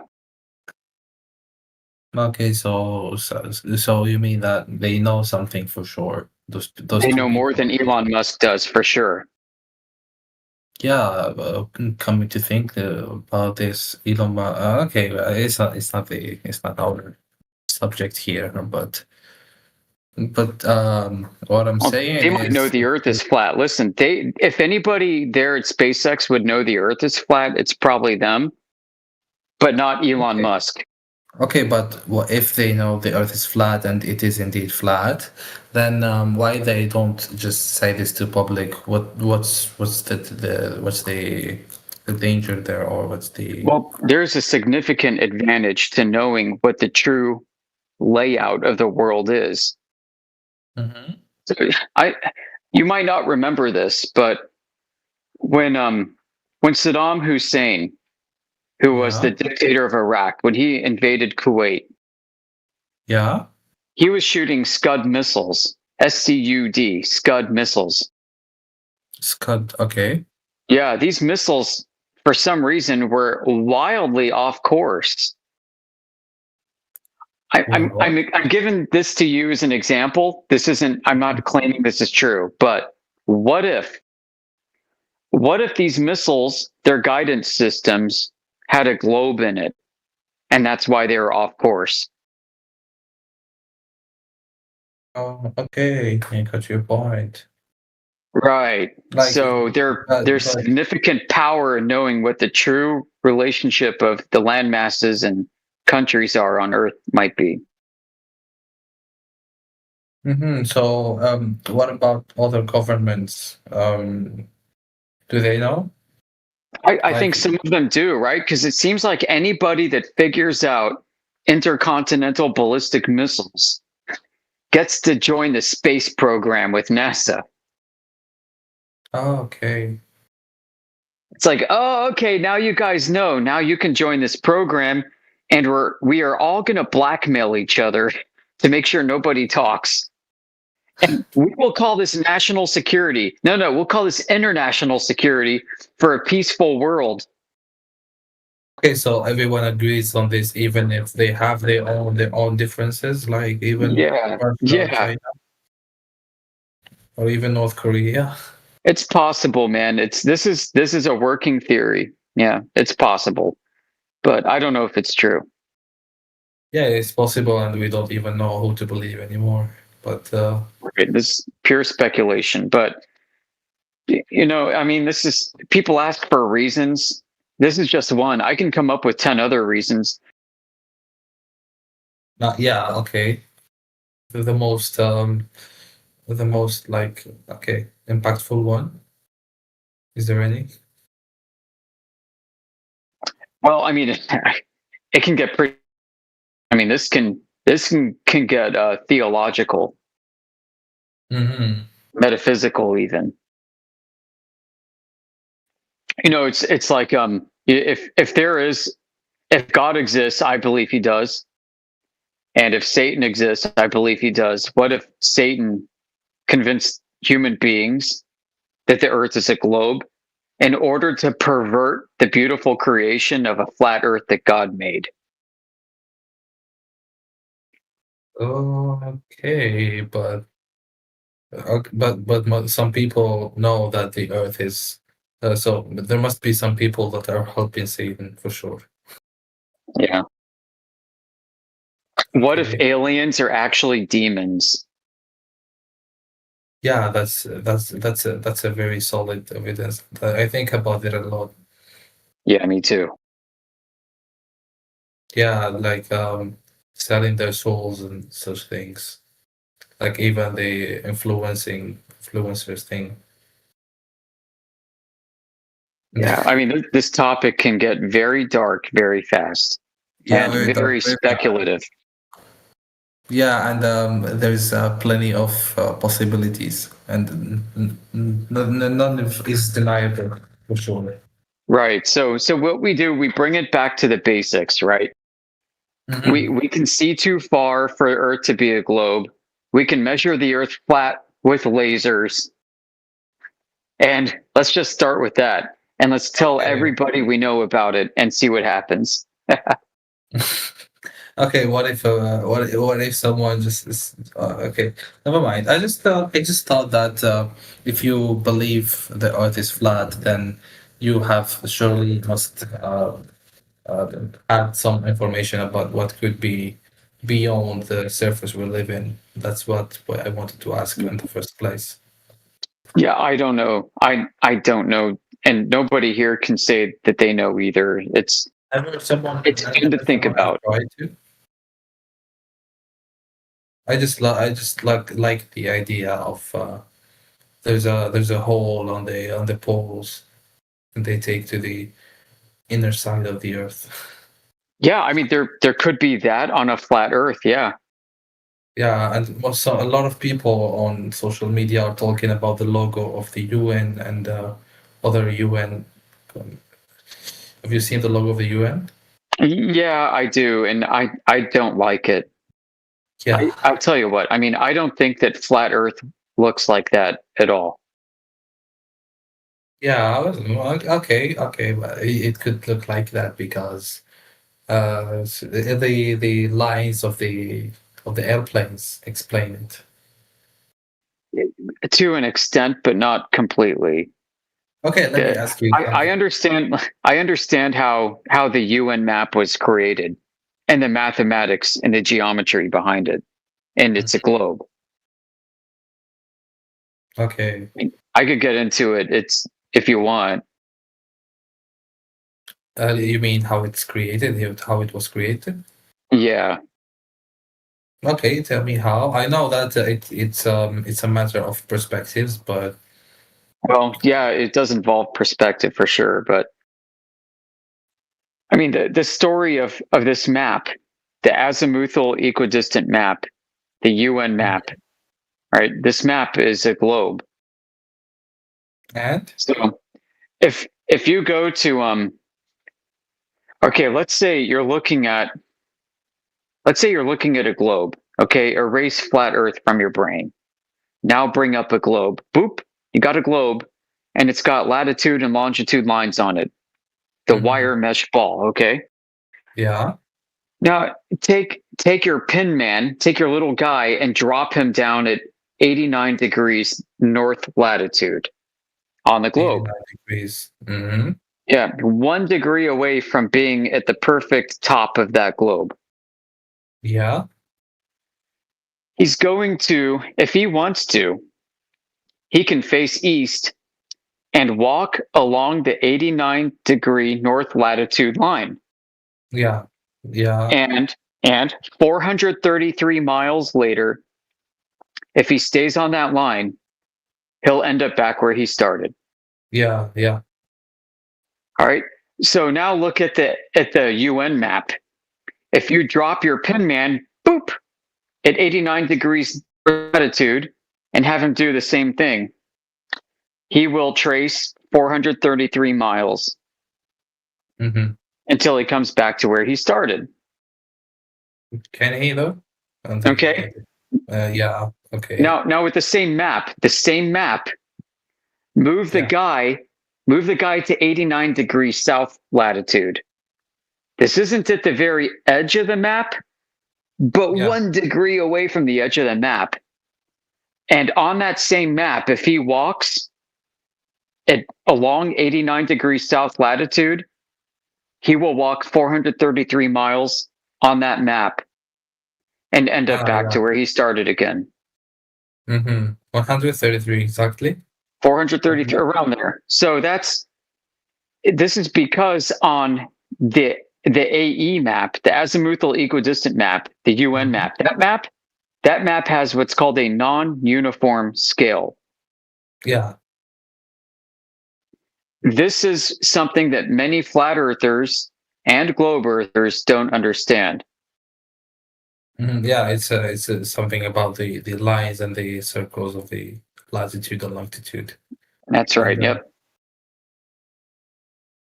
Okay. Yep. So that's a map distance. Okay. So okay. Reality. But if Earth is flat, then how do you imagine it like exactly? I don't know, dude. I really don't know. I think I'm at a loss. How do you explain then the time differences, like when it's morning in the Europe and it's night on Japan or something? How does it work? Well, I mean, I know that the sun is over different parts of the earth at different times throughout the day and night. I don't know exactly how the sun behaves, but I can watch it in the sky, and I can measure how it moves in the sky. Yeah, but and it doesn't make a globe. The sun? Yeah, like when I measure the sun through the sky over the course of days and months and years, it doesn't mean that Earth is a globe. Yeah, obviously that way. I never tried to, but yeah, if you study the data, you'll come to the same conclusion if you're honest with yourself. I can give you one reason why this is the case. You probably haven't heard this before. Yeah, probably. I mean, surely. What is it? Okay, so here you go. Let's say you are underneath the celestial equator. Let's say you are in the country of Ecuador. All right. And it's the equinox. So this means the sun is rising 90 degrees to the east in the morning. Yeah. I'm going to take a big stake, a big pole. I'm going to use a hammer. I'm going to smash the pole into the ground. And as soon as the sun comes up and starts to cast a shadow on the pole, we mark on the ground from the pole. I'm gonna measure exactly where that shadow is on the ground. I'm gonna put something there. All right. So now I'm gonna wait. And I'm gonna count the sunrises. 365 sunrises later. Yeah. The sun rises in the same place and casts a shadow on the same place. Yeah, same place and the same day after we're here. Yep. The next year, okay, I'm going to count the sun ups and sun downs. I count them 365, and it ends up in the same place. All of them? Or just once a year? Yep, I will count 365 sunrises, and the shadow ends up in the same place that I did 2 years ago. I can do it again on the third year, and I'm going to count 365 sunrises, and the sun will rise and cast a shadow exactly at the same point that it did for the past 3 years. Yeah, but on the fourth year, On the 4th year, I'm going to count 365 days, and the sun rises, and it doesn't cast a shadow on the same point on the ground at that time of year. Why the 4th year? On the 4th year, I have to wait another day. Yeah, okay, that's it. Yeah, How does that work? How does that work with the solar system? Well, I don't know. Maybe the distance between Earth and Sun. They call that a leap year, right? They call that a leap year, and they say, well, because of the way the Earth turns against the sun versus the stars, you have like 1/4 of a day that needs to be accounted for every 4 years. But that's not what actually happens. What actually happens is you don't actually measure 1/4 of a day. You actually measure an extra day, a whole extra day every 4 years, not 1/4 of a day every year. You actually measure and witness an extra day every 4 years. And that day is not on the same day as a leap year. That day actually happened in the year 2022. And it happens every 4 years. Yeah, and it happens every 4 years. What was the last leap year? It was, well, the last leap year I think was 2024. Okay, so it's I don't know. It was one of those years. But the day that the year that this actually happens is not the leap year that we actually use, and the manner that it happens is not the way that you're taught. The way that you can experience this yourself is not the way that you're taught. The way to experience a leap year is to measure the sunrises. Yeah. And when you do this, you don't get 1/4 of an extra day every year. You get actually a whole extra day every 4 years.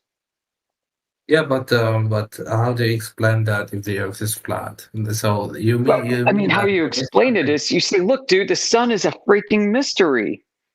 Yeah, right? yeah. Okay, so that's it. So you know that the Earth is not round, but we don't know. Yes, we measure the Earth flat, and we know that every 4 years there's an actual extra day. So where did they come from and how the sun actually works is a mystery. It's freaking weird, dude. Okay, so whatever we heard about and we studied is not right, but the right thing we don't. You can't study the sun. Okay. Yeah. Listen, Ren, it gets weirder and weirder. I can go on for days, potentially weeks, giving you all the problems I found with the globe and with the heliocentric solar system. We have just scratched the surface. I can talk for hours and hours and hours and give you more mind-blowing problems. Okay, so what if Earth is not a globe, but is kinda, it is just a little bit, how is it called? Curved a bit. Yeah, well then NASA's still lying and all of the institutions of the world are wrong and all of humanity has gotten it wrong and we are right. Yeah, who's right? Like when we measure the Earth flat, we know we're right. So no, but what if it's not flat and not globe, both? Oh, I mean, then it still measures flat, whatever this place is. If we are in some kind of crazy computer matrix, it still measures flat. That's yeah. And the sun still actually rises 366 days every 4 years. Yeah, so it's okay. I'm gonna lose my mind. It gets worse from here, dude. So maybe you need to take a break. Yeah, because even if whatever shape the Earth is, we're still doing the same thing. Yeah. History repeats itself. Mankind is freaking stupid. That's not true. It's flat. Yeah, since I became a flat earther, I'm not doing the same thing I used to do. Well, I mean, humanity still does what it does, Radwin. I mean, we changed a little bit, maybe. Do you pay taxes? Well, I'm not going to stop paying taxes because the Earth is flat. I've got better reasons to not pay taxes. Yeah. Yeah, I mean. No, asteroids aren't going to hit your house, dude. Unless you want to buy asteroid insurance from me, I'll pay you $10 million if one hits your house. How's that? I wish I can. $39.95 a month. $39.95 a month. You pay me directly, and when an asteroid hits your house, I give you $10 million in cash, no taxes. Listen, man, some people do change their lives as a consequence of this, okay? We got a guy who comes in here all the time. His name is Josh Ingersoll. That's his name. He tells us his name. He's public. He is a satellite engineer. He works for Amazon Kuiper Systems. They are developing a competitor to Starlink. Oh, okay. Cool. His license plate says Flat Earth on it for his car. Have he got arrested or had he received death threats from Satan? I don't know, but you know what? He seems to be very interested in this topic. Also, they canceled Kuiper at Amazon. They canceled? No way. What? Is this new? What happened? Oh, but yeah, about 2 weeks ago, he told us. It's getting rebranded now. Holy shit.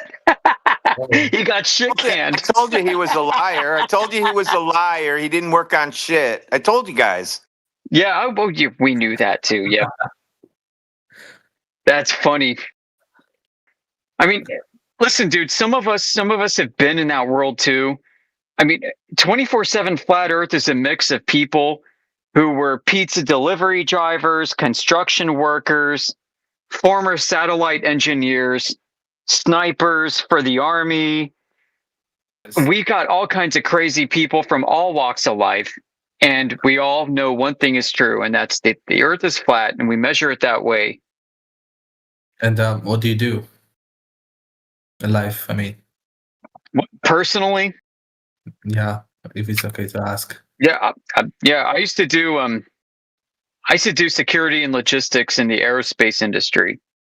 In the aerospace industry, that's cool. Yeah, and now I do finance. Now I basically trade stocks for a living, and it's great. Oh, okay, cool.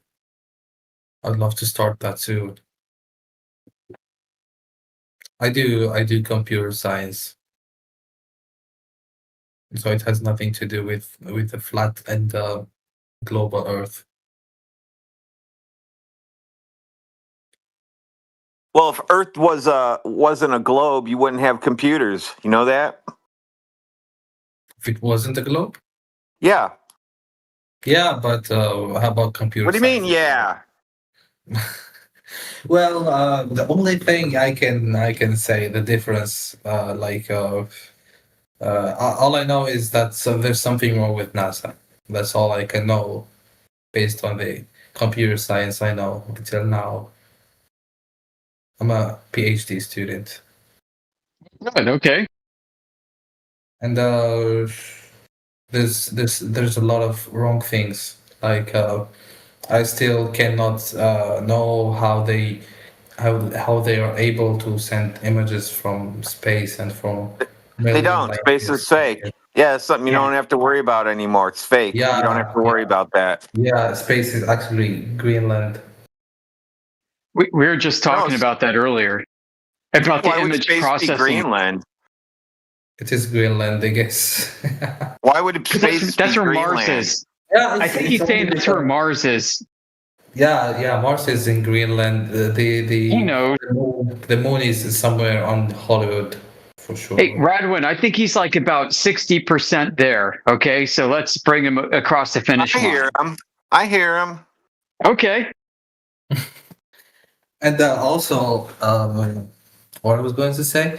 So if we think like that, that implies that NASA is just a bunch of people are getting paid to show up at an office called NASA and sit down all the whole day and they get paid do nothing.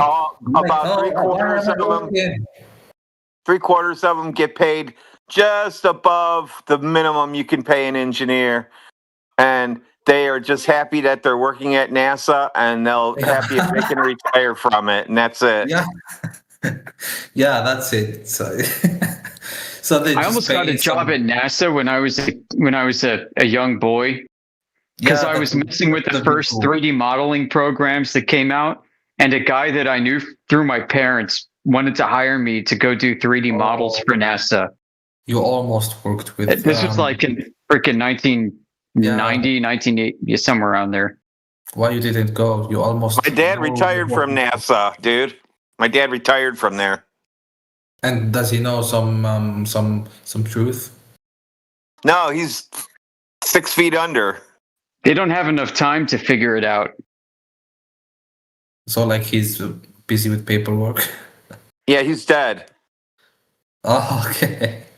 Okay, so he's 6 feet under. 6 feet under dirt, not paper. He made Hubble parts for the bracket that holds Hubble in the airplane.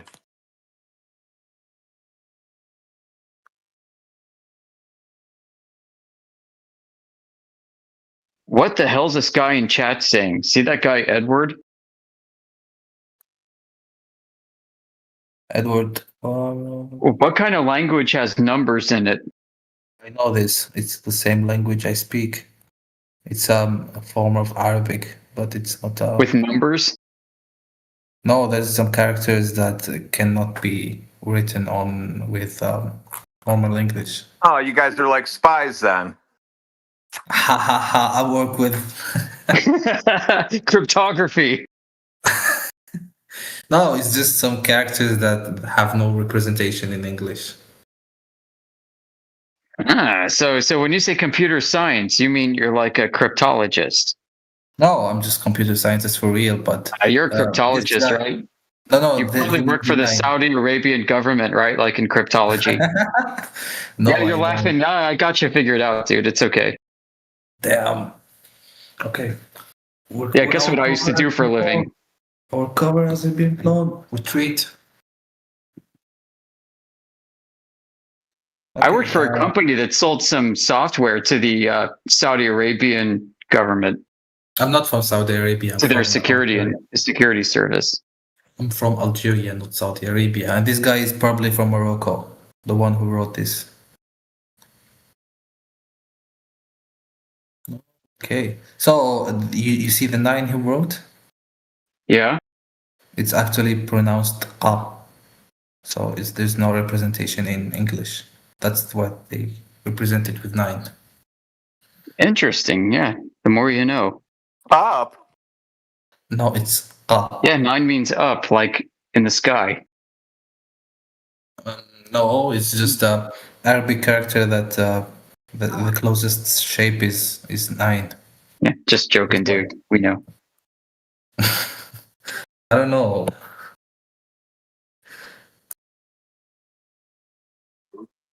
Trying to pass your special characters and your secret codes through Discord, I see. Yeah, and he wants us to believe he's from Algeria. Yes, I work with Satan, and he sent me to know if you know really truth or not. How many Germans visit Algeria for vacation every year? To be honestly, not a single guy outside Algeria visit Algeria. Because the Algerian visa is very hard to get. So, what about just vacationing? Yeah, you cannot even. That sucks. Well, you're not allowed here then, so don't come to the United States. No, we're not allowed anywhere. I'll turn you away. We're not allowed anywhere, bro, on Earth. I wonder Open why. borders for Algeria. Well, Morocco, Tunisia, and Libya. Why do you think that is? Why do you think you're not allowed to go anywhere and people aren't allowed to go there? Because no one else is allowed to get in, so they just do whatever you do to them.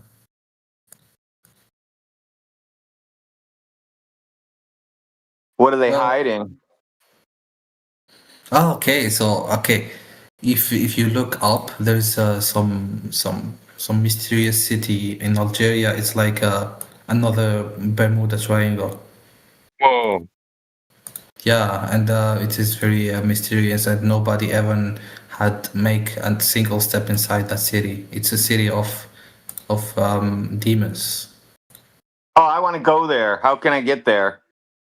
Yeah, you can look that up. It's called Sifar. Is that in Sicily? What? Just joking.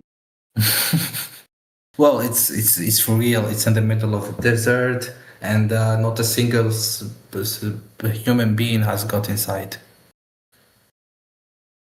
And it's like supernatural thing in real life, and I don't know why people are not talking about this. Algeria is where the military in the U.S. developed their mind control program. No, it's not. Maybe you're wrong with something else. No, I'm definitely not wrong about this. During the Tunisian Algerian wars. War between who? This was in the 19. Freaking what decade was this? It was in the 20th century. Yeah, in the 20th century, everything happened there. What part of it exactly? France, we got the liberty in 62. So was it before 62? Yeah, before. Wait, yeah, it was before then. Yeah, okay. So even before, there's some non-famous magician was here and went inside the city and said some things.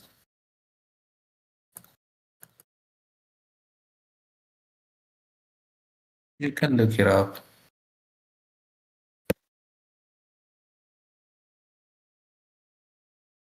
Yeah, you should Google MK Ultra Algeria. What is MK? MK Ultra.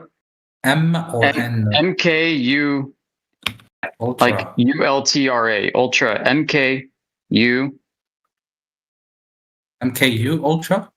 Yeah, MKULTRA. MK Ultra. Okay. Algeria. And then put Algeria after that. MK Ultra. Can't find anything. NK. No, there's nothing. M like mouse. Yeah, both I tried M and N. MK Ultra. Oh, why can you send the link of Google's results? Oh, okay. CIA mind control birth of MK Ultra. Let me read this.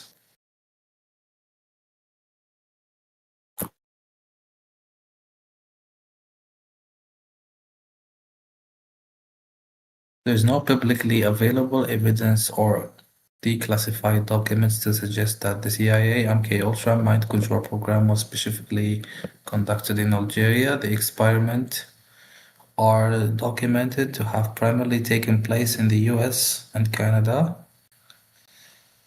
Okay, CIA activities in Algeria. While there is no link to MK-Ultra, the CIA was involved in other covert activities in Algeria during the Cold War. The agency reportedly encouraged a failed 61 coup by French generals who opposed President Charles de Gaulle's plan for Algerian independence, as the US concerned about the political for a communist government in independent Algeria. Okay.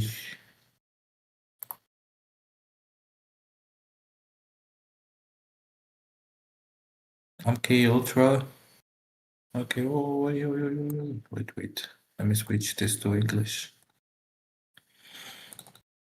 A legal human experimentation program designed and undertaken by the US CIA to develop procedures and identify drugs that could be used in altering human behavior.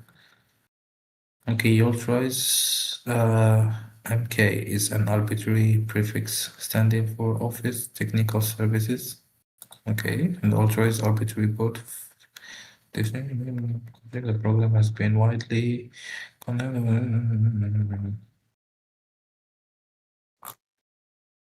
you heard of sodium pentothal, the truth drug, truth serum? No, I haven't even heard what you said. Again?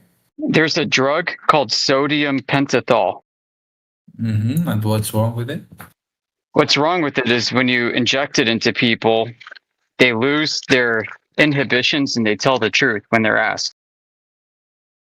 Oh. This drug was refined during the Algerian War. Yeah, those French bastards did a lot of things.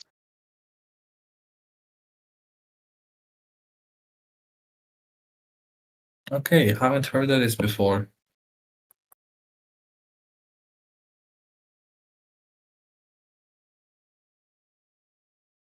Yeah, if you want to go down that rabbit hole. Yeah, I'll surely go because I'm that guy that goes into rabbit holes all the time.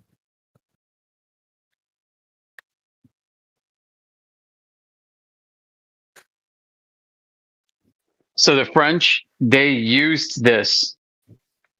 Yeah, all like, I know on is that, everybody. I know that the French used a lot of nuclear things, and there's a place known in Algeria that have a lot of people with disabilities in their genes and in their DNA because of some activities. But that's all we know about this, and there's nothing about this MK Ultra. Oh, look at that. Blue Jumper in the text chat. I'm going to add some levity to this. Thank you, Blue Jumper. Freaking Anthrax. There you go. Is that a song? Yeah, just check it out. Google it. The song or what? Anthrax was a band, like a hard rock quasi metal band in America. C11H17 into O2SNA. Is that the formula of the thing? Yeah, type it into Google and then see if you get arrested. Okay, let me try. Okay, we'll see when the police gonna come. MK Ultra is a CIA secret program that tried to study mind control, interrogation, behavior manipulation. They use drugs like LSD, hypnosis, sensory deprivation. Most of it was unethical and illegal, and it was exposed in 1970s in the US. So CIA plus Cold War plus experiments on people. That's MK Ultra. What does it have to do with Algeria? Almost nothing directly, but there are small and direct links. Listen. Mind-controlled drugs were developed preceding the Algerian War. I didn't realize it was so late in history, but you're right. And was used in order to succeed. Succeed against who? Well, both sides, I guess, war? used it. Even the Algerian side used it? Yeah, like, and it's not unusual, right? Like, because the assassins, like Islamic hitmen used hashish. Yeah. So hashish is some kind of LSD or it was used. Yeah, that's why the word assassin exists in English, because we're like, oh, those guys are on hashish. Mm-hmm. Yeah. So the CIA was heavily watching global conflicts. During the Algerian War, the French military used interrogation and psychological torture. Some historians note similarities with CIA psychological methods, but there are no official link to MK Ultra. CIA interest in Algeria after independence. The US, including CIA, mentioned Algeria's political direction, but again, no MK Ultra specific. Yeah, okay. You, as an astute researcher, knows exactly what that means. It means you need to dig further. When like Wikipedia says there's absolutely no relationship whatsoever. The only thing I can truly do is to cry because there's no internet anymore. Like, do you know that Google has removed like 90% of the results that you can find ever on the internet? The only thing. Yeah, they do that to Flat Earth, man. We have a video from within Congress. Okay, so let me backtrack a bit. In America, there's a TV station called C-SPAN. C-SPAN, okay. Yeah, C-SPAN, they've been doing this for like 50 years. All they do is they set up a camera and record what Congress is doing. Mm-hmm. And we have a recording from C-SPAN where Congress had subpoenaed so Congress told the executives from social media companies to come testify. That is to say, Congress told social media executives to come here and answer some questions. And in this video, Congress is asking the head of Google and YouTube, what are you doing to censor Flat Earth? And what they said? They said, well, we are initiating all these.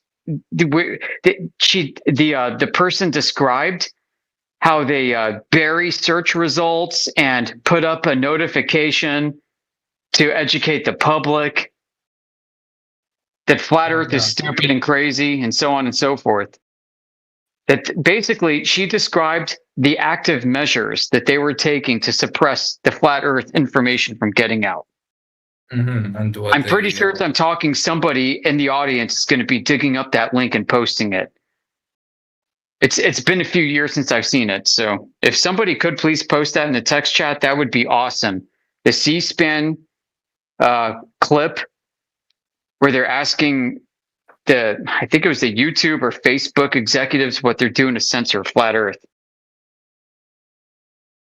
And here's what happened. Like, if you go look at Google Trends will let you search what people are searching for and how popular it is. And you can see on Google Trends, Flat Earth is becoming more popular than Donald Trump, more popular than Justin Bieber, more popular than everything. And right after that moment, Flat Earth does a nosedive. The trend goes straight down to zero. After it's climbing and climbing and climbing and climbing on the graph, boom, it drops to nothing. And it stays there. Okay, let me do. What's up, Indio? He's asking if there's free eggs. Yeah, there's free eggs.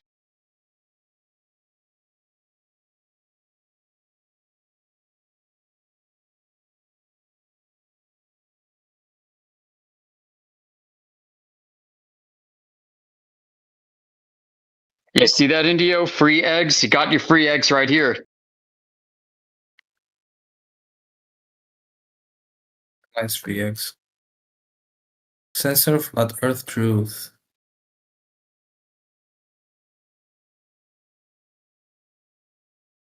Thank you, Blue Jumper. You're a hero.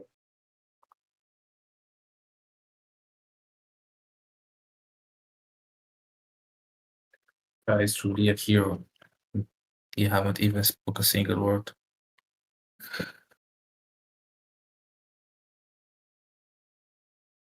Okay, so I was saying that Google actually removed the results of a lot of things from Google because a lot of companies and even individuals can train their own AIs on information that can find on Google or scrape the web. So they remove the result. So the only AI that is available and really performing well is the common ones that are already known. So that's why they censor the developments. So if you want to dig on something, you cannot really find like you used to. You used to have like 100 pages on whatever you search on Google, but now it's like 10.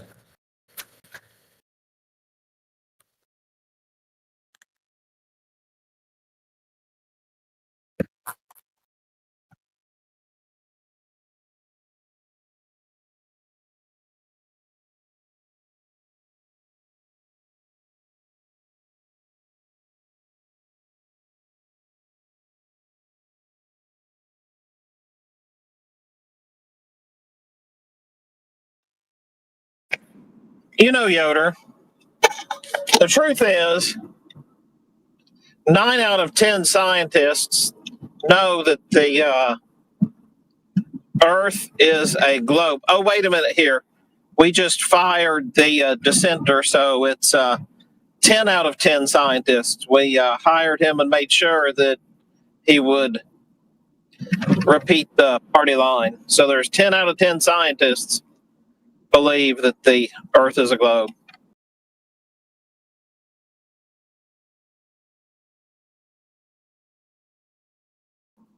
That's exactly what Google did.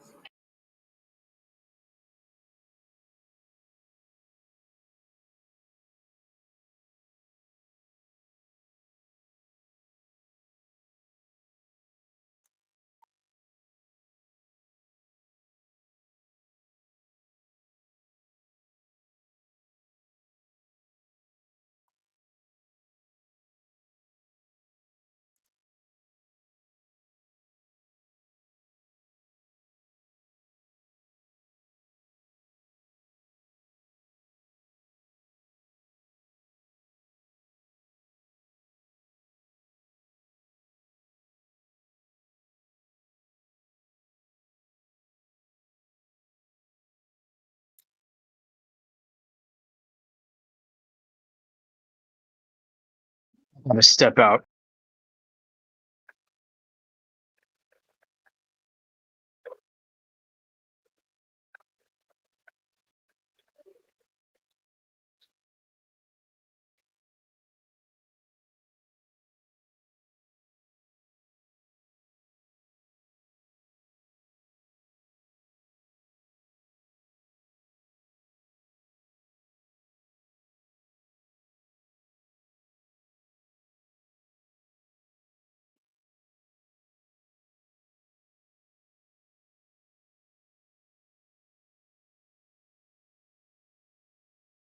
Oh, yeah.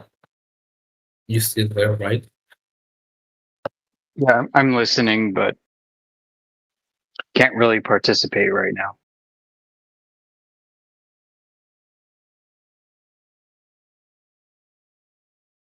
So Earth is flat. Tell your mom. Okay, I know that the date of the World War III. That's all I know.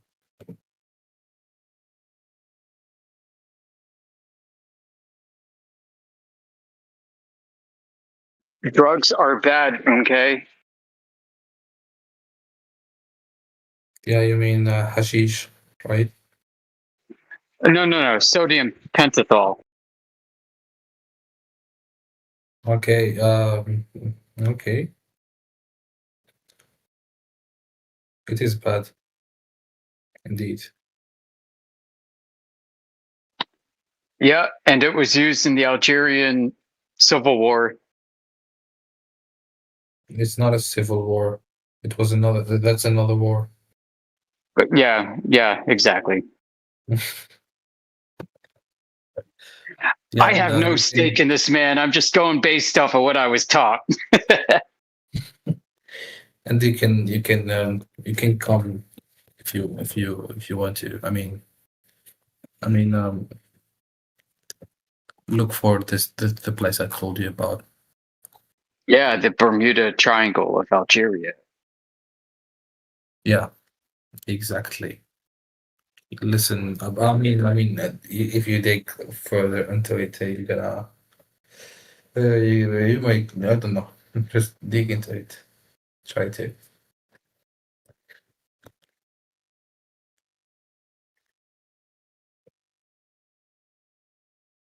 come visit our home server, discord.gg/flat earth. Yeah, I'm already in.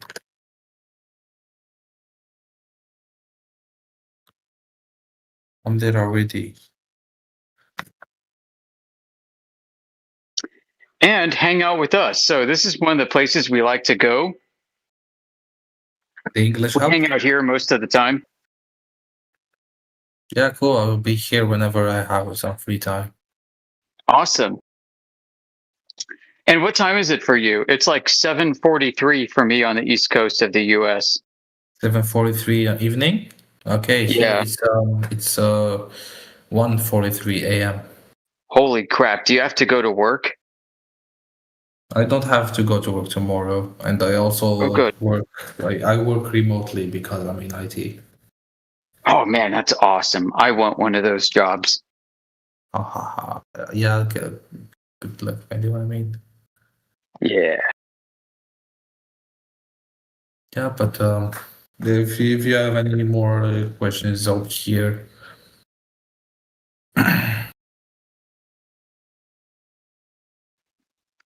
Yeah. Like in Algeria, if you work in anything, it's not gonna be a really good money because the living here is very cheap and the currency is also not the best. Yeah.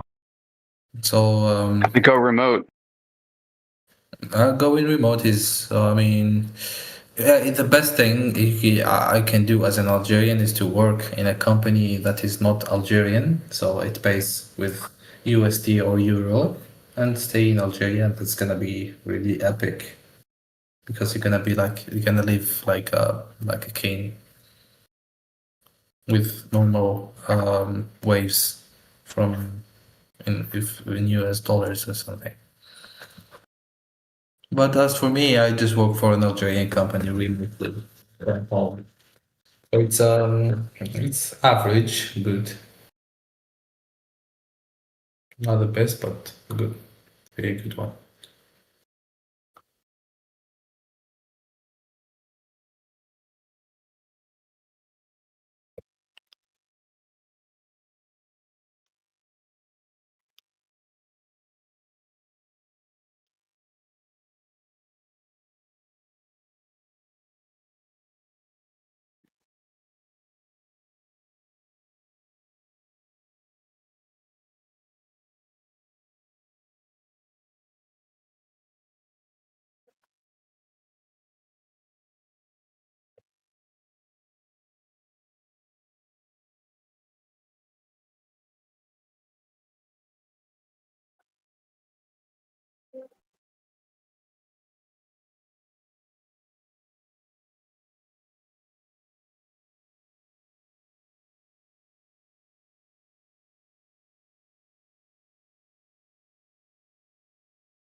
I work in a place where I have to go to the office because legal liability and security and stuff. I deal with finance.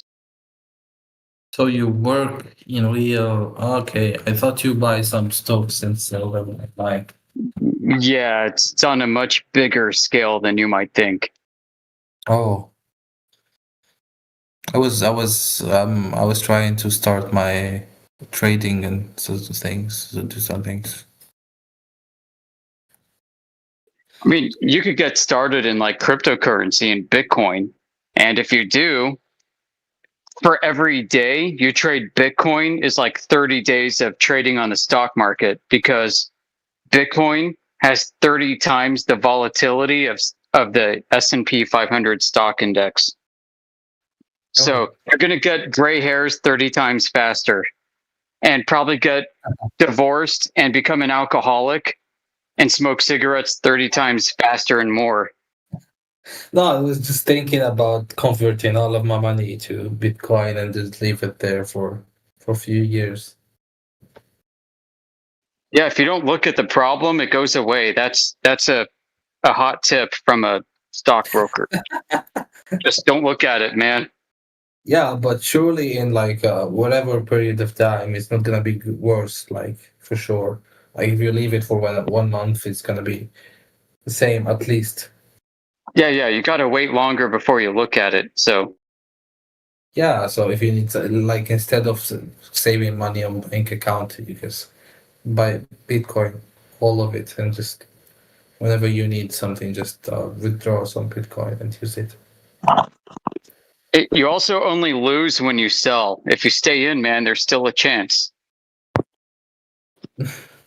I don't know. I don't know if you're joking or not, but I'm not. no, but I don't know. Yeah, there is hope. Like, but like, I don't think that there's hope. Have you looked for Algerian Bermuda Triangle or not looking for it?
What did those guys just get finished talking?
Yo, what's going on? Testing 1, 2.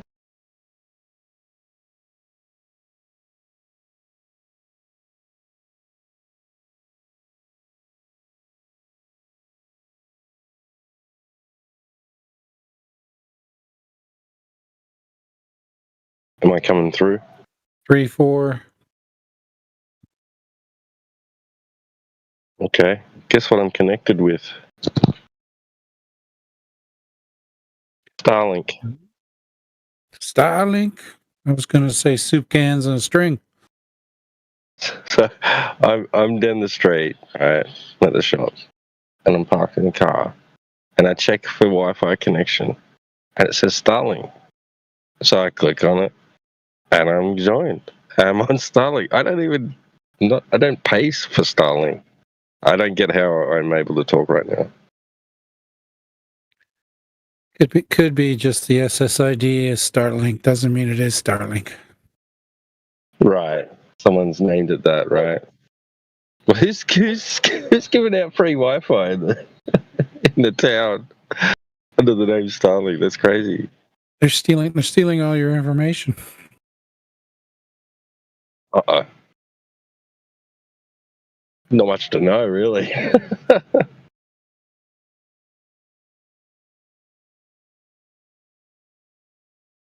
Yeah, I labeled my Wi-Fi flat Earth. Oh, nice. Is it free? No. I wish it were free. It's only free if my YouTube channel gives me $80 a month. All right. But do you share it? Or is it private? Do you lock it? It's password protected. Right. Yeah. But I don't have like a free one because I don't want to. I get a gigabit fiber optic now, so I don't want to be sharing all that because somebody will just stealing it like crazy. Hey, in a couple of days we're getting fiber to the house. So it's at the moment it's fiber to the street and copper.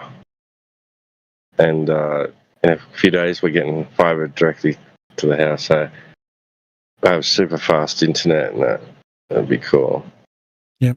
Apparently, like our this NBN, they called network, National Broadband Network or something in Australia. They've at first they were saying, no, if you want fiber to the house, you have to pay. And I guess nobody wanted to pay, so now they're just saying, "Oh, look, everybody gets it for free now." So they're just if you ring them up, you just tell them that you want it, and they send someone out to hook you up for nothing. Yeah, I found out last summer that we already had fiber on the poles, but the cable company never offered it to anybody until the Bell Telephone put in fiber underground. Now all of a sudden they were offering it to customers. So we've had it for at least 15 years on the pole there, and they offered it to nobody. I think it was the only reason it was offered was there's a school at the end of my street, so I think that fiber line was fed the school or whatever.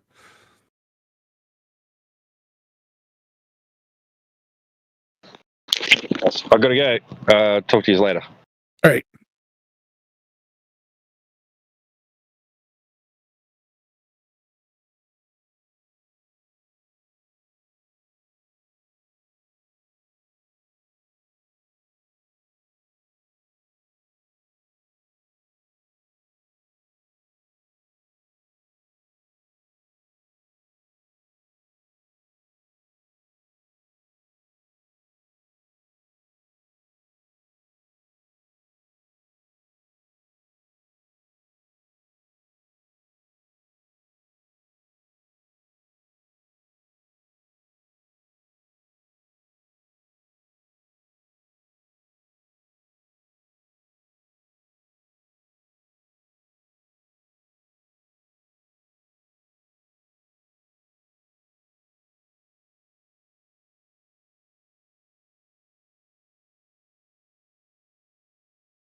Fuck off, bitch. You are stupid, bitch.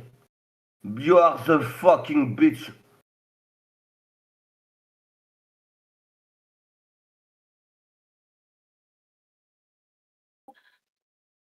Thanks for sharing. That was short and pointless.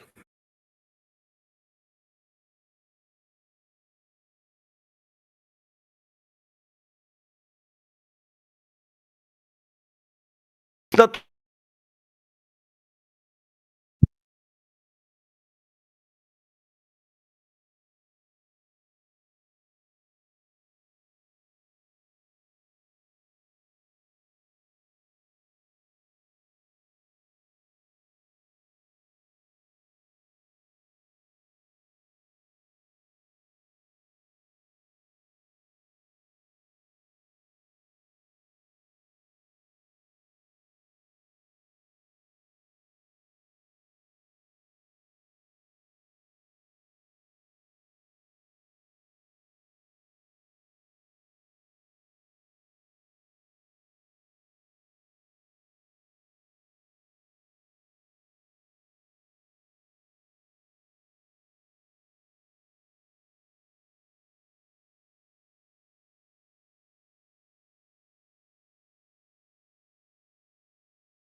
stupid ass motherfucker.